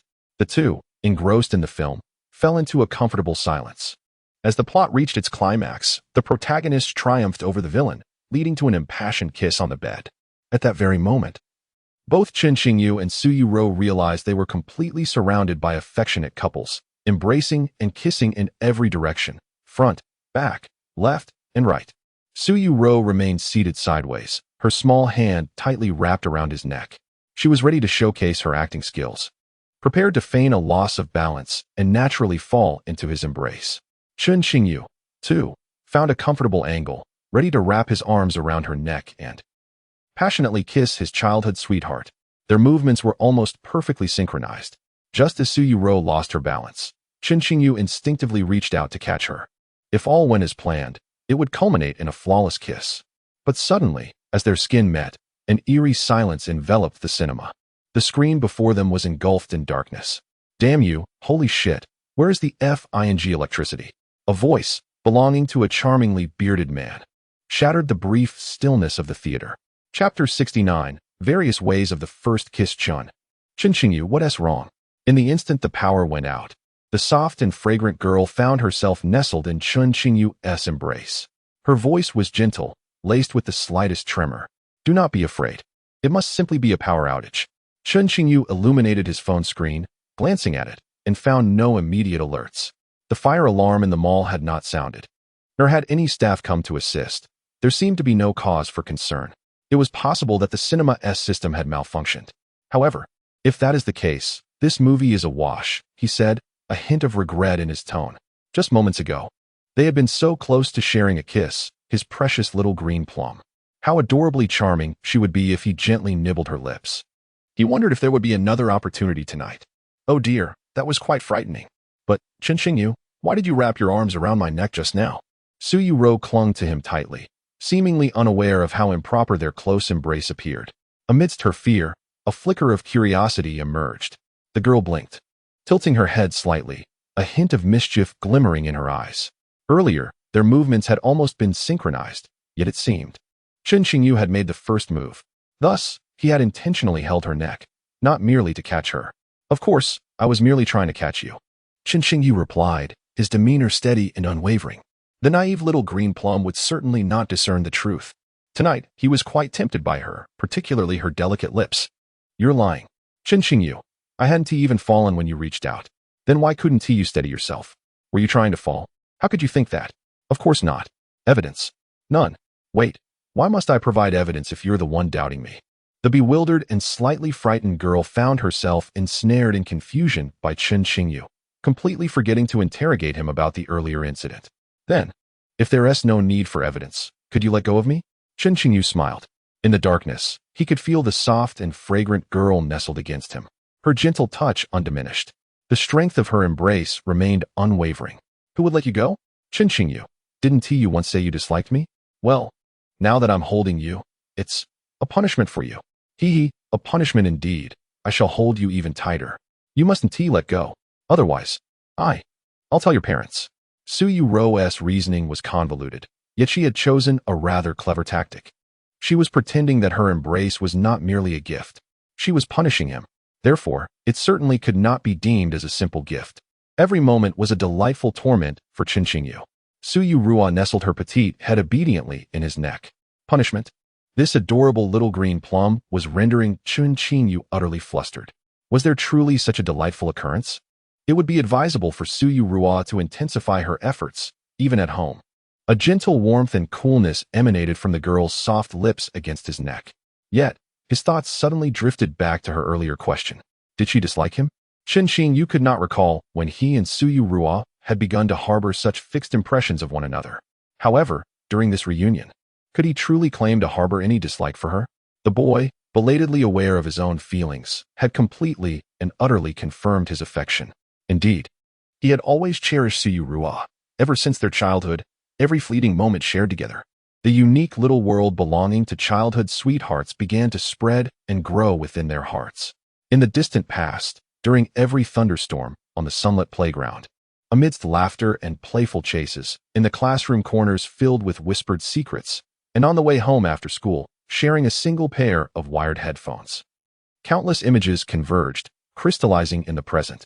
The scene of the adorable little green plum nestled tenderly in his embrace was sweet, yet tinged with a hint of bittersweetness.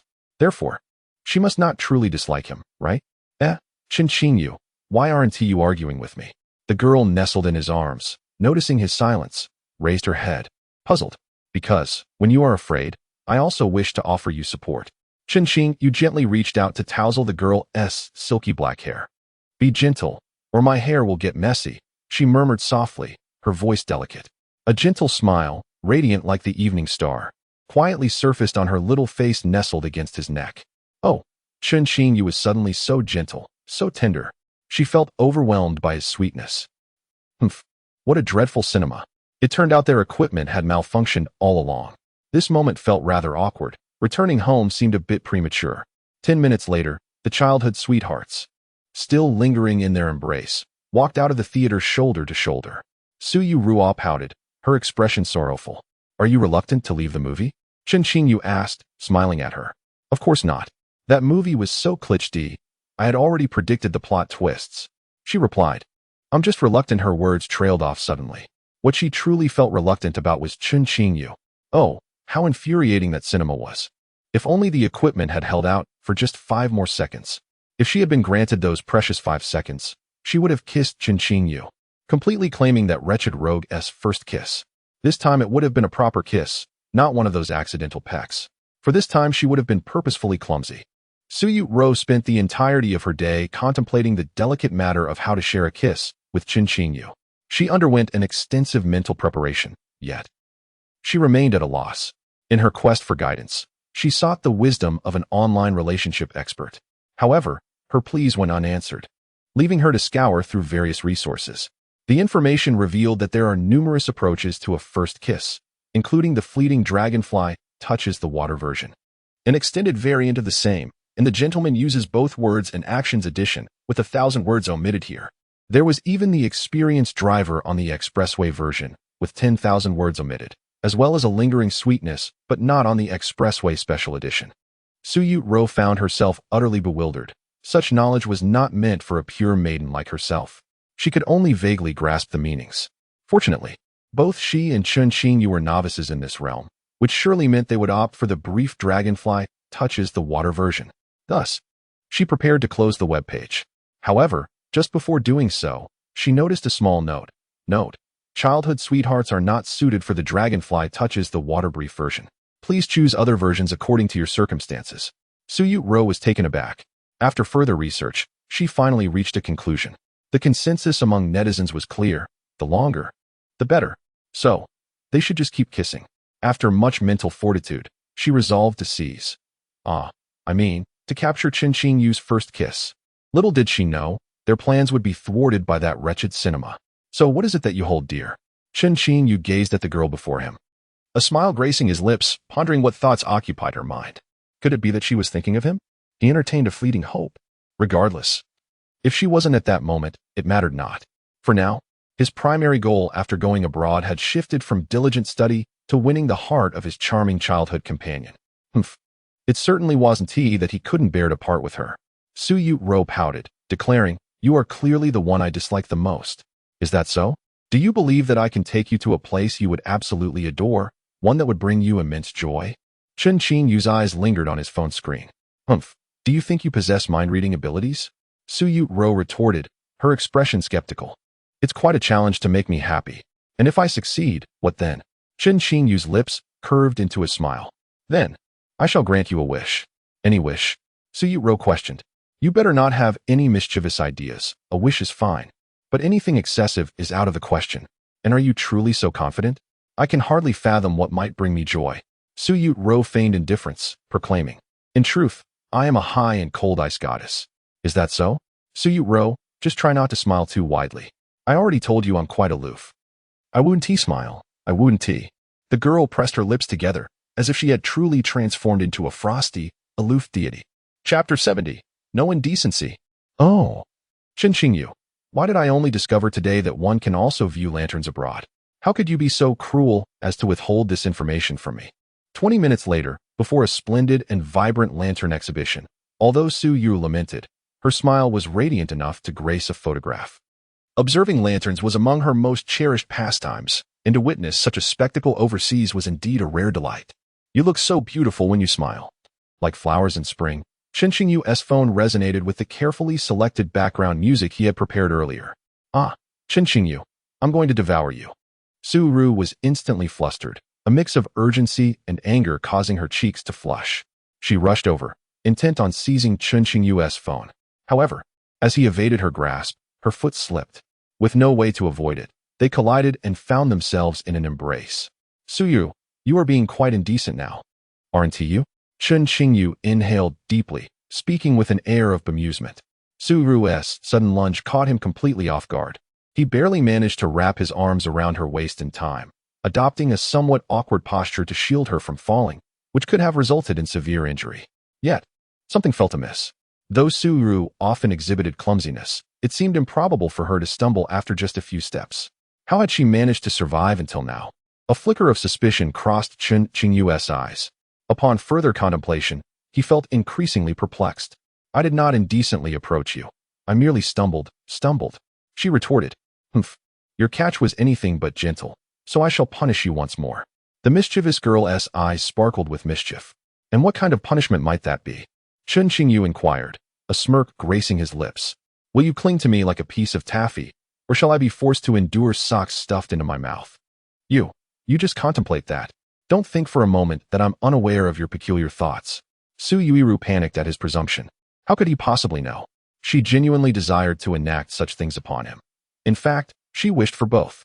Yet, she absolutely could not reveal this to him. I shall shove something else into your mouth, she declared, her tone playful yet defiant. Her gaze inadvertently darted to the ground. Should you intentionally fall upon me again, I shall project horror films onto your screen while you sleep, Chen Qingyu suddenly announced. How do you know I? Yuerou began to protest, only to abruptly cover her mouth, her eyes widening in shock. No, that's not right. Oh dear, how did I let that slip? Chen Qingyu was utterly outrageous, daring to ambush her in the midst of a quarrel. Humph, it was deliberate. For I yearn to bring about your demise. Yuerou exclaimed, her defenses crumbling, revealing a startling determination. Even the effortlessly smooth Chen Qingyu found himself momentarily taken aback. Yet, being the academic prodigy he is, whether in earnest or playful matters, he remains unfazed. Oh, you might be disappointed, for it is exceedingly difficult to bring about my demise. He mused, his gaze subtly shifting from the girl's cheek to a lower point. Why? Yuerou inquired, puzzled. Because your measurements fall short of the requisite standard to achieve such a feat, Chen Qingyu replied, contemplating. Someone like Yuerou might struggle to even achieve the efficacy of a facial cleanser. However, the situation was not entirely devoid of complexity, it was rather well balanced. Yet, thus far, he had no first-hand experience or personal encounters to draw upon. All remains mere conjecture, and he wondered what the future might hold. You are slandering me, Chen Qingyu. I clearly. Yuerou's cheeks flushed a deep crimson at his words. However, as she attempted to clarify, she sensed an underlying awkwardness. Could this truly be something she confides in Chen Qingyu? The bashful girl yearned to assert that she too possessed considerable substance. Yet, the words caught in her throat, leaving her fumbling for expression. So what is it you wish to clarify? I am all ears, Chen Qingyu observed her discomfort, delighting in the opportunity to tease her further. He realized he was growing increasingly fond of the delightful interplay between them, far more enjoyable than their childhood quarrels. In the past, they merely found each other irksome, yet had grown accustomed to caring for one another as innocent childhood companions. Now, however, this innocence was laced with an undeniable, rich ambiguity. This very ambiguity felt akin to the most exquisite seasoning in the world, transforming seemingly mundane conversations into melodious notes that resonate with their hearts. He relished their exchanges, enjoyed their arguments, and cherished the simplicity of their current existence, which was imbued with a subtle sweetness. He found himself enamored with Yuerou. Thus, tonight, he must kiss her. No unforeseen circumstance could thwart his resolute determination to dismantle the innocence between him and the charming little childhood friend. Not even a mysterious force from beyond the dimensional wall would suffice. Should such malevolent actions arise, they must be met with the most earnest of culinary tributes. Chapter 71. Today's candy is grape-flavored humph. Chen Qingyu, I have no intention of explaining such a peculiar matter to you. You are not blind, are you? Can you not see it? As Chen Qingyu contemplated his feelings, the bashful girl bit her lip, her cheeks flushed as she spoke. Wuwuwu. Chen Qingyu is being too much. He dares to ask her such a question that leaves her both shy and at a loss for words. It infuriates her. If he truly wishes to know whether she has any intentions, he could simply observe for himself. Or perhaps, he could try it himself. At that moment, she would feign an inability to resist him. No, That seems too straightforward. It should be somewhat indirect, which would better showcase her modesty. As the demure girl contemplated this, she lowered her head to confirm. Indeed, her toes were barely visible. Chen Qingyu was undoubtedly blind. If she continued to dawdle, the Lantern Festival would soon conclude. Chen Qingyu's voice pulled the girl back to reality. By the way, Chen Qingyu, how did you know there was such a beautiful Lantern Festival here? Yuerou instantly forgot her previous thoughts, bouncing forward as if to embrace the myriad of dazzling lights with her lively and charming figure. A pretty girl from the academy told me. Chen Qingyu's words held Yuerou in a trance for 10 seconds. What is her name? I must go. No, I want to greet her. The furious girl rushed over, seizing Chen Qingyu's collar with her delicate, fair hands. Her name is Baidu Erxia. Chen Qingyu's lips curled into a smile. What a peculiar name. Do you fancy the Sakura girl? Yuerou's eyes widened. She has another name, known as the search engine. Chen Qingyu found himself charmed once more by Yuerou's adorableness. How could a girl be so cat-like in her demeanor, yet turn into a fierce tigress when jealous? Even when angry, she remained so endearing. Tonight, he must embrace her and steal a kiss. The search engine. Yuerou shook her not-so-intelligent little head. And after a moment, she finally grasped it. Ah, Chen Qingyu, you are teasing me again. I will stuff socks into your mouth. Such a delightful prospect. You shameless one. Just wait until we return home. I will trample you. Go ahead and try, with that petite frame of yours. It would be a miracle if I didn't pin you down on the bed for a kiss. Chen Qingyu, do you truly mean to do something untoward to me? Even if it comes to kissing, I shall be the one who initiates it.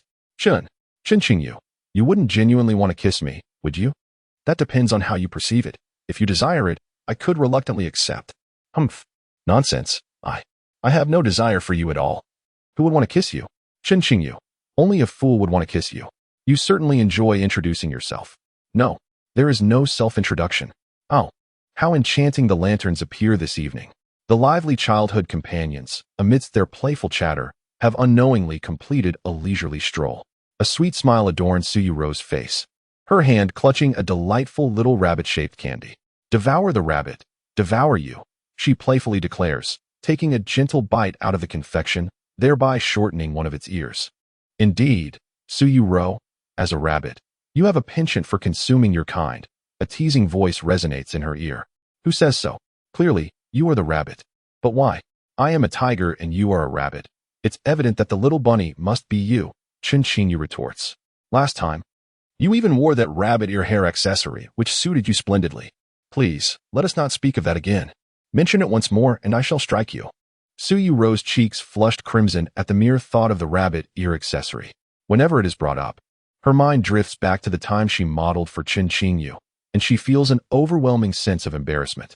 Moreover, this mischievous boy has not yet relinquished the notion of using her as a model again. She resolutely refuses to be manipulated by him any longer.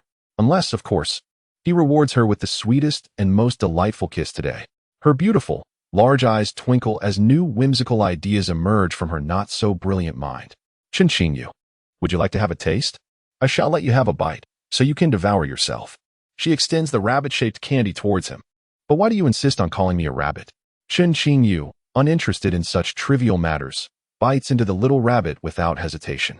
The notion of consuming oneself is something only a select few exceptionally gifted girls can achieve. Boys. Absolutely impossible. He knows a friend who attempted it, and it's utterly inconceivable. You actually ate it. Yuerou is both astonished and bashful. But that was what I just ate. Furthermore, consuming this type of candy involves more than just a mere touch of lips. It resembles the manner of savoring ice cream. This implies that Chen Qingyu has, in a way, indirectly shared an intimate moment with her. Yuerou's heart begins to race uncontrollably. But you are indeed a rabbit. Just because I am a tiger doesn't mean I cannot view you as a rabbit. Then, would you be willing to be my little rabbit? Yuerou bites her lip, her fingers instinctively pressing against her small handbag. Little does Chen Qingyu know, he has held the title of her little rabbit in her heart for many years now, ever since he gifted her that charming rabbit plush toy. And truly, he has always been a mischievous little rabbit, intent on causing trouble with the grass beside his burrow. Would you like to engage in cosplay with me? Chen Qingyu asked, a playful smile gracing his lips. I could portray a rabbit, but would you be able to acquire a cat costume? Silence. Yuerou retorted angrily. shoving something into Chen Qingyu's mouth. He instinctively bit down, discovering the sweet taste of his favorite, grape-flavored candy. It was precisely the brand he had cherished since childhood, a taste that was unmistakably familiar. "Did you prepare this candy specifically for me?" Chen Qingyu mused, slightly taken aback. He usually carried orange-flavored candy, a habit he had maintained since his time in his homeland. However, it was unlikely that Su Yuwuwu would do such a thing, right? But could this candy be available abroad? What a coincidence. "I don't recall you liking grape-flavored sweets," she huffed, her tone laced with playful annoyance. "It's merely to silence you, to prevent you from uttering anything inappropriate." Yet, as she spoke, a charming blush spread across her cheeks, casting a delightful glow. Let's just assume it was a happy accident. The candy melted in Chen Qingyu's mouth. Grape candy should not possess an excessively sweet flavor. Yet his youthful palate experienced a surge of sweetness and tenderness unlike anything he had encountered in his 19 years of life. This was, without a doubt, the sweetest candy he had ever tasted. "Chen Qingyu, look at how round and beautiful the moon is tonight." The glow of the moonlight illuminated the scene as the young girl waved joyfully at the night sky, her eyes sparkling with delight. Their gazes met, Chen Qingyu's eyes warm and gentle. "Su Yuwuwu, I have a question I wish to pose to you, if you would allow me," he said, his tone imbued with an unprecedented seriousness. Chapter 72. The stars in the sky. "Why are you suddenly being so serious?" "I'm not quite used to it," murmured Su Yuwuwu softly, playing with her fingers. The atmosphere felt oddly off. Could it be that Chen Qingyu was about to say something peculiar? The girl's imaginative mind conjured up a myriad of scenarios. Chen Qingyu, we are not of childbearing age yet. You cannot." Su Yurou's mind went blank. As she was often adept at misunderstanding, Chen Qingyu hadn't even made his move yet. She abruptly cast a blushing glance away. Furthermore, it was evident that her direction of retreat was entirely misguided. "Wait, I thought of you as my childhood companion, and you're actually contemplating having children with me?" Chen Qingyu stared at her in disbelief, as if some long-buried memories were trying to resurface. Had she perhaps uttered something similar in the past? No, it wasn't he supposed to be a present thought. Su Yuerou wrinkled her little nose, her voice dropping even softer. "But I'm not even 20 yet. We haven't even gotten a marriage certificate. How could we have children so soon?" "Oh," Chen Qingyu pondered the implications of her words. "It seems necessary to start learning some parenting tips from now on. So, Chen Qingyu, what do you wish to ask?" "Let us gaze at the moon while you inquire. The view is truly breathtaking. I don't want to go home tonight," sobbing. In Su Yurou's eyes, it seemed as though the stars were twinkling in a vast expanse. In truth, tonight's night sky was rather ordinary. It lacked clarity. The silvery moonlight was partially obscured. As she gazed into the distance, it felt as if the entire universe was reflected before her. Why was that? In any case, it certainly was not because Chen Qingyu was beside her. I'd like to ask a question regarding 3 years ago." They sat shoulder to shoulder on a soft patch of grass, perched on a long bench. Chen Qingyu had intended to sit on the grass, but he knew that Su Yuerou was particularly fearful of certain tiny creatures. Not wanting her to take risks in the darkness, he opted for the bench. 3 years ago, Su Yuerou murmured, lost in thought. The moment Chen Qingyu uttered those 3 words, her mind was involuntarily drawn back to that long summer night, drenched in heavy rain. On that day, childhood companions parted ways, believing that a simple farewell meant they would never meet again. The space between their hands was merely an inch apart. "Su Yuerou, were you truly happy when you left that day? I remember you said so. You mentioned that leaving the person you disliked most would naturally bring you immense joy." Though Chen Qingyu's expression appeared serious beneath the surface, he felt entirely at ease as he posed the question. In his heart, he had long harbored a definitive answer. Su Yuerou and he were undoubtedly alike. They had never truly harbored animosity towards one another.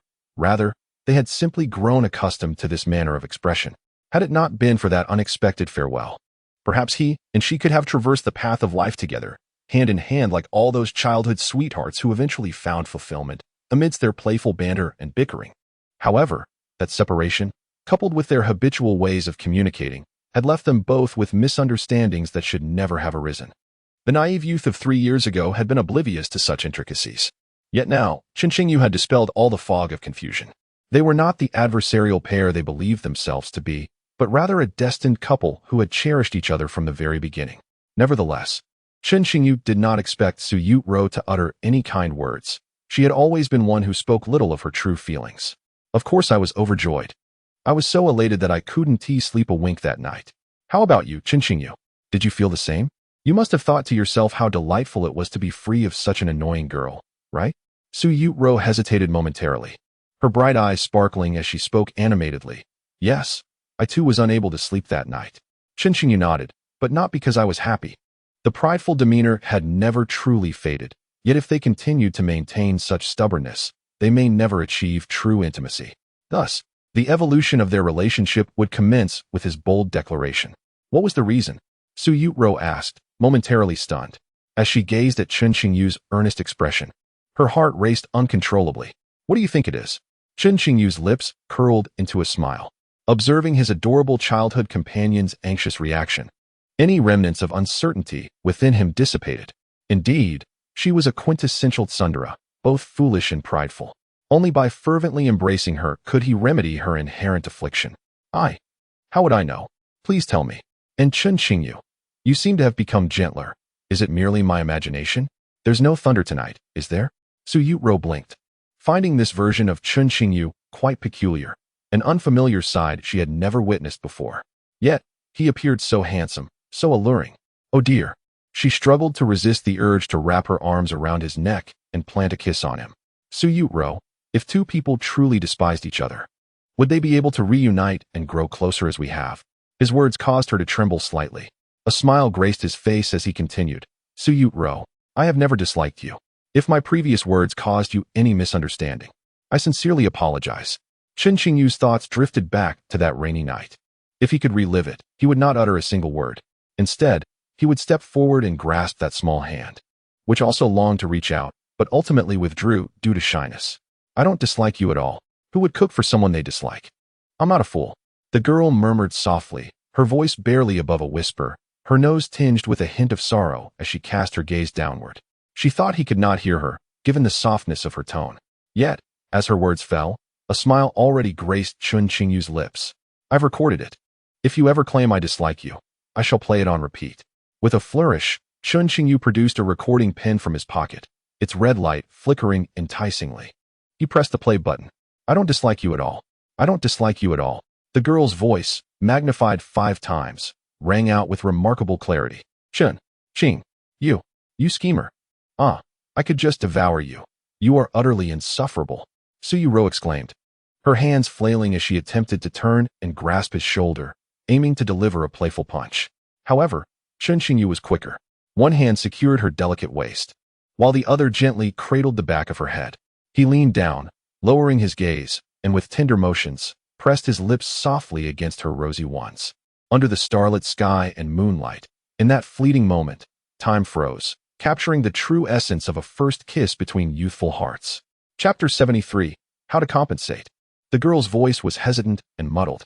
Initially, she struggled symbolically, attempting to convey respect for Chen Qingyu. However, it soon transformed into a soft, dazed confusion. Though their interaction was merely a touch of lips, this simple act lingered for an eternity. Furthermore, their connection had transcended mere kissing. Chen Qingyu's gentle hand rested on the delicate curve of the girl's waist, quickening her heartbeat to a relentless rhythm. Oh, it tickled a bit, and her entire body felt a delightful numbness.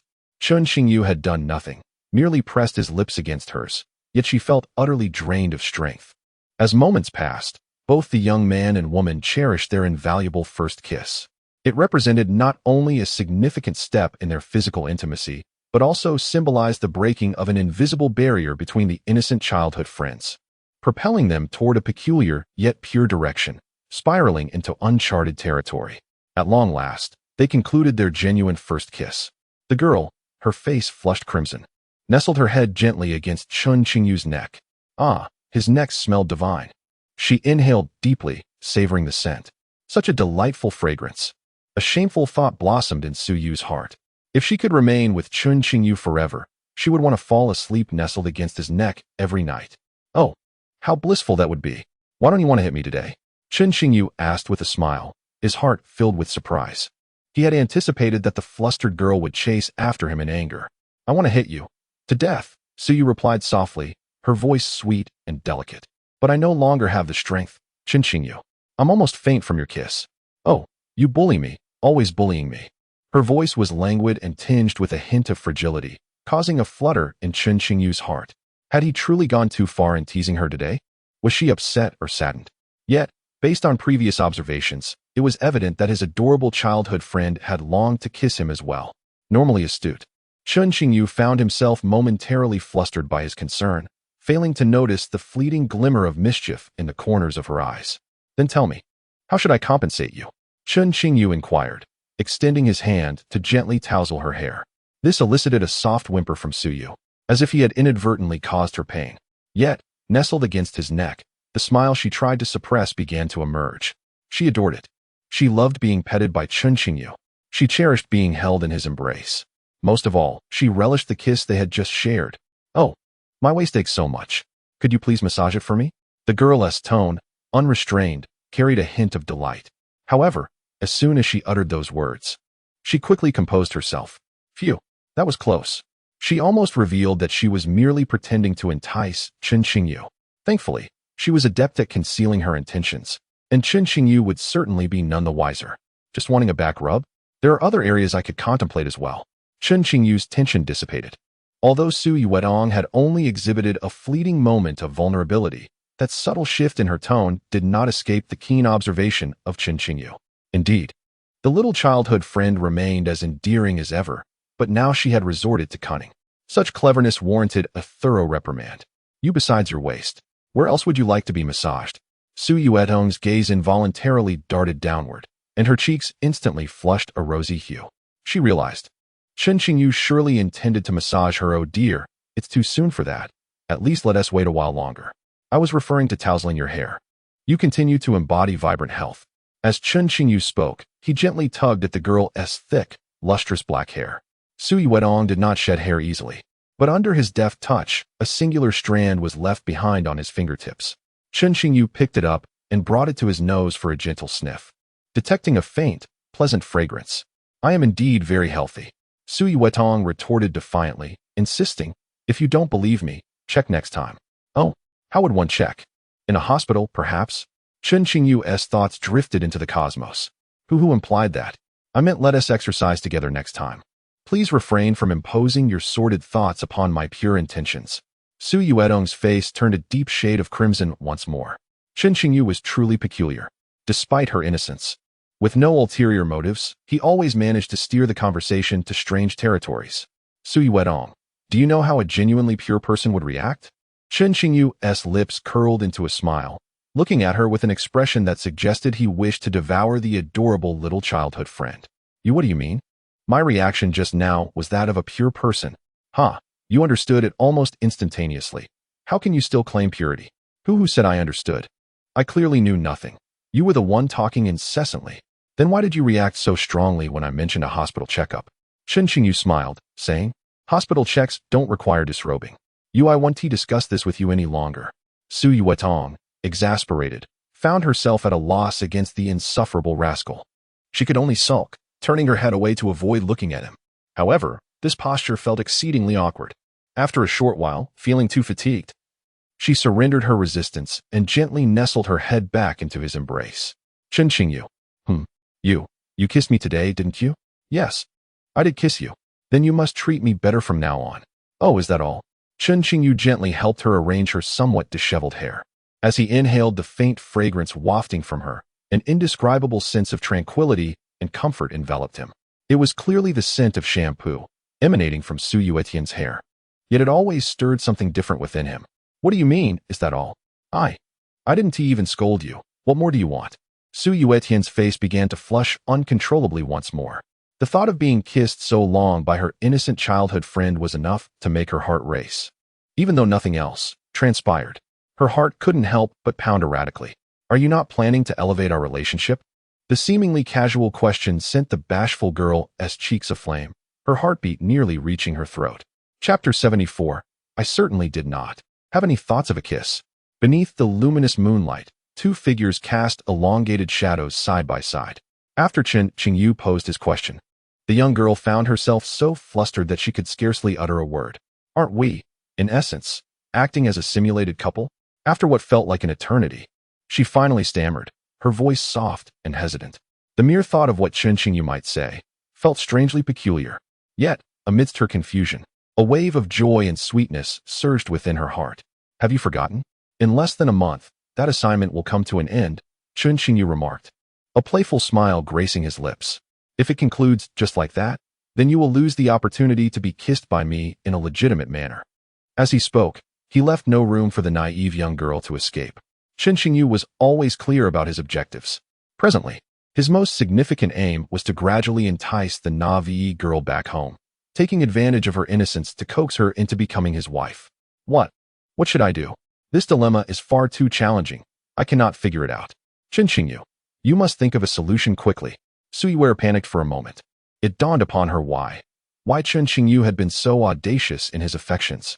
It turned out that the identity of simulated couplehood had always existed between them. It served as a perfect shield, as long as they did not have children. Their actions should not be deemed excessive. Oh, then, doesn't that mean the issue is already resolved? Any intimate gestures with Chen Qingyu henceforth would be entirely normal. Kissing, for instance, would also be quite acceptable. You seem rather anxious, Chen Qingyu observed with a mere smile. Yuerou's thoughts were completely transparent. He wondered how, back in the day, she had managed to feign dislike for him so convincingly. The Chen Qingyu of 3 years ago had genuinely believed her fabrications, missing out on the chance for earlier intimacy. Chen Qingyu, if you continue to speak in such strange terms, I might just take off my shoes. I could kick you to death. I certainly was not contemplating how to kiss you. Not at all. Yuerou made a comical face, pretending as if she truly intended to kick him. So, shall we simply carry on like this? Chen Qingyu was no longer in a hurry. He had come to realize that Yuerou had tacitly accepted her transformation from the charmingly innocent girl to a foolish girlfriend who could be kissed, hugged, and playfully teased. In fact, her desire for affection surpassed even his own. She would become anxious if he withheld a kiss. However, Yuerou, destined to be with him, shared the same flaw. Though she longed to express her fondness, her words often twisted into declarations of dislike. At that moment, Chen Qingyu found himself genuinely grateful for that fateful 10 minutes of peril in the air. Had it not been for that harrowing experience, the proud young girl may never have unveiled her true feelings. He probably wouldn't dare to act in such a manner, surpassing the bounds of friendship, towards the foolish childhood sweetheart he has always despised. Now, he and she have established a substantial romantic relationship. The next step is to gradually coax this proud little fool to confess her feelings step by step. Just like that, Chen Qingyu, after all, didn't you say? We are each other's one and only? Right. You agree, don't you? The young girl's beautiful, large eyes sparkled, and the blush on her face unknowingly spread to her delicate ears. Oh dear, speaking like this is so embarrassing, so very embarrassing. Yuerou felt as if she had transformed from her usual self into a peculiar heroine from a romance novel. The protagonist she penned spoke in such a manner, not limited to these phrases alone, but would also utter things like I need my brother's kiss to feel better or darling brother, I love you. The mere thought of it made her feel utterly mortified. It was impossible. She could never speak to Chen Qingyu in such a way throughout her life. She simply wouldn't. She was a demure and reserved little darling, only capable of speaking in a cool and aloof manner. At most, she might mention their uniqueness to one another. Unbeknownst to her, her slender, fair fingers had curled up, and her palms were damp with nervous perspiration. Indeed, while she spoke with some reluctance, it was still commendable. Chen Qingyu nodded, though he felt a lingering desire for more. Yet, he understood that this was likely the utmost limit of what the bashful little childhood sweetheart could express at this moment. If she were to utter something like brother, I love you now, Yuerou would probably feel as though she needed to relocate to another planet. So, must I be the only one to say such things? Chen Qingyu, I have already said so much, shouldn't you say something as well? Leaning back into his embrace, the girl's gaze sparkled with anticipation, her voice soft and sweet. What should I say? I have already kissed you today, taking the initiative to elevate our relationship. Chen Qingyu reached out and gently brushed his fingers against the bridge of the girl's delicate nose, causing her to scrunch it adorably in response. Yet, it felt strangely pleasant to be treated in such a manner by Chen Qingyu. Oh no, she must be ill. But today, I was quite adorable. Aren't you going to compliment me? I took the initiative to kiss you. I even treated you to some candy. I took the initiative to kiss you. I am still holding you now. I took the initiative to kiss you. Chen Qingyu, could you please refrain from emphasizing that I took the initiative to kiss you? I have done so much as well. All right. Chen Qingyu shot her a sidelong glance. Then I shall praise you for being particularly brave. Hee, that is more like it. I am super brave. Upon receiving a compliment, Su Yuerong's spirits lifted, her smile blossoming with delight. In the escape room, she exhibited remarkable composure, fearlessly pressing against me. Chen Qingyu's lips curled into a grin. Moments later, in the cinema, she was startled, tumbling into my embrace. And then, stop. The voice of the girl, sensing something amiss, interrupted in indignation. You must not speak. Do not utter anything about bravery. Let us change the subject to something more ordinary. The bashful girl, flustered, attempted to take charge of the conversation. Very well. Chen Qingyu's smile only widened. I initiated a kiss with you. Su Yuetong was utterly bewildered. How could he dare to do such a thing? What to do? Her esteemed reputation was at risk of being entirely manipulated by that insufferable childhood friend? No. That cannot be. Silly. No. Wait. The clever little girl would not concede so easily. Her eyes darted with a newfound cunning. Suddenly, a spark of mischief illuminated her thoughts. Wasn't Chen Qingyu relying on the fact that he had boldly kissed her? Then, in that case, the girl abruptly raised her head, meeting the astonished gaze of Chen Qingyu. With her delicate, fair hand, she firmly grasped his collar and, with conviction, pressed her lips against his. Chapter 75. The moonlight as witness beneath the luminous moon, akin to a jade disk, the lips of the young couple met, and time seemed to momentarily suspend.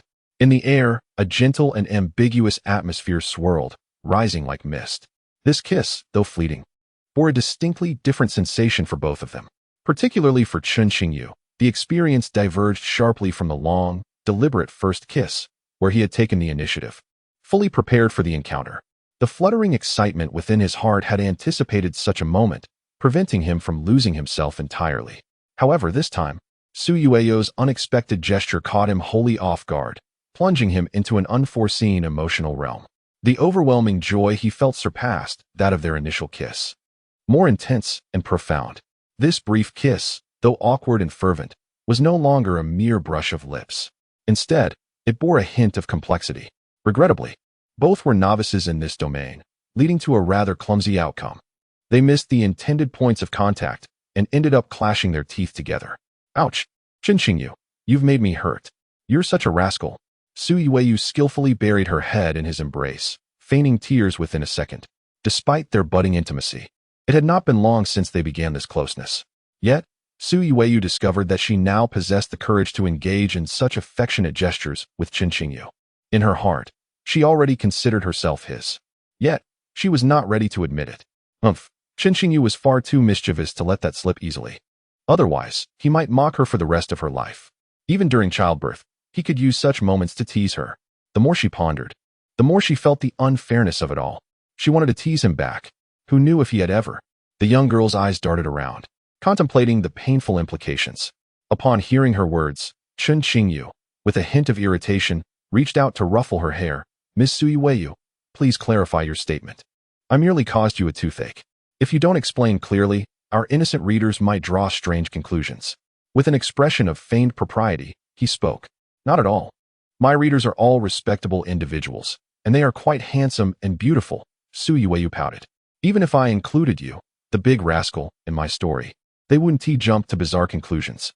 That is simply because I am a very respectable person. Go away. You're still staring at my collar. The indignant girl suddenly noticed Chen Qingyu's suspicious gaze. Her cheeks flushed crimson as she hugged herself tightly. Why did you kiss me so suddenly? Chen Qingyu, undeterred, leaned closer. The tension from the unexpected kiss had dissipated, and in this romantic battle of wits with the proud yet foolish childhood friend, he knew he must maintain the upper hand. Because you keep saying that you initiated the kiss. I don't want to owe you anything. So, Chen Qingyu, that was merely a simple kiss, devoid of any deeper meaning. The bashful girl began to rationalize her audacious act. All right then, we are even now. We can't just kiss casually in the future. Chen Qingyu regarded her with a playful smile. A renowned master of online romance once proclaimed, the first rule of love is to retreat in order to advance. You. How can you be like this? Su Yuerou's eyes darted as she added, Chen Qingyu, you still owe me many favors that you have yet to repay. Is that so? Chen Qingyu nearly burst into laughter. Moments later, he retrieved a list from his bag. What is this? Su Yuerou blinked in confusion, widening her eyes. She snatched the list from Chen Qingyu's hand and focused her gaze on it. Su Yuerou's favor ode to Chen Qingyu. A comprehensive overview. Cheese snow. Oh, I'm sorry, wrong title. Below the boldly highlighted heading, a flurry of notes chronicled the various events that transpired after their reunion. Each account varied in detail, yet the outcomes were remarkably consistent. Su Yuerou owes Chen Qingyu 1 favor. Su Yuerou owes Chen Qingyu 3 favors. Su Yuerou owes Chen Qingyu 5 favors. Su Yuerou owes. At the end of the list, Chen Qingyu grew weary of writing anything further and simply noted down the frequency. 1 time, 2 times, 1 time. The straightforward words rendered the bashful girl crimson with embarrassment. Chen Qingyu, make it clear that I owe you a favor, not some peculiar thing. Su Yuerou felt a strong urge to find a place to hide, although she conceded that there was a hint of truth in his claims. Nevertheless, she certainly did not owe him anything strange.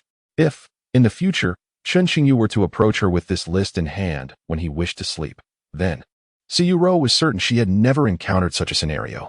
However, she had a friend who adored such narratives, so she had inadvertently gleaned some knowledge about them. The Navi heart perceived everything as unclean. Chen Qingyu's lips curled into a smile. He had no intention of revealing to the naive childhood friend that he had deliberately pinned it this way. Oh, but I truly admire your honesty and bravery. He added with a twinkle in his eye. What do you mean? Su Yuerou looked utterly perplexed. Because you just admitted it yourself. You said you owe me a favor, Chen Qingyu replied, still smiling. Simultaneously, the familiar recording pen emerged from his pocket as if by magic. Beep, power on, playback. Chen Qingyu, make it clear that I owe you a favor, not some peculiar thing. After being recorded, the girl's voice had slightly altered, yet the playful tone retained its original essence. Chen Qingyu, why do you always have to secretly record what I say? Su Yuerou transformed once again into a feisty little kitten. Who would have thought you would routinely distort my words during our childhood? Chen Qingyu cast her a sidelong glance. Secretly amused. After having learned from past experiences, he had become wise. With Su Yuerou, every utterance had to serve as evidence in a court of law. I shall obliterate your false testimonies. The flustered and anxious young lady lunged at him with playful ferocity. Beneath the moonlight, childhood friends chased one another, running freely. A day that felt both interminable and fleeting. Those subtle shifts in emotions lay buried deep within the hearts of the young couple, known only to themselves. Yet, the moonlight bore witness. Yuerou, hee, have you and your childhood sweetheart made any progress? I can't shake the feeling that you seem somewhat different lately. Your laughter is even sweeter than before. Isn't that romance simulation class nearing its end? What are your plans? Also, I am curious. What does it feel like to be close to a boy? Woe is me. I fear I shall die alone, as I cannot find an adorable boy to snuggle with. 2 weeks later, within the confines of London University, the bell signaling the end of class rang. In her haste to return home, Su Yuerou was halted by the gossiping Xiao, who called out to her from behind. Chapter 76. Who would fall for him? Am I that obvious? Su Yuerou's fair complexion flushed a rosy hue under Xiao's blunt inquiry. How peculiar. I thought I had concealed it quite well. At school, she rarely got close to Chen Qingyu. Most of their interactions consisted of studying together or leisurely strolling around campus. How innocent.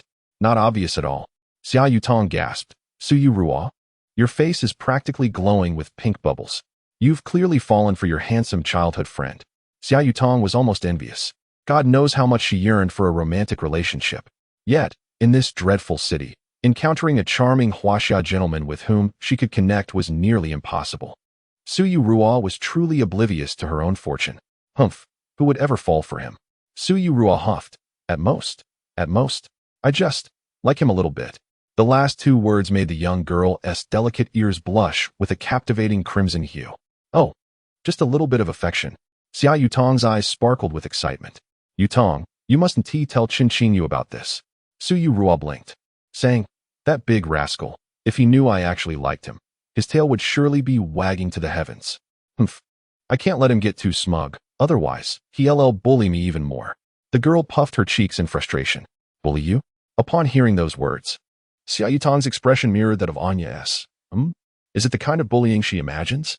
Oh dear. Things are getting more intriguing. How delightful, how delightful. Just then, a familiar youthful voice resonated from outside the classroom. Su Yuerou's previously calm heart raced to her throat. Chun, the classmate. Yuerou just mentioned she has a little bit of. Xiao Yutong's excitement surged. Speaking of handsome boys, here comes Chen Qingyu. Now is the perfect moment to unmask Yuerou's proud facade and let her feelings be known. Then, they could witness their wedding rings. Unfortunately, Xiao Yutong barely finished her thought when the flustered Yuerou hastily covered her mouth. Just a little bit? Isn't there a tea shop nearby with that brand? Did they open a new store? Chen Qingyu looked at them with confusion. Alas, Xiao Yutong, silenced by the sudden cover, could only emit muffled sounds.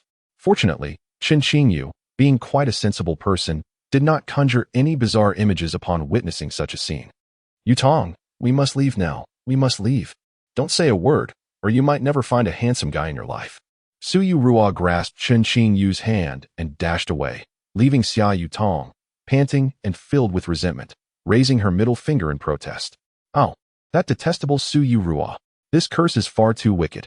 Xiao Yutong ultimately found herself unable to voice her thoughts, resorting instead to issuing the same venomous curse. She wished for Yuerou to be perpetually ensnared by her dashing childhood companion. Thus, Yuerou, what clandestine whispers were you and your friend exchanging just moments ago? Upon exiting the school, Chen Qingyu remained relentless in his pursuit of answers regarding the earlier incident. From Xiao Yutong's expression and Yuerou's current fidgeting with her fingers, he was 1000% certain that Yuerou had uttered something of great significance, perhaps even a disparagement directed at him. I was merely complimenting you on your slight handsomeness. What's the matter? Yuerou blinked innocently, attempting to evade the situation. Chen Qingyu cast her a sidelong glance. Are you still insulting me? What do you mean by that? Yuerou retorted indignantly. With such an adorable girl praising your looks, how could you not be pleased? She pouted cutely, a mix of playfulness and accusation in her demeanor. Who invited that embellishment? Chen Qingyu replied, his expression devoid of emotion.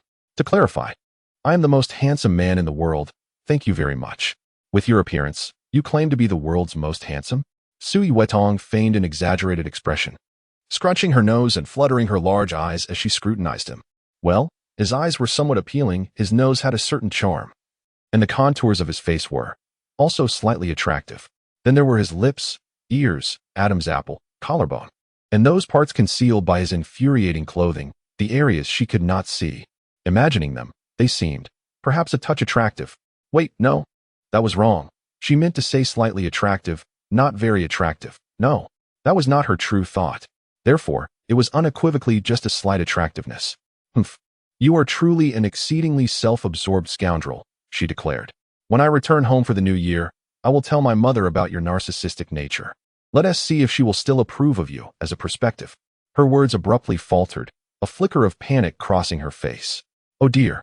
What had she just said? It seemed she had unwittingly divulged too much. Are you already selecting a son-in-law for your mother? Chen Qingyu offered no mercy, directly exposing her slip. Not a son-in-law. I was merely speaking thoughtlessly. I misspoke. Yuerou's face turned as crimson as an apple. Flustered and at a loss for words, she could only sulk and playfully resist Chen Qingyu. I see you are feeling a bit mischievous and perhaps in need of affection. Chen Qingyu's lips curled into a smile.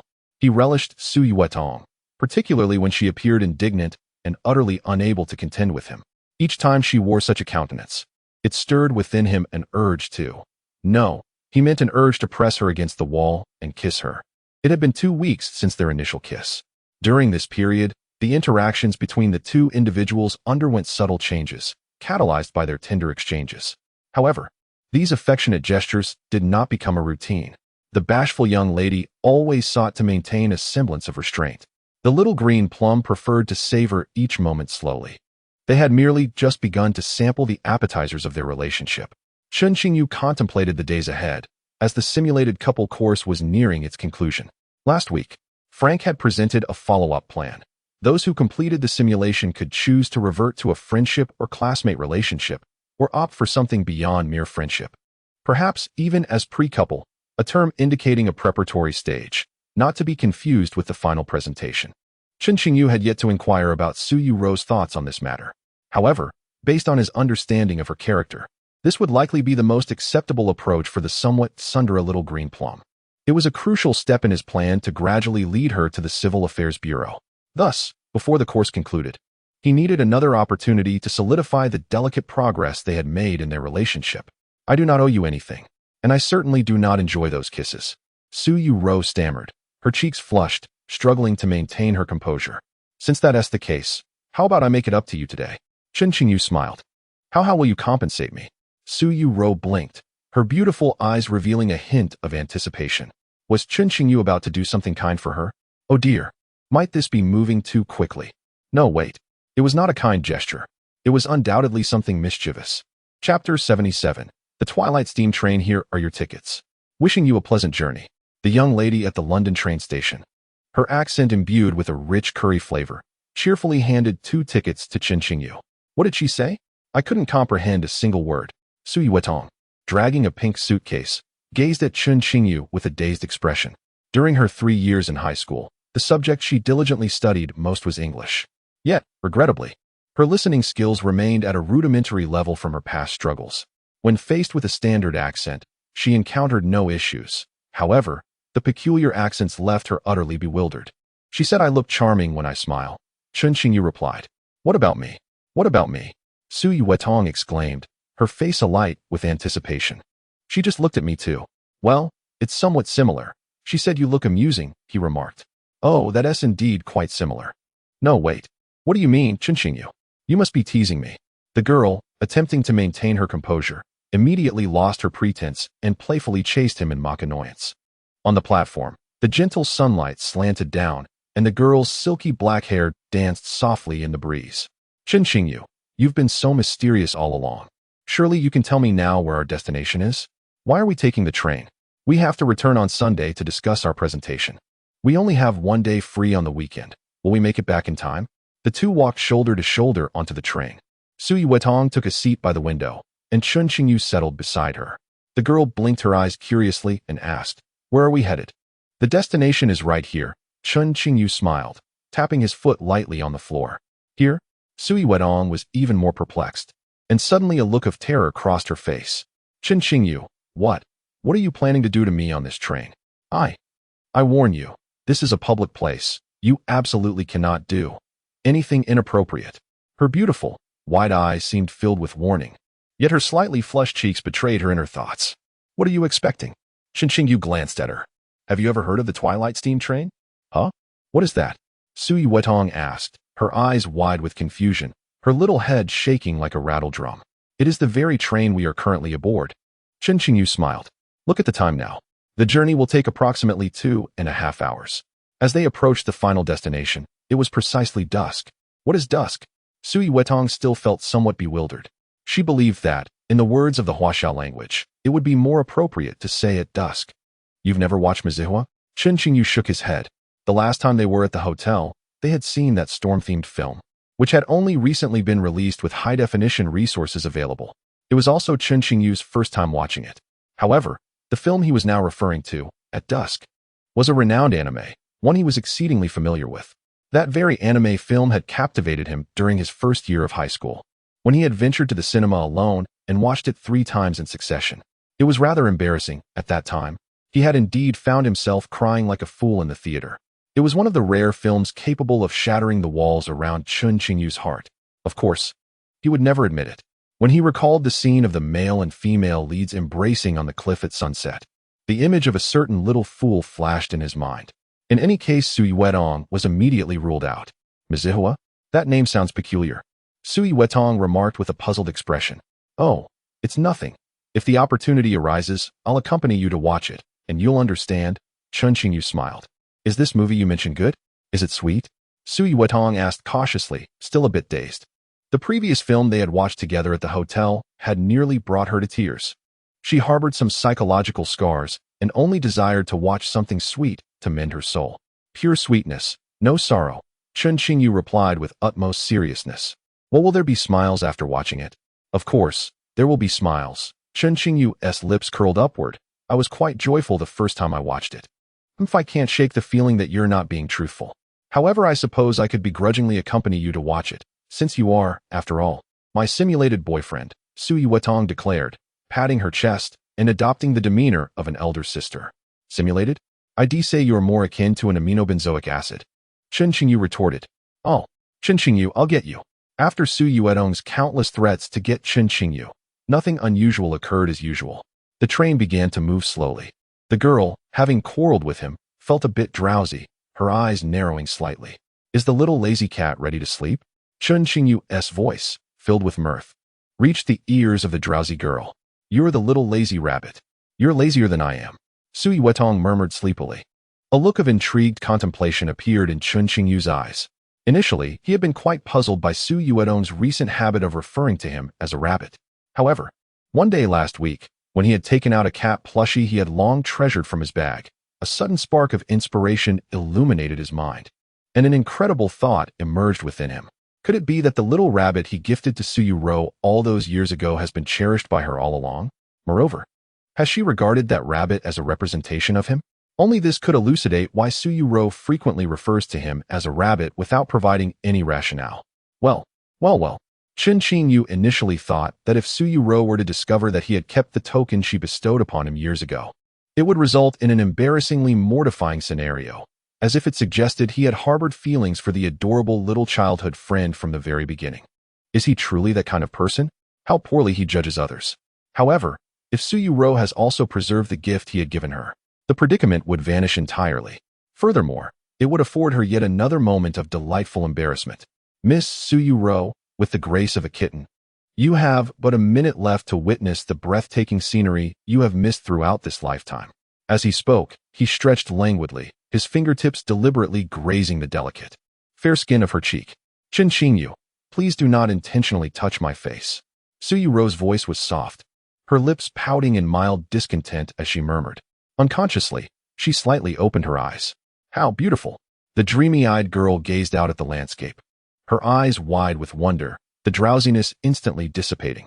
Chapter 78. You pinch me again. The train was not traveling at a swift pace.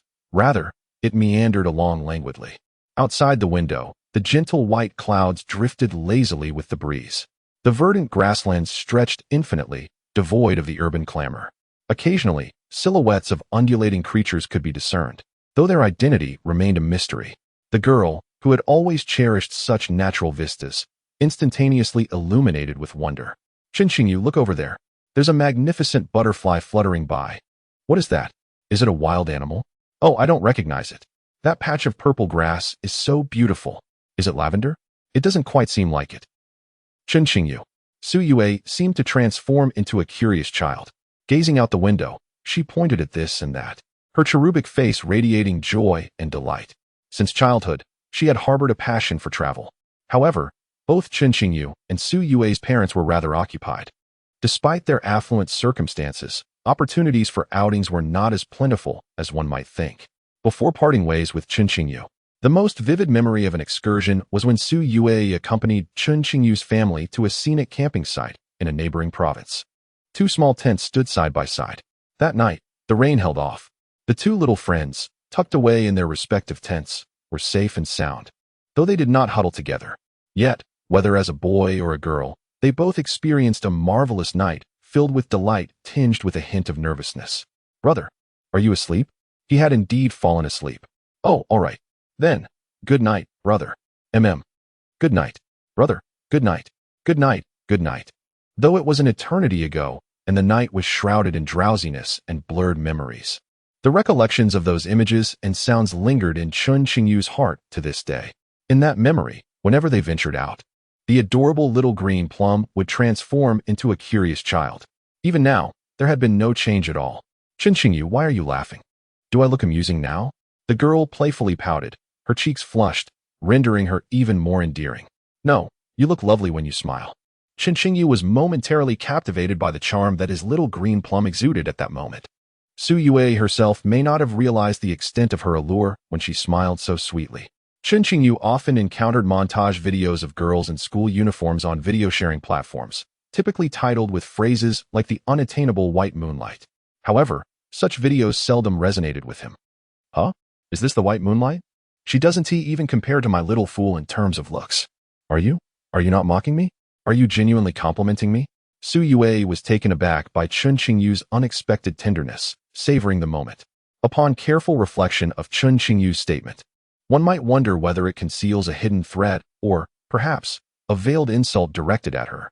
Yuerou, who delights in Chen Qingyu's praises, often finds herself perplexed by his teasing remarks, which frequently imply that she possesses an amusing appearance. Who can tell if he is merely playfully toying with her like a kitten?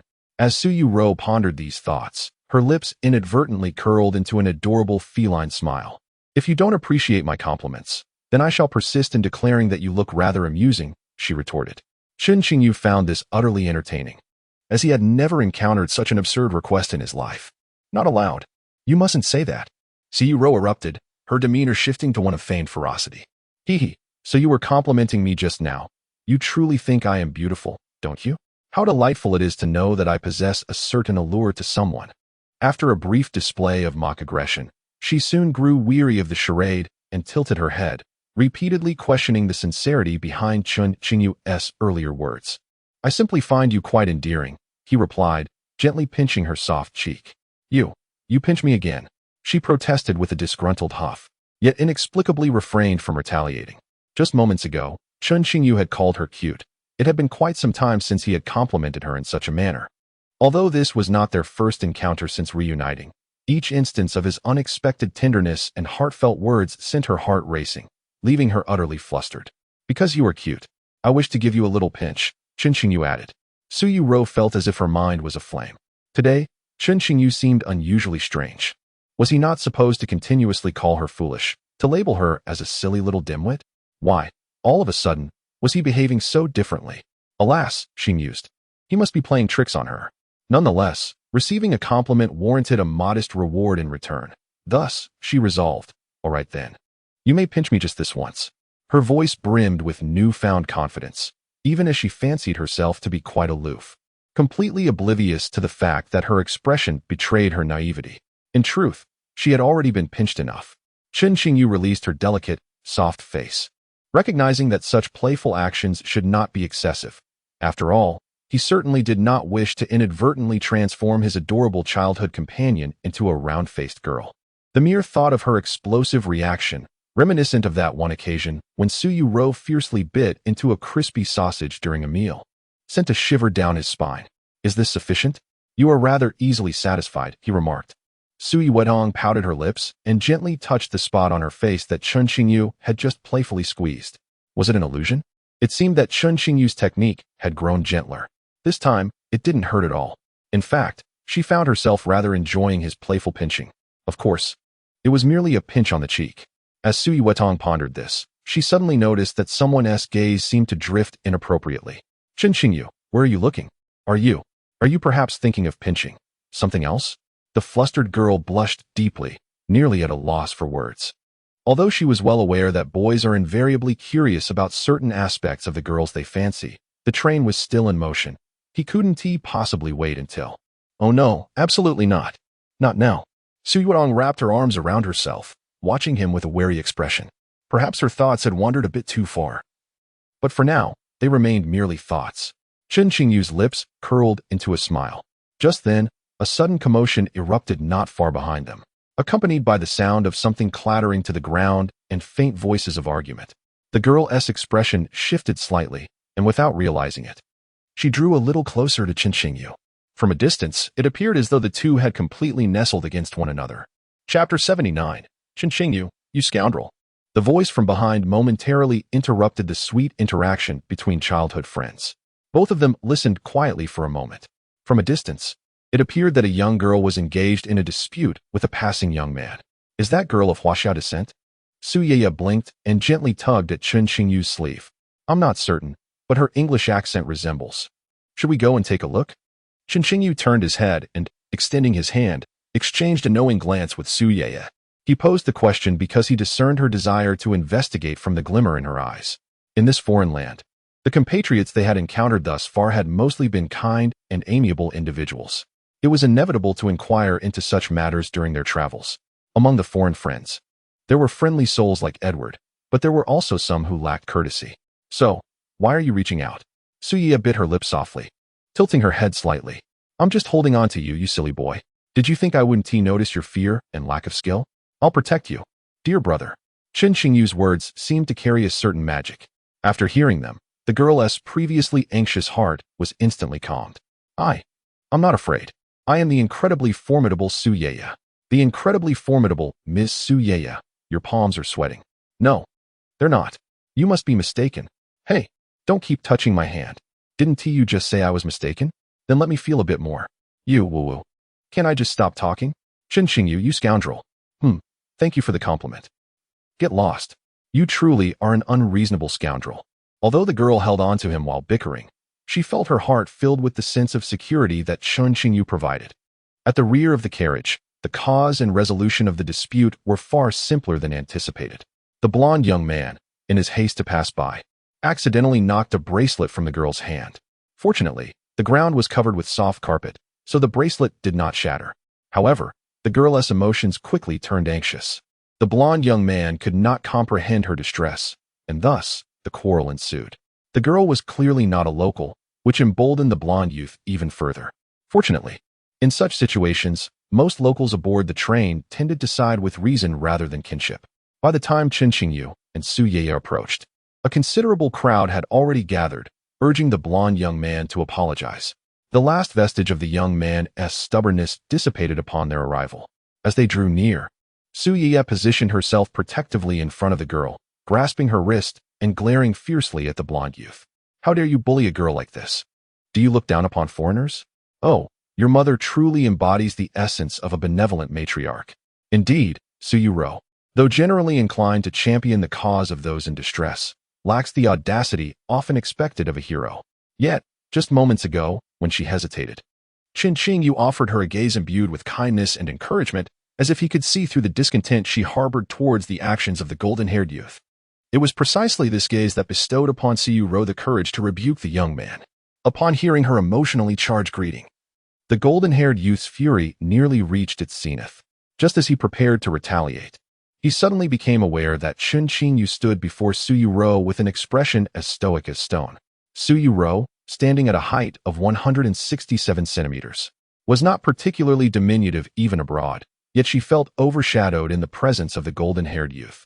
Chen Qingyu, however, possessed a stature that slightly surpassed that of his adversary, instilling a sense of confidence. As the two stood in opposition, the golden-haired youth found his words stifled. Unable to voice his grievances, Chen Qingyu's commitment to physical fitness was not in vain. It was, in fact, a vital source of his self-assurance in such encounters. It allowed him to stand resolutely in front of the charming young girl he sought to protect. After a prolonged moment of indecision, the golden-haired youth finally retreated. Instinctively perceiving Chen Qingyu and Yuerou as companions of the delicate girl, reluctantly, he uttered an apology before hastily departing to another compartment. Thank you so much. The girl's eyes reflected a mixture of timidity and gratitude as she spoke in fluent Chinese, though her accent hinted at some imperfections.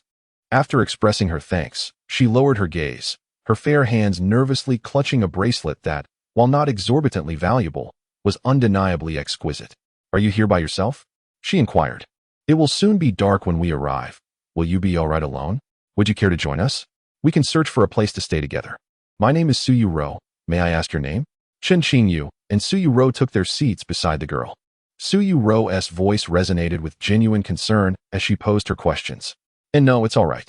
I have already purchased my return ticket for tonight. I truly appreciate your kindness. The girl replied, her eyes glistening with unshed tears as she gripped her jade bracelet tighter. I am Tang Yuing. I was so fortunate to have you both here just now. I was really quite angry. Are you returning so soon after arriving? Yuerou asked, perplexed, struggling to comprehend the situation. It seemed that the train they were on would arrive after nightfall, suggesting that the girl must have come to pay her respects to someone dear. Chen Qingyu's voice softened as he spoke, his gaze resting upon the delicate jade bracelet held in the girl's hand. This matter must hold great significance for her, which is why she was so upset just now. Moreover, if I am not mistaken, the name Tang Yuing is likely her name in Huaxia, rather than her birth name. Chen Qingyu took Yuerong's hand and said, Yuerong, do you know why I emphasized the concept of at dusk earlier? Why? The adorable little green plum replied, her eyes wide with curiosity. Whenever Chen Qingyu spoke so earnestly, she found him exceedingly handsome. Furthermore, when he stood protectively in front of her just moments ago, he was simply, undeniably stunning. Oh, how had she never noticed before that her childhood sweetheart was truly charming? She felt a tiny bit fonder of him today. Wait a minute, It seemed she had inadvertently thought some rather peculiar thoughts in her heart. This segment must be cut. It absolutely cannot be aired. Did you hear that, Yin Yuxihan? This must be edited out. Moreover, if she and Chen Qingyu were to engage in some strange activities in the future, that must be entirely removed as well. The shy girl began to embark on a series of inexplicable self-encouragements in her mind. She certainly did not think Chen Qingyu was handsome, and she did not like him. She was merely joking. She truly did not like him. Why is my face suddenly flushed? Su Yuetong was lost in her fantasies when the boy beside her gently poked her. No, I am not blushing. In a flurry, Su Yuetong retrieved a small mirror from her bag to check her face.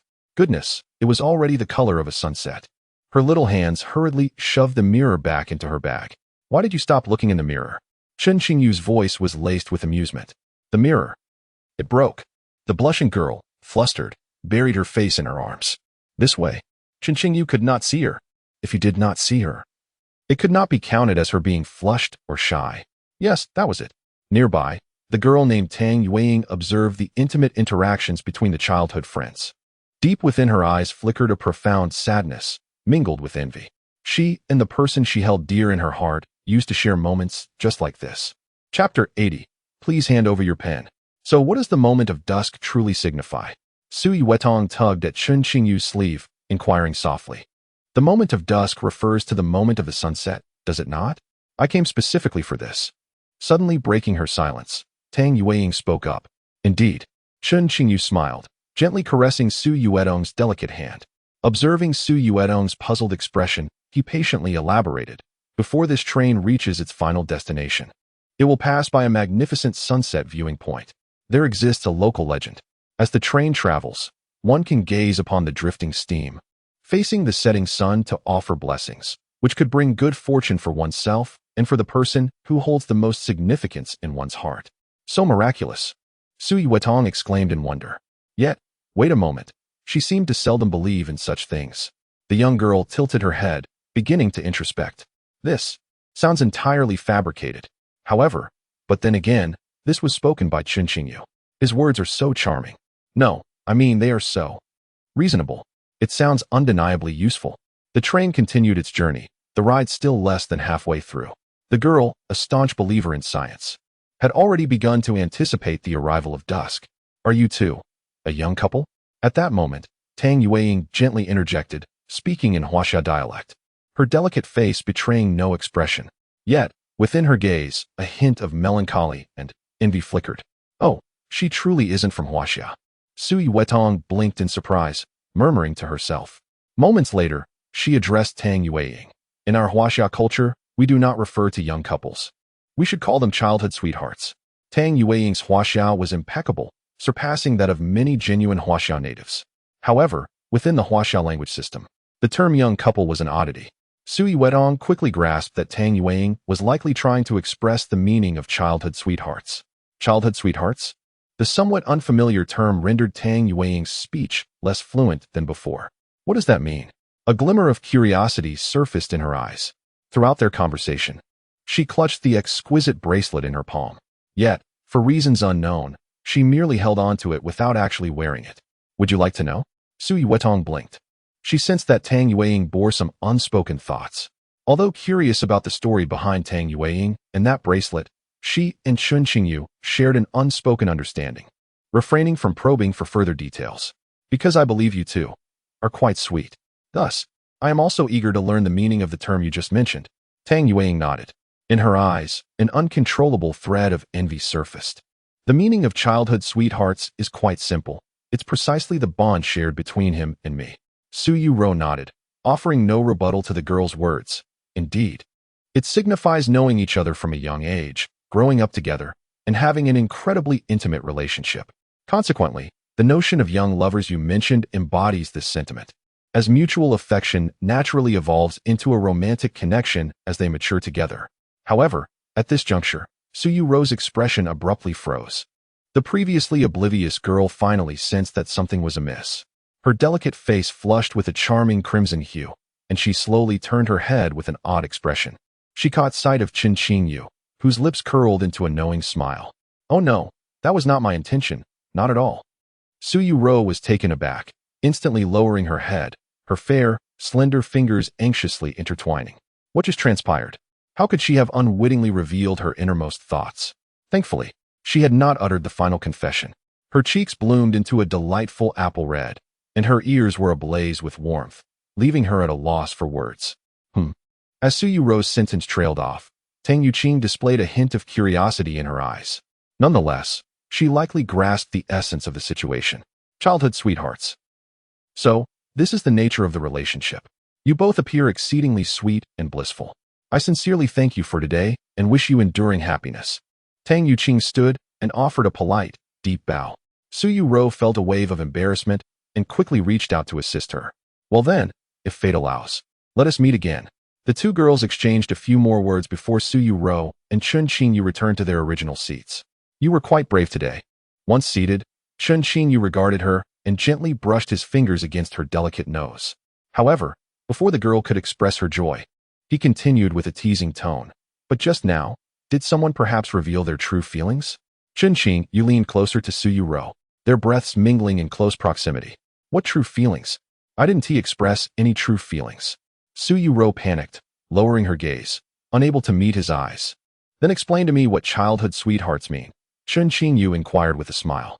Regardless, it's certainly not what you think. Moreover, I distinctly said nothing at all. The girl huffed, shaking her soft little fist in a display of defiance.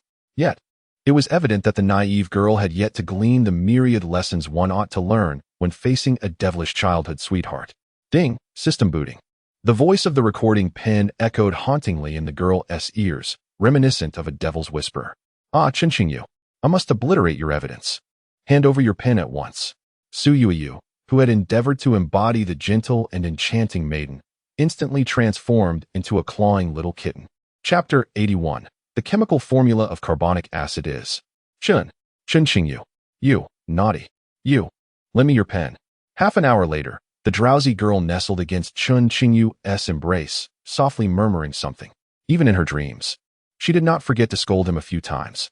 Chen Qingyu mused, yet the smile at the corner of his mouth was hard to suppress. The gentle fragrance of her hair wafted through the air, a soft and delicate aroma. The shampoo they usually used was quite similar in scent. While he could not detect the scent of his own hair, he found great delight in Su Yuerou's fragrance. It seemed as if this tender, adorable girl possessed some kind of magic. Anything that came into her presence would become sweet and charming. You, Chen Qingyu, you mustn't hit me. The girl appeared to be in a deep yet restless slumber. In her gentle dreaming, her small hands fidgeted a bit disobediently. Chen Qingyu had grown accustomed to this. Su Yuerou's restless sleeping habit had been present for quite some time. Although they had never truly shared a bed, she had often dozed off beside him. Once, during chemistry class, Su Yuerou had drunk too much cola the previous night. After waking from her cola-induced stupor, she became overly energetic, managing to stay up all night. The next day, she was utterly exhausted, resembling a small golden retriever, dozing off in mathematics class. At that time, they were still deskmates. Chen Qingyu had sincerely tried his best, piling a mountain of 10 years' worth of mock exams on his desk to obstruct her enchanting sleeping visage. Then, wah. Teacher, how can cola make one drunk? The chemical formula of carbonic acid is H2O. Her dream talk, articulated with clarity, accompanied by her hands as if twisting the cap off a cola bottle, led the young chemistry teacher, who had just graduated, to gently escort her to the back of the classroom to stand for the entire lesson. Such experiences were not singular. Su Yuerou frequently dozed off in odd places, uttering strange words in her sleep, leaving Chen Qingyu bewildered. During the 3 years he had been absent, who would have been there to manage her nonsensical ramblings? How had she managed to survive until now? Brother, I want to kiss you. Chen Qingyu, still wearing a smile, was abruptly jolted back to reality by her soft, sweet voice. He opened his eyes wide. A kiss? Which brother?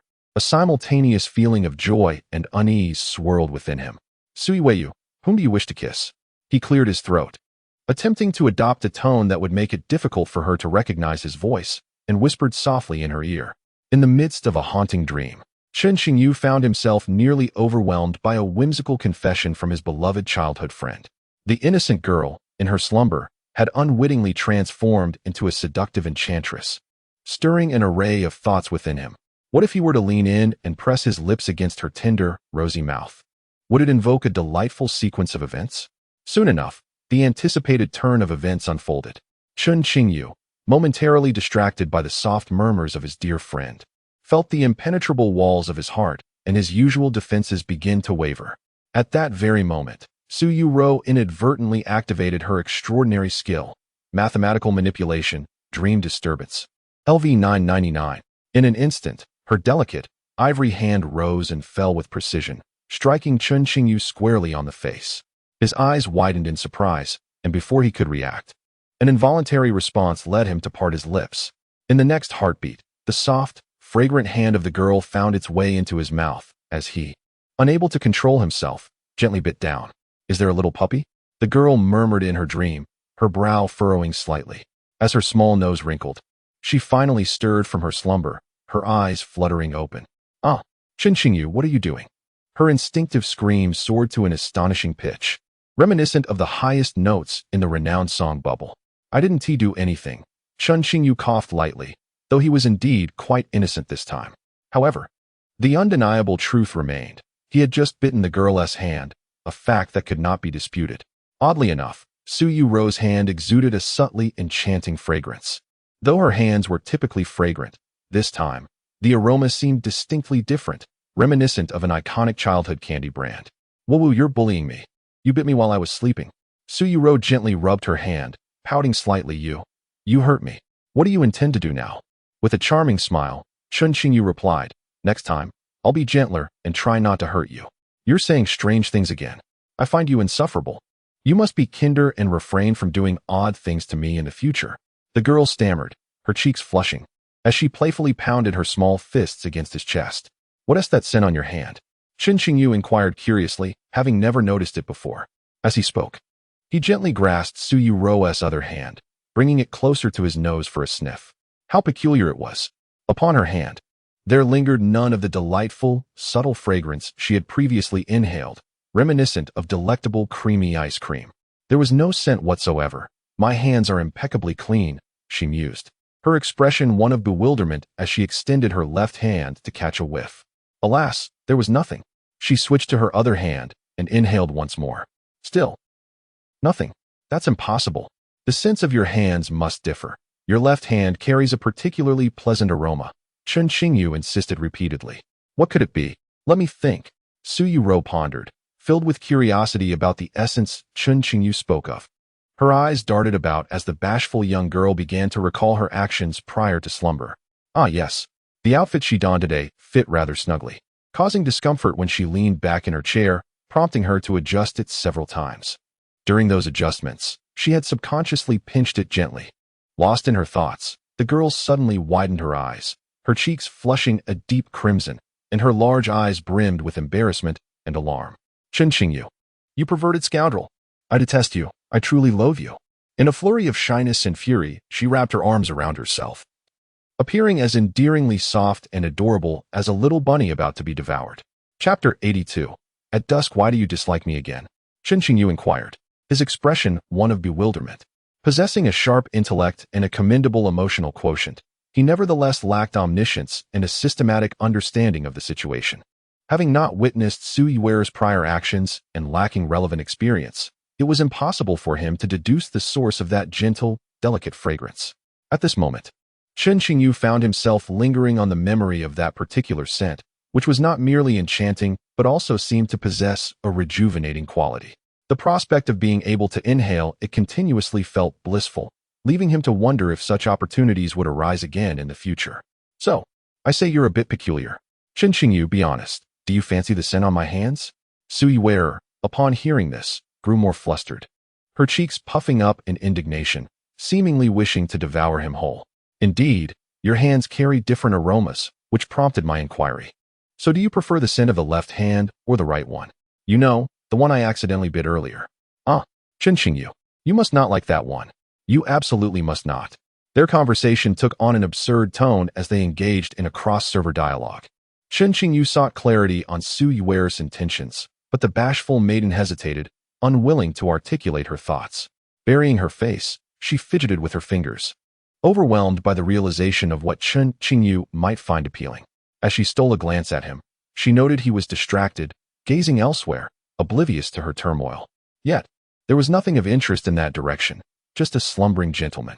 Confused yet seizing the moment, she delicately slipped her soft, fair hand into her collar.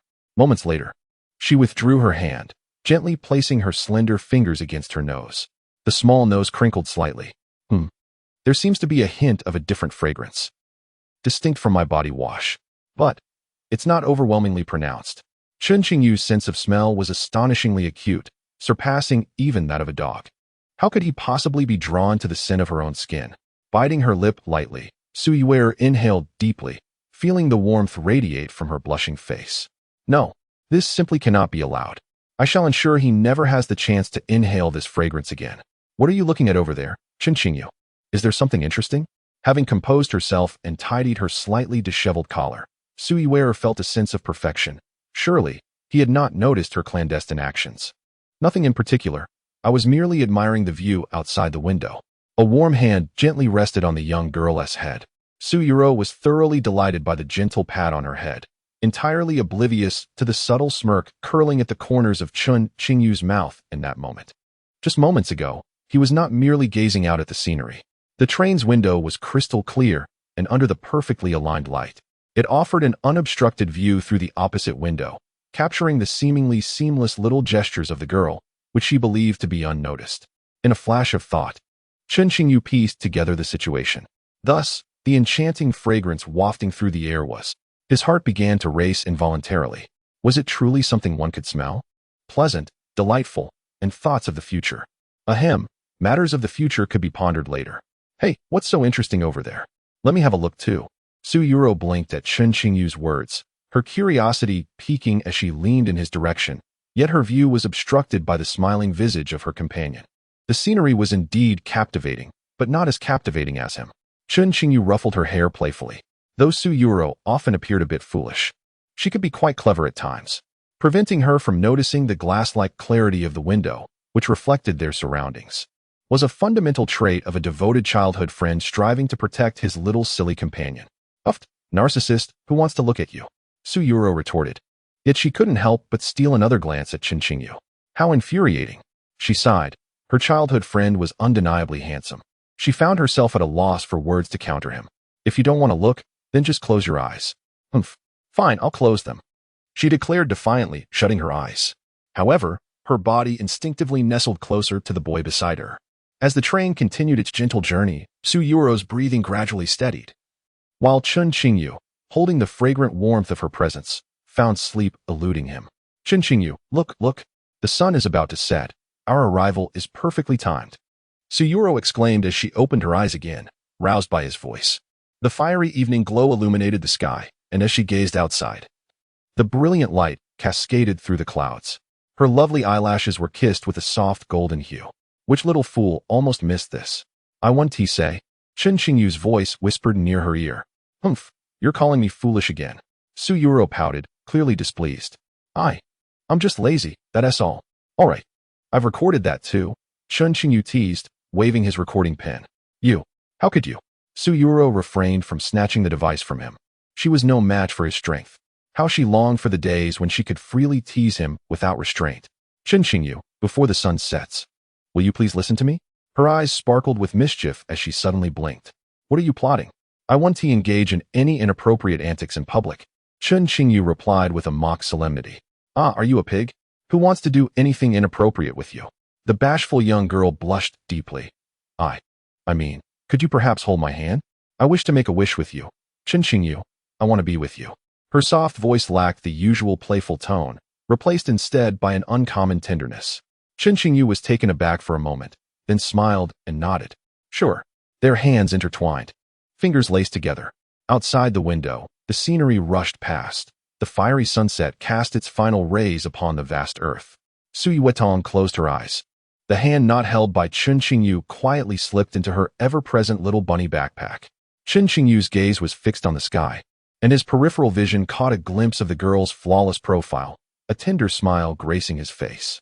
In that fleeting moment of sunset, with their eyes tightly shut and fingers entwined, the childhood companions silently made a wish in their hearts, a warm, sweet dream concerning each other in the future. Meanwhile, at the back of the carriage, a girl named Tang Yueying tightly grasped an exquisite jade bracelet, staring into the distant sky. 2 streams of tears gently rolled down from the corners of her eyes. Chapter 83. Daily Blessings from Su Yueyong. Chen Qingyu. Did you just see that girl named Tang Yueying? I think she was crying. Su Yueyong expressed her concern as they exited the platform. Upon disembarking, they had brushed past Tang Yueying, who seemed reluctant to have her tears witnessed by others. She bowed deeply in gratitude before departing. Indeed, Chen Qingyu nodded, gently patting the girl's shoulder. Thus, we are indeed fortunate in our current circumstances. His tone was unexpectedly serious. He refrained from elaborating further to Su Yueyong. Yet from Tang Yueying's expression, he could discern that the girl was likely on the verge of losing someone significant. Such a topic felt excessively weighty for the typically carefree Su Yueyong. Chen Qingyu, you suddenly seem so serious. Why do you say we are fortunate? She asked, tilting her head and blinking, a bit unaccustomed to his current demeanor. Because you have the most perfect, handsome guy in the world accompanying you to watch the sunset. Chen Qingyu replied with a smile playing at the corners of his mouth. Of course, this was not the essence of what he wished to convey. Why were they fortunate? Because he and she had genuinely grown up together, true childhood sweethearts. They had been temporarily separated for various reasons, only to be remarkably reunited, an irreplaceable bond that belonged solely to them. In that fleeting moment, as the evening glow cascaded over the vast expanse of land, they held each other's hands and made wishes for their most cherished dreams to come true together. In that instant, Chen Qingyu pondered whether, had this journey abroad not afforded him the serendipity of reuniting with Su Yueyong, he would have found himself akin to Tang Yueying, or perhaps, he may never have boarded this steam train destined for the Twilight Sanctuary at all. Just now, I complimented your seriousness, and yet here you are. Still the same self-absorbed individual, Su Yueyong pouted upon hearing Chen Qingyu's self-praise. Her eyes sparkled with curiosity as she tilted her head. Chen Qingyu, what wish did you just make? Can you tell me? Little fool, if a wish is spoken aloud, it loses its magic, Chen Qingyu replied, observing her adorably silly demeanor. His hand began to wander restlessly, playfully pinching her cheek. The sensation was as delightful as ever. Pinch me back. I want to pinch you, Su Yueyong exclaimed, playfully extending her small hand to mischievously tug at Chen Qingyu's face. However, due to their height difference, her delicate fingers inadvertently. All right. If you do that again, I shall bite you. Chen Qingyu felt the coolness of her lips against his, a teasing challenge lingering in the air. In her gaze, a hint of malice was unmistakably revealed, one that the innocent little Qingmei grasped instantly. I didn't mean to. I simply bumped into you accidentally. Oh, Chen Qingyu, I'm not playing with you anymore. Su Yueyong exclaimed in a fluster, her face flushed crimson, her heart racing violently. Why was her face so hot again? Oh dear, it seemed that the serious Chen Qingyu was merely a limited edition. He had reverted back to being that mischievous rascal. The young girl, both embarrassed and indignant, felt her heart fluttering chaotically. Yet, inexplicably, bizarre little thoughts drifted through her mind. If, in the future, she were to be with Chen Qingyu, would it be better to have the serious version of him, or this playful, naughty version? Su Yueyong's beautiful eyes blinked rapidly, a wave of curiosity washing over her. How peculiar. She found herself thinking that if it were with him, she might prefer his current mischievous demeanor. Oh no, how could this be? It seemed she was no longer the pure, innocent child she once was. What was she secretly pondering? The young girl's bubble of rosy fantasies was ruthlessly interrupted by Chen Qingyu's voice. I wasn't thinking about anything bad you might do to me. Su Yueyong's tone was laced with panic. Chen Qingyu slowly formed a question mark with his expression. According to the first law of the silly little Qingmei, when she claimed she wasn't thinking of something, it meant she was indeed thinking of it. What bad thing? Do elaborate. My friends could use the traffic. A mischievous grin played on his lips as he gazed at her. Su Yueyong was so adorable. If she were to engage in mischief, she would surely cry tears of joy. Who else do you want to show? Su Yueyong placed her hands on her hips, her face a mix of embarrassment and annoyance. At most, only you can see. What I meant was, you. You can't look either. The girl, overwhelmed with shame, turned and ran away, unable to bear staying any longer. I still haven't found a place to stay. Where are you headed now to drink the cold north wind? The leisurely voice of the young man seemed to cast a spell, momentarily freezing the girl in her tracks. A few seconds later, Su Yueyong took a step back. Chen Qingyu, I'll drink you. Su Yuerong's daily auspicious phrase 1-1. Finally, she arrived home, feeling the biting cold. 20 minutes later, she pushed open the door to a small wooden cabin, her voice trembling slightly as she spoke. The terminus of the dusk steam train was a sparsely populated natural scenic area. The accommodations within the scenic area consisted of these widely distributed small wooden cabins. Surrounding her were vast grasslands, with the distant snow-capped mountains clearly visible. Although simple, the furnishings were quite adequate, complete with heating. Aside from the steep price, it had no significant drawbacks. By the time the two arrived at the cabin, night had already fallen. The brisk chill of early winter caused the young girl's nose to redden, and she shivered slightly. Who was it that said they had packed enough clothes? Chen Qingyu's voice, laced with amusement, echoed in her ear. How could I know you would bring me to such a place? You took me out for fun without informing me of the destination, so it is entirely your fault. Su Yuerou, enveloped in a fragrant softness, with the exception of her lips, was well aware of her own shortcomings. Lacking the motivation to don a heavier coat, she was determined to place the blame squarely on Chen Qingyu. With just a few exchanged words, she stirred something within him. Stubborn, you say? No matter. He could easily soften her resolve with a kiss. Yes, it is all my fault, and soon, there will be even greater transgressions. Chen Qingyu shrugged nonchalantly, an air of indifference about him. Oh, aren't you supposed to stubbornly deny it? Su Yuerou blinked innocently. How infuriating. Of late, her predictions regarding Chen Qingyu seemed to falter with increasing frequency. He truly was different from before. More handsome. No, that is not right. He has become more insufferable. The young girl pondered, her lips pursed adorably, prompting Chen Qingyu to give her a playful pat on the head. Chen Qingyu, you need to explain what is happening here. At that moment, Su Yuerou's gaze drifted to the interior of the room. Her large eyes widened in astonishment and panic. Inside the quaint cabin, there was only one bed. The naive and reserved girl felt her cheeks flush, a hue reminiscent of the evening glow. Chapter 84, The Possibility of Having a Baby. Chen Qingyu, you must explain to me why this is happening. You just want to share a bed with me, don't you? Sob. It seems that your desire for my body can no longer be concealed. I am weeping, Chen Qingyu. I am truly weeping. You must comfort me quickly. Upon seeing the solitary large bed in the small wooden cabin, Su Yuerou instantly became flustered, unable to hide the tumult of emotions within her. No, that is not right. It was the profound sorrow that she could not mask. She had regarded Chen Qingyu as a pure childhood companion, yet he actually desired to have a baby with her. The girl's mischievous gaze darted about. No, this cannot be. It seems that this small wooden cabin lacks that element. If it truly exists, then the possibility of having a baby is real. Oh, so Su Yuerou, do your lips curl upwards when you cry? Chen Qingyu captured her moment of guilt with a candid shot on his phone. The screen was presented before Su Yuerou. In the image, her face radiated joy, as if she were about to take flight. When did you capture this? Su Yuerou's face grew even warmer. Help! Who is this exuberant girl on the screen? She felt so unfamiliar to herself. This cannot be Su Yuerou. That is impossible. The girl, her face contorted in confusion, pondered for a long moment before speaking. Don't frighten me with old photos. My expression was clearly not like that just now, was it? Chen Qingyu, with an impassive expression, tapped the screen. Photo details, capture time, 1 minute ago. Your phone's camera must be broken. It turns a crying face into a smiling one. Su Yuerou found herself faltering, recklessly attempting to snatch Chen Qingyu's phone. However, once again, she misstepped. Failing to seize the phone, she tripped over her own feet and fell towards Chen Qingyu. Once, twice, but not thrice. This time, Chen Qingyu was well prepared. With a swift move, he tried to evade, but failed to escape.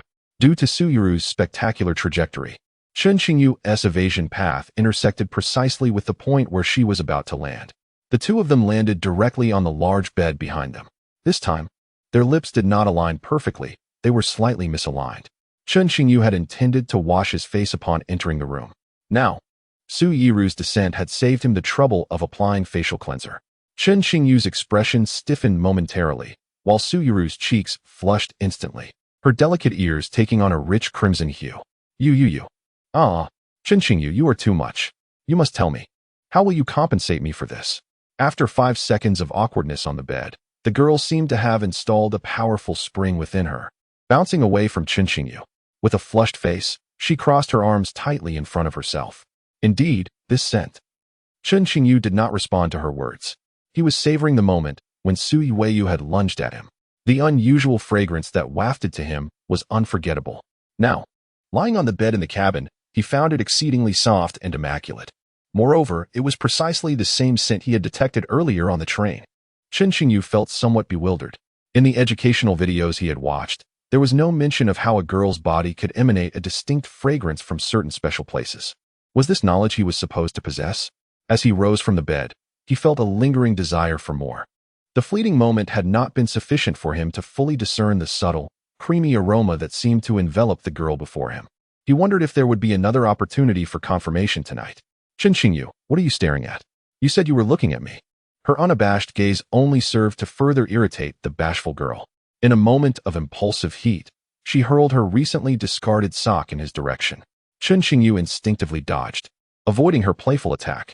However, the instant he evaded, he regretted not seizing that evidence of Yuerou's mischief. Let there be no misunderstanding. He was a proper young man, disinterested in peculiarities that some might find intriguing. The charming and handsome Chen Qingyu was undoubtedly a pure-hearted youth. In the next moment, he inhaled deeply, relishing the sweetness of the air within the cabin. Good. He had ruled out one possibility. Her thrown sock bore no unpleasant scent. Yet, it did differ slightly from the aroma of facial cleansers. He needed to devise a method to validate his thoughts further. Chen Qingyu, what mischief are you plotting now? You must tell me how you plan to compensate me. The soft and delicate Yuerou had quietly approached him, her gentle voice and warm breath lingering near his ear. At that moment, even the steadfast Chen Qingyu felt a flutter of excitement. His gaze, unable to resist, fell upon the girl's tender, pink lips. Since their last innocent kiss, time had passed without another. He could tell that although the naive Yuerou sometimes acted obliviously, she remained the shy and innocent beauty he adored. The act of kissing held a certain significance for her, and their previous kiss had merely scratched the surface. At best, it can merely be regarded as an extended version of the flirtations suggested by the so-called online romance gurus. This is insufficient to elevate the relationship of the naive and bashful young maiden during the impending simulated romance class. Therefore, it is imperative to employ more provocative methods of kissing, enticing the adorable and foolish young girl into a state of yearning, rendering her addicted. Thus, gentle kisses should, unbeknownst to her, gradually transform into a clandestine routine shared between him and Yuerou. So, what compensation do you desire? Tonight, I grant you the freedom to do as you please. What do you say? Chen Qingyu pondered for a moment, a subtle smile gracing his lips as he directed his gaze toward the charming girl who was preoccupied with playing with her fingers. Chapter 85. Perhaps I should try having a boyfriend. Huh. Chen Qingyu, what did you just say? The words of Chen Qingyu left the bashful girl in a state of shock for a full 10 seconds. Yuerou, like a startled bird, widened her eyes in disbelief, her cheeks rapidly turning a bright shade of red, akin to a small apple. Her heart raced furiously, pounding with fervor. Surely, she hadn't misheard him? This couldn't be true. Chen Qingyu, permitting her to act as she pleased? In other words, she truly had the opportunity to indulge in mischievous acts with him. The girl's beautiful eyes sparkled instantly, glimmering as if illuminated by starlight. Her thoughts soared at lightning speed, leaving Earth and drifting to the distant moon of Jupiter. Oh, how abruptly happiness had come upon her. No. Wait. She needed to maintain a semblance of decorum. Yuerou, you are a reserved and graceful beauty. One must stealthily consume the insufferable childhood friend. It must not be too easily given away. Yuerou's enchanting eyes fluttered. With all her might, she resisted the urge to let her lips curl into a smile. Did I say anything just now? Chen Qingyu, seemingly astonished, replied, Did you perhaps mishear? I didn't speak at all. Yuerou, you are being unreasonable, you deceitful trickster. Yuerou was incensed. Seizing a pillow from the bed and cradling it in her arms, swaying it back and forth, resembling an adorable little girlfriend throwing a tantrum. So what did I say just now? Chen Qingyu smirked, repeated, Perhaps it will jog my memory. With his smooth and skillful tactics, Yuerou was always easily led astray. Today, Chen Qingyu had brought her here to allow her to act freely, but now, with a few subtle maneuvers, he could effortlessly transform his adorable childhood companion into the one who willingly offered herself. Brothers, have you learned? knowing you all have childhood sweethearts. Hurry back and put this into practice. Disclaimer. If you are unceremoniously kicked away by delicate, soft little feet, the author of this book bears no responsibility. Kick me. Kick me. You clearly just said. Yuerou's face was flushed, her lips slightly sore from her biting. She was reluctant to speak. However, if she remained silent, Chen Qingyu might actually forget. You said just now that tonight, I could do as I wish. I could act freely. The girl's voice was soft, almost a whisper, barely audible. So, what is it you wish to do when you have your way with me? If your request is reasonable, I might consider fulfilling it. Chen Qingyu struggled to suppress a grin. Yuerou, you truly are obedient. She had remained unchanged, both then and now. Always adorably naive and sweet, she easily fell prey to his cleverly laid traps, like a delicate little rabbit captured effortlessly by a cunning hunter. I shan't divulge what I intend to do. Moreover, I have not even contemplated what I might do to you. Not in the slightest. We have always maintained a pristine innocence. As Yuerou spoke, her cheeks flushed crimson, rendering her unable to continue. Oh dear, I shall never again speak nonsense with my eyes wide open. It is all Chen Qingyu's fault. Just wait. I shall surely punish him properly. The bashful maiden, in a flurry, rummaged through her suitcase in search of something. Nightgown, 1-1. Bath towel, 1-1. Underwear, 1-1. Little garments, 1. Wait, where has her little garment gone?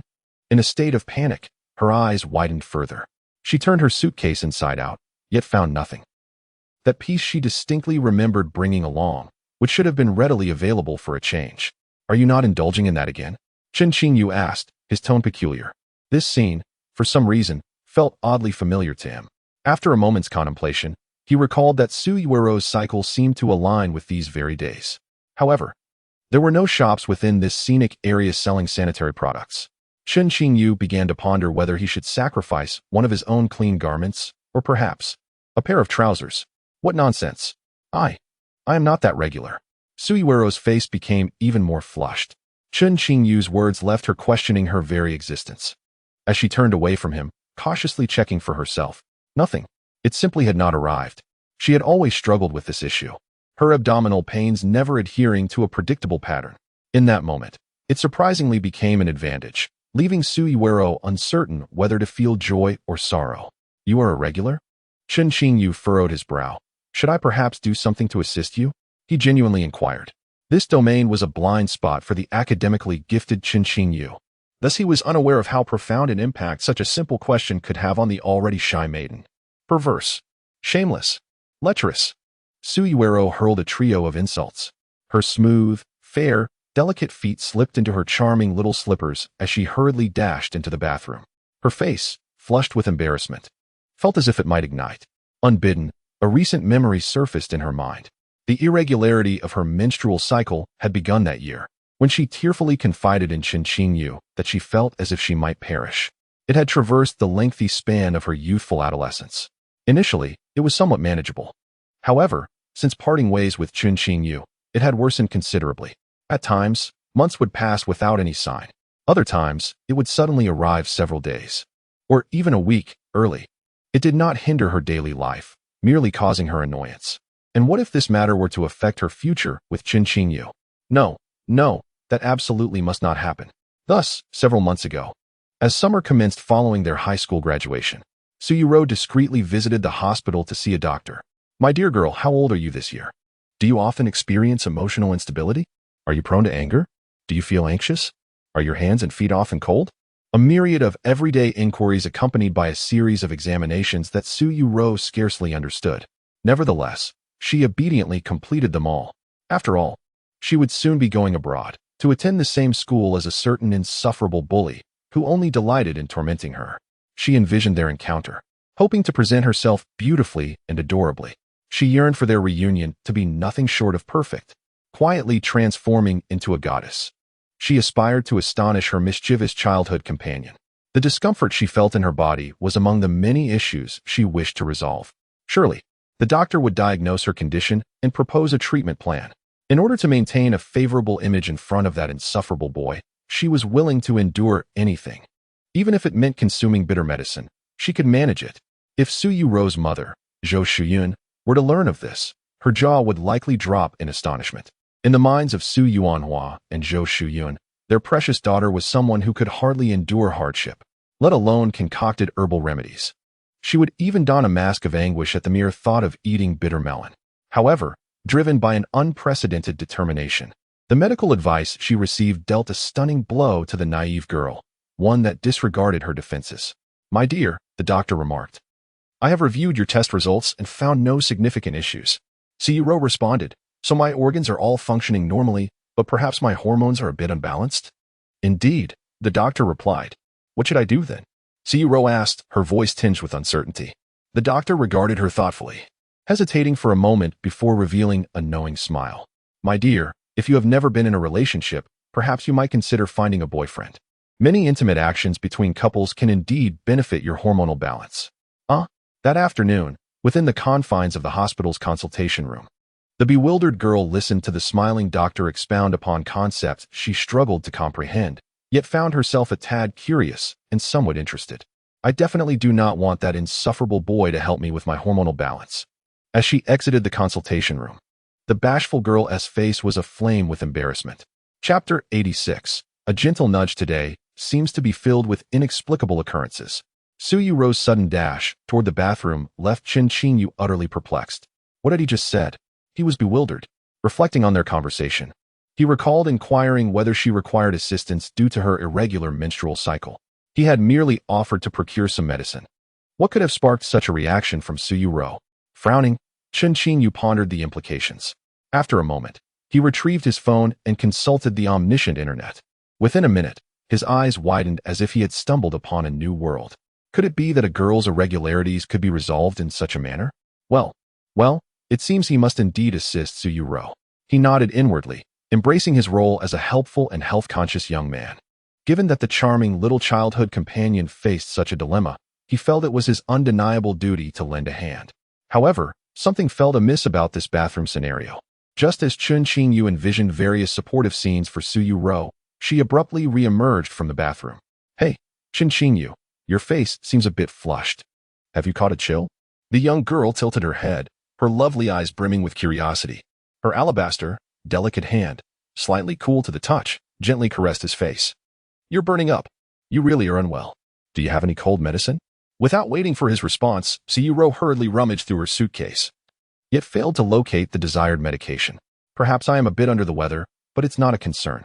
You know I seldom take medicine when I have a cold," Chen Qingyu reflected, realizing that feigning illness could serve as an excellent excuse. A sudden curiosity arose within him. What would Yuerou's reaction be if she discovered he were indeed ill upon their reunion? Observing her flustered search for medicine, he felt a sense of novelty.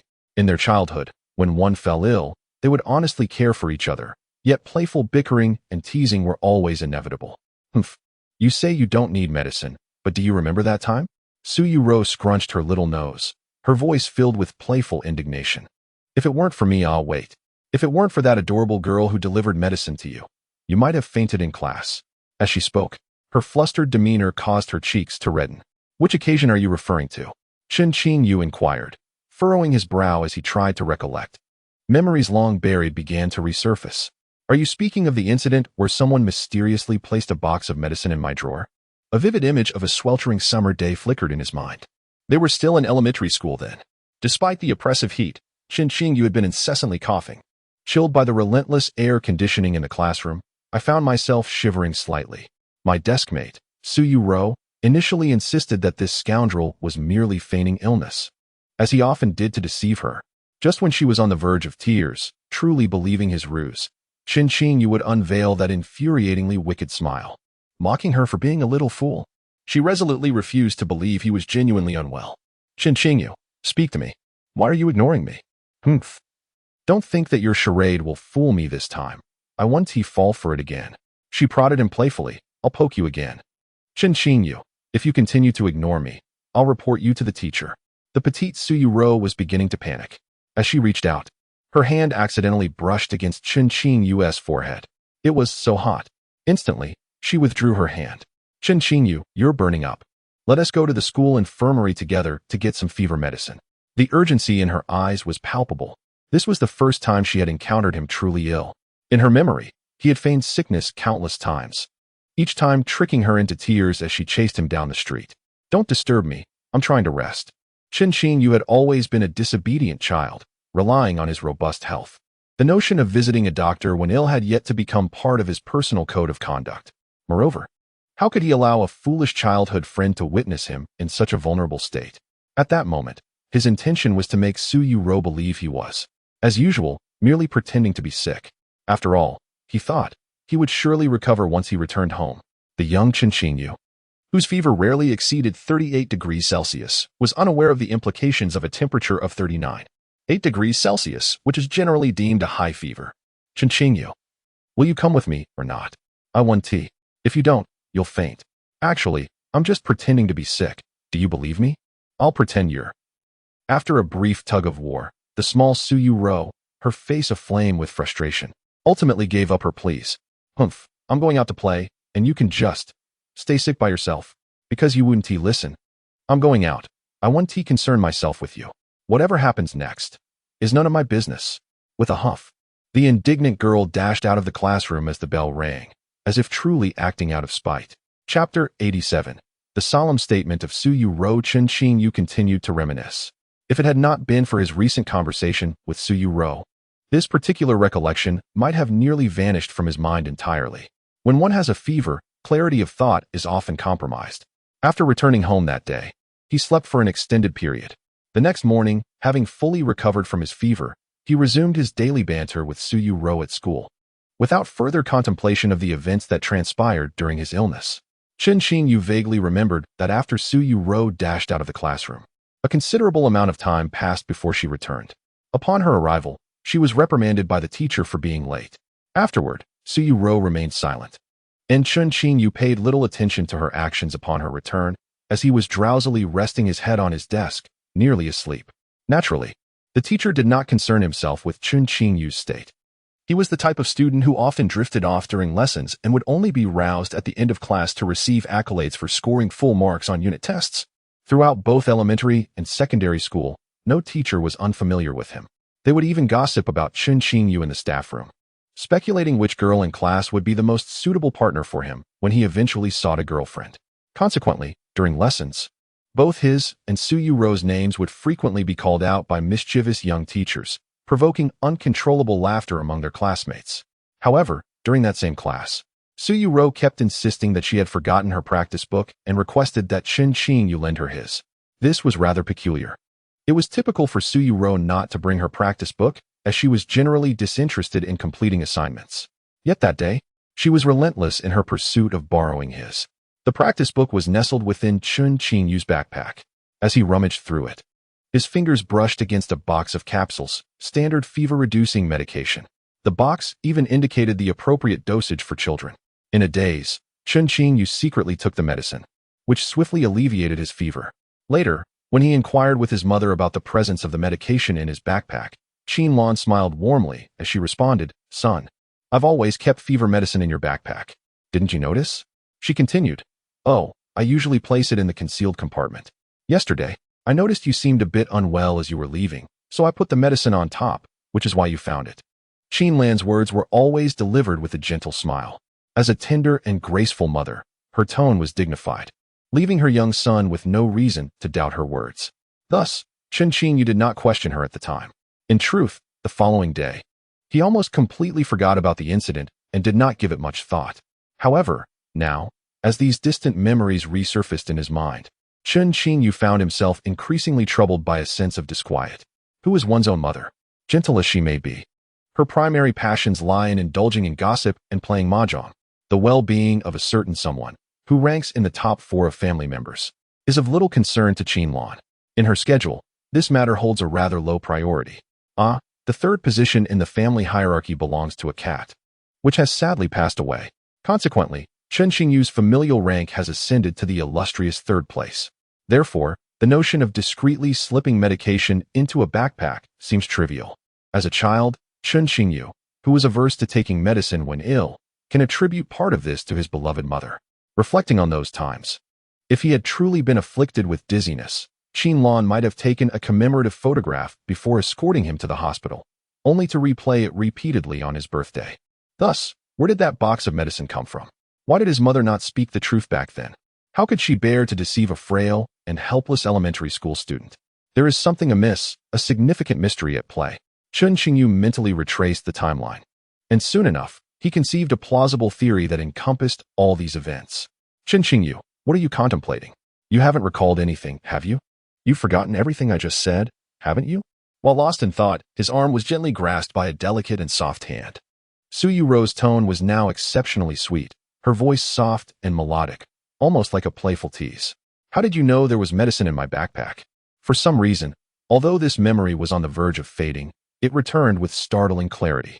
Chen Qingyu quickly identified the logical inconsistency. He remembered that, in order to maintain the facade of pretending to be sick rather than genuinely ill, he had secretly taken the fever-reducing medicine after class, just as Yuerou was called away by the teacher. Logically, Yuerou should not have known that he had taken the medicine that day, nor could she have known he retrieved it from his backpack. His foolish childhood companion had just made an indubitable blunder. I didn't know you had medicine in your backpack. Yuerou bit her lip, her cheeks flushed, her eyes darting. The next moment, just as Chen Qingyu was about to initiate his smooth retort, Yuerou preemptively launched her own. You must not reach for that pen. I mean, you must not use that recording pen again. Chen Qingyu was poised to press the play button when his wrist was gently seized by a soft, icy hand. Chen Qingyu, I must make a solemn declaration. The girl, slightly flustered, protested. The recordings on your pen are all fabricated. That's not truly me speaking. That's a false Yuerou. Her delicate nose crinkled slightly, and her adorable expression clearly conveyed her intent to be mischievous. Let us see how you handle me. That is of little concern. Chen Qingyu's eyes twinkled with mischief. There may be an opportunity. I shall inquire with my mother when the time comes, and the truth shall be revealed. No, you must not ask, Yuerou exclaimed, her anxiety palpable, wishing she could cling to Chen Qingyu and throw a fit. Wuwuwu, you absolutely cannot ask. It is entirely out of the question. The memory of that day filled Yuerou with embarrassment. She had concealed it so expertly, a seamless perfection. Why did she have to let slip that careless comment today? It is all Chen Qingyu's fault for being beside her, clouding her clarity. It was given away so foolishly. It cannot be given away without a fight. She must reclaim her standing. Chen Qingyu, shall we take a look at that bathroom? She inquired. There is no shower, and I am uncertain how to proceed. Yuerou blinked, a glimmer of cunning flashing in her eyes. All right, I can teach you how to manage it. Chen Qingyu smiled and nodded as they approached the small bathroom door. Chapter 88. The wooden tub bath. Chen Qingyu was momentarily taken aback. Indeed, the bathroom lacked a shower. Instead, it housed a large wooden tub, exuding a misty vapor. The design of this tub bore no resemblance to foreign styles, but was reminiscent of certain domestic period dramas, where it was used for two people to. What on earth is this? I'm not quite sure how to bathe in it. It seems more suited for soaking, Yuerou remarked, her eyes blinking thoughtfully. With a determined bite of her lip, she resolved to employ her exceedingly powerful skills. Today, she aimed to achieve a significant milestone. She wished to make Chen Qingyu blush because of her. She longed for him to experience that uncontrollable rush of crimson and rapid heartbeat due to her presence. The girl's mind was filled with these musings. Lately, she had been feeling dizzy due to Chen Qingyu's presence, often overthinking his words, her heart racing uncontrollably. If this continued, she would be entirely at the mercy of that infuriating childhood friend. Yuerou was eager to reclaim the initiative. She had sought advice from omniscient netizens online and learned that to make a boy shy, one must behave a bit more boldly. Chen Qingyu, this tub seems quite spacious. Tilting her head, she gently blinked. So, would you like to bathe with me? Before she could finish her sentence, her face flushed a vivid crimson at lightning speed. Oh no, her heart was racing as if it might leap from her chest. Of course, her words were merely a jest. Even if she had 1,000 times the courage, she would never dare to take such a bold step at this moment. Such matters would be simply too easy to lead to a baby. However, surely this would make Chen Qingyu blush. He would be utterly surprised, incredibly shy, his face a deep shade of red, and then, flustered and bashful, he would politely decline her proposition. And then, today's victory would belong to the clever little childhood sweetheart. After expressing her thoughts, the girl shyly lowered her gaze, her cheeks as red as a ripe apple, a faint smile flickering across her face. Now was the time for daydreaming. Bathe together? Chen Qingyu's gaze fell upon Su Yuerou's profile. Her soft, fair skin, even with a rosy hue, radiated a clear and luminous quality. If he were to take a bite, she would surely cry tears of joy. All right then, let us bathe together. He observed the subtle shifts in her expression for 10 seconds and soon deciphered her intentions. She wanted to breach his defenses, did she? Huh. He was currently in his armored nut form. Su Yuerou, you truly are a clever girl. He smirked, realizing at a glance that the tub was indeed large enough to accommodate two. As he spoke, he assumed a posture that suggested he was about to disrobe. Chen Qingyu. You. I don't want to play with you anymore. Su Yuerou's defenses crumbled. Why is he showing no reaction at all? He even genuinely seems to want to bathe together. Oh dear, today's plan has once again failed. Chen Qingyu maintained a stoic expression, even wearing a smile. The bashful girl could no longer bear to face the current situation, overwhelmed by the atmosphere laden with ambiguity. In a flurry, she pushed him outside and gently closed the door. Beside the wooden tub, there was a temperature control to adjust the water warmth. Chen Qingyu, standing outside, did not forget to remind her. He had just researched how to use the wooden tub bath online. Su Yuerou's intentions to flirt were easily discerned by Chen Qingyu. The timid young girl still lacked the courage. She needed to be nurtured slowly in order to. Chen Qingyu murmured to himself, struggling to suppress a smile creeping upon his lips. Today was indeed a night filled with unexpected gains. It turned out that, from long ago, his silly little childhood friend had been quietly caring for him in her clumsy yet sincere manner. Surely, this red book from the Civil Affairs Bureau must be obtained with Su Yuerou. Chen Qingyu, have you finished bathing yet? Hurry up and come out. It's taking too long, and I'm a bit scared out here alone. After Su Yuerou finished bathing, Chen Qingyu entered the bathroom. Throughout his entire bathing process, the girl, now wrapped tightly in the small quilt on the bed, was blushing fiercely, her heart racing. This wooden tub bath is so strange. There should clearly be a shower for changing the water, yet it was nowhere to be found. Su Yuerou, filled with curiosity, went to inquire about it, only to receive a smiling reply from Chen Qingyu. This is how it is designed. To change the water, one must seek assistance from the staff. Oh, how troublesome. Yes, so it's fine not to change it, right? No. That's my used water. Are we still so distant between each other? This, isn't. Su Yuerou's cheeks remained flushed as she recalled their earlier conversation. Why is this wooden tub bath so inconvenient for changing water? Moreover, she reasonably suspected that Chen Qingyu might be teasing her. However, when she searched online, she found no definitive answers, so she let it go. Earlier, before she had time to react, Chen Qingyu had already entered the bathroom. It has now been 30 minutes, and he still hasn't finished. Does it really take this long to take a shower? The girl, wrapped in a thick quilt, felt shy as peculiar thoughts invaded her mind, causing her delicate, fair toes to curl slightly. I'm done, so there's no need for you to be so startled. Another 5 minutes passed. Chen Qingyu emerged, wrapped in a bath towel, drying his slightly damp hair with a white towel. You're so slow. Did you do something with my bathwater? Su Yuerou huffed in dissatisfaction. Now, she regarded Chen Qingyu through the lens of her invisible colored contacts. How peculiar. Surely, he must have done something. Perhaps he just secretly indulged in. The more Su Yuerou contemplated, the more she felt a sense of impending doom. How could she have engaged in such a bizarre situation with Chen Qingyu? Alas, even the narratives she penned in her novels could not rival this oddity. What purpose does your bathwater serve? Chen Qingyu pondered aloud. If there were a bit more water in the tub, we could employ the method of underwater weighing to ascertain your weight. What do you mean by more or less water? I don't comprehend. Chen Qingyu, you mustn't always speak of things I find difficult to grasp. Oh, it's nothing. After all, you've become somewhat rounder lately, so you probably wouldn't care much for weighing yourself. Chen Qingyu shrugged nonchalantly, a look of indifference adorning his face. I am not rounder at all. I am quite slender.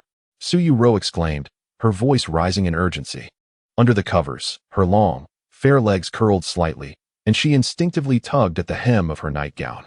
Alas, the area she wished to appear more rounded seemed perpetually insufficient.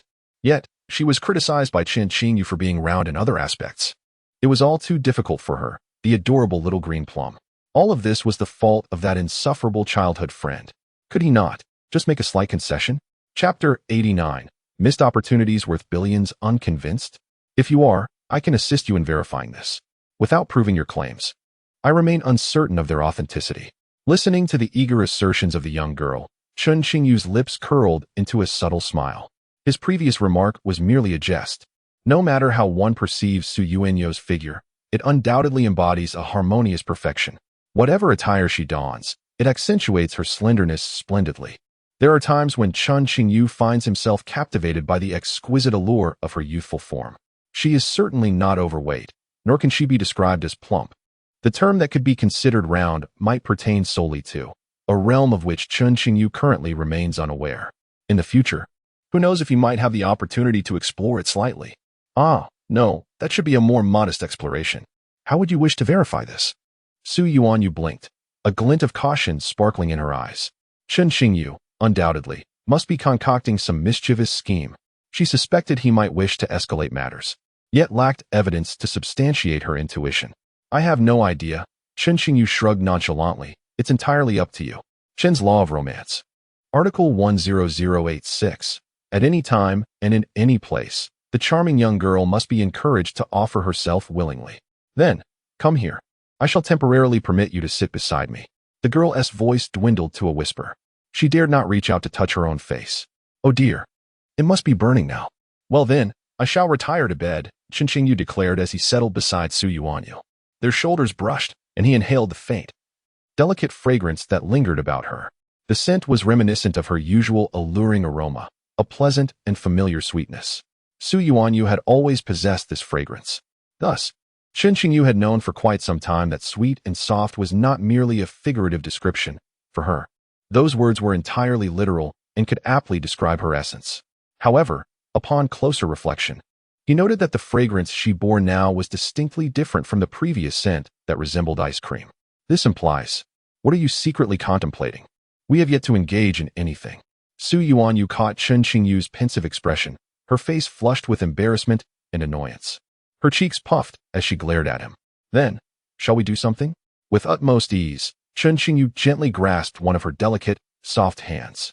He brushed his fingers lightly over the back of her hand, marveling internally at how he had never previously recognized the perfection of his adorable childhood companion's hand. A sudden sense of loss washed over him. In the past, there had been numerous opportunities. Well, it seemed that these chances extended beyond mere hand-holding. Oh dear, this realization only intensified his sense of regret. He had missed opportunities worth billions, and so had Su Yuanyu. Did you not say I was plump? Why are you holding my hand then? I dislike being led by you. With a sudden grasp, Chen Qingyu caught Su Ru's delicate hand, her playful irritation unmistakably intensifying. However, despite her seemingly desperate attempts to break free, her small hand exerted no force at all. Chen Qingyu's grip was far too gentle. He lacked the strength. If she had truly struggled, she would have easily slipped away. No. Chen Qingyu had finally managed to hold her hand in this intimate setting. She had no desire to relinquish it so soon.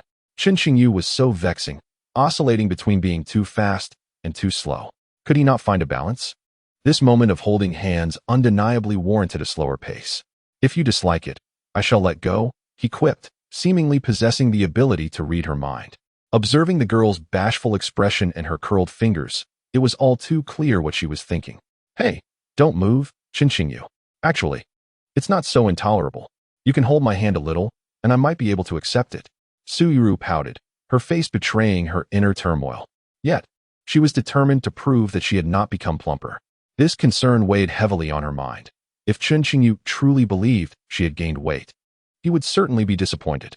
Thus, she needed to show him otherwise, ensuring he did not misunderstand her appearance. However, after voicing this thought, the bashful girl found herself in a quandary. There was no scale nearby to verify her weight. How could she demonstrate this to Chen Qingyu? Tilting her head in contemplation, her expression clearly conveyed her struggle with the puzzle. Some individuals might be impatient, but I shall refrain from naming them. With his free hand, Chen Qingyu reached out to ruffle her hair. An odd sensation washed over him. Su Yu seemed to be growing increasingly obedient. What kind of enchantment was this? He found himself slightly enchanted by the moment. You're the one who is impatient. I'll kick you. The girl, indignant, delivered a soft kick with her tiny foot. You're clearly just pretending. Chen Qingyu winced slightly, rubbing the area where she had kicked him. Fortunately, in her flustered state, she had only struck his abdomen. Had she aimed a bit off, the consequences could have been dire. That's not pretending at all. What do you mean pretending? I don't understand. she instinctively retorted, soon falling into a whirl of confusion. Yet, she quickly transitioned into a flurry of questions, bypassing this issue entirely to embark on her next inquiry. Chen Qingyu, why is your flesh so firm? Unlike mine, which is all soft.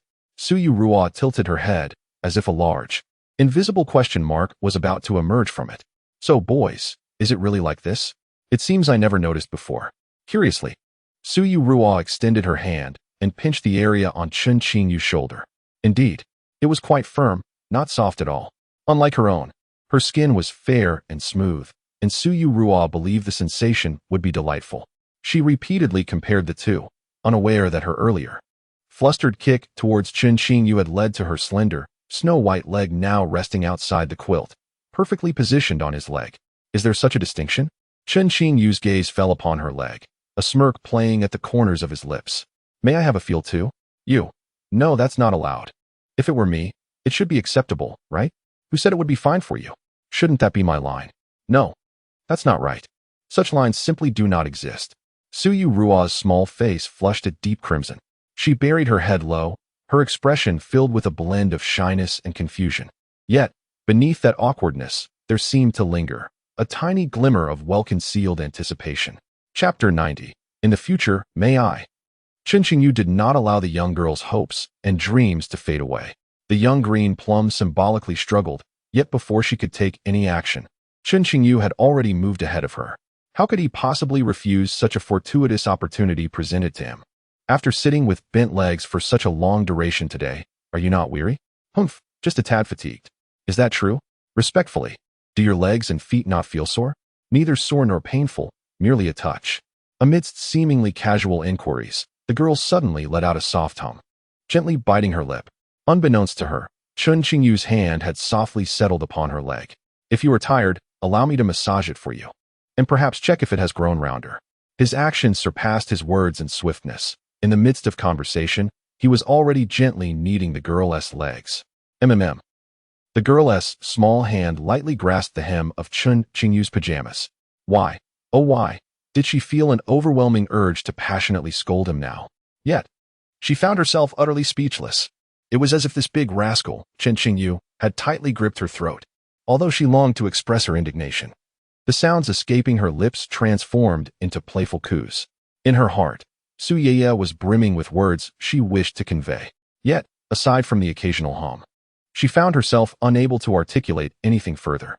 Amidst her fluster, she also felt a tinge of astonishment. This big rascal, Chen Qingyu, seemed unusually well-behaved today. He claimed to be massaging her legs, and indeed, he was doing so quite proficiently, gradually succumbing to the gentle comfort. The girl unknowingly began to close her eyes, resembling a delightful little kitten basking in the sun. When Chen Qingyu had inquired earlier, Yuerou had not spoken the truth. In reality, her legs were quite sore. Although the scenery on the train was splendid, the seating was far too cramped. Her long legs could hardly stretch. Upon disembarking, it took a while for the soreness to subside. While it did not hinder her walking, both legs still bore a slight discomfort. Yet now, under Chen Qingyu's skilled hands, that achy sensation seemed to vanish. Chen Qingyu, could you perhaps massage the other side as well? Yuerou's voice was soft, unwittingly imbued with an alluring timbre. Oh dear, she did not wish for this to be without reason. But it was Chen Qingyu, the charming childhood friend she had cherished for 3 years, tenderly massaging her. The somewhat oblivious girl, with her defenses lowered, found herself unwittingly captivated. At this moment, she felt no desire to resist. She only wished for him to continue a bit longer. Then you should extend your leg willingly. Your words are quite peculiar, as if I were consciously resisting. Who told you to always oppose me? I did not. You were the one who bullied me first, all right. I certainly do not. I care for you more than you realize. Chen Qingyu, do you still have any shame left? Do you believe I will sue you? Yuerou was so infuriated that her face flushed.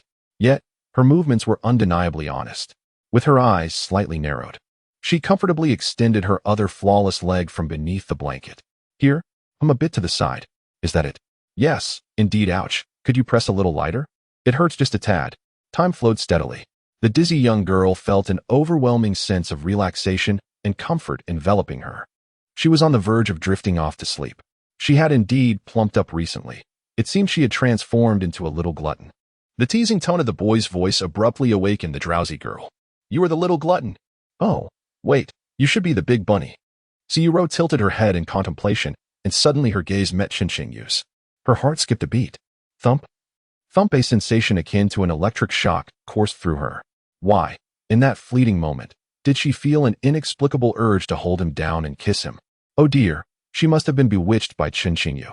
Yuerou shook her head, striving to dispel such feelings. No. She had taken the initiative to kiss Chen Qingyu last time. She absolutely could not let it happen again, under no circumstances. Though she said that, Yuerou increasingly realized that her mind was somewhat beyond her control. She was supposed to be reciting something like the scholar's indulgence could still be extricated, or some such nonsense, yet, inexplicably, it transformed into a silent rendition of Confession Balloon in her mind. Heavens! She was actually contemplating singing Confession Balloon to Chen Qingyu. Oh dear, she must be experiencing a CPU meltdown and needs a reboot. How does one reboot? The girl, with her thoughts in a chaotic disarray, wore a bewildered expression. A reboot was indeed necessary. If she did not reboot, she might end up telling Chen Qingyu, I like you, an utterly bizarre statement. How strange, how peculiar. From the very beginning, neither had expressed their affections for one another. For both Chen Qingyu and Yuerou, the phrase I dislike you rolled off the tongue more easily. Disliking doesn't equate to not liking. Everyone knows that. Isn't this the universal inequality of childhood sweethearts? Yuerou felt on the verge of breaking down from these peculiar thoughts. Where on earth were they coming from? As she pondered, her verbal system began to falter. Chen Qingyu Yuerou wiggled her small feet. Though expressing mutual affection was still quite premature for childhood sweethearts who had yet to confess, some words could definitely be uttered. Chen Qingyu would surely understand. Yuerou, what do you intend to entice me to do with your feet? Chen Qingyu's gaze uncontrollably fell upon her swaying little feet.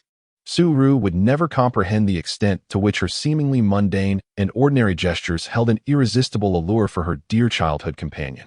Who has tempted you? You pervert. You mustn't look. Yuerou shot him an indignant glare, her cheeks flushed with embarrassment as she stammered. What I meant to say is, in the future, could you, perhaps, give me a little more of your attention? The young girl buried her head low, her face a vivid crimson. Too shy to meet Chen Qingyu's gaze. Oh, how mortifying it was. She was already beginning to regret making such a request of him. Surely, he would concoct wild thoughts. He might even utter some peculiar remarks. Her toes fidgeted restlessly. Yet, her body seemed increasingly disobedient. Without her realizing it, her lowered head gradually found solace against Chen Qingyu's chest. Chapter 91. Already thinking about the next time? Yuerou, your demands are quite numerous. You have yet to settle the payment for this massage, and you are already contemplating the next one? Hearing the girl's unreasonable requests, Chen Qingyu's lips curled into a faint smile. You actually expect payment for the massage? Yuerou's eyes widened in disbelief. No, I don't want you to massage me. The youthful girl, flailing her arms, was overwhelmed by the fear of having her wallet emptied by her mischievous childhood friend. His skills are so remarkable. The charges are surely exorbitant. He will undoubtedly take advantage of her vulnerability. Yuerou resembled a pitiful little kitten, stretching her arms and hugging herself tightly. You better remember what you said. Don't go back on your word next time, Chen Qingyu remarked with a smirk. You haven't recorded me again, have you? Yuerou's anxiety was palpable as she stealthily approached, tugging at Chen Qingyu's shirt. It seemed she sought to glean some hint from his current expression. I always inform you when I record. The absence of a replay of your words indicates there is no recording, Chen Qingyu replied, shaking the recording device in his hand, which was currently turned off. What a coincidence. Your recording device has run out of battery. This means that even if I were to say now that I like you, you have no evidence. The playful yet naive Yuerou declared with mock bravado. Is that so? A subtle and enigmatic smile appeared on Chen Qingyu's lips, leaving Yuerou utterly baffled. He gently removed a peculiar item from his collar, reminiscent of a detective's bow tie, fiddling with it as if adjusting some parameters. It seemed he was editing some significant audio segments. Then, he pressed the outermost button. Beep, powering on. I like you. Chen Qingyu, I will not let this go tonight. Yuerou was utterly infuriated. This rascal, he has not just one recording device. How outrageous. The normally composed beauty was now completely enraged, opting for a more forceful resolution. With an exaggerated display of fury, She lunged at Chen Qingyu. At that moment, an unexpected change occurred in Chen Qingyu's expression. Contrary to Yuerou's expectations, he did not evade her. With a sidelong glance, he precisely adjusted his angle to accommodate her impending collision. Yuerou was taken aback. Why isn't he dodging? According to the usual script, Chen Qingyu should have evaded. Then, she would fall onto the bed, transitioning from the aggressor to the passive recipient, providing him with an opportunity to capitalize on her vulnerability. That was the perfect plan. But, oh no, I'm going to crash into him now. Caught off guard, the girl collided with Chen Qingyu like a small bear. Then, at the angle calculated by Chen Qingyu, the two fell gracefully onto the soft bed behind him, one above the other. Yuerou, with her fair, delicate arms, instinctively propped herself up, not fully relinquishing her weight. Yet at that very moment, the distance between her lips and Chen Qingyu's was but a breath away.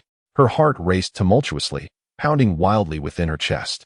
If she were to abandon her support now, she could engage in a perfect moment of intimacy with Chen Qingyu, reliving the incredibly enchanting, romantic, and tender kiss they had shared. Was her deliberate bumping into him truly a desire to kiss? Observing the tension on the young girl's face, Chen Qingyu, though his own heart raced, managed to smile and tease her. Only the most foolish fool would wish to kiss you. Yuerou, infuriated, began to berate herself, her small hands involuntarily mimicking the instinctual motion of wanting to strike Chen Qingyu. And then, the delightful incident unfolded. Yuerou seemed to forget that her only points of support were her hands. As she lifted one hand, her entire body succumbed to the gravitational pull of the charming boy, or rather, the force of gravity itself, and she fell straight down. In that instant, their lips met perfectly. Both of their eyes widened in surprise, and time seemed to pause. 1 second, 2 seconds, 3 seconds, 10 seconds. This unexpected kiss lingered for a full 10 seconds, ending only amidst the flustered blush on the face of the silly girl. Chen Qingyu, I didn't mean to. I truly didn't. Yuerou wished she could disappear into a crack in the ground.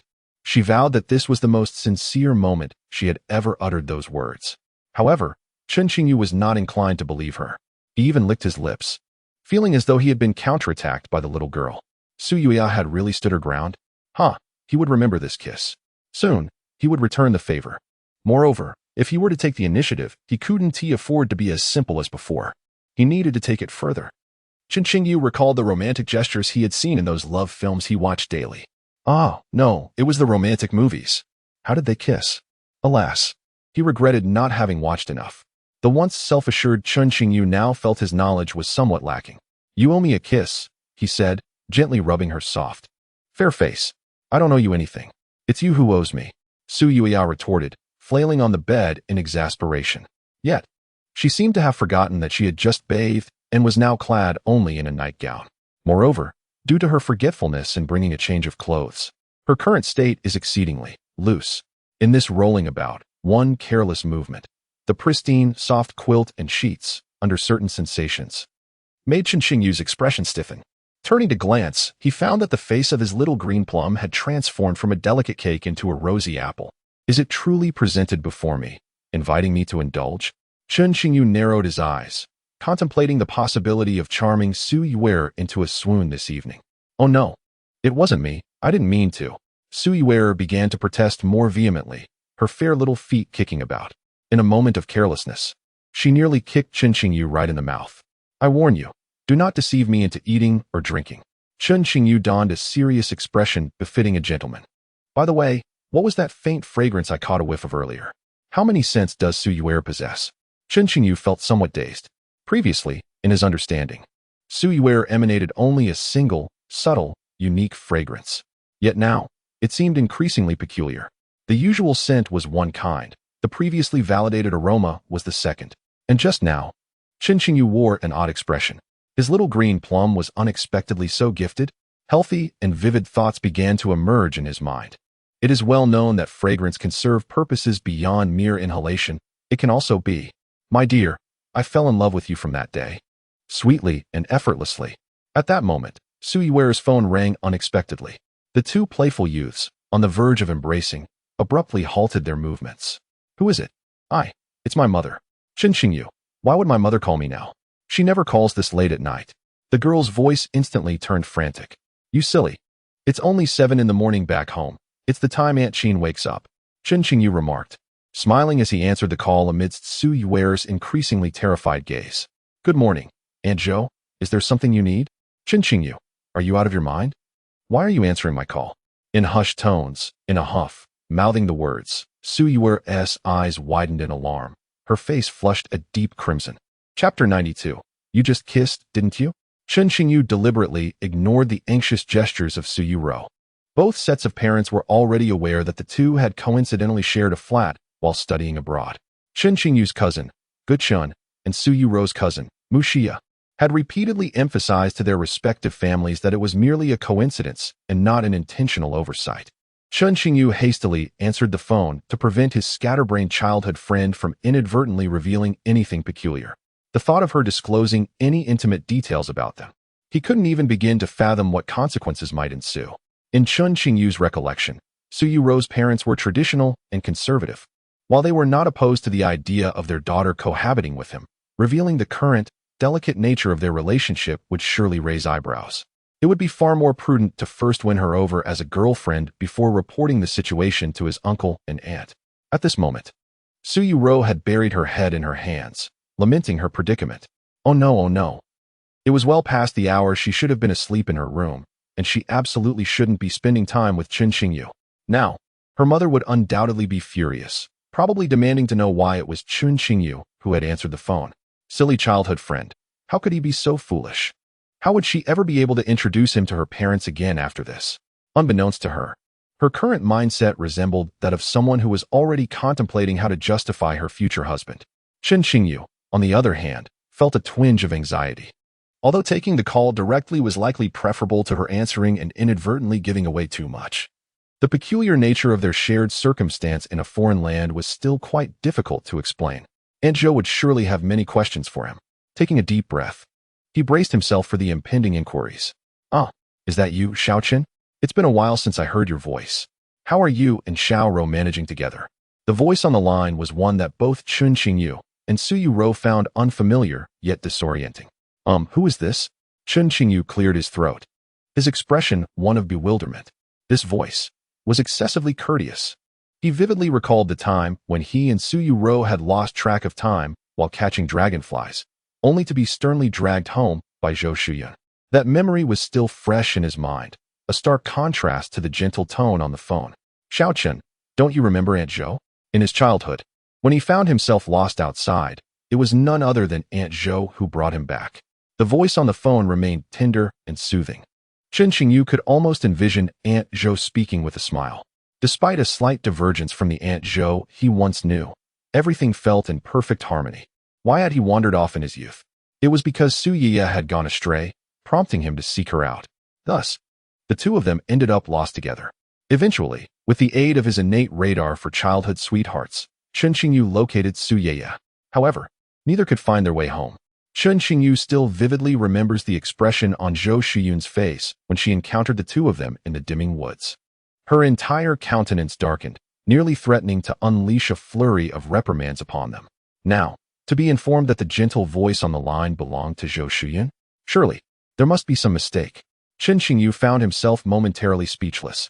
Beside him, Su Yiya gaped, rendered speechless as well. Help! Who was this person on the phone? It was undoubtedly her mother's voice. Yet her mother had never been so gentle. The only time she recalled such tenderness was during her parents' wedding anniversary in her childhood.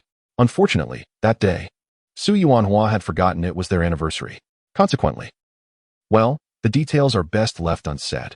In any case, Zhou Shuyun's unexpected tenderness left both the young couple bewildered, prompting them to question their very existence. Mom, are you really my mother? Su Yiya, initially reluctant to speak, could not suppress her curiosity and whispered her inquiry.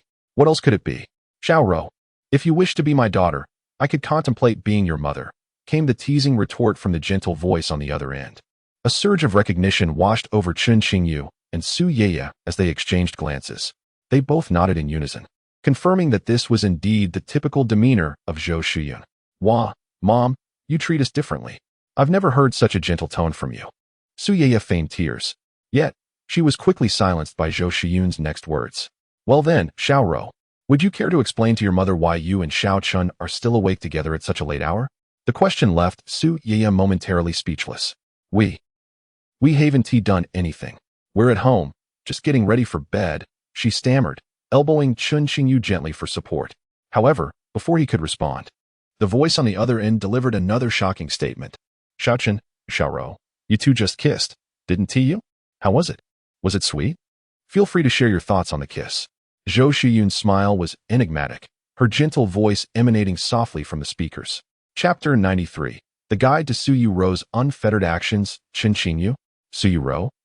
The words spoken by Zhou Shiyun through the speaker resonated powerfully, simultaneously overwhelming the cognitive faculties of both Chen Qingyu and Su Yuerou. In an instant, Su Yuerou's bewildered demeanor transformed into that of a confused little kitten, while Chen Qingyu leaned back in tactical reverence. What just happened? The two found themselves ensnared in a moment that felt both fleeting and interminably prolonged, akin to a tempest of thoughts. 10 seconds later, they raised their gazes, locking eyes with one another. In that instant, they seemed to be transported back to their childhood, when they covertly indulged in games. Only to be caught by Zhou Shiyun.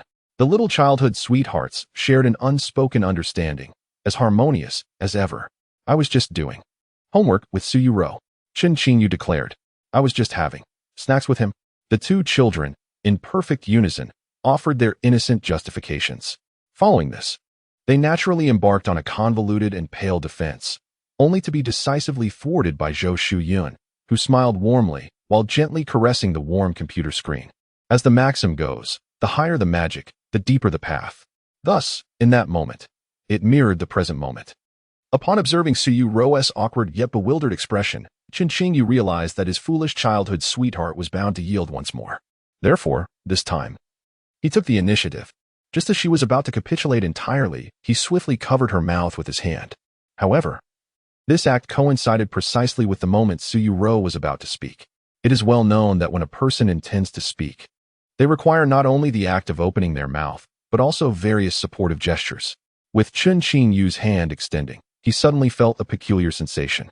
The little sweetheart, having her mouth covered, longed to struggle and retaliate against Chen Qingyu. Yet, mindful of the ongoing call, she restrained herself. Though her thoughts were filled with exasperation towards him, her body remained obediently still. Auntie, you must be mistaken. We were merely engaged in a pure study session together. He cleared his throat, adopting a serious and resolute tone. Oh, is that so? Zhou Shiyun's voice on the other end wavered for about 2 seconds. Yet it bore no hint of emotional upheaval. It seemed as if she possessed some extraordinary means to perceive the dynamics between the two. On the other side, Su Yuerou, no longer struggling, found herself somewhat dazed. Although she could occasionally be a bit slow-witted, she was not entirely devoid of awareness in such circumstances. Noticing Chen Qingyu's calm demeanor, she gradually regained her composure and finally understood. Ugh, that insufferable mother. Just moments ago, the unmistakable tone of certainty in my mother's voice clearly indicated she was probing into the matter between her and Chen Qingyu. I nearly fell for it. The expression on Su Yu's face instantly transformed into one of submissiveness. No more whimpering, no more struggling, and no more quarreling with Chen Qingyu. Overcome with embarrassment, her cheeks flushed a deeper shade of crimson. Thankfully, Chen Qingyu had just reached out to her. Otherwise, she might have revealed everything. That would have been utterly humiliating. The mere thought of how they had been rolling around on the bed, their intimacy bordering on affection. Before Zhou Shiyun's phone call filled Su Yu with mortification. She worried that Zhou Shiyun had witnessed it all, which had left her so flustered moments ago. But upon reflection, her mother was not some kind of pervert. Surely, she wouldn't install cameras to spy on her. It was merely a casual inquiry. When Su Yu and Chen Qingyu's gazes met again, they finally confirmed the unspoken understanding between them, recognizing that they were indeed kindred spirits. Though words were unnecessary, their bond of childhood friendship had reached an uncharacteristically harmonious silence. With Su Yu now aligned with him, Chen Qingyu continued to uphold his stance during the phone conversation, adamantly denying any implications of kisses, hugs, or touches. Oh dear, I apologize. It seems Annie got a bit too engrossed. The drama I was watching was about a lovesick childhood sweetheart and her dashing companion. I might have gotten a bit carried away. My apologies, Xiaoqingmei. Zhou Shiyun's voice remained warm, yet the amusement within her words became increasingly evident. Mom, your entrapment. Su Yu leaned closer to the phone, voicing her discontent with a huff. How can this be considered entrapment? You and Xiao Chun weren't deceived at all. Zhou Shuyun's laughter echoed through the line. All is fair in love and war. Your father and I are quite concerned about how you and Xiao Chen are. I mean, how you both are faring. Zhou Shuyun's tone bore a hint of regret. It seems you are indeed quite innocent and untainted. Mom, what on earth are you lamenting about? Suyu easily detected the tone in her voice. The bashful girl's face was soon ablaze with embarrassment. Could it be that her beloved mother had aligned herself with Chen Qingyu's side? Do you not understand what you should be seizing? Kisses, hugs, touches. Ahem, in short. Be a bit more proactive. Don't let the boy take the lead. Back in my day, I took advantage of your father while he was asleep. Mom, please stop. Suyu exclaimed, her face stricken with horror as she covered the speaker. This was not a topic to discuss. Furthermore, Chen Qingyu was right beside her. What was going on with this internal team conversation? Suyu's composure shattered, while she remained shy and reserved. Her primary task each day was to remind herself not to give herself away. Turning her head, she realized that her own mother had directly facilitated her chance. Just moments ago, Zhou Shuyun's words nearly implied that she intended to entrust her daughter to Chen Qingyu. Is this permissible? Indeed, it is. They should certainly obtain a marriage certificate. However, the process should not unfold in such a manner. It ought to be the clever and resourceful Yuerou who, employing her wisdom and exceptional allure, captivates Chen Qingyu. She should ensnare him into becoming her boyfriend, the one who adores her most dearly. Only then should she coax him into the Civil Affairs Bureau to acquire that certificate. This would represent the quintessential narrative, the events that should transpire under normal circumstances. In Yuerou's imagination, Auntie, I understand completely. I shall not disappoint your expectations. I will take it upon myself to care for the pure-hearted and innocent Qingqing. You need not worry. From that moment, Chen Qingyu had been stifling laughter. Now, as he spoke, he could not resist pinching Yuerou's cheek. The youthful maiden before him was adorned with a visage brimming with supple collagen, a texture that could easily become addictive for Chen Qingyu. Yuerou, caught in his playful grasp, felt a delightful mix of joy and irritation. Her happiness stemmed from the fact that she genuinely relished Chen Qingyu's affectionate gestures, while her vexation arose from the sensation that he had gained a slight upper hand in this encounter. No, she must regain her footing. Her gaze inadvertently wandered to a realm that remained elusive. After a brief moment, she shyly averted her eyes. Oh, how curious she felt. The little cat of curiosity within her could hardly restrain its incessant scratching. If only that particular area could be explored, it would be utterly delightful. The little green plum aspired to venture into even broader territories. Unbeknownst to her, Yuerou had silently established even more ambitious goals in her heart. The little green plum's fantasy, a comprehensive strategy for Yuerou to win over Chen Qingyu in reality, a guide to Yuerou's generous endeavors starting from tonight. She would shift her strategy and ardently pursue Chen Qingyu. Lost in her reverie, Yuerou even failed to notice that her mouth was beginning to water. Chapter 94. Wipe your drool, it's about to land on me.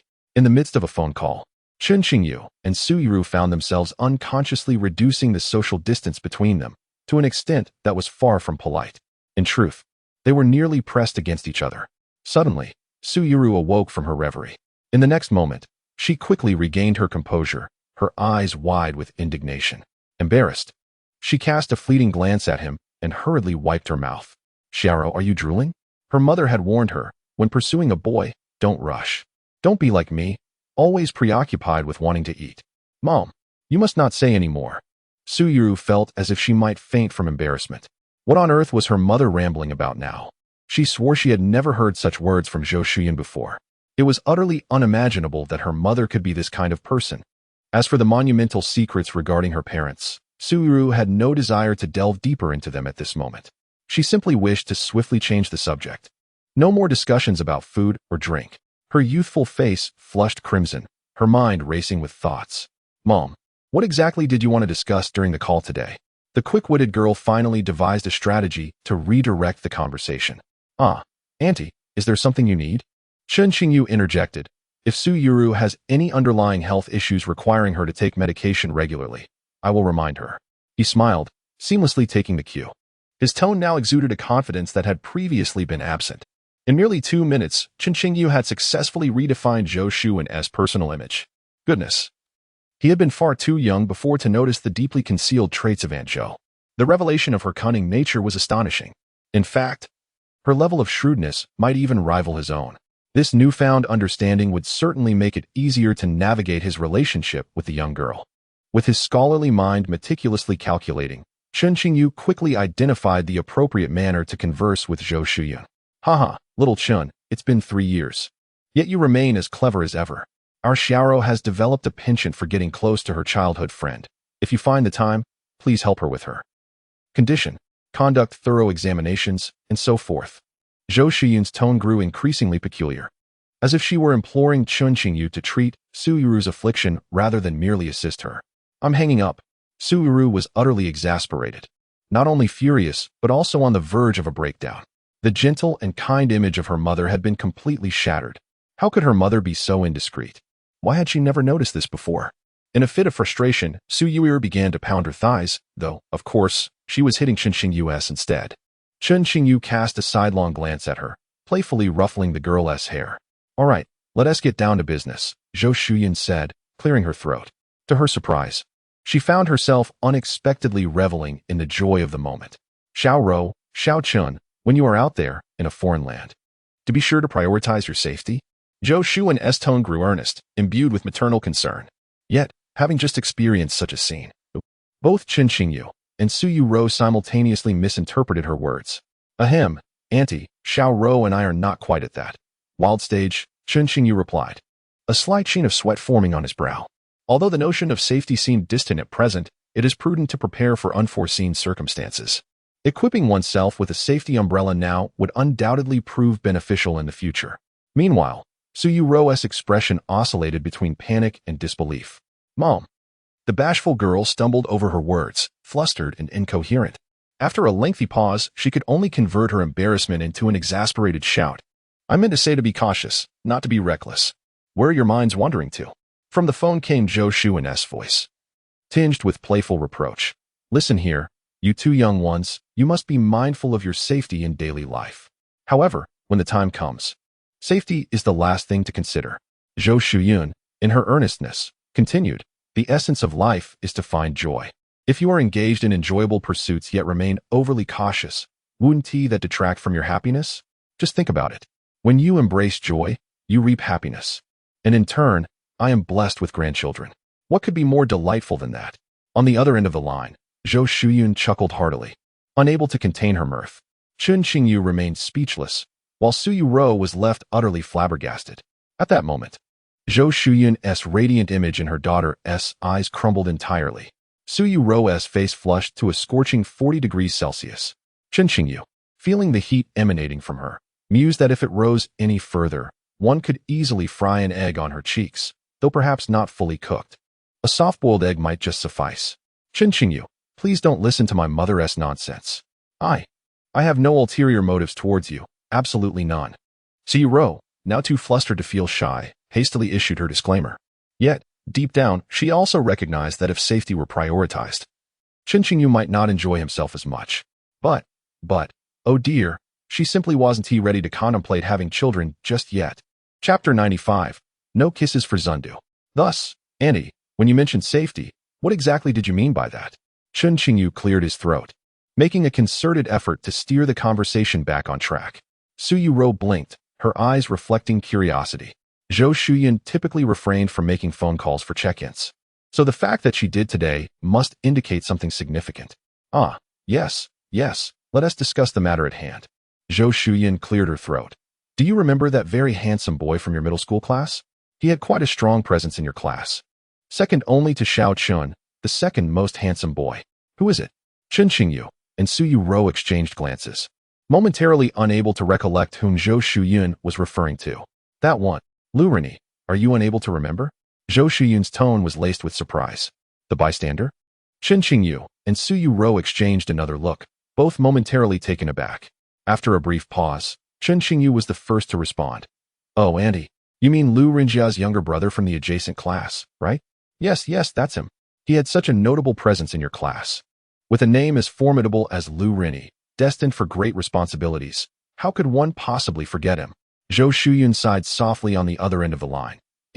Alas, is not being cautious, which leads to, her words dripped with sorrow.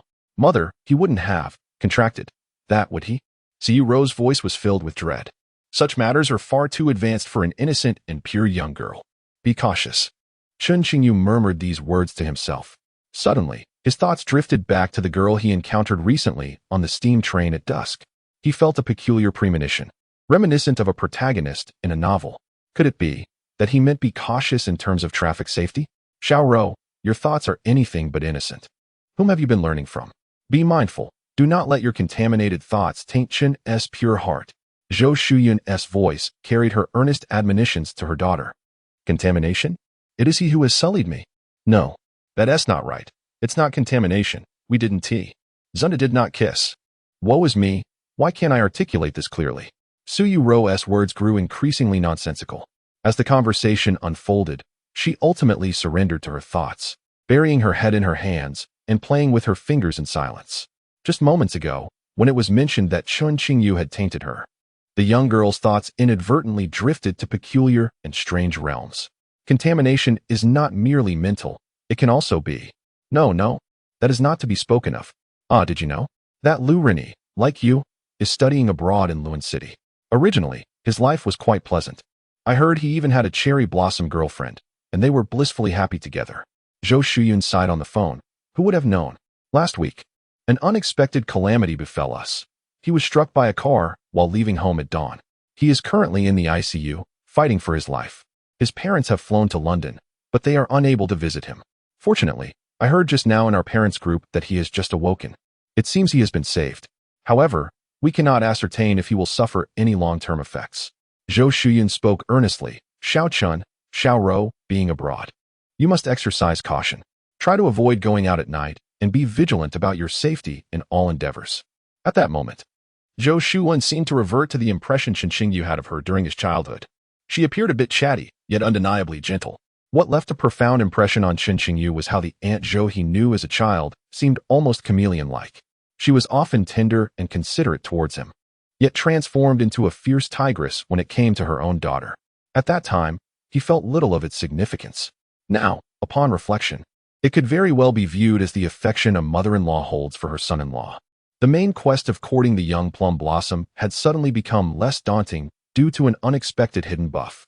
Just then, the premonition that had previously surfaced in Chen Qingyu's mind intensified. The vivid images of the afternoon on the steam train at dusk flashed before his eyes. Aunt, Lu Rini's girlfriend, her Chinese name, is it Tang? Chen Qingyu asked almost instinctively. The previously dazed Yuerou's eyes widened at his query. Chen Qingyu, are you saying? She gasped, covering her mouth in surprise. How do you know? Xiao Chen, you haven't infiltrated our parents' group, have you? Zhou Shuyun paused for a moment, clearly taken aback. That girl's Chinese name is Tang Yueying. She came to China with her parents for middle school and attends the same high school as Lu Rini. Now, she is studying at the same university in London. According to Lu Rini's sister, Lu Renbing, their relationship is quite strong. They have even agreed to marry after graduation. There are countless roads to take, but safety is paramount. If one crosses the street carelessly, tears are bound to follow. Zhou Shuyun sighed. When something happens abroad, and no one can visit in the ICU, it all depends on fate. Thankfully, that child seems to have a good fate and should be fine. After Zhou Shuyun finished speaking, both Chen Qingyu and Yuerou were momentarily at a loss for words. They fell into a silence, each sensing the other's astonishment and a tangle of other inexplicable emotions. Are you two kissing? Why the silence? Zhou Shuyun, still thinking the phone was malfunctioning, called out. Su Yuanhua, come here for a moment. The phone seems broken. Stop playing cards.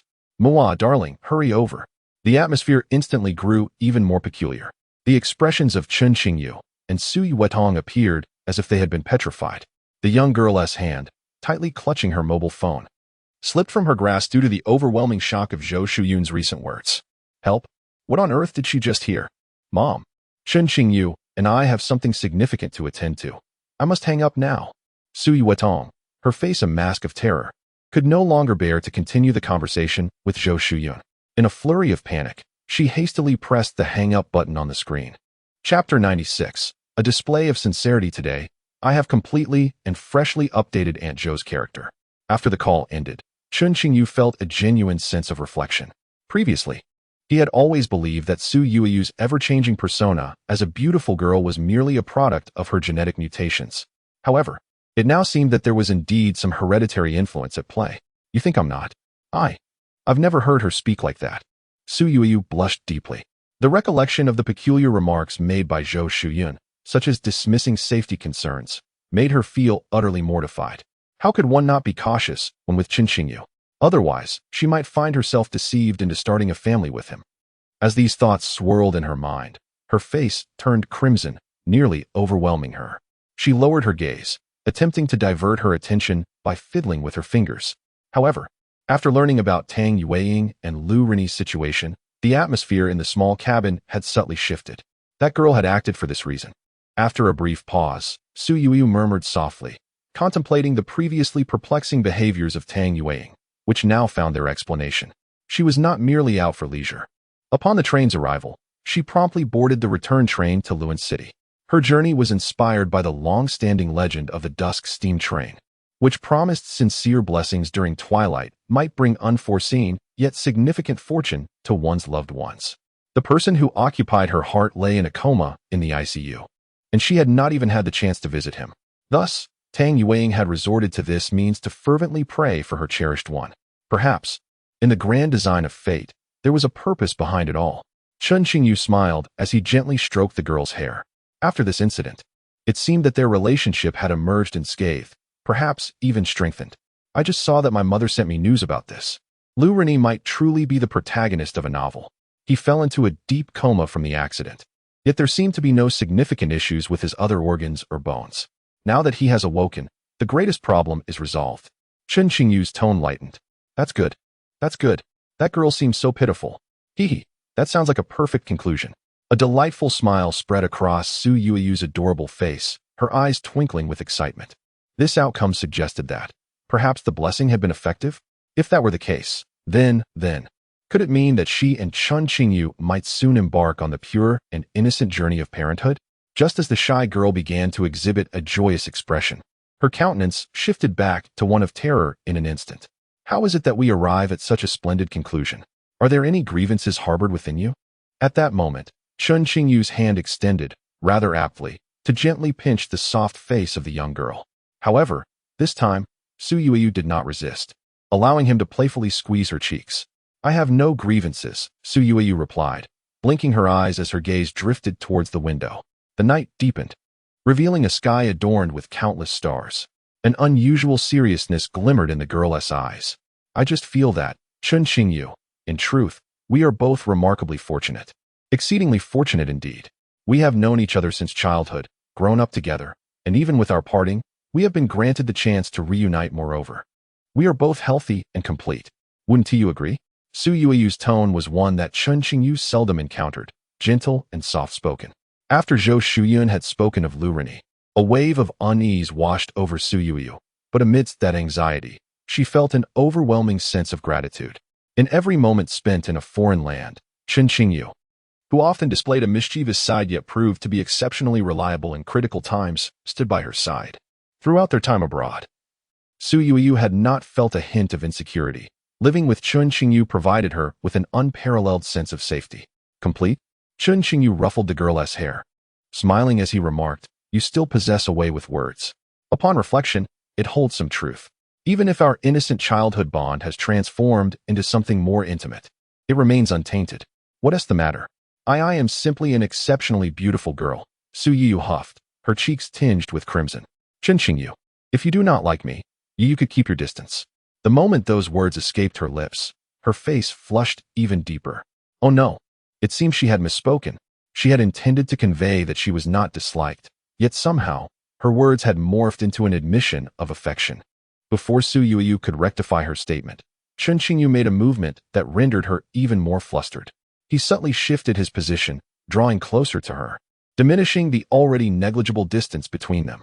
The arms of Chen Qingyu and Su Yueyu nearly brushed against each other. Chen Qingyu, Su Yueyu's mind faltered, overwhelmed.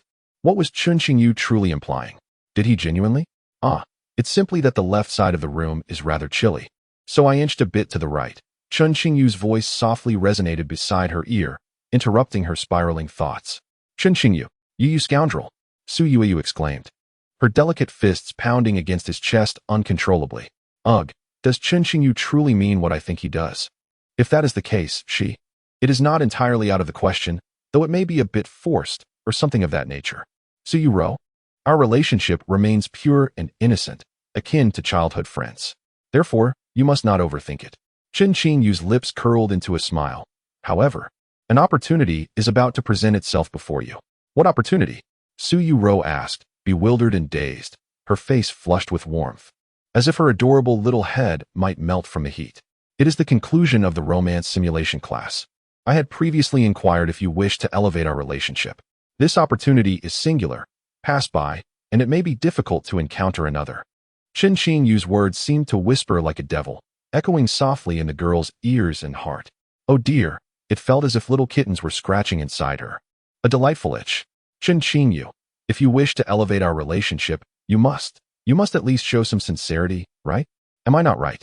Yuerou blinked, unknowingly adding a hint of a playful tone to her voice. Her heart was on the verge of whimsy, nearly unable to resist completely giving in. At that moment, Chen Qingyu's smile widened. He made a gesture that Yuerou would forever remember. Very well, allow me to demonstrate my sincerity. He gently turned and pulled the unsuspecting girl into his embrace. Leaning down, with her eyes widening in surprise, the lips of the young couple met. They kissed. Chapter 97. The Chaotic Kick Technique. Alas, a sudden kiss ambushed her. Caught off guard, Yuerou could only emit a soft whimper. In the next moment, she found herself falling back onto the bed, lying flat. Chen Qingyu, originally turned to his side, naturally shifted to a more intimate position.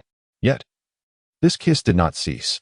Chen Qingyu, daring to make such a move, had no intention of allowing Yuerou any chance to resist.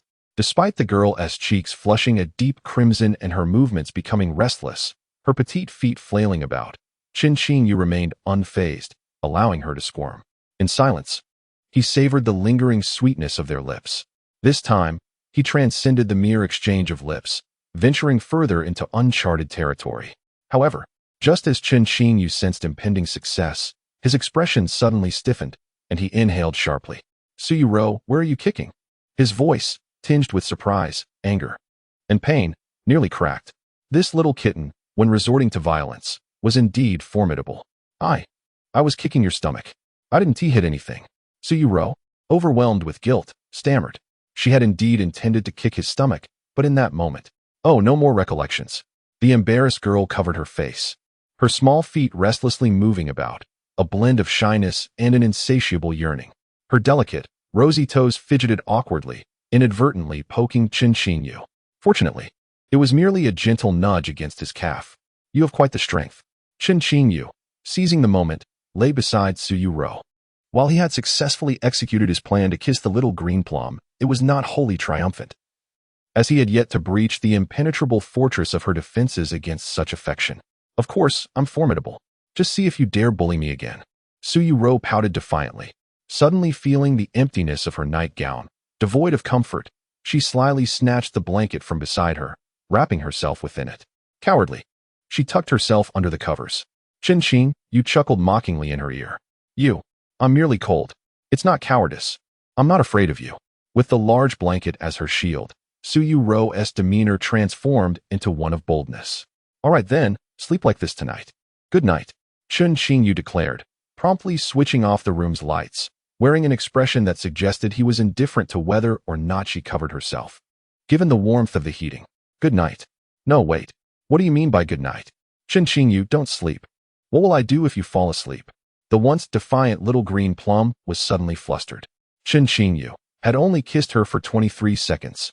She had counted every single second. 23 seconds. What could possibly be accomplished in that brief span?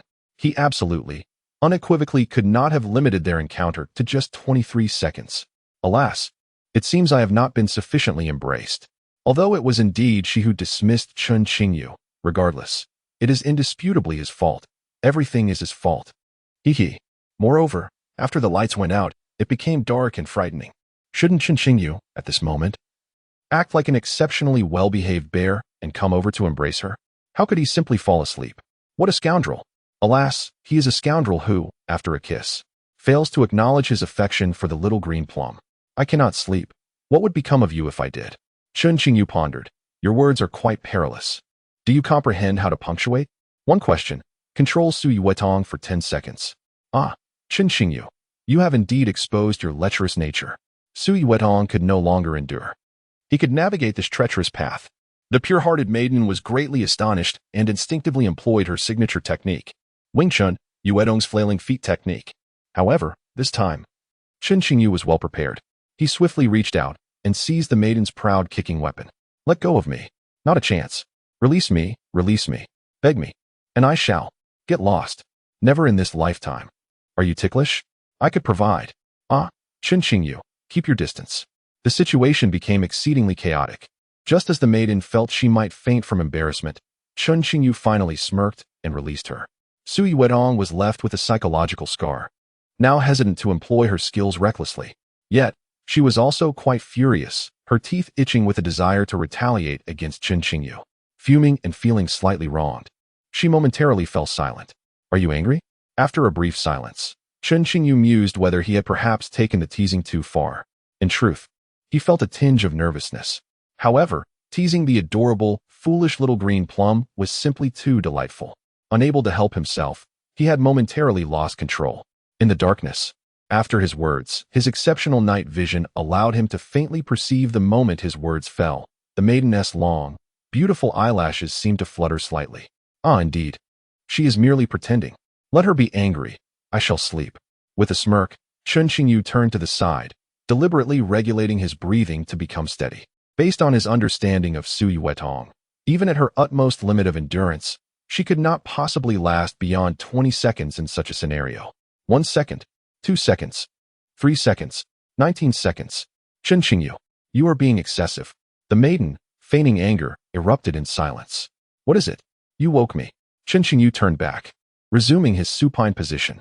In the darkness, his hand precisely located Su Yuetong's delicate, fair face. Gently, he poked her.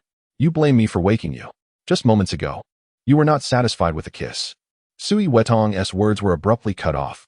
Regrettably, she has divulged all the crucial information in its entirety. In the darkness, Chen Qingyu felt a profound sense of respect. Goodness, is this the thought process of the proud yet foolish little childhood sweetheart? It seems even more reckless than he had imagined. It was you who pushed me away. What could I do? Chen Qingyu shrugged his shoulders. However, in that moment, he also forgot that he was lying flat, as was Su Yueyu. In such a delicate state, the act of shrugging could easily lead to. Chen Qingyu was uncertain about the nature of that soft sensation. Even if he were to comprehend it, he must feign ignorance. It was truly unintentional. Simply an accident. All he knew was that after his shrugging motion, Su Yueyu paused for 5,000 milliseconds.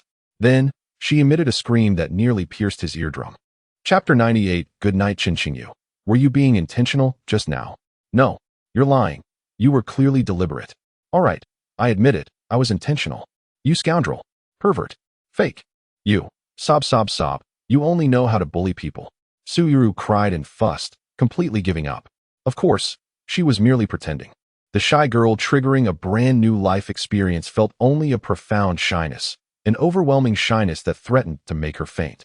Yet amidst the shyness, there lingered curiosity. An insatiable curiosity. The sensation from earlier. How strange. Su Yuerou felt a bit lightheaded, uncertain if it was due to fatigue or something else. In this state, she experienced a delusion. It was as if Chen Qingyu's voice possessed a terrifying charm, capable of compelling her to do anything he wished. Whatever he said, she would uncontrollably obey, as if guided by unseen forces. Su Yuerou, come here and give me a kiss. Chen Qingyu's words drifted softly. No, I refuse to kiss you. You're utterly wicked. Su Yuerou protested verbally, yet her heart began to race uncontrollably. Chen Qingyu wanted to kiss her. Chen Qingyu enjoyed doing shy things with her. Chen Qingyu wanted to have children with her. Yes, that was precisely what he meant. I didn't mean to have a baby so soon. In her flustered state, the little green plum began to mumble her unique nonsensical thoughts. Chen Qingyu slowly typed a question mark. Had he just casually provoked her? What was going on with his foolish little green plum, directly revealing her ultimate move? Oh no. I didn't mean it that way. Su Yuerou desperately sought to clarify, but she could only ponder. Chen Qingyu's intellect could easily analyze complex mathematical concepts. So deciphering Su Yiru's thought process was a trivial task. So what do you mean? Do you want to kiss me? Chen Qingyu's lips curled upward. Or do you want to have a baby? His voice dipped slightly, the allure of tempting the foolish little green plum continuing to rise. I will never bear your child in this lifetime, Su Yiru retorted, irritably pinching Chen Qingyu's face. Her eyes suddenly darted mischievously. Chen Qingyu, whether you meant it or not, you took advantage of me, and you must not deny it. The clear and articulate Mandarin stunned Chen Qingyu momentarily. So, was it not quite normal for childhood friends to take advantage of each other? If you feel wronged, I could let you take advantage back. Just afraid you wouldn't dare. Chen Qingyu said boldly, even lifting his shirt slightly. This was Chen Qingyu being exceedingly polite in front of his foolish little green plum. Had he been impolite, the garment being lifted now would not have been his own. In the darkness, Chen Qingyu's movements were scarcely discernible. Yet, they startled the girl, whose cheeks flushed with an inexplicable warmth despite her unwavering conscience. What are you trying to do? She whispered, a blend of vigilance and anticipation in her voice. I'm not doing anything. What do you want me to do? Chen Qingyu replied nonchalantly. You seem quite afraid of me, so I think I'll just go to sleep. He yawned and promptly lay down, breathing evenly within 3 seconds, slipping into a slumber reminiscent of an infant's. Chen Qingyu, get up, Su Yuerou exclaimed in anger, contemplating whether to kick him with her soft, delicate foot. However, recalling a previous incident that had left her utterly embarrassed, she hesitated, unsure of what to do next. Su Yuerou, I must remind you that you are currently wearing a nightgown. If you continue to lie in such a sprawled position, I cannot guarantee that I won't see something. Chen Qingyu maintained his composure, speaking with an unflinching demeanor. The truth was, pardon the typo. I meant to say, he genuinely saw nothing at all. Although Su Yuerou's current posture was indeed peculiar, the absence of light and Chen Qingyu's supine position meant he was unlikely to see anything, given that his belly certainly bore no eyes. If it did, it would only have a navel. Was that joke too cold? Did you laugh? Ha ha ha, indifferent. However, in her dazed state, Su Yuerou was evidently oblivious to Chen Qingyu's blind spots. After he spoke, her face flushed a deep crimson, nearly smoldering with embarrassment. The outfit she wore today. Oh, no way. Could he have seen everything? Su Yuerou's pupils dilated in shock. In that moment, her mind raced with thoughts of human DNA. The first prokaryotic life form in the ocean, the pathogenic mechanisms of ultraviolet rays, and no, this shouldn't be happening. She should not allow this scoundrel Chen Qingyu to take advantage of her. She needed to seize the initiative. Biting her lip, she declared, you mustn't move. Chen Qingyu, you are not allowed to move. I shall punish you. The sudden assertiveness in her voice momentarily caught Chen Qingyu off guard. Yet, he quickly discerned the hint of awkwardness in the voice of the foolish little girl. His brief astonishment transformed into a smile. I won't move. What do you dare to do to me? Chen Qingyu's words were like a feather, lightly brushing against the strings of the foolish girl's heart, intentionally or not. He had already kissed Su Yuerou once. Chen Qingyu realized that this was not the best approach. Whenever he took the initiative, Su Yuerou displayed that rebellious spirit inherent in her DNA. In truth, she did wish to be close to him. It was merely a manifestation of the rebelliousness unique to beautiful girls. At this juncture, the strategy should be to reverse the situation, advancing through retreat, employing the age-old tactic of feigning disinterest, a method that, though not novel, proved effective. Indeed, the innocent young girl, in her naivety, soon fell victim to the cunning schemes of her astute and calculating childhood companion. Chen Qingyu, I shall punish you, she declared, leaning in, utterly befuddled. For reasons unknown, she impulsively initiated a kiss upon Chen Qingyu's lips. Since you took the initiative, you cannot hold me accountable, she thought. Her actions were precisely what Chen Qingyu had anticipated. He embraced her delicate waist, swiftly transforming from passive to active.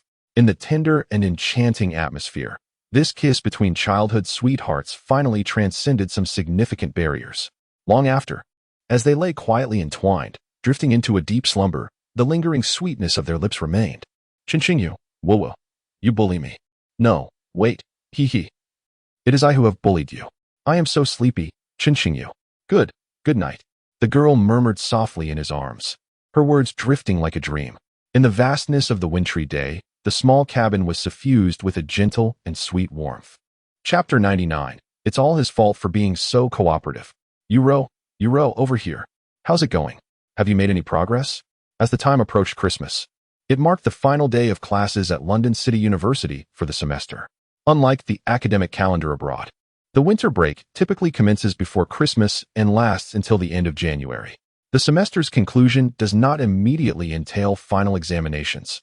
Rather, these assessments are scheduled for mid-January, coinciding with the end of the winter break. Chen Qingyu and Yuerou entered the classroom for their love simulation course, soon being accosted by the inquisitive gaze of Xiaoqingmei and another male classmate. "Yutong, what was your question just now?" Although Xiaoqingmei quickly rephrased her inquiry, Yuerou had clearly heard the initial question. In an instant, a myriad of memories flooded Yuerou's mind, recalling various events from recent times. Due to their rather innocent nature, she refrained from elaborating further. She was immediately reminded of the previous encounter aboard the Twilight steam train, within that small wooden cabin, where some unspeakable occurrences took place. In truth, if one were to label such events as overly excessive, it seemed there was nothing particularly outrageous. It was merely that, in a moment of dizziness, she had unintentionally kissed Chen Qingyu, not deliberately, but rather by accident. Yet, this was of little consequence. Furthermore, her parents had always said that it takes two to create a sound.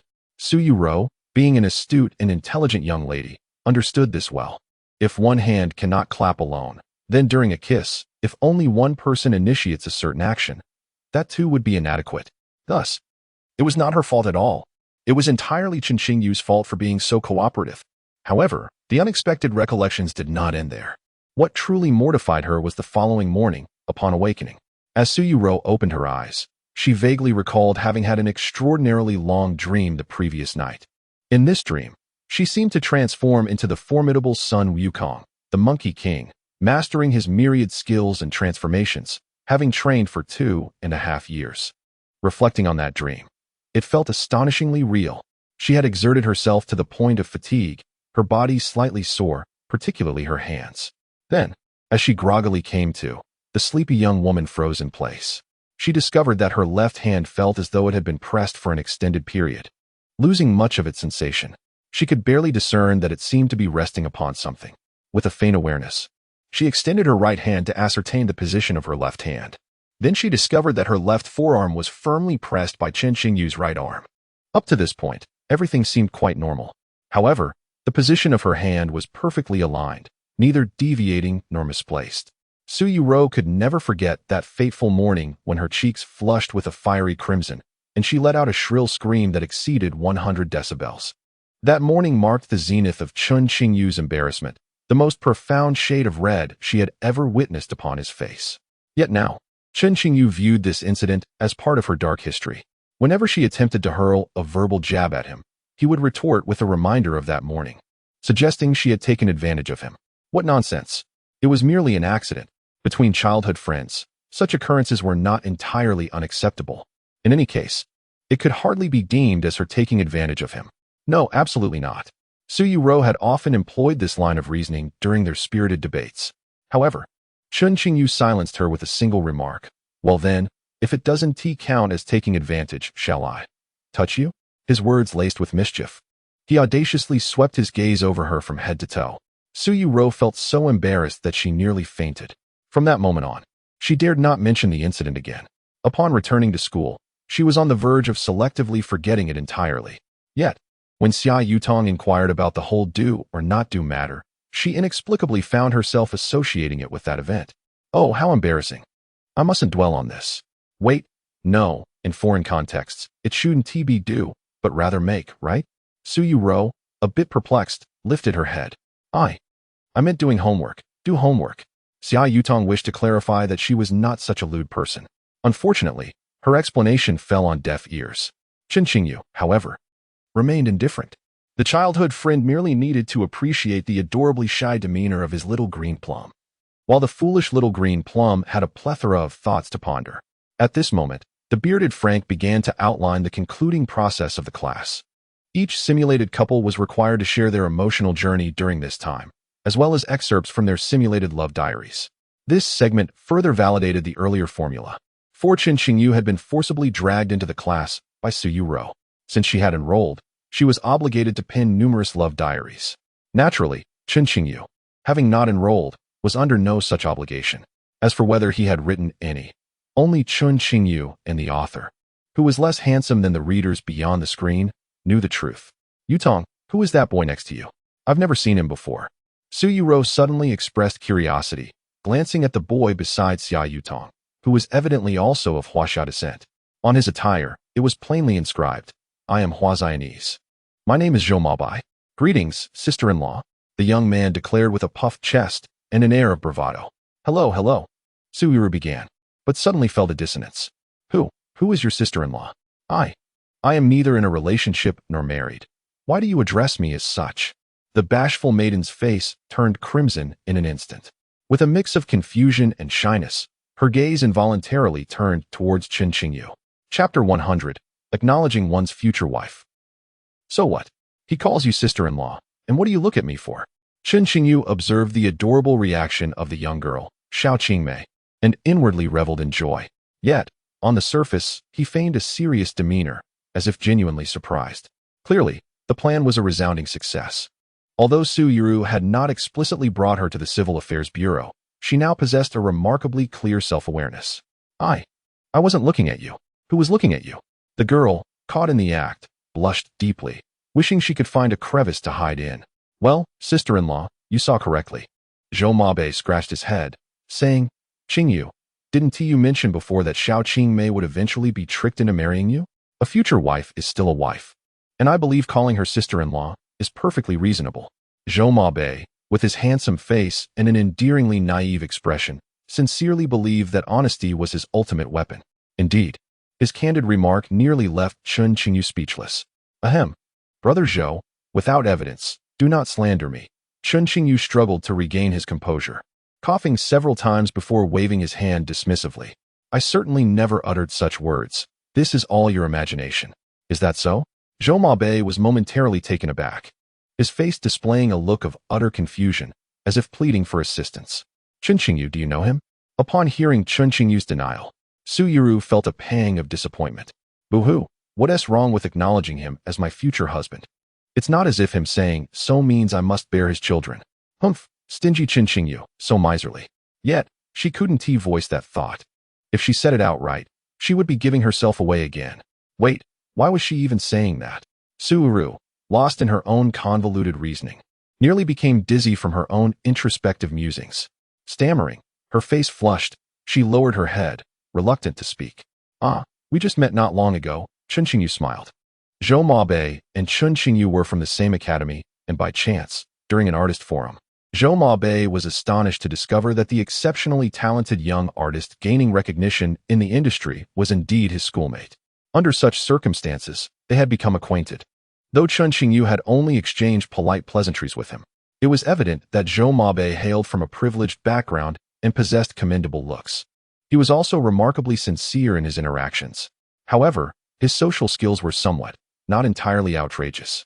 But he often delivered memorable lines that filled the atmosphere with cheer. Moreover, his evident affection for Xia Yutong was almost emblazoned across his face. Yet, Xia Yutong, with her somewhat carefree personality, enjoyed her time with Zhou Mabai, oblivious to any underlying tension. Thus, the two individuals currently share a relationship that is both delightful and widely accepted. They exist as pure, guiltless friends. But the question remains, have they truly shared anything more? I long to witness a tender kiss between childhood companions. Xia Yutong's audacious remarks consistently catch Yuerou off guard. Yuerou, flustered, nearly stumbled in her embarrassment. Fortunately, the call from Frank on stage provided a temporary reprieve for the awkward childhood friends. Both were summoned to the podium simultaneously. As they ascended, Chen Qingyu discreetly exchanged a glance with Zhou Mabai, signaling an unspoken understanding. Okay, first question, do you like each other? Frank inquired with a seemingly benign smile, stroking his beard. Just answer, yes or no. Yuerou was taken aback by Frank's question, her mind blank. Why, right from the outset? Must they be asked about their affections? Previous participants had not faced such inquiries. Sensing her bewilderment, Frank glanced at the duo's personal information and offered an explanation. You have known each other for a long time. Thus, a different standard applies to you. Such double standards. Yuerou grew anxious, questioning why they could not inquire about something else, and instead focused on matters of affection. Of course, she held feelings for Chen Qingyu, deep, profound feelings. Yet, She feared that Chen Qingyu would never admit to having feelings for her. Hence, she was reluctant to reveal her heart so readily. Sui Wetong was undoubtedly a reserved beauty, that much was clear. It is commonly known that one must maintain decorum while also being open to affection. In this moment, the atmosphere became tense and stagnant. Chen Qingyu's expression, however, remained unchanged, his gaze occasionally drifting towards the direction Zhou Mabe had departed. It was as if he awaited something. Chen Qingyu, will you answer this question? Sui Wetong pouted, her demeanor one of helplessness. In truth, she wished to abandon her pretense. She longed to confess to Chen Qingyu that she harbored a slight, albeit genuine, affection for him. If she didn't like him, how could she possibly share a bed with him? Moreover, the young girl unexpectedly encountered an array of peculiar thoughts amidst the gaze of many. Her cheeks flushed a deep crimson. At that moment, Frank noticed the silence between the two and, with a knowing smile, deftly shifted the topic. He encouraged Yuerou to share her simulated love diary first. He presented 3 cards before each of them, signifying friend, pre-couple, and couple. These choices represented the relationships they hoped to achieve after the sharing. Should they reach a mutual agreement, it would indeed be a joyous occasion. The process of sharing was straightforward, merely reading from a pre-prepared PowerPoint presentation. The clever Yuerou concealed much of the unshareable content, presenting only a scant portion of it, which seemed rather mundane. However, throughout this process, her gaze inadvertently drifted towards the middle cards, fixating on the words pre-couple with an almost longing intensity. Such subtle shifts in her expression could not escape Chen Qingyu's notice. I expected something more. Childhood sweethearts are nothing remarkable, he thought dismissively, feeling no envy. Meanwhile, Xiao Yutong in the audience wore a look of disappointment, though perhaps this meant she would no longer have to endure daily pangs of jealousy. Suddenly, a shadow darted past Chen Qingyu, resembling a large dark rodent. Qingyu, go. Charge forth, eliminate the sister-in-law without a trace. The figure was peculiar, and the words were equally abstract.